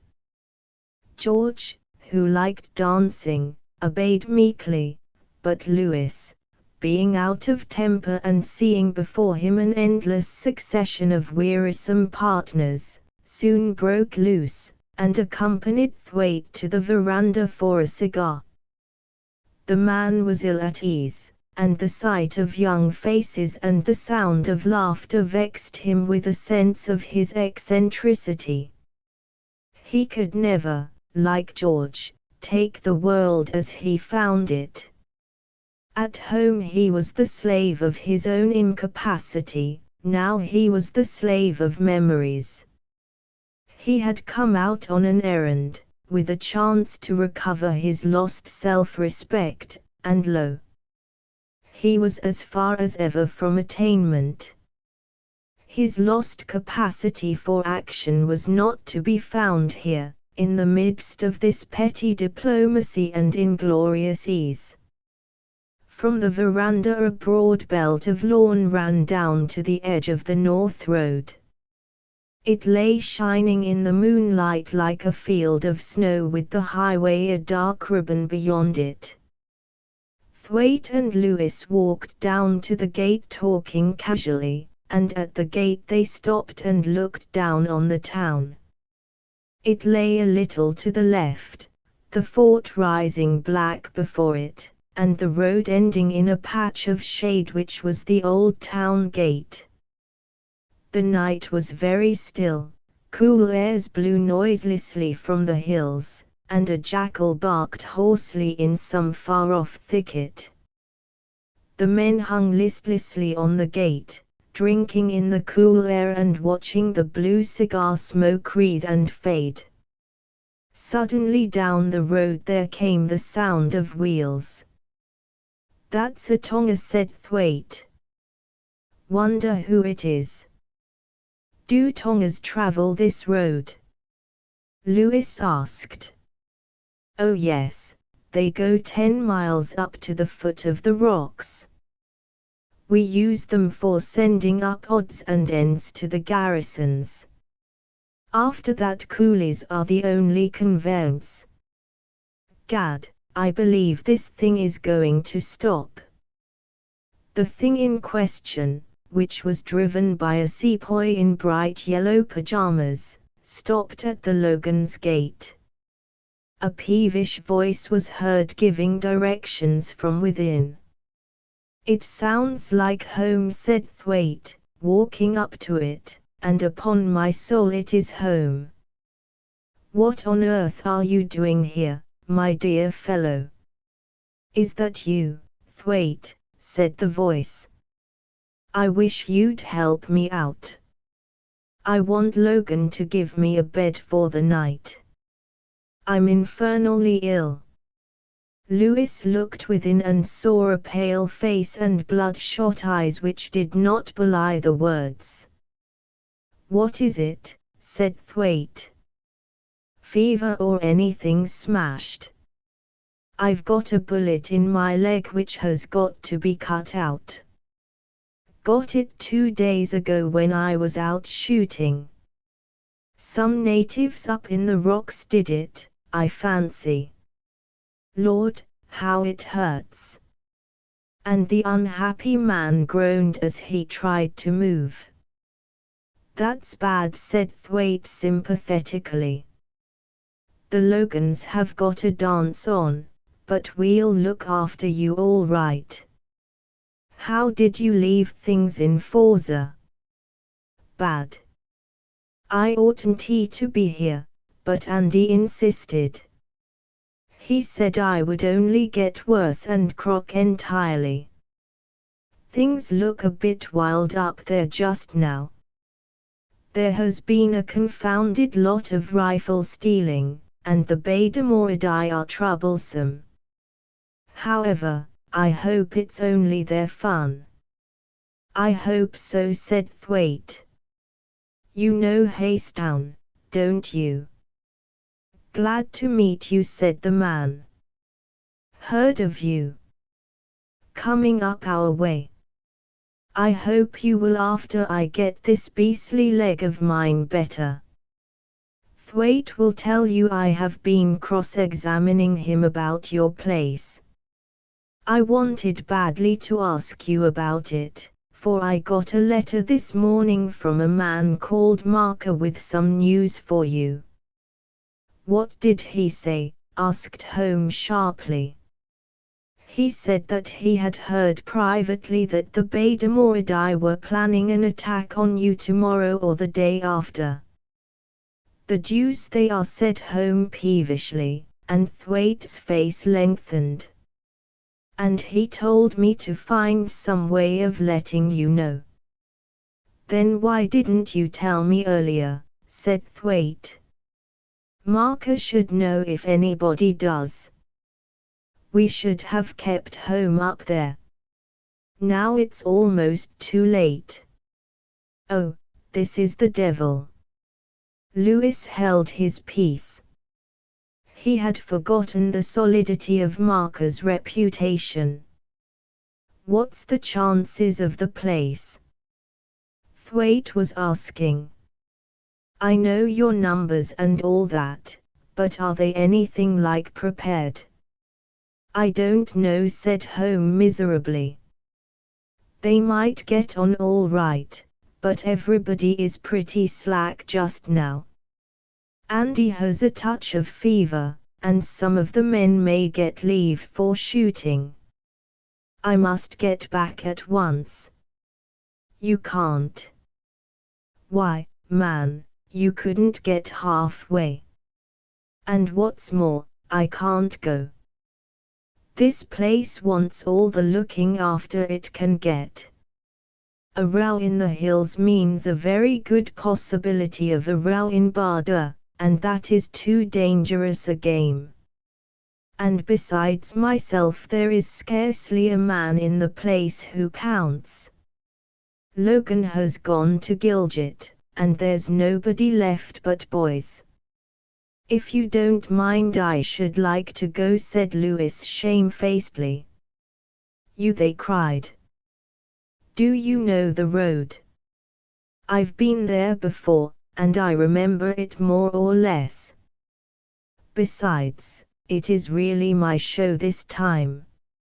I got the warning, and I want the credit. And he smiled. The road's bound to be risky, said Thwaite thoughtfully. I don't feel inclined to let you run your neck into danger like this. Lewis was busy turning over the problem in his mind. The presence of the man home seemed the one link of proof he needed. He had his word that there were signs of trouble in the place, and that the Baidamoridai were ill at ease. Whatever game Marker was playing, on this matter he seemed to have spoken in good faith. Here was a clear piece of work for him. And even if it was fruitless it would bring him nearer to the frontier. His expedition to the north would be begun. Let me go, he said. I came out here to explore the hills and I take all risks on my own head. I can give them Marker's message as well as anybody else. Thwaite looked at home. I don't see why he shouldn't. You're a wreck, and I can't leave my own place. Tell Andy you saw me, cried home. He'll be anxious. And tell him to mind the north gate. If the fools knew how to use dynamite they might have it down at once. If they attack it can't last long, but then they can't last long either, for they are hard up for arms. And unless they have changed since last week they have no ammunition to speak of. Marker said it looked as if they were being put up to the job from over the frontier. Gad, then it's my turn to look out, said Thwaite. If it's the gentlemen from over the frontier they won't stop at Forza. Lord, I hate this border business. It's so hideously in the dark. But I think that's all rot. Any tribal row here is sure to be set down to Russian influence. We don't understand the joint possession of an artificial frontier, he added, with an air of quoting from some book. Did you get that from Marker? Home asked crossly. He once said the same thing to me.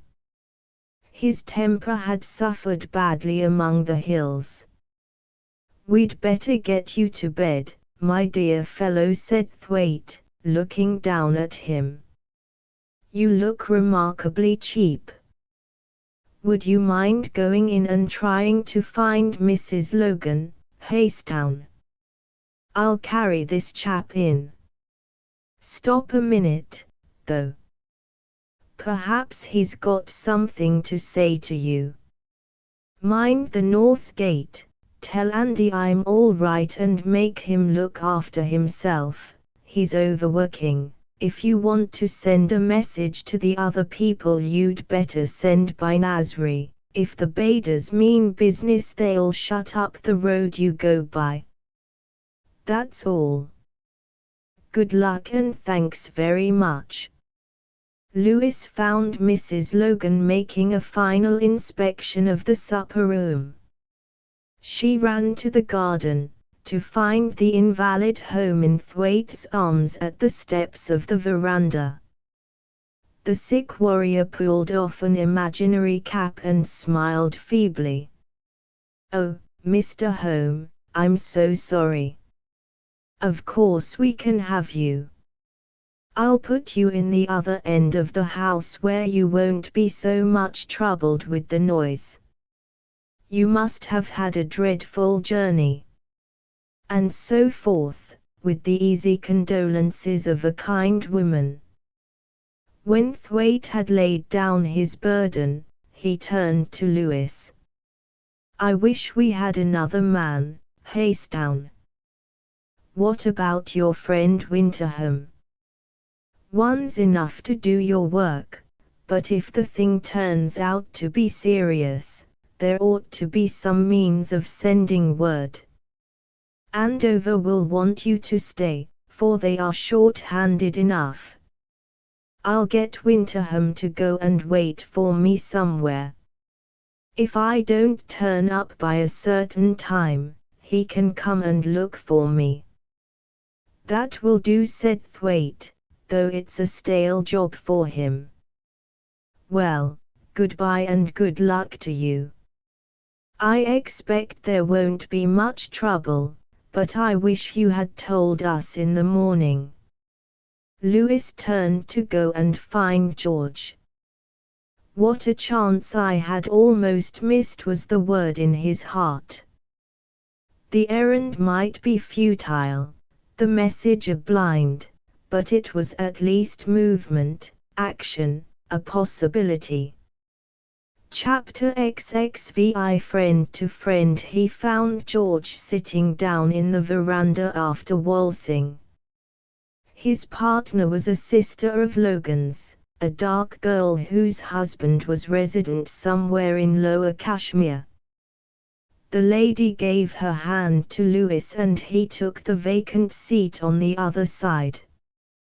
He apologized for carrying off her companion, escorted her back to the ballroom, and then returned to satisfy the amazed George. "I want to talk to you. Excuse my rudeness, but I have explained to Mrs. Tracy. I have a good many things I want to say to you." "Where on earth have you been all night, Lewis? I call it confoundedly mean to go off and leave me to do all the heavy work. I've never been so busy in my life. Lots of girls and far too few men. This is the first breathing space I've had. What is it that you want?" "I am going off this very moment up into the hills. That letter Marcus sent me this morning has been confirmed. Home, who commands up at the Forza fort, has just come down very sick, and he says that the Badamoradi are looking ugly, and that we should take Marcus' word. He wanted to go back himself, but he is too ill, and Thwaite can't leave here, so I am going. I don't expect there will be much risk, but in case the rising should be serious, I want you to do me a favor." "I suppose I can't come with you," said George ruefully. "I know I promised to let you go your own way before we came out, but I wish you would let me stick by you." "What do you want me to do?" "Nothing desperate," said Lewis, laughing. "You can stay on here and dance till sunrise if you like. But tomorrow I want you to come up to a certain place at the foot of the hills which I will tell you about, and wait there. It's about half distance between Forza and the two Coutmy forts. If the rising turns out to be a simple affair, I'll join you there tomorrow night and we can start our shooting. But if I don't, I want you to go up to the Coutmy forts and rouse St. John and Mitchinson and get them to send to Forza. Do you see?" Lewis had taken out a pencil and began to sketch a rough plan on George's shirt cuff. This will give you an idea of the place. You can look up a bigger map in the hotel, and Thwaite or anyone will give you directions about the road. There's Forza, and there are the Koutmis about 20 miles west. Halfway between the two is that long Nasri Valley, and at the top is a tableland strewn with boulders where you shoot mountain sheep. I've been there, and the road between Koutmi and Forza passes over it. I expect it is a very bad road, but apparently you can get a little Kashmir pony to travel it. To the north of that plateau there is said to be nothing but rock and snow for 20 miles to the frontier. That may be so, but if this thing turns out all right we'll look into the matter. Anyway, you have got to pitch your tent tomorrow on that tableland just above the head of the Nasri Gully. With luck I should be able to get to you sometime in the afternoon. If I don't turn up, you go off to Koutmi next morning at daybreak and give them my message. If I can't come myself I'll find a way to send word, but if you don't hear from me it will be fairly serious, for it will mean that the rising is a formidable thing after all. And that, of course, will mean trouble for everybody all round. In that case you'd better do what St. John and Mitchinson tell you. You're sure to be wanted. George's face cleared. That sounds rather sport. I'd better bring up the servants. They might turn out useful. And I suppose I'll bring a couple of rifles for you, in case it's all a fraud and we want to go shooting. I thought the place was going to be stale, but it promises pretty well now. And he studied the plan on his shirt cuff. Then an idea came to him. Suppose you find no rising. That will mean that Marker's letter was a blind of some sort. He wanted to get you out of the way or something. What will you do then? Come back here. No, said Lewis hesitatingly. I think Thwaite is good enough, and I should be no manner of use. You and I will wait up there in the hills on the off chance of picking up some news. I swear I won't come back here to hang about and try and discover things. It's enough to drive a man crazy. It is rather a ghastly place. Wonder how the Logans thrive here. Odd mixture this. Strauss and Hill tribes not 20 miles apart. Lewis laughed. I think I prefer the Hill tribes. I am not in the humor for Strauss just now. I shall have to be off in an hour, so I am going to change. See you tomorrow, old man. George retired to the ballroom, where he had to endure the reproaches of Mrs. Logan. He was an abstracted and silent partner, and in the intervals of dancing he studied his cuff.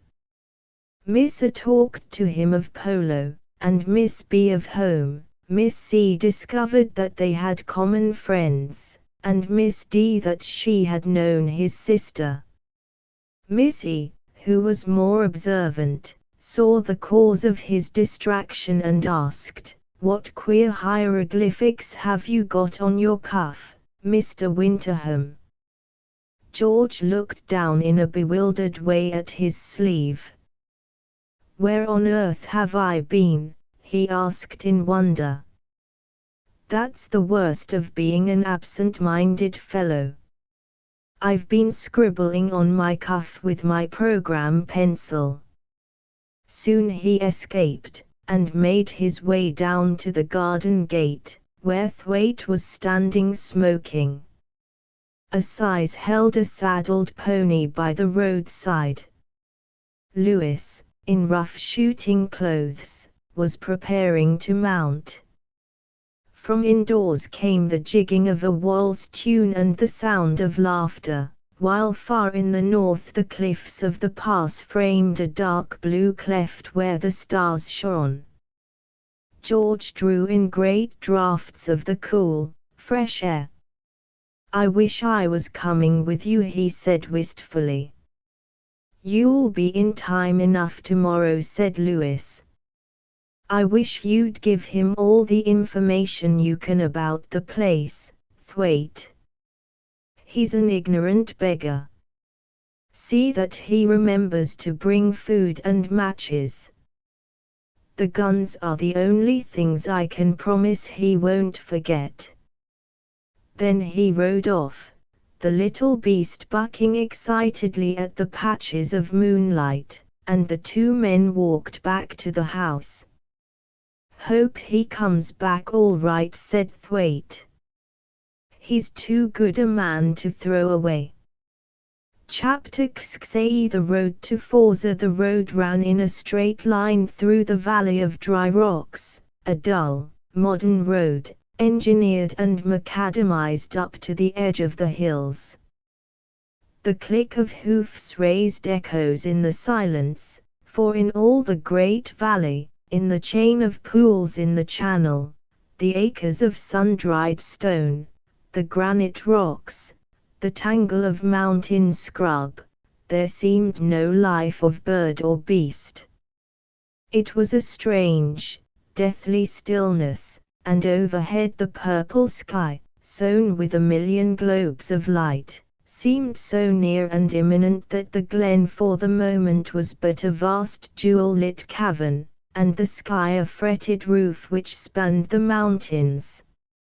For the first time Lewis felt the east. Hitherto he had been unable to see anything in his errand but its futility. A stupider man, with a sharp, practical brain, would have taken himself seriously and come to Bardur with an intent and satisfied mind.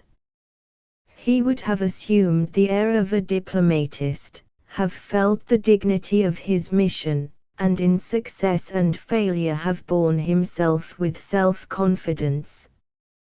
But to Lewis the business which loomed serious in England, at Bardur took on the colour of comedy. He felt his impotence, he was touched insensibly by the easy content of the place. Frontier difficulties seemed matters for romance and comic opera, and Bardur resolved itself into an English suburb, all tea parties and tennis.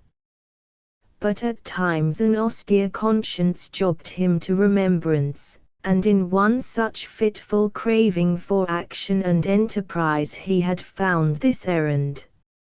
Now at last, astride the little cashmere pony, with his face to the polster and the hills, he felt the mystery of a strange world, and his work assumed a tinge of the adventurer.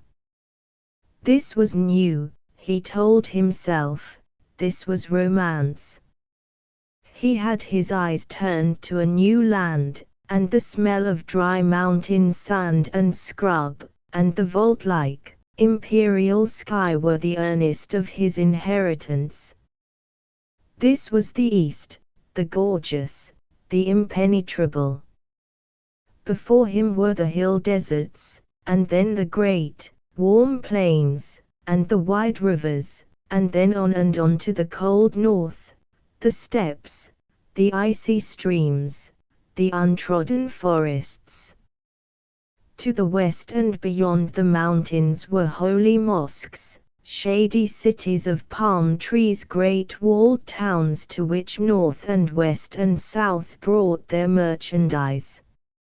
And to the east were latitudes more wonderful, the uplands of the world, the impassable borders of the oldest of human cultures.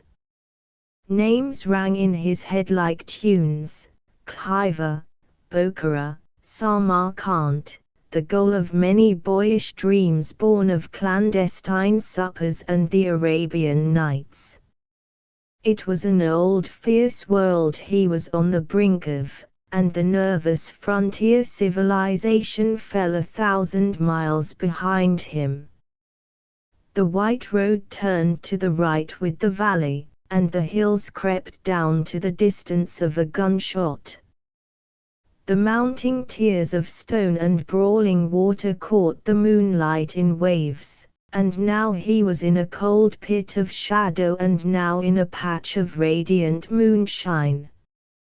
It was a world of fantasy, a rousing world of wintry hill winds and sudden gleams of summer. His spirits rose high, and he forgot all else in plain enjoyment. Now at last he had found life, rich, wild, girt with marvels. He was beginning to whistle some air when his pony shied violently and fell back, and at the same moment a pistol shot cracked out of a patch of thorn. He turned the beast and rode straight at the thicket, which was a very little one. The ball had wandered somewhere into the void, and no harm was done, but he was curious about its owner. Up on the hillside he seemed to see a dark figure scrambling among the cliffs in the fretted moonlight. It is unpleasant to be shot at in the dark from the wayside, but at the moment the thing pleased this strange young man. It seemed a token that at last he was getting to work. He found a rope stretched taut across the road, which accounted for the pony's stumble. Laughing heartily, he cut it with his knife, and continued, cheerful as before, but somewhat less fantastic. Now he kept a sharp eye on all wayside patches. At the head of the valley the waters of the stream forked into two torrents, one flowing from the east in an open glen up which ran the road to Buchan, the other descending from the northern hills in a wild gully. At the foot stood a little hut with an apology for stabling, where an old and dirty gentleman of the Hunza race pursued his calling till such time as he should attract the notice of his friends up in the hills and go to paradise with a slit throat. Lewis roused the man with a violent knocking at the door. The old ruffian appeared with a sputtering lamp which might have belonged to a caveman, and a head of matted grey hair which suggested the same origin. He was old and suspicious, but at Lewis's bidding he hobbled forth and pointed out the stabling. "The pony is to stay here till it is called for. Do you hear? And if Home Sahib returns and finds that it is not fed he will pay you nothing. So good night, father. Sound sleep and a good conscience." He turned to the twisting hill road which ran up from the light into the gloom of the cleft with all the vigor of an old mountaineer who has been long forced to dwell among lowlands. Once a man acquires the art of hill walking he will always find flat country something of a burden, and the mere ascent of a slope will have a tonic's power. The path was good, but perilous at the best, and the proximity of yawning precipices gave a zest to the travel. The road would fringe a pit of shade, black but for the gleam of mica and the scattered foam of the stream. It was no longer a silent world. Hawks screamed at times from the cliffs, and a multitude of bats and owls flickered in the depths. A continuous falling of waters, an infinite sighing of night winds, the swaying and tossing which is always heard in the midmost mountain solitudes, the crumbling of hill gravel and the bleat of a goat on some hillside, all made a cheerful accompaniment to the scraping of his boots on the rocky road. He remembered the way as if he had travelled it yesterday. Soon the gorge would narrow and he would be almost at the water's edge. Then the path turned to the right and wound into the heart of a side nullah, which at length brought it out on a little plateau of rocks. There the road climbed a long ridge till at last it reached the great plateau, where Forza, set on a small hilltop, watched 30 miles of primeval desert. The air was growing chilly, for the road climbed steeply and already it was many thousand feet above the sea. The curious salt smell which comes from snow and rock was beginning to greet his nostrils. The blood flowed more freely in his veins, and insensibly he squared his shoulders to drink in the cold hill air. It was of the mountains and yet strangely foreign, an air with something woody and alpine in the heart of it, an air born of scrub and snow-clad rock, and not of his own free spaces of heather. But it was hill-born, and this contented him, it was night-born, and it refreshed him. In a little the road turned down to the stream side, and he was on the edge of a long dark pool. The river, which made a poor show in the broad channel at Barda, was now, in this straitened place, a full-lipping torrent of clear, green water.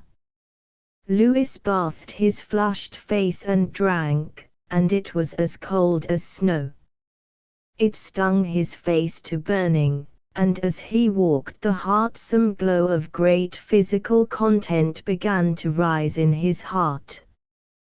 He felt fit and ready for any work. Life was quick in his sinews, his brain was a weathercock, his strength was tireless. At last he had found a man's life. He had never had a chance before. Life had been too easy and sheltered, he had been coddled like a child, he had never roughed it except for his own pleasure. Now he was outside this backbone of the world with a task before him, and only his wits for his servant.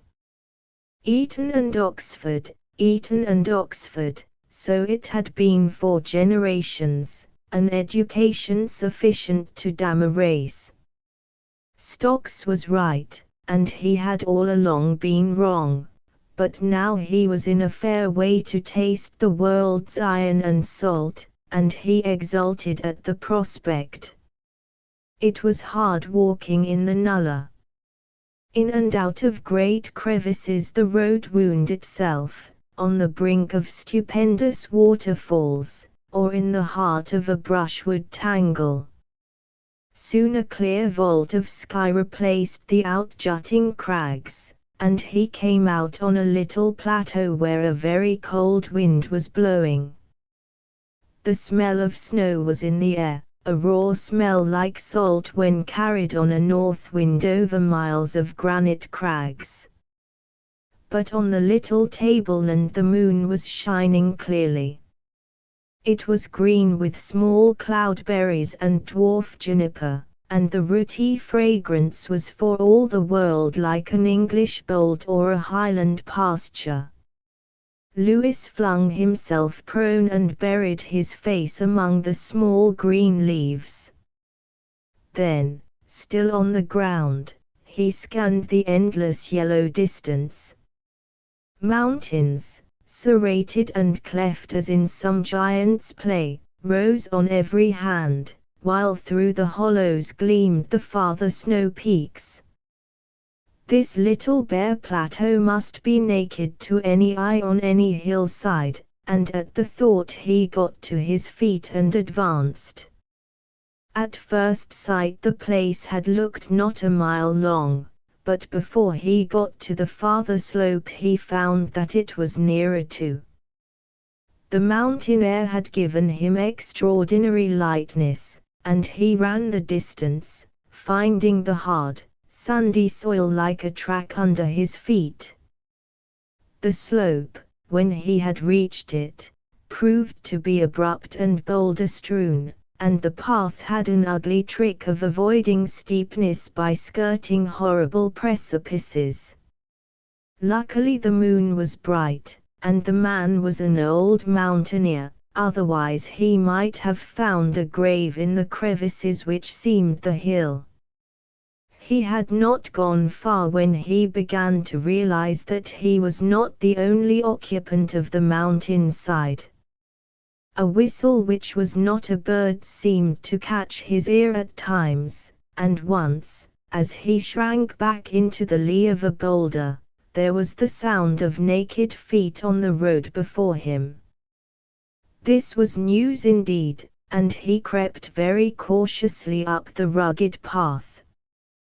Once, when in shelter, he looked out, and for a second, in a patch of moonlight, he saw a man with the loose breeches and tightened girdle of the hillman. He was running swiftly as if to some arranged place of meeting. The sight put all doubts out of his head. An attack on Forza was imminent, and this was the side from which least danger would be expected. If the enemy got there before him they would find an easy entrance. The thought made him quicken his pace. These scattered tribesmen must meet before they attacked, and there might still be time for him to get in front. His ears were sharp as a deer's to the slightest sound. A great joy in the game possessed him.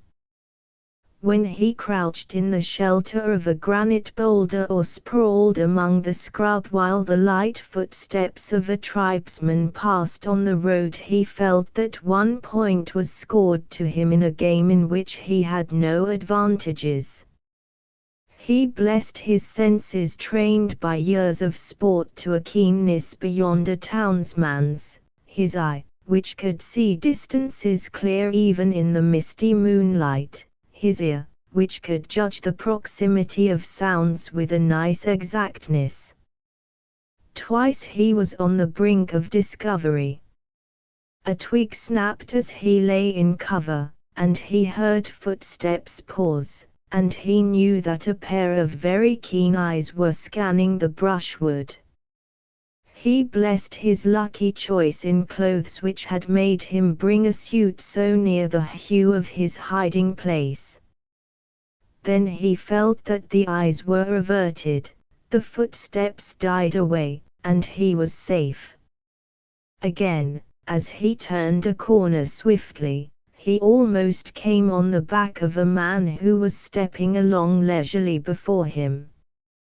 For a second he stopped, and then he was back round the corner, and had swung himself up to a patch of shadow on the crag side. He looked down and saw his enemy clearly in the moonlight, a long, ferret-faced fellow, with a rifle hung on his back and an ugly crooked knife in his hand. The man looked round, sniffing the air like a stag, and then, satisfied that there was nothing to fear, turned and went on. Lewis, who had been sitting on a sharp jag of rock, swung an aching body to the ground and advanced circumspectly. In an hour or two he came to the top of the slope and the beginning of the second tableland. A grey dimness was taking the place of the dark, and it had suddenly grown bitterly cold. Dawn in such high latitudes is not a thing of violent changes, but of slow and subtle gradations of light, of sudden, coy flushes of color, of thin winds and bright fleeting hazes. He lay for a minute in the scrub of cloudberries, the collar of his coat buttoned round his throat, and the morning wind, fresh from leagues of snow, blowing chill on his face. Behind was the slope alive with men who at any moment might emerge on the plateau. He waited for the sight of a figure, but none came. Clearly the muster was not yet complete. A thought grew in his brain, and a sudden clearness in the air translated it into action, for in the hazy distance across the tableland he saw the walls of Forza Fort. The place could not be 2 miles off, and between it and him there was the smooth benty plateau. He might make a rush for it and cross unobserved. Even now the early sun was beginning to strike it. The yellow-grey walls stood out clear against the far line of mountains, and the wisp of colour which fluttered in the wind was clearly the British flag. The exceeding glory of the morning gave him a new vigour. Why should not he run with any tribesman of the lot? If he could but avoid the risk of a rifle bullet at the outset, he would have no fear of the issue. He glanced behind him. The place seemed still, though far down there was a tinkle as of little stones falling. He stood up, straightened himself for one moment till he had filled his lungs with the clean air. Then he started to run quickly towards the fort. The full orb of the sun topped the mountains and the dazzle was in his eyes from the first. If he covered the first half-mile unpursued he would be safe, otherwise he might expect a bullet.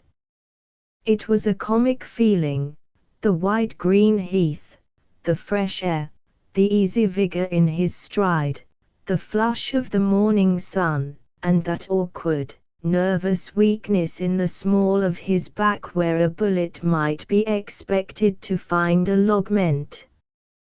He never looked back till he had gone what seemed to him the proper distance, and then he glanced hurriedly over his shoulder. 2 men had emerged from the scrub and stood on the edge of the slope. They were gazing intently at him, and suddenly one lifted a Snider to his shoulder and fired. The bullet burrowed in the sand to the right of him. Again he looked back and there they were, 5 of them now, crying out to him. Then with one accord they followed over the plateau. It was now a clear race for life. He must keep beyond reasonable rifle shot, otherwise a broken leg might bring him to a standstill. He cursed the deceptive clearness of the hill air which made it impossible for his unpracticed eye to judge distances. The fort stood clear in every stone, but it might be miles off though it looked scarcely 1,000 yards. Apparently it was still asleep, for no smoke was rising, and, strain his ears as he might, he could hear no sound of a sentry's walk. This looked awkward indeed for him. If the people were not awake to receive him, he would be potted against its wall as surely as a rat in a corner. He grew acutely nervous, and as he drew nearer he made the air hideous with shouts to wake the garrison. A clear race in the open he did not mind, but he had no stomach for a game of hide-and-seek around an unscalable wall with an active enemy. Apparently the gentry behind him were growing despondent. 2 rifle bullets, fired by running men, sang unsteadily in his wake. He was now so near that he could see the rough wooden gate and the pyramidal nails with which it was studded. He could guess the number of paces between him and safety. He was out of breath and a little tired, for the scramble up the nullah had not been a light one. Again he yelled frantically to the dead walls, beseeching their inmates to get out of bed and save his life. There was still no sound from the sleeping fortress. He was barely 100 yards off, and he saw now that the walls were too high to climb and that nothing remained but the gate. He picked up a stone and flung it against the woodwork. The din echoed through the empty place, but there was no sound of life. Just at the threshold there was a patch of shadow. It was his one way of escape, and as he reached the door and kicked and hammered at the wood, he cowered down in the shade, praying that his friends behind might be something less than sharpshooters. The pursuit saw its chance, and running forward to get within easy range, proceeded to target practice. Lewis, kicking diligently at the door, was trying to draw himself into the smallest space, and his mind was far from comfortable. It needs good nerves to fill the position of a target with equanimity, and he was too tired to take it in good part. A disagreeable cold sweat stood on his brow, and his heart beat violently. Then a bullet did what all his knocking had failed to do, for it crashed into the woodwork and woke the garrison. He heard feet hurrying across a yard, and then it seemed to him that men were reconnoitering from the top of the wall. A second later, when the third bullet had buried itself in dust a foot beyond his head, the heavy gate was half opened and a man's hand assisted him to crawl inside. He looked up to see a tall figure in pajamas standing over him. "Now I wonder who the deuce you are," it was saying. "My name's Haystown." Hays. Then he broke off and laughed. He had fallen into his old trick of spelling his name to the Oxford tradesman when he was young and hated to have it garbled. He looked up at the questioner again. "Bless me, Andy, so it's you." The man gave a yell of delight. "Lewis, upon my soul. Who'd have thought it? It is a providence. By gad, I believe I'm just in time to save your life."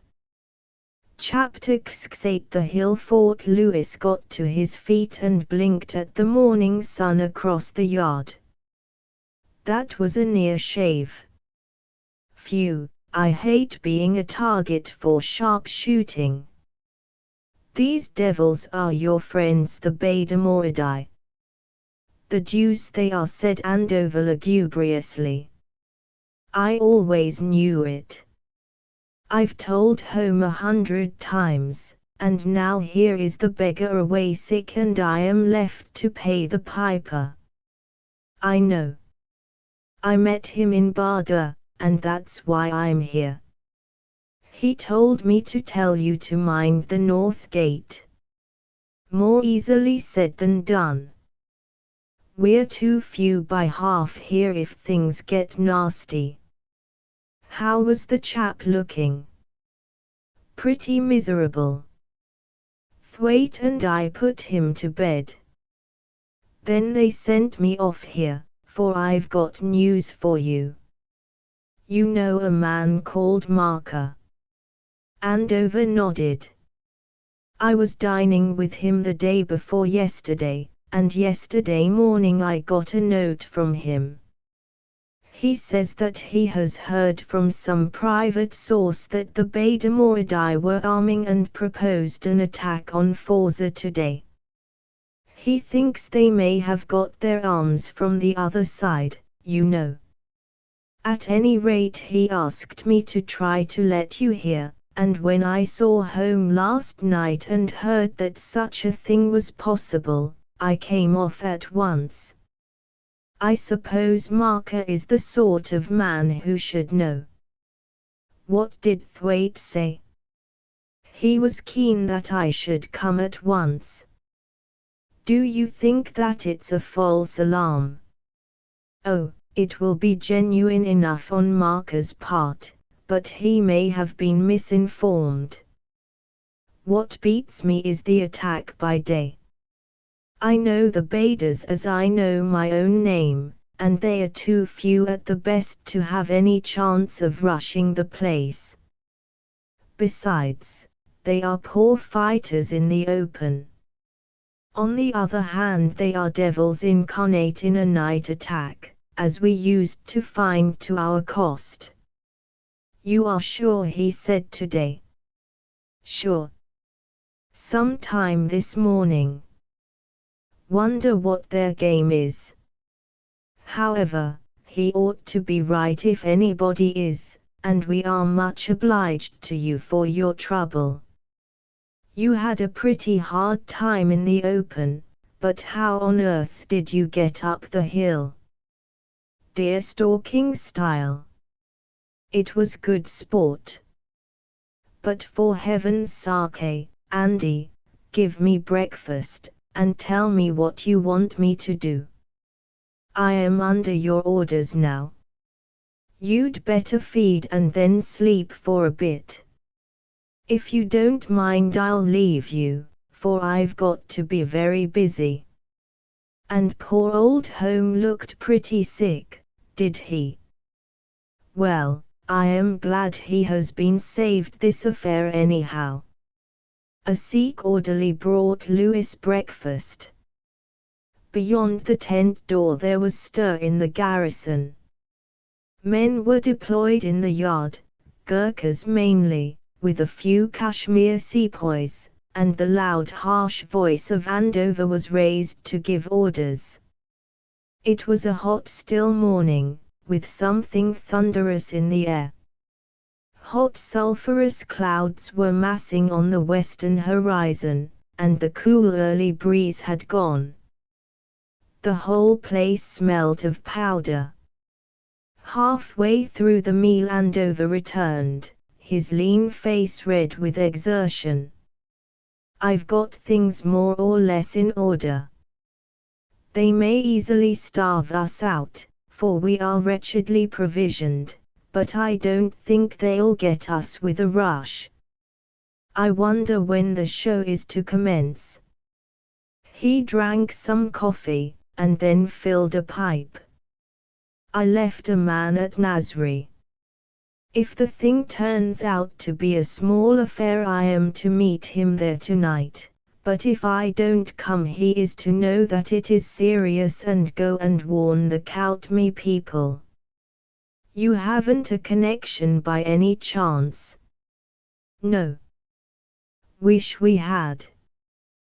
The heliograph is no good, and the telegraph is still under the consideration of some engineer man. But how do you propose to get to Nasri? It's only 12 miles, but they are mostly up on end. I did it when I was here before. It's easy enough if you have done any rock climbing, and I can leave with the light. Besides, there's a moon. Andover laughed. You've turned over a new leaf, Lewis. Your energy puts us all to shame. I wish I had your physical gifts, my son. The worst of being long and lanky in a place like this is that you're always as stiff as a poker. I shall die of sciatica before I am 40. But upon my word, it is queer meeting you here in the loneliest spot in creation. When I saw you in town before I came out, you were going into Parliament or some game of that kind. Then I heard that you had been out here, and gone back, and now for no earthly reason I waken up one fine morning to find you being potted at before my gate. You're as sudden as Marker, and a long chalk more mysterious. Lewis looked grave.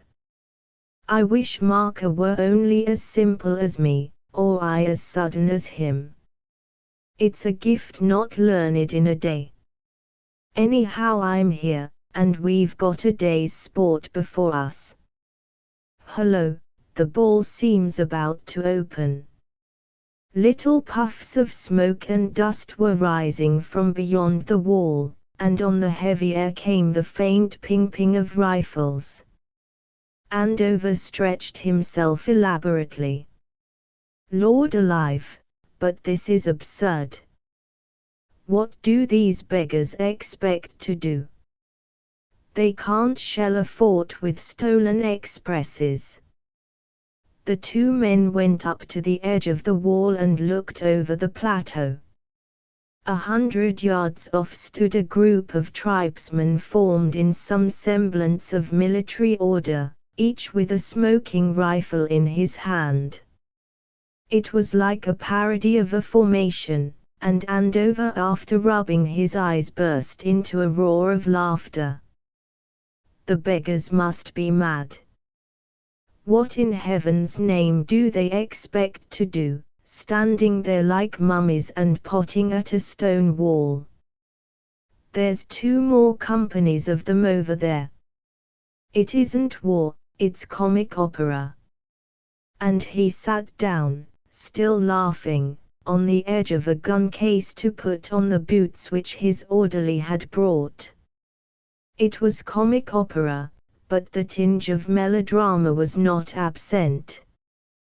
When a sufficient number of rounds had been fired, the tribesmen, as if acting on half-understood instructions from some prehistoric manual, slung their rifles on their shoulders and came on. The fire from the fort did not stop them, though it broke their line. In a minute they were clutching at every hand grip and foothold on the wall, and Andover with a beaming face directed the disposition of his men.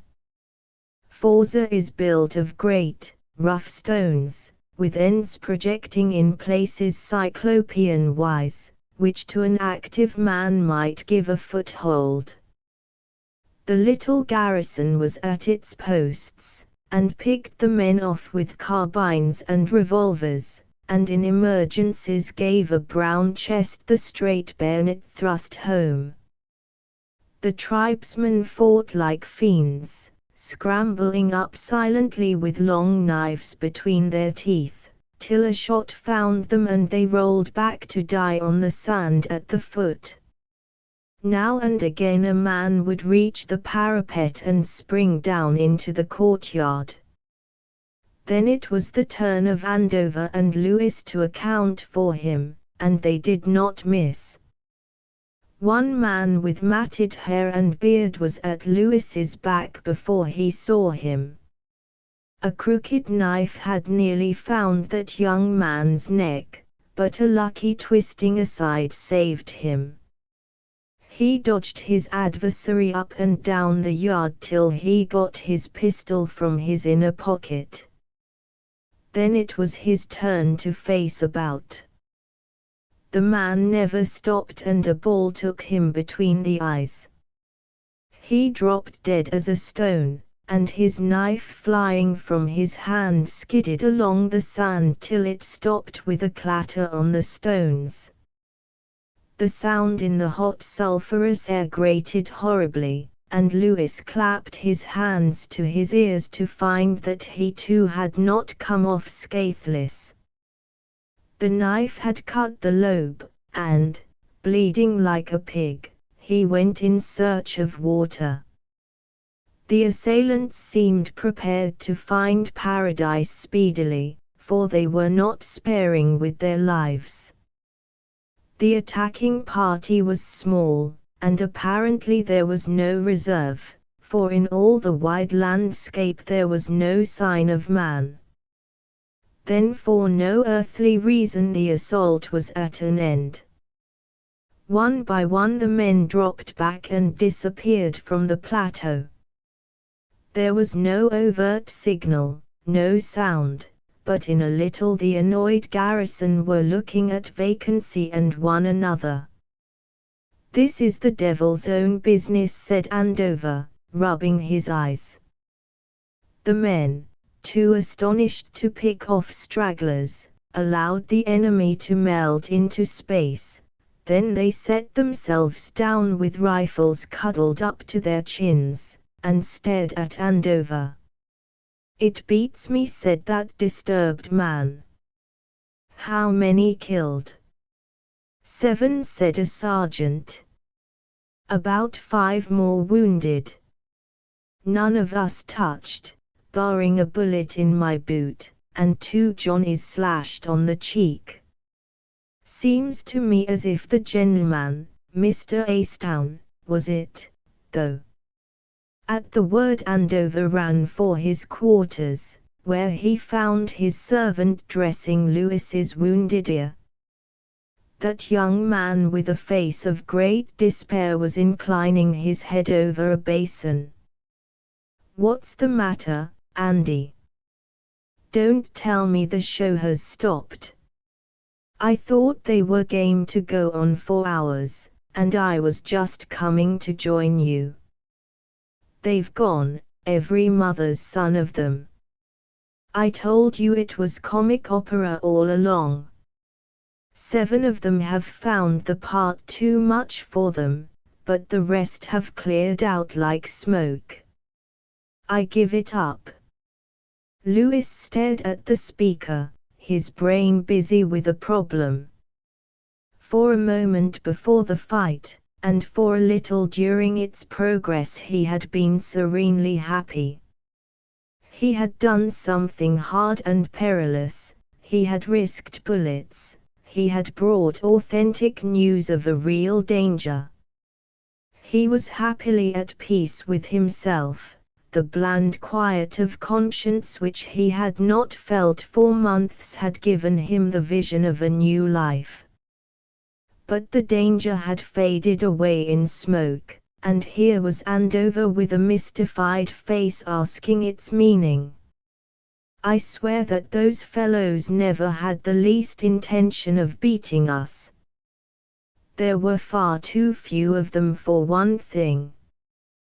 They looked like criminals fighting under sentence, you know, like the Persian fellows.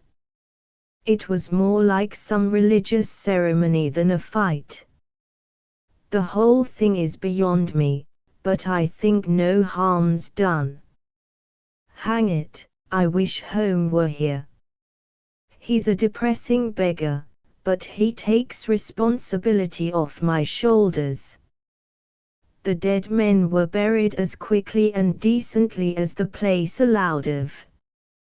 Things were generally cleaned up, and by noon the little fort was as spick as if the sound of a rifle had never been heard within its walls. Lewis and Andover had the midday meal in a sort of gunroom which looked over the edge of the plateau to a valley in the hills. It had been arranged and furnished by a former commandant who found in the view a repetition of the one in a much-loved Highland shooting box. Accordingly it was comfortable and home-like beyond the average of frontier dwellings. Outside a dripping mist had clouded the hills and chilled the hot air. The 2 men smoked silently, knocking out their ashes and refilling with the regularity of clockwork. Lewis was thinking hard, thinking of the bitterness of dashed hopes, of self-confidence clutched at and lost. He saw as if in an inspiration the trend of Marker's plans. He had been given a paltry fictitious errand, like a bone to a dog, to quiet him. Some devilry was afoot and he must be got out of the road. For a second the thought pleased him, the thought that at least one man held him worthy of attention, and went out of his way to circumvent him. But the gleam of satisfaction was gone in a moment. He could not even be sure that there was guile at the back of it. It might be all foolish honesty, and to a man cursed with a sense of weakness the thought of such a pedestrian failure was trebly intolerable. But honesty was inconceivable. He and he alone in all the frontier country knew Marker and his ways. To Andover, sucking his pipe dismally beside him, the thing appeared clear as the daylight. Marker, the best man alive, had word of some Bademoridae doings and had given a friendly hint. It was not his blame if the thing had fizzled out like damp powder. But to Lewis, Marker was a man of uncanny powers and intelligence beyond others, the iron will of the true adventurer. There must be devilry behind it all, and to the eye of suspicion there was doubt in every detail. And meantime he had fallen an easy victim. Marooned in this frontier fort, the world might be turned topsy-turvy at Barda, and he not a word the wiser. Things were slipping from his grasp again. He had an intense desire to shut his eyes and let all drift. He had done enough. He had come up here at the risk of his neck, fate had fought against him, and he must succumb. The fatal wisdom of Proverbs was all on his side. But once again conscience assailed him. Why had he believed Marker, knowing what he knew? He had been led by the nose like a crude schoolboy. It was nothing to him that he had to believe or remain idle in Barda. Another proof of his folly. This importunate sense of weakness was the weakest of all qualities. It made him a nervous and awkward follower of strength, only to plunge deeper into the mud of incapacity. Andover looked at him curiously. His annoyance was of a different stamp, a little disappointment, intense boredom, and the ever-present frontier anxiety. But such were homely complaints to be forgotten over a pipe and in sleep. It struck him that his companion's eyes betrayed something more, and he kicked him on the shins into attention. "Been seedy lately? Have some quinine. Or if you can't sleep I can tell you a dodge. But you know you are looking a bit cheap, old man." "I'm pretty fit," said Lewis, and he raised his brown face to a glass. "Why, I'm tanned like a nigger and my eyes perfectly clear." "Then you're in love," said the mysterious Andover. "Trust me for knowing.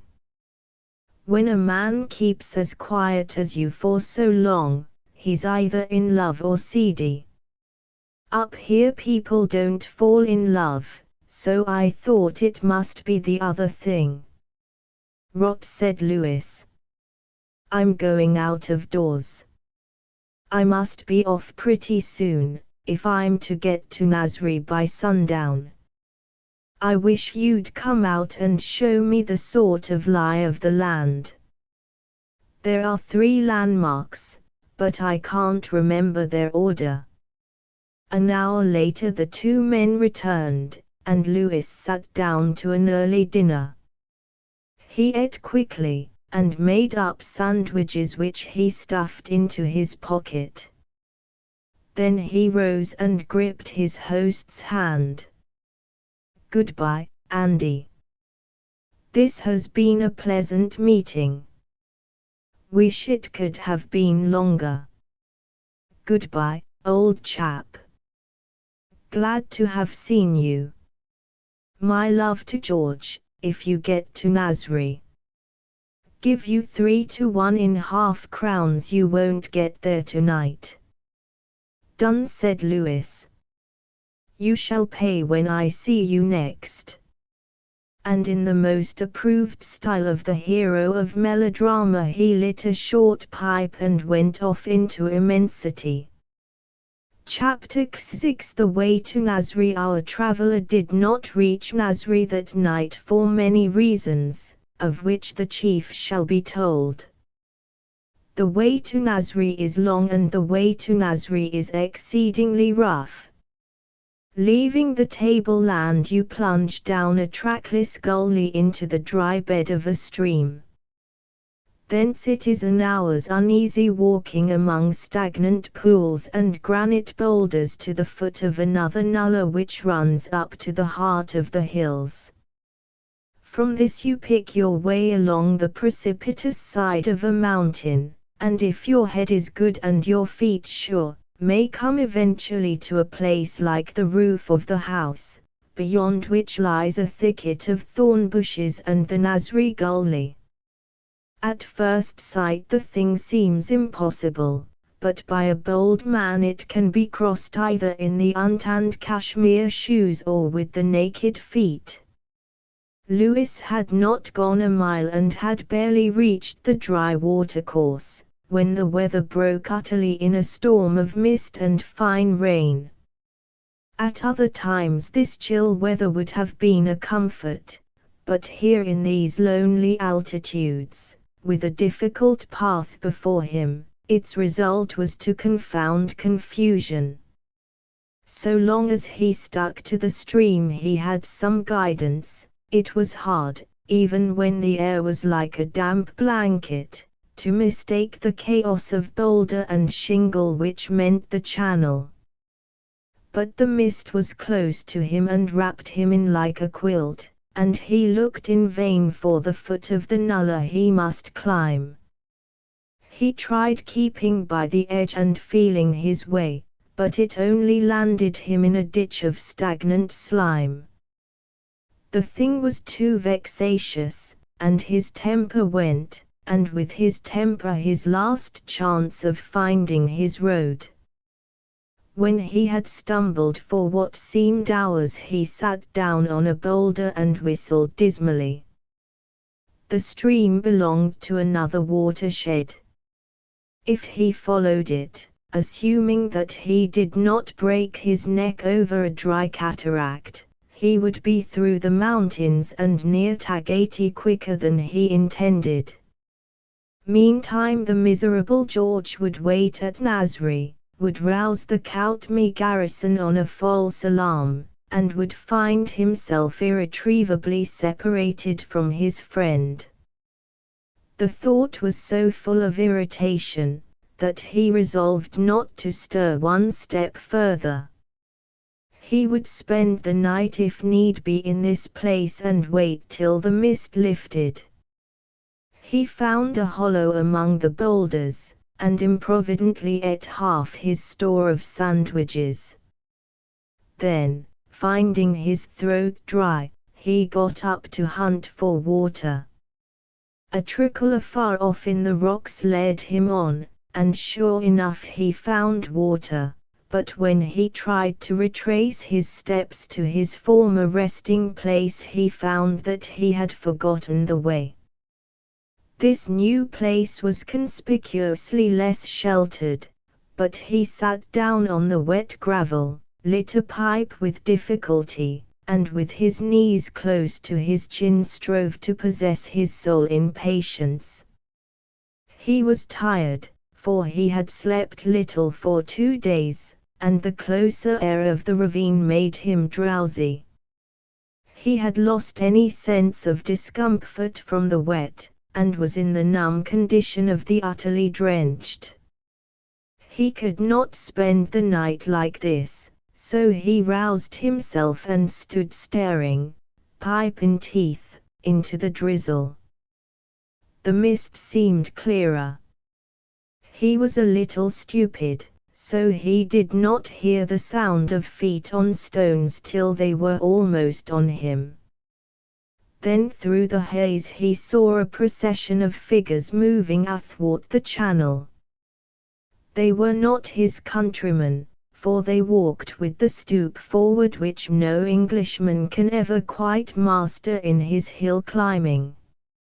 Lewis turned to flee, but in his numbness of mind and body missed footing, and fell sprawling over a bank of shingle. He scrambled to his feet only to find hands at his throat, and himself a miserable prisoner. The scene had shifted with a vengeance, and his first and sole impulse was to laugh. It is possible that if the scarf of a brawny tribesman had not been so tight across his chest he would have astonished his captors with hysterical laughter. But the jolt as he was dragged uphill, tied close to a horse's side, was unfavorable to merriment, and raw despondency filled his soul. This was the end of his fine doings. The prisoner of unknown bandits, hurried he knew not whence, a pretty pass for an adventurer. This was the seal on his ineffectiveness. Shot against a rock, held up to some sordid ransom, he was as impotent for good or ill as if he had stayed at home. For a second he longed to pull horse and captor with one wrench over the brink to the kindly gulf where all was quiet. The bitterest ill humor possessed this meekest of men. Normally he would have been afraid, for he was an imaginative being who feared horrors and had little relish for them.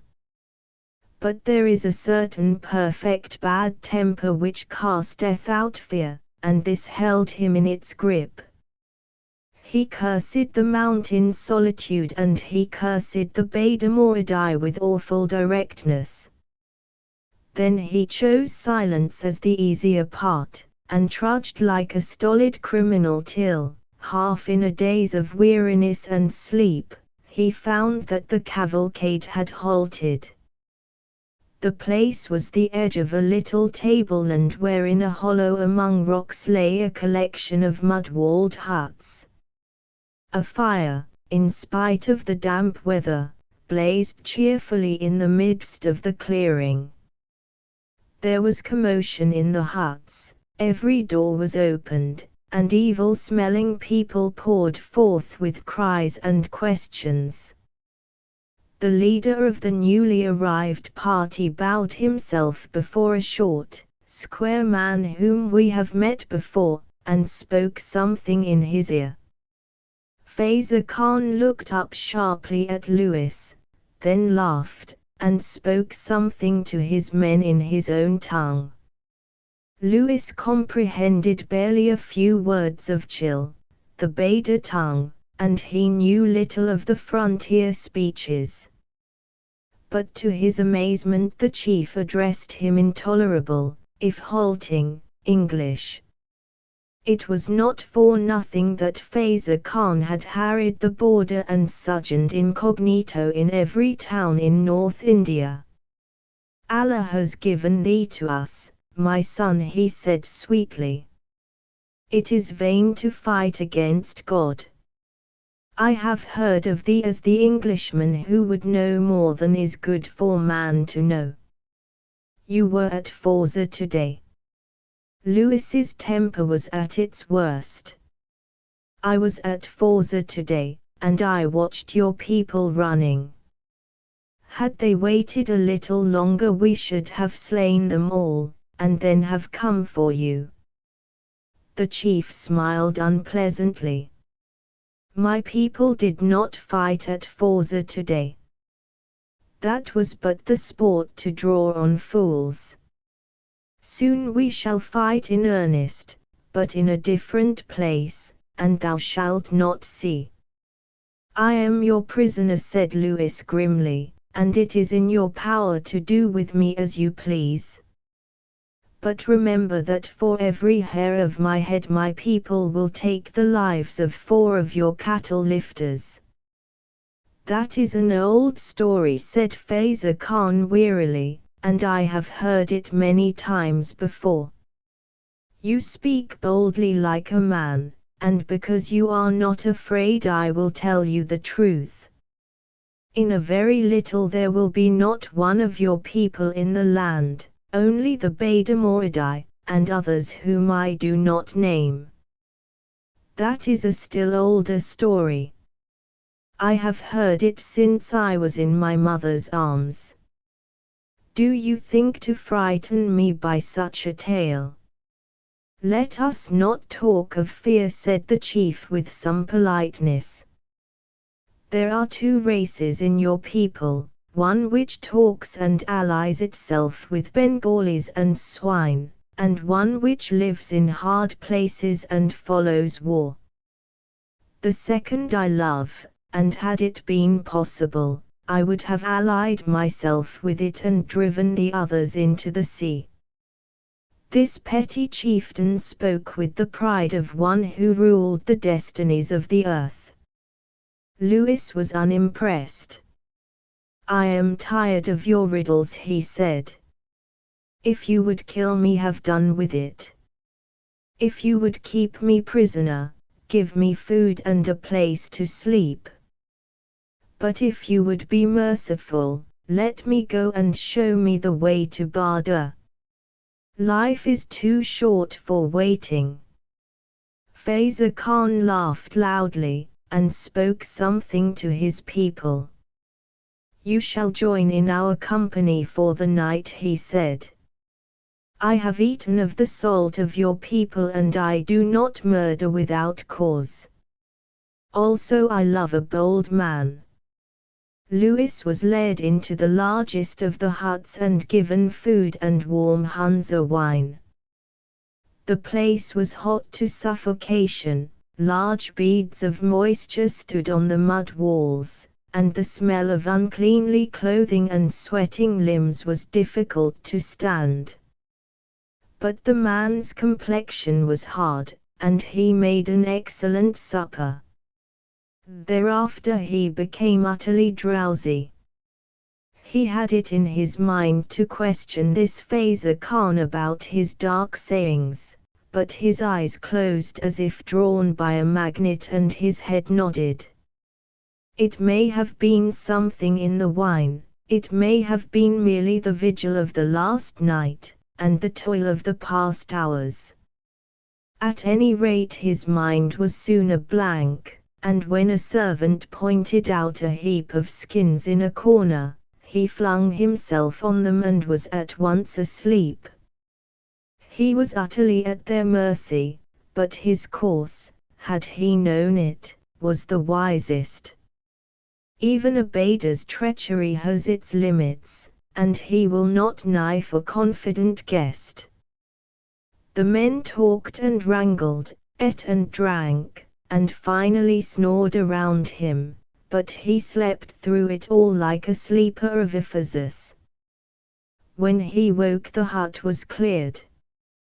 The village slept late, but he had slept later, for the sun was piercing the unglazed windows and making pattern work on the earth floor. He had slept soundly, asleep, haunted with nightmares, and he was still dazed as he peered out into the square where men were passing. He saw a sentry at the door of his hut, which reminded him of his condition. All the long night he had been far away, fishing, it seemed to him, in a curious place which was Glen Evelyn, and yet was ever changing to a stranger glen. It was moonlight, still, bright and warm on all the green hill shoulders. He remembered that he caught nothing, but had been deliriously happy. People seemed passing on the bank, Arthur and Ratislaw and Julia Heston, and all his boyhood's companions. He talked to them pleasantly, and all the while he was moving up the glen which lay so soft in the moonlight. He remembered looking everywhere for Alice Wishart, but her face was wanting. Then suddenly the place seemed to change. The sleeping glen changed to a black sword cut among rocks, his friends disappeared, and only George was left. He remembered that George cried out something and pointed to the gorge, and he knew, though how he knew it he could not tell, that the lost Alice was somewhere there before him in the darkness and he must go towards her. Then he had wakened shivering, for in that darkness there was terror as well as joy. He went to the door, only to find himself turned back by the sheepskin sentry, who half unsheathed for his benefit an ugly knife. He found that his revolver, his sole weapon, had been taken while he slept. Escape was impossible till his captors should return. A day of burning sun had followed on the storm. Out of doors in the scorching glare from the rock there seemed an extraordinary bustle. It was like the preparations for a march, save that there seemed no method in the activity. One man burnished a knife, a dozen were cleaning rifles, and all wore the evil-smelling finery with which the hillman decks his person for war. Their long oiled hair was tied in a sort of rude knot, new and fuller turbans adorned the head, and on the feet were stout slippers of Bokhara make. Lewis had keen eyesight, and he strove to read the marks on the boxes of cartridges which stood in a corner. It was not the well-known government mark which usually brands stolen ammunition. The three crosses with the crescent above, he had seen them before, but his memory failed him. It might have been at Bardur in the inn, it might have been at home in the house of some great traveller. At any rate the sight boded no good to himself or the border peace. He thought of George waiting alone at Nasri, and then obediently warning the people at Koutmi. By this time Andover would know he was missing, and men would be out on a very hopeless search. At any rate he had done some good, for if the Baders meant marching they would find the garrisons prepared. About noon there was a bustle in the square and Faiza Khan with a dozen of his tail swaggered in. He came straight to the hut, and two men entered and brought out the prisoner. Lewis stiffened his back and prepared not reluctantly for a change in the situation. He had no special fear of this smiling, sinister chieftain. So far he had been spared, and now it seemed unlikely that in the midst of this bustle of war there would be room for the torture which alone he dreaded. So he met the chief's look squarely, and at the moment he thanked the lot which had given him 2 more inches of height. "I have sent for thee, my son," said Faiza Khan, "that you may see how great my people is." "I have seen," said Lewis, looking round. "You have a large collection of jackals, but you will not bring many back." The notion tickled Faiza Khan and he laughed with great good humor. So, he cried. "Behold how great is the wisdom of youth. I will tell you a secret, my son. In a little the Badamoridai, my people, will be in Bardur and a little later in the fat corn lands of the south, and I, Faiza Khan, will sit in kings' palaces."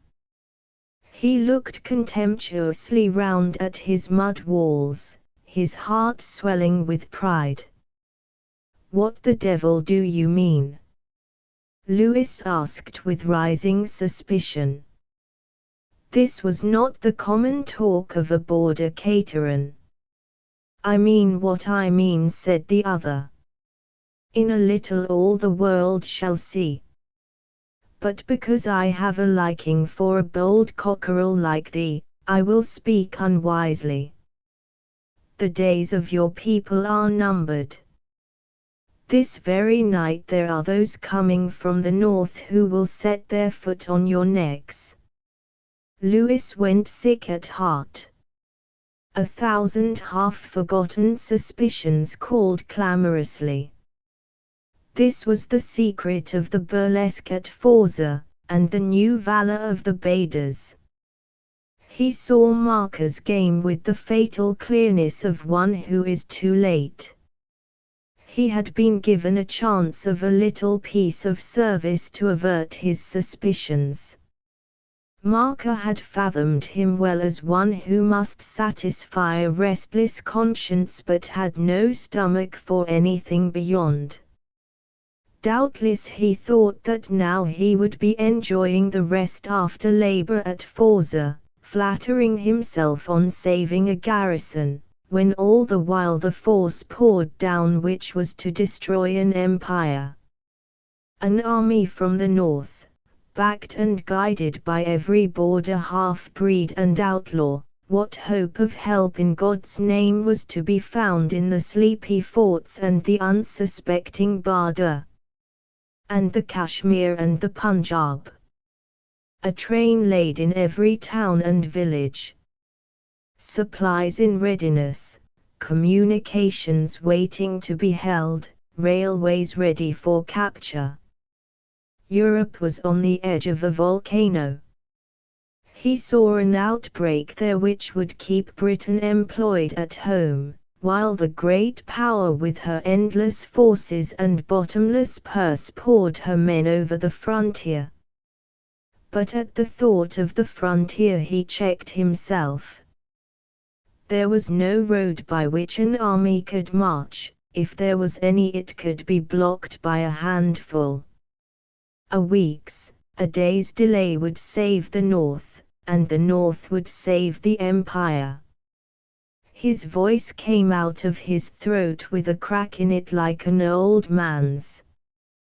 There is no road through the mountains. I have been there before and I know. Again Faiza Khan smiled. I use no secrecy to my friends. There is a way, though all men do not know it. From Nasri there is a valley running towards the sunrise. At the head there is a little ridge easily crossed, and from that there is a dry channel between high precipices. It is not the width of a man's stature, so even the sharp eyes of my brother might miss it. Beyond that there is a sandy tableland, and then another valley, and then plains. The plan of the place was clear in Lewis's brain. He remembered each detail. The long nullah on which he had looked from the hilltops had, then, an outlet, and did not end, as he had guessed, in a dead wall of rock. Fool and blind. To have missed so glorious a chance. He stood staring dumbly around him, unconscious that he was the laughing-stock of all. Then he looked at the chief. Am I your prisoner? He asked hoarsely. Nay, said the other good-humouredly, thou art free. We have overmuch work on hand today to be saddled with captives. Then where is Nasri? He asked. The chief laughed a loud laugh of tolerant amusement. Here to the bold one, he cried. He will not miss the great spectacle.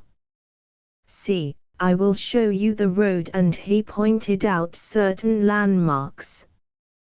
For one of my own people it is a journey of 4 hours, for thee it will be something more. But hurry, and haply the game will not have begun. If the northern men take thee, I will buy thy life. 4 hours, the words rang in his brain like a sentence.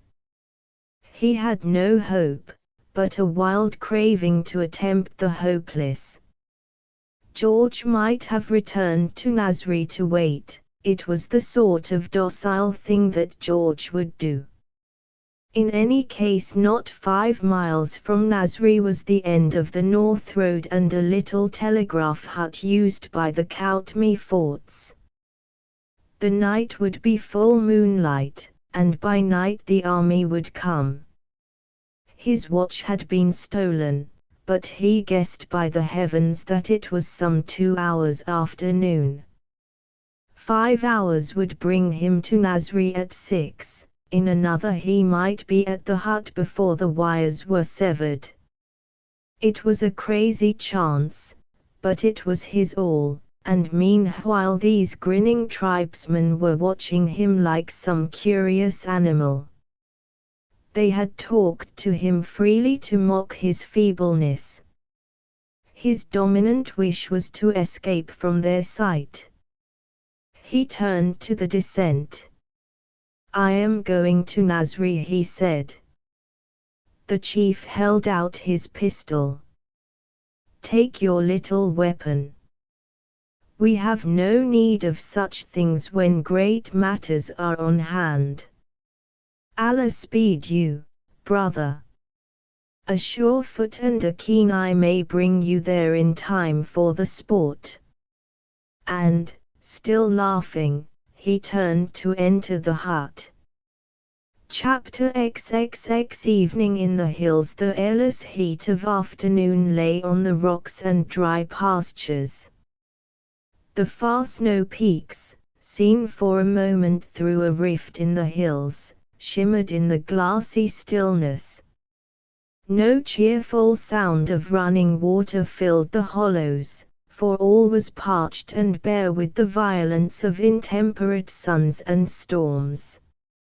Soon he was out of sight and hearing of the village, travelling in a network of empty watercourses, till at length he came to the long side of mountain which he knew of old as the first landmark of the way.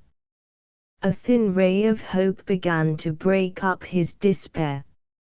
He knew now the exact distance he had to travel, for his gift had always been an infallible instinct for the lie of a countryside.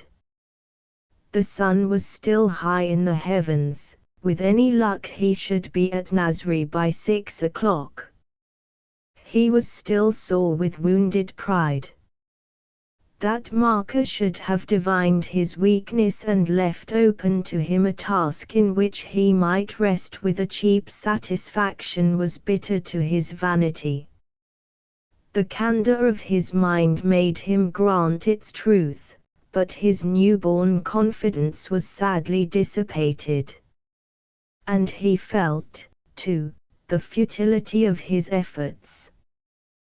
That one man alone in this precipitous wilderness should hope to wake the border seemed a mere nightmare of presumption. But it was possible, he said to himself. Time only was needed. If he could wake Barda and the north, and the forts on the passes, there would be delay enough to wake India. If George were at Nasri there would be 2 for the task, if not, there would be 1 at least willing and able.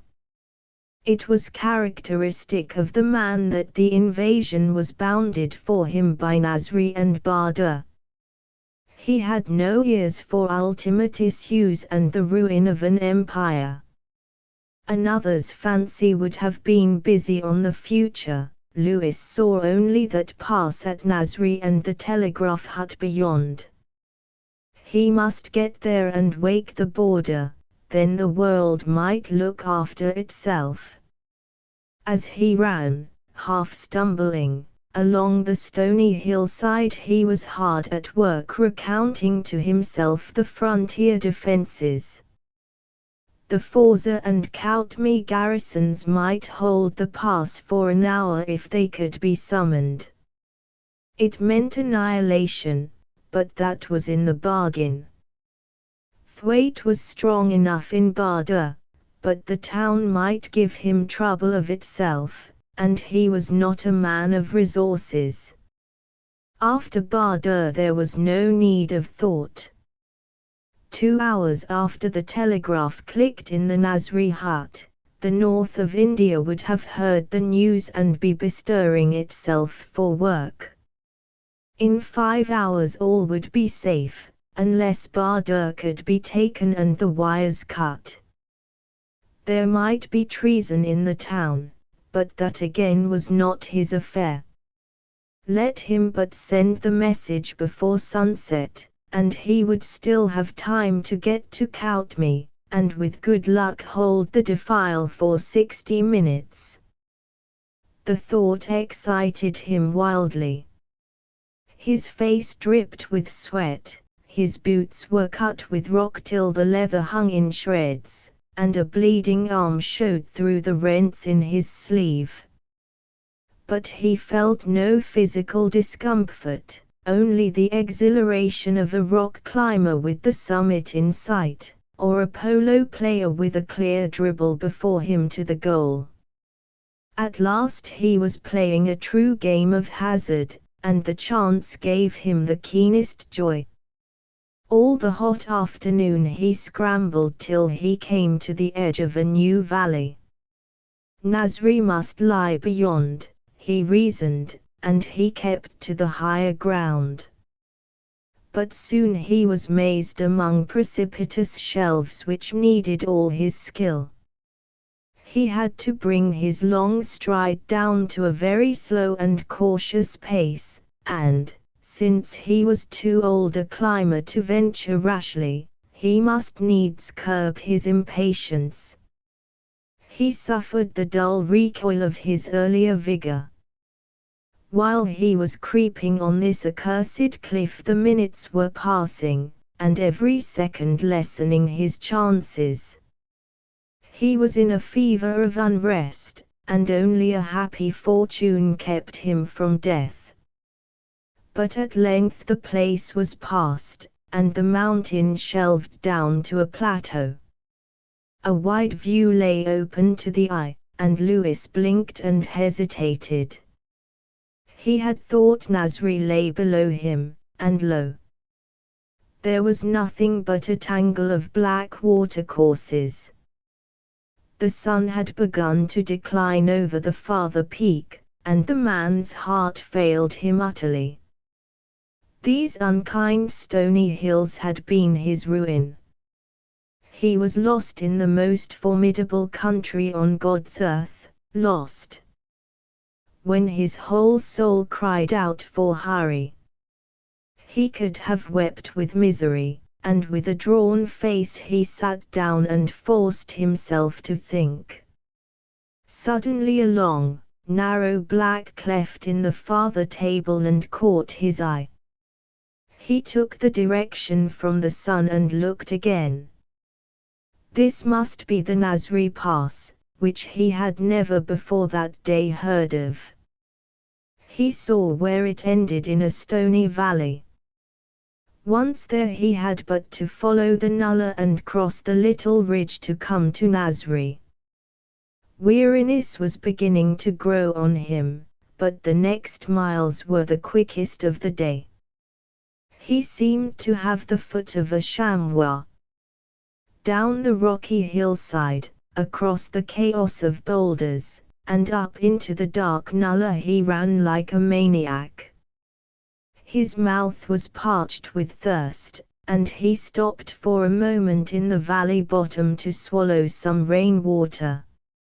At last he found himself in the Nasri Valley, with the thin sword cuts showing dark in the yellow evening. Another mile and he would be at the camping place, and in 5 more at the hut. He kept high up on the ridge, for the light had almost gone and the valley was perilous. It must be hideously late, 8 o'clock or more, he thought, and his despair made him hurry his very weary limbs. Suddenly in the distant hollow he saw the gleam of a fire. He stopped abruptly and then quickened with a cry of joy.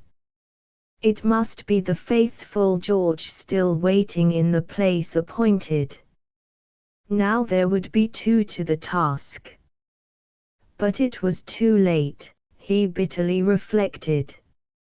In a little the moon would rise, and then at any moment the van of the invader might emerge from the defile.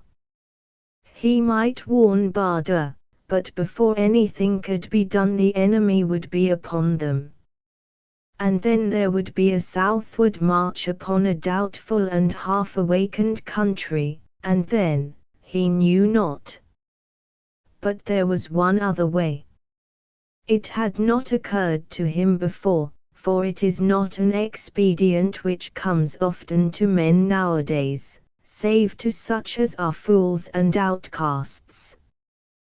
We are a wise and provident age, mercantile in our heroics, seeking a solid profit for every sacrifice. But this man, a child of the latter day, had not the new self-confidence, and he was at the best high-strung, unwise, and unworldly. Besides, he was broken with toil and excited with adventure. The last dying rays of the sun were resting on the far snow walls, and the great heart of the west burned in one murky riot of flame. But to the north, whence came danger, there was a sea of yellow light, island with faint roseate clouds like some distant happy country. The air of dusk was thin and chill but stirring as wine to the blood, and all the bare land was for the moment a fairy realm, mystic, intangible and untrodden. The frontier line ran below the camping place, here he was over the border, beyond the culture of his kind. He was alone, for in this adventure George would not share. He would earn nothing, in all likelihood he would achieve nothing, but by the grace of God he might gain some minutes' respite. He would be killed, but that, again, was no business of his. At least he could but try, for this was his one shred of hope remaining. The thought, once conceived, could not be rejected. He was no coward or sophist to argue himself out of danger. He laid no flattering unction to his soul that he had done his best while another way remained untried. For this type of man may be half-hearted and a coward in little matters, but he never deceives himself. We have all our own virtues and their defects. I am a well-equipped and confident person, walking bluffly through the world, looking through and down upon my neighbors, the incarnation of honesty, but I can find excuses for myself when I desire them. I hug my personal esteem too close, and 1,000 to 1 I am too great a coward at heart to tell myself the naked truth. You, on the other hand, are vacillating and ill at your ease. You shrink from the hearts of life which I steer happily through. But you have no delusions with yourself, and the odds are that when the time comes you may choose the high that proved too high and achieve the impossibly heroic. A tired man with an odd gleam in his eye came out of the shadows to the firelight and called George by name. "My God, Lewis, I am glad to see you. I thought you were lost." Food, and he displayed the resources of his larder. Lewis hunted for the water bottle and quenched his thirst. Then he ate ravenously of the cold wildfowl and oat cake which George had provided. He was silent and incurious till he had satisfied his wants, then he looked up to meet George's questions. "Where on earth have you been? Andover said you started out to come here last night." "I did as you told me, you know, and when you didn't come I roused the Coutmy people." They swore a good deal but turned out, and after an infernal long climb we got to Forza. We roused up Andover after a lot of trouble, and he took us in and gave us supper. He said you had gone off hours ago, and that the Beda business had been more or less of a fraud. So I slept there and came back here in the morning in case you should turn up.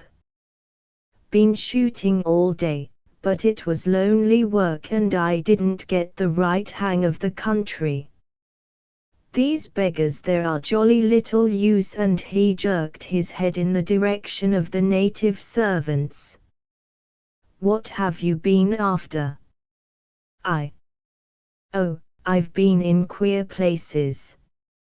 I fell into the hands of the Bedas a couple of hours after I left Forza. There was a storm up there and I got lost in the mist. They took me up to a village and kept me there all night. And then I heard news, my God, such news. They let me go because they thought I could do no harm, and I ran most of the way here. Marker has scored this time, old man. You know how he has been going about all North India for the last year or two getting things much his own way. Well, tonight when the moon rises the great blow is to be struck. It seems there is a pass to the north of this. I knew the place but I didn't know of the road. There is an army coming down that place in an hour or so. It is the devil's own business, but it has got to be faced. We must warn Bahadur, and trust to God that Bahadur may warn the south. You know the telegraph hut at the end of the road, when you begin to climb up the ravine to the place. You must get down there at once, for every moment is precious. George had listened with staring eyes to the tale. I can't believe it, he managed to ejaculate. God, man, it's invasion, an unheard of thing. It's the most desperate truth, unheard of or no. The whole thing lies in our hands. They cannot come till after midnight, and by that time Thwaite may be ready in Bahadur, and the Koutmi men may be holding the road. That would delay them for a little, and by the time they took Bahadur they might find the south in arms. It wouldn't matter a straw if it were an ordinary filibustering business. But I tell you it's a great army, and everything is prepared for it. Marker has been busy for months. There will be outbreaks in every town in the north. The railways and arsenals will be captured before ever the enemy appears. There will be a native rising. That was to be bargained for. But God only knows how the native troops have been tampered with. That man was as clever as they make, and he has had a free hand. Oh, the blind fools! George had turned, and was buttoning the top button of his shooting coat against the chilly night wind. What shall I say to Thwaite? He asked. Oh, anything. Tell him it's life or death. Tell him the facts, and don't spare. You'll have to impress on the telegraph clerk its importance first, and that will take time. Tell him to send to Gilgit and Srinagar, and then to the Indus Valley. He must send into Chitral too and warn Armstrong. Above all things the Kahistan Railway must be watched, because it must be their main card. Lord! I wish I understood the game better. Heaven knows it isn't my profession. but Thwaite will understand if you scare him enough. Tell him that Bardur must be held ready for siege at any moment. You understand how to work the thing?" George nodded.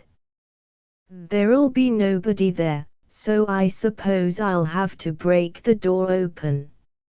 I think I remember the trick of the business." "Then, what do I do?" "Get up to Cout me as fast as you can, Shinnet. Better take the servants and send them before you while you work the telegraph. I suppose they're trustworthy. Get them to warn Mitchinson and St. John.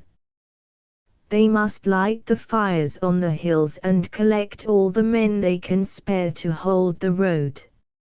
Of course it's a desperate venture. We'll probably all be knocked on the head, but we must risk it. If we can stop the beggars for 1/2 hour, we'll give Thwaite a better chance to set his house in order. How I'd sell my soul to see a strong man in Bardur. That will be the key of the position. If the place is uncaptured tomorrow morning, and your wires have gone right, the chief danger on this side will be past. There will be little risings of wasps' nests up and down the shop, but we can account for them if this army from the north is stopped. I wonder how many of us will see tomorrow morning," said George dismally. He was not afraid of death, but he loved the pleasant world.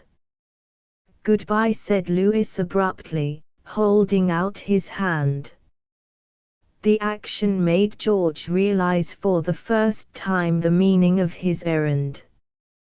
"But, I say, Louis, hold on. What the deuce are you going to do?" "I am dog-tired," said the impostor. "I must wait here and rest. I should only delay you." And always, as if to belie his fatigue, his eyes were turning keenly to the north. At any moment while he stood there bandying words there might come the sound of marching, and the van of the invaders issue from the defile. "But, hang it, you know, I can't allow this. The Cout me men mayn't reach you in time, and I'm dashed if I am going to leave you here to be chawed up by Marker. You're coming with me." "Don't be an ass," said Lewis kindly. This parting, one in ignorance, the other in too certain knowledge, was very bitter. They can't be here before midnight. They were to start at Moonreese, and the moon is only just up. You'll be back in heaps of time, and, besides, we'll soon all be in the same box. It was a false card to play, for George grew obstinate at once. "Then I'm going to be in the same box as you from the beginning." "Do you really think I am going to desert you?" "Hang it, you're more important than Bardur." "Oh, for God's sake, listen to reason," Lewis cried in despair. "You must go at once." "I can't, or I would. It's our only chance. It's a jolly good chance of death anyway, but it's a naked certainty unless you do this. Think of the women and children and the people at home. You may as well talk about letting the whole thing slip and getting back to Bardur with safe skins. We must work the telegraph and then try to hold the road with the Cout me men, or be cowards forevermore. We're gentlemen, and we are responsible." "I didn't mean it that way," said George dismally. "But I want you to come with me. I can't bear the thought of your being butchered here alone, supposing the beggars come before we get back. You're sure there is time? You've 3 hours before you, but every moment is important. This is the frontier line, and this fire will do for one of the signals. You'll find me here. I haven't slept for days. And he yawned with faint drowsiness. Then, goodbye, said George solemnly, holding out his hand a second time. Remember, I'm devilish anxious about you. It's a pretty hot job for us all, but, gad, if we pull through you get the credit. Then with a single backward glance he led the way down the narrow track, 2 mystified servants at his heels. Louis watched him disappear, and then turned sadly to his proper business. This was the end of a very old song, and his heart cried out at the thought. He heaped more wood on the blaze from the little pile collected, and soon a roaring, boisterous fire burned in the glen, while giant shadows danced on the somber hills. Then he rummaged in the tent till he found the rifles, carefully cleaned and laid aside. He selected 2 Express 400 bores, a Metford Express and a smoothbore Winchester repeater. Then he filled his pockets with cartridges, and from a small box took a handful for his revolver. All this he did in a sort of sobbing haste, turning nervous eyes always to the mouth of the cannon. He filled his flask from a case in the tent, and, being still ravenously hungry, crammed the remnants of supper into a capacious game pocket. Then, all preparations being made, he looked for a moment down the road where his best friend had just gone out of his ken forever. The thought was so dreary that he did not dare to delay longer, but with a bundle of ironmongery below his arms began to scramble up the glen to where the North Star burned between 2 peaks of hill. He did the journey in an hour, for he was in a pitiable state of anxiety. Every moment he looked to hear the tramp of an army before him, and know his errand of no avail. Over the little barrier ridge he scrambled, and then up the straight gully to the little black rift which was the gate of an empire. His unquiet mind peopled the wilderness with voices, but when, breathless and sore, he came into the jaws of the pass, all was still, silent as the grave, save for an eagle which croaked from some eyrie in the cliffs. Chapter XXXI Events south of the border. Thwaite was finishing a solitary dinner and attempting to find interest in a novel when his butler came with news that the telephone bell was ringing in the gun room. Thwaite, being tired and cross, told him to answer it himself, expecting some frivolous message about supplies. The man returned in a little with word that he could not understand it. Then Thwaite arose, blessing him, and went to see. The telegraph office proper was on the other side of the river, on the edge of the native town, but a telephone had been established to the garrison. Thwaite's first impulse was to suspect a gigantic hoax. A scared native clerk was trying to tell him a most appalling tale. George had not spared energy in his message, and the Oriental imagination as a medium had considerably increased it. The telegrams came in a confused order, hard to piece together, but 2 facts seemed to stand out from the confusion. One was that there was an unknown pass in the hills beyond Nasri through which danger was expected at any moment that night. The other was that treason was suspected throughout the whole north. Then came the name of Marker, which gave Thwaite acute uneasiness. Finally came George's 2 words of advice: keep strict watch on the native town and hold Badr in readiness for a siege, and wire the same directions to Yassin, Gilgit, Chitral, Chilas, and throughout Kashmir and the Punjab. Above all, wire to the chief places on the new Indus Valley Railway, for in case of success in Badr, the railway would be the first object of the invader. Thwaite put down the ear trumpet, his face very white and perspiring. He looked at his watch, it was just on 9 o'clock. The moon had arisen and the telegram said Moon Rees.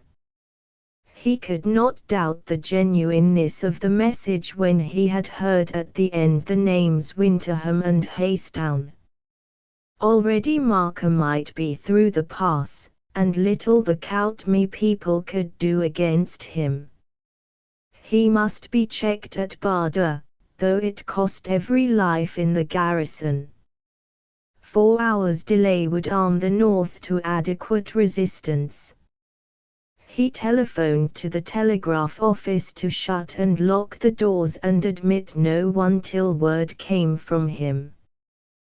Then he summoned his Sikh orderly, his English servant, and the native officers of the garrison. He had 1 detachment of Imperial Service troops officered by Punjabis, and a certain force of Kashmir sepoys who made ineffective policemen, and as soldiers were worse than useless. And with them he had to defend the valley, and hold the native town, which might give trouble on his flank. This was the most vexatious part of the business. If Marker had organized the thing, then nothing could be unexpected, and treachery was sure to be thick around them. The men came, saluted, and waited in silence. Thwaite sat down at a table and pulled a sheaf of telegraph forms to pieces. First he wired to Lardcock at Gilgit, beseeching reinforcements. From Badr to the south there is only one choice of ways, by Yassin and Yagistan to the Indus Valley, or by Gilgit and South Kashmir. Once beyond Gilgit there was small hope of checking an advance, but in case the shorter way to the Indus by the Aestia Valley was tried there might be hope of a delay. So he besought Lardcock to post men on the Mazenot Pass if the time was given him. Then he sent a like message to Yassin, though on the high passes and the unsettled country there was small chance of the wires remaining uncut. A force in Yassin might take on the flank any invasion from Afghanistan and in any case command the Chitral district. Then came a series of frantic wires at random, to Rawalpindi, to the Punjabi centres, to South Kashmir. He had small confidence in these messages. If the local risings were serious, as he believed them to be, they would be too late, and in any case they were beyond the country where strategical points were of advantage against an invader. There remained the stations on the Indus Valley Railway, which must be the earliest point of attack. The terminus at Boonji was held by a certain Jackson, a wise man who inspired terror in a mixed force of irregulars, Afridis, Pathans, Punjabis, Swats, and a dozen other varieties of tribesmen. To him he sent the most lengthy and urgent messages, for he held the key of a great telegraphic system with which he might awake Abbottabad and the Punjab. Then, perspiring with heat and anxiety, he gave the bundle into the hands of his English servant, and told off an officer and 20 men to hold the telegraph office. A blue light was to be lit in the window if the native town should prove troublesome and reinforcements be needed. Soon the force of the garrison was assembled in the yard, all but a few who had been sent on messages to the more isolated houses of the English residents. Thwaite addressed them briefly: "Men, there's the devil's own sweet row up the north, and it's moving down to us. This very night we may have to fight. And, remember, it's not the old game with the hillmen, but an army of white men, servants of the Tsar, come to fight the servants of the Empress. Therefore, it is your duty to kill them all like locusts, else they will swallow up you and your cattle and your wives and your children, and, speaking generally, the whole bally show. We may be killed, but if we keep them back even for a little, God will bless us. So be steady at your posts." The garrison was soon dispersed, the guns in readiness, pointing up the valley. It was 10 o'clock by Thwaite's watch ere the last click of the loaders told that Bahadur was awaiting an enemy. The town behind was in an uproar, men clamoring at the gates, and seeking passports to flee to the south. Chinese and Turkoman traders from Leh and Lhasa, Yarkand and Bokhara, with scared faces, were getting their goods together and invoking their mysterious gods. Logan, who had returned from Gilgit that very day, rode breathless into the yard, clamoring for Thwaite. He received the tale in half a dozen sentences, whistled, and turned to go, for he had his own work to do. One question he asked: "Who sent the telegrams?" "Hastown and Winterham." "Then they're alone at Nasri." "Except for the Koutmi men." "Will they try to hold it?" "I should think so. They're all sportsmen." "Gad, there won't be a soul left alive." Logan galloped off with a long face. It would be a great ending, but what a waste of heroic stuff. And as he remembered Lewis's frank good fellowship, he shut his lips, as if in pain. The telegrams were sent, and reply messages began to pour in, which kept one man at the end of the telephone. About 10:30 a blue light burned in the window across the river. There seemed something to do in the native town of narrow streets and evil-smelling lanes, for the sound of shouting and desultory firing rose above the stir of the fort. The telegraph office abutted on the far end of the bridge, and Thwaite had taken the precaution of bidding the native officer he had sent across keep his men posted around the end of the passage. Now he himself took 30 men, for the native town was the most dangerous point he had to fear. The wires must not be cut till the last moment, and, as they passed over the bridge and then through the English quarter, there was small danger if the office was held. He found, as he expected, that the place was being maintained against considerable odds. A huge mixed crowd, drawn in the main from the navvies who had been employed on the new road, armed with knives and a few rifles, and encouraged by certain wild, dancing figures which had the look of priests, was surging around the gate. The fighting stuff was Aphrodite or Chitrali, but there was abundance of yelling from this rabble of farkers and beggars who accompanied them. Order there was none, and it was clear to Thwaite that this rising had been arranged for but not organized.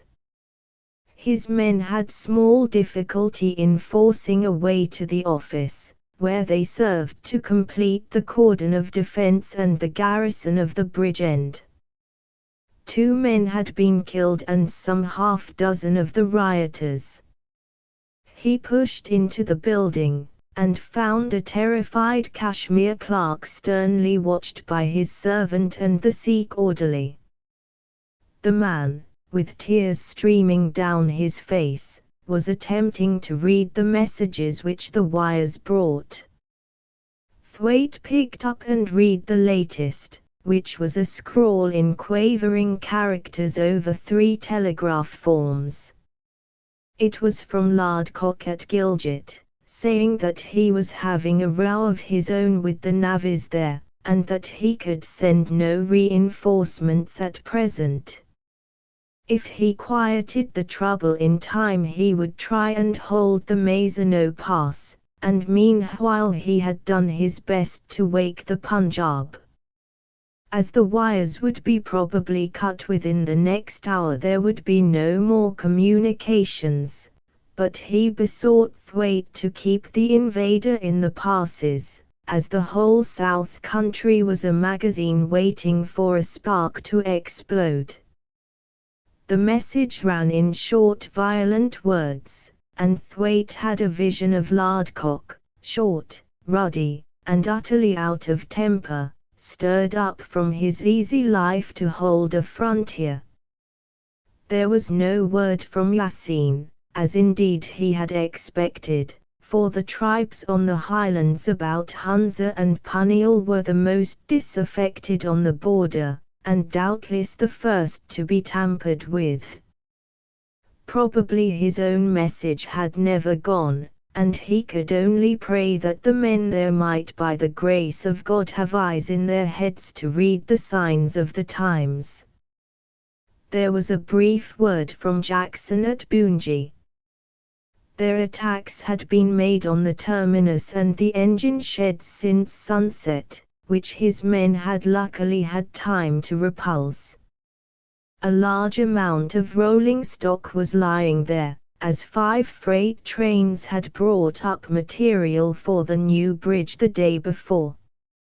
Of this the enemy had probably had word. Anyhow, he hoped to quiet all local disturbances, and he would undertake to see that every station on the line was warned.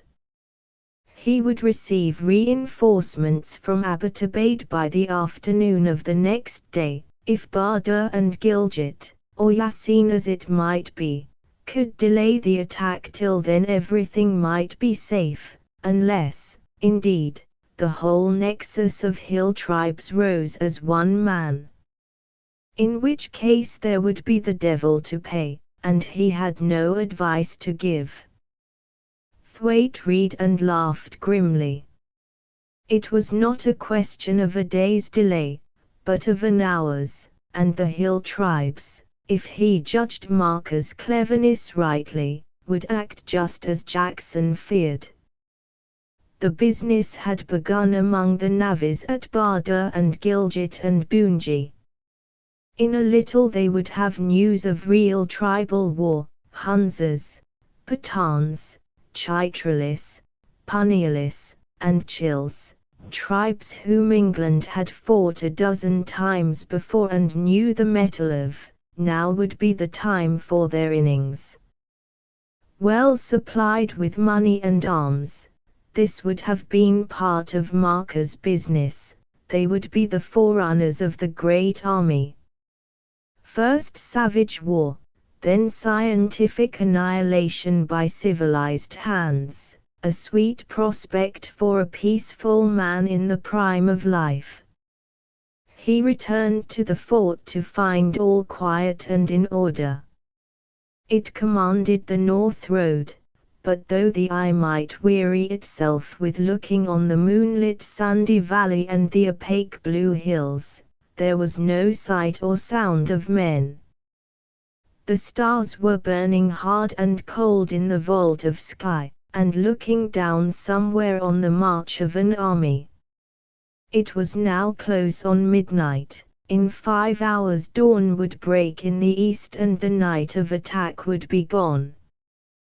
But death waited between this midnight hour and the morning. What were Haystown and the men from Coutmy doing? Fighting or beyond all fighting? Well, he would soon know.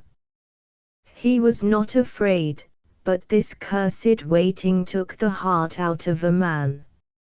And he looked at his watch and found it 12:30. At Yasin there was the most severe fighting.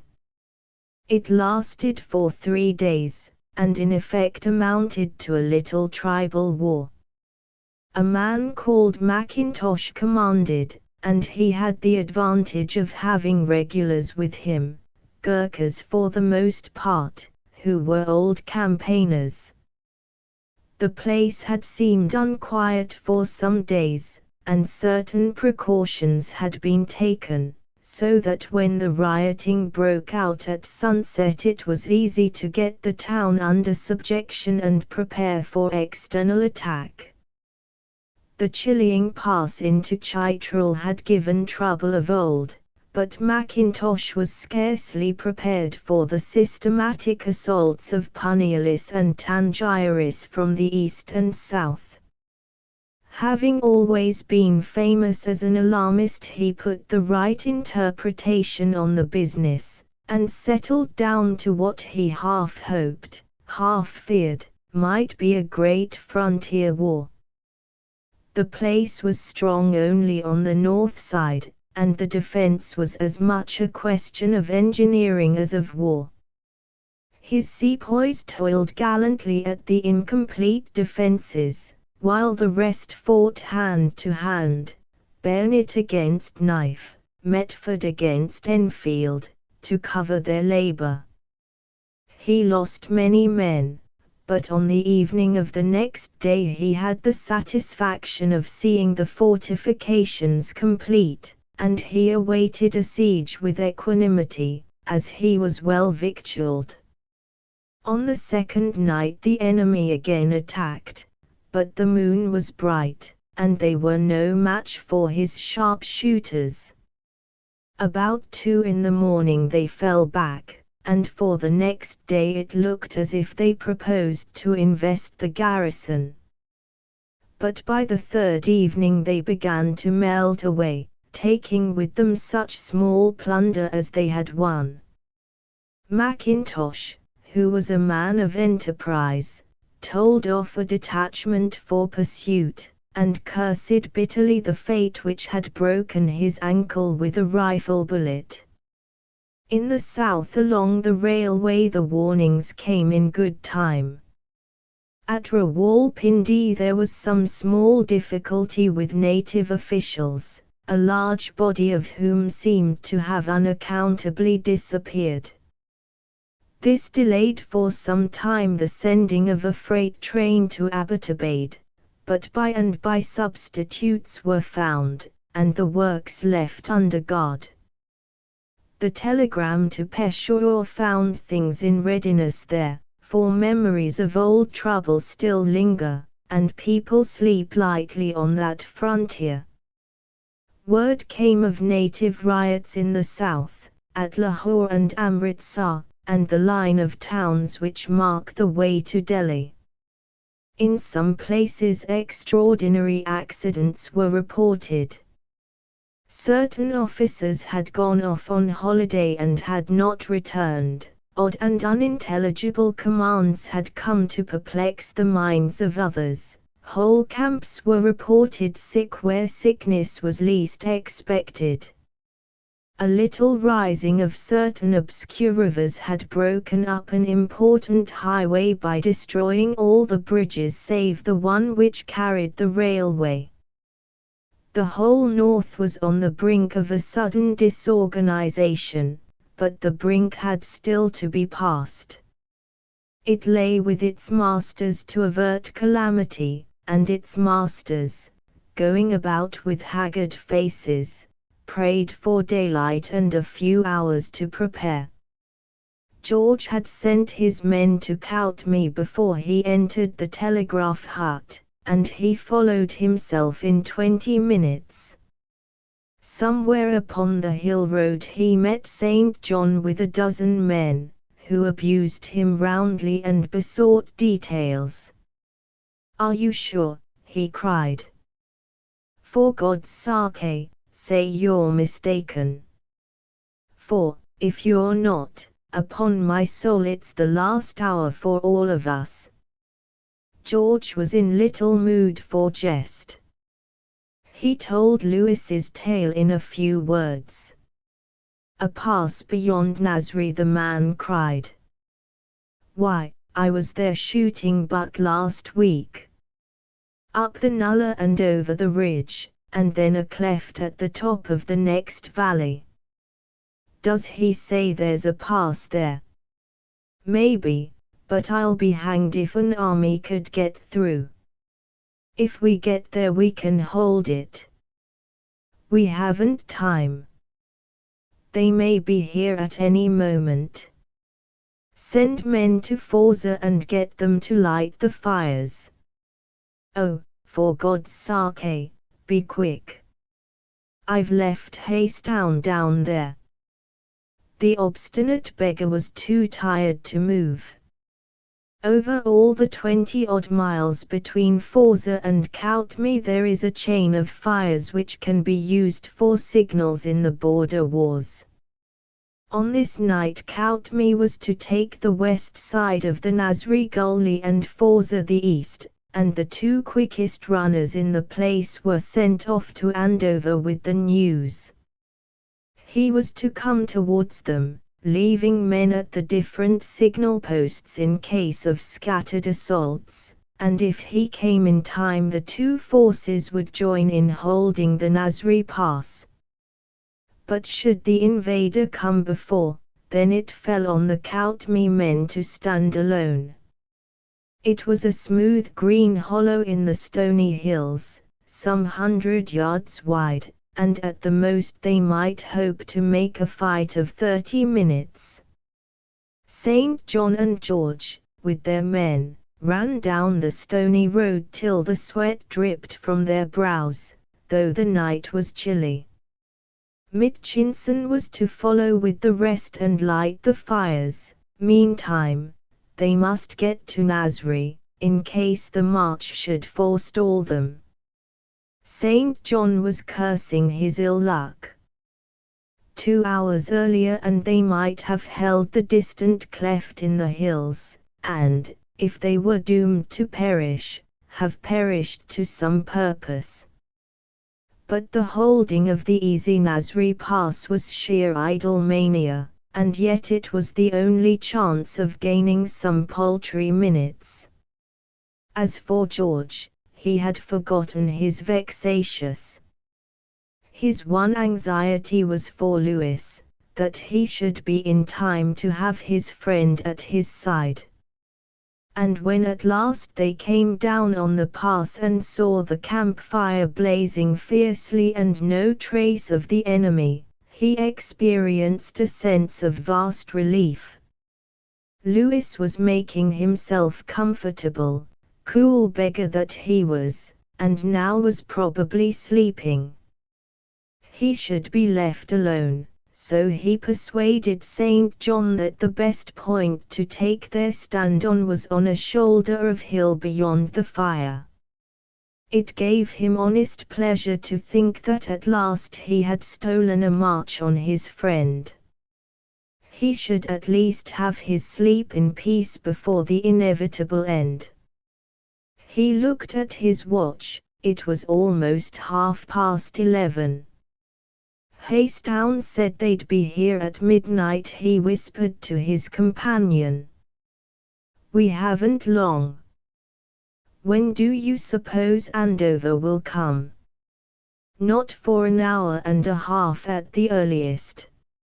Afraid this is going to be our own private show. Where's Haystown? George nodded back to the fire in the hollow, and the tent beside it. There, I expect, sleeping. He's dog-tired, and he always was a very cool hand in a row. He'll be wakened soon enough, poor chap. You're sure he can't tell us anything? Nothing. He told me all. Better let him be. Mitchinson came up with the rearguard. Living all but alone in the wilds had made him a silent man compared to whom the taciturn St. John was garrulous. He nodded to George and sat down. How many are we? George asked. 43, counting the three of us. Not enough for a good stand. Wonder how it'll turn out. Never had to do such a thing before. St. John, whose soul longed for maxims, posted his men as best he could. There was no time to throw up earthworks, but a rough cairn of stone which stood in the middle of the hollow gave at least a central rallying ground. Then they waited, watching the fleecy night vapors blow across the peaks and straining their ears for the first sound of men. George grew impatient. It can't be more than 5 miles to the pass. Shouldn't some of us try to get there? It would make all the difference. St. John declined sharply. We've taken our place and we must stick to it. We can't afford to straggle. Hello. It's just on 12. Thwaite has had 3 hours to prepare, and he's bound to have wakened the south. I fancy the business won't quite come off this time. Suddenly in the chilly silence there rose something like the faint and distant sound of rifles. It was no more than the sound of stone dropping on a rock ledge, for, still and clear and cold though the night was, the narrowness of the valley and the height of the cliffs dulled all distant sounds. But each man had the ear of the old hunter, and waited with head bent forward. Again the drip-drip, then a scattering noise as when one lets peas fall on the floor. God! That's carbines. Who the devil are they fighting with? Mitchinson's eye had lost its lethargy. His scraggy neck was craned forward, and his grim mouth had relaxed into a grimmer smile. It's them, sure enough, said St. John, and spoke something to his servant. I'm going forward, said George. It may be somebody else making a stand, and we're bound to help. You're bound not to be an ass, said St. John. Who in the Lord's name could it be?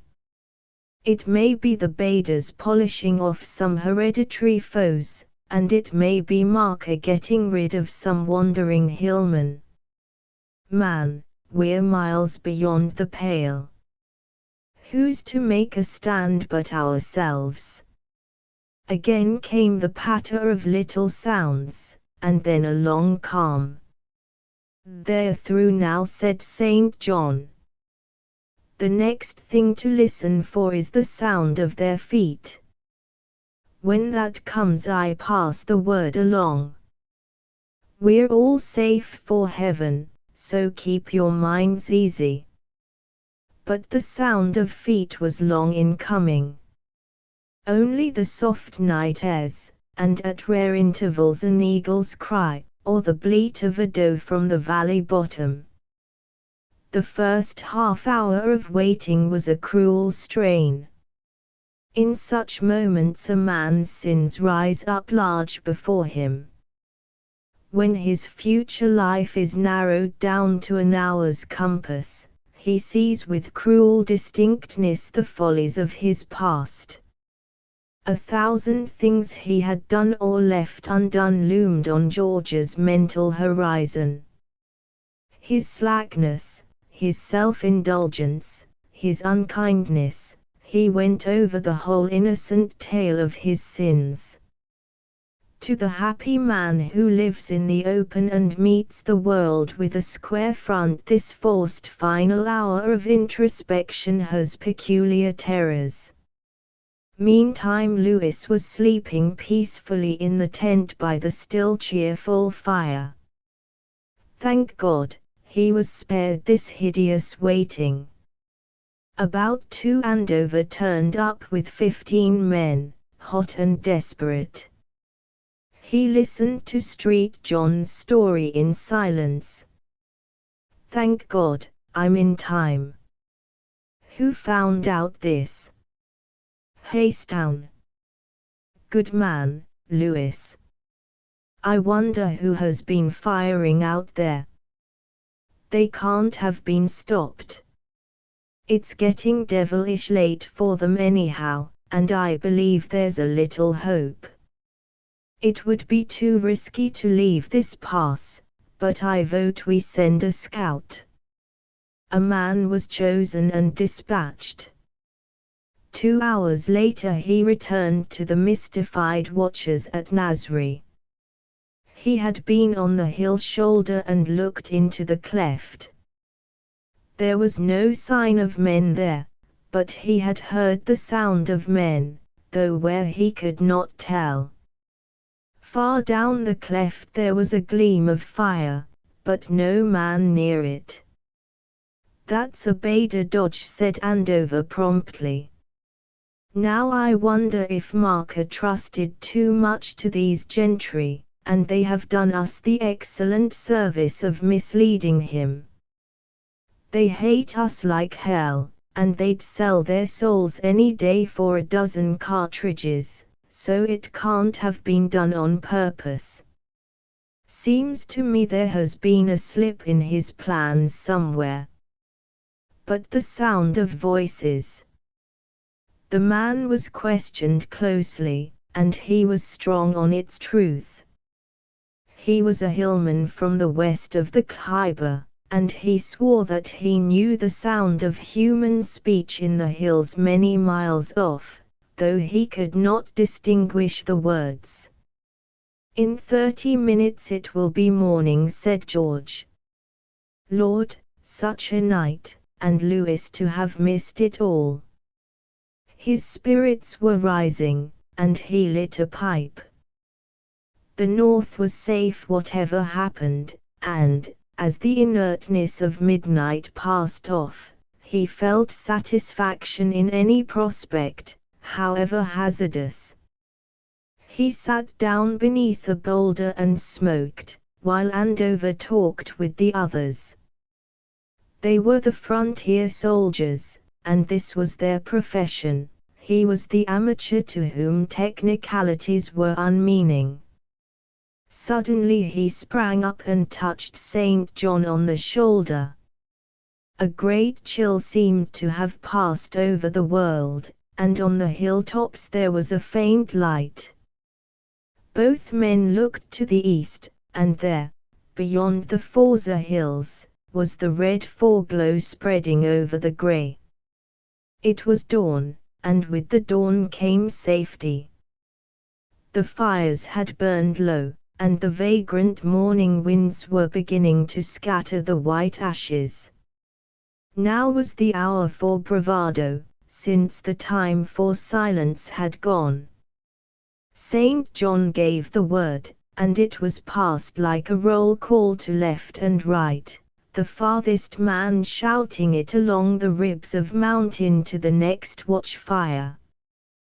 The air had grown clear and thin, and far off the dim repetition was heard, which told of sentries at their place, and the line of posts which rimmed the frontier. Mitchinson moistened his dry lips and filled his lungs with the cold, fresh air. "That," he said slowly, "is the morning report of the last outpost of the Empire, and by the grace of God it's all's well. Chapter Xxi. The blessing of Gad. A troop shall overcome him, but he shall overcome at the last." Lewis peered into the gorge and saw only a thin darkness. The high walls made pits of shade at the foot, but above there was a misty column of light which showed the spectres of rock and bush in the nullah beyond. It was all but dark, and the stars were coming out like the lights on a sea wall, hard and cold and gleaming. Just in the throat of the pass a huge boulder had fallen and left a passage not 2 yards wide. Beyond there was a sharp descent of a dozen feet to the gravelled bottom which fell away in easier stages to the other watershed. Here was a place made by nature for his plans.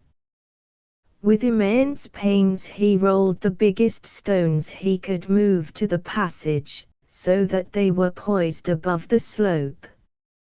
He tried the great boulder, too, with his shoulders, and it seemed to quiver. In the last resort this mass of rock might be sent crashing down the incline, and by the blessing of God it should account for its man. He brought his rifles forward to the stones, loaded them and felt the cartridges easy in his pocket. They were for the 30 yards range, his pistol would be kept for closer quarters. He tried one after the other, cuddling the stocks to his cheek. They were all dear-loved weapons, used in deer stalking at home and on many a wilder beat. He knew the tricks of each, and he had little pet devices laughed at by his friends. This one had clattered down 50 feet of rock in Ross sheer as the scars on the stock bore witness, and another had his initials burned in the wood, the relic of a winter's night in a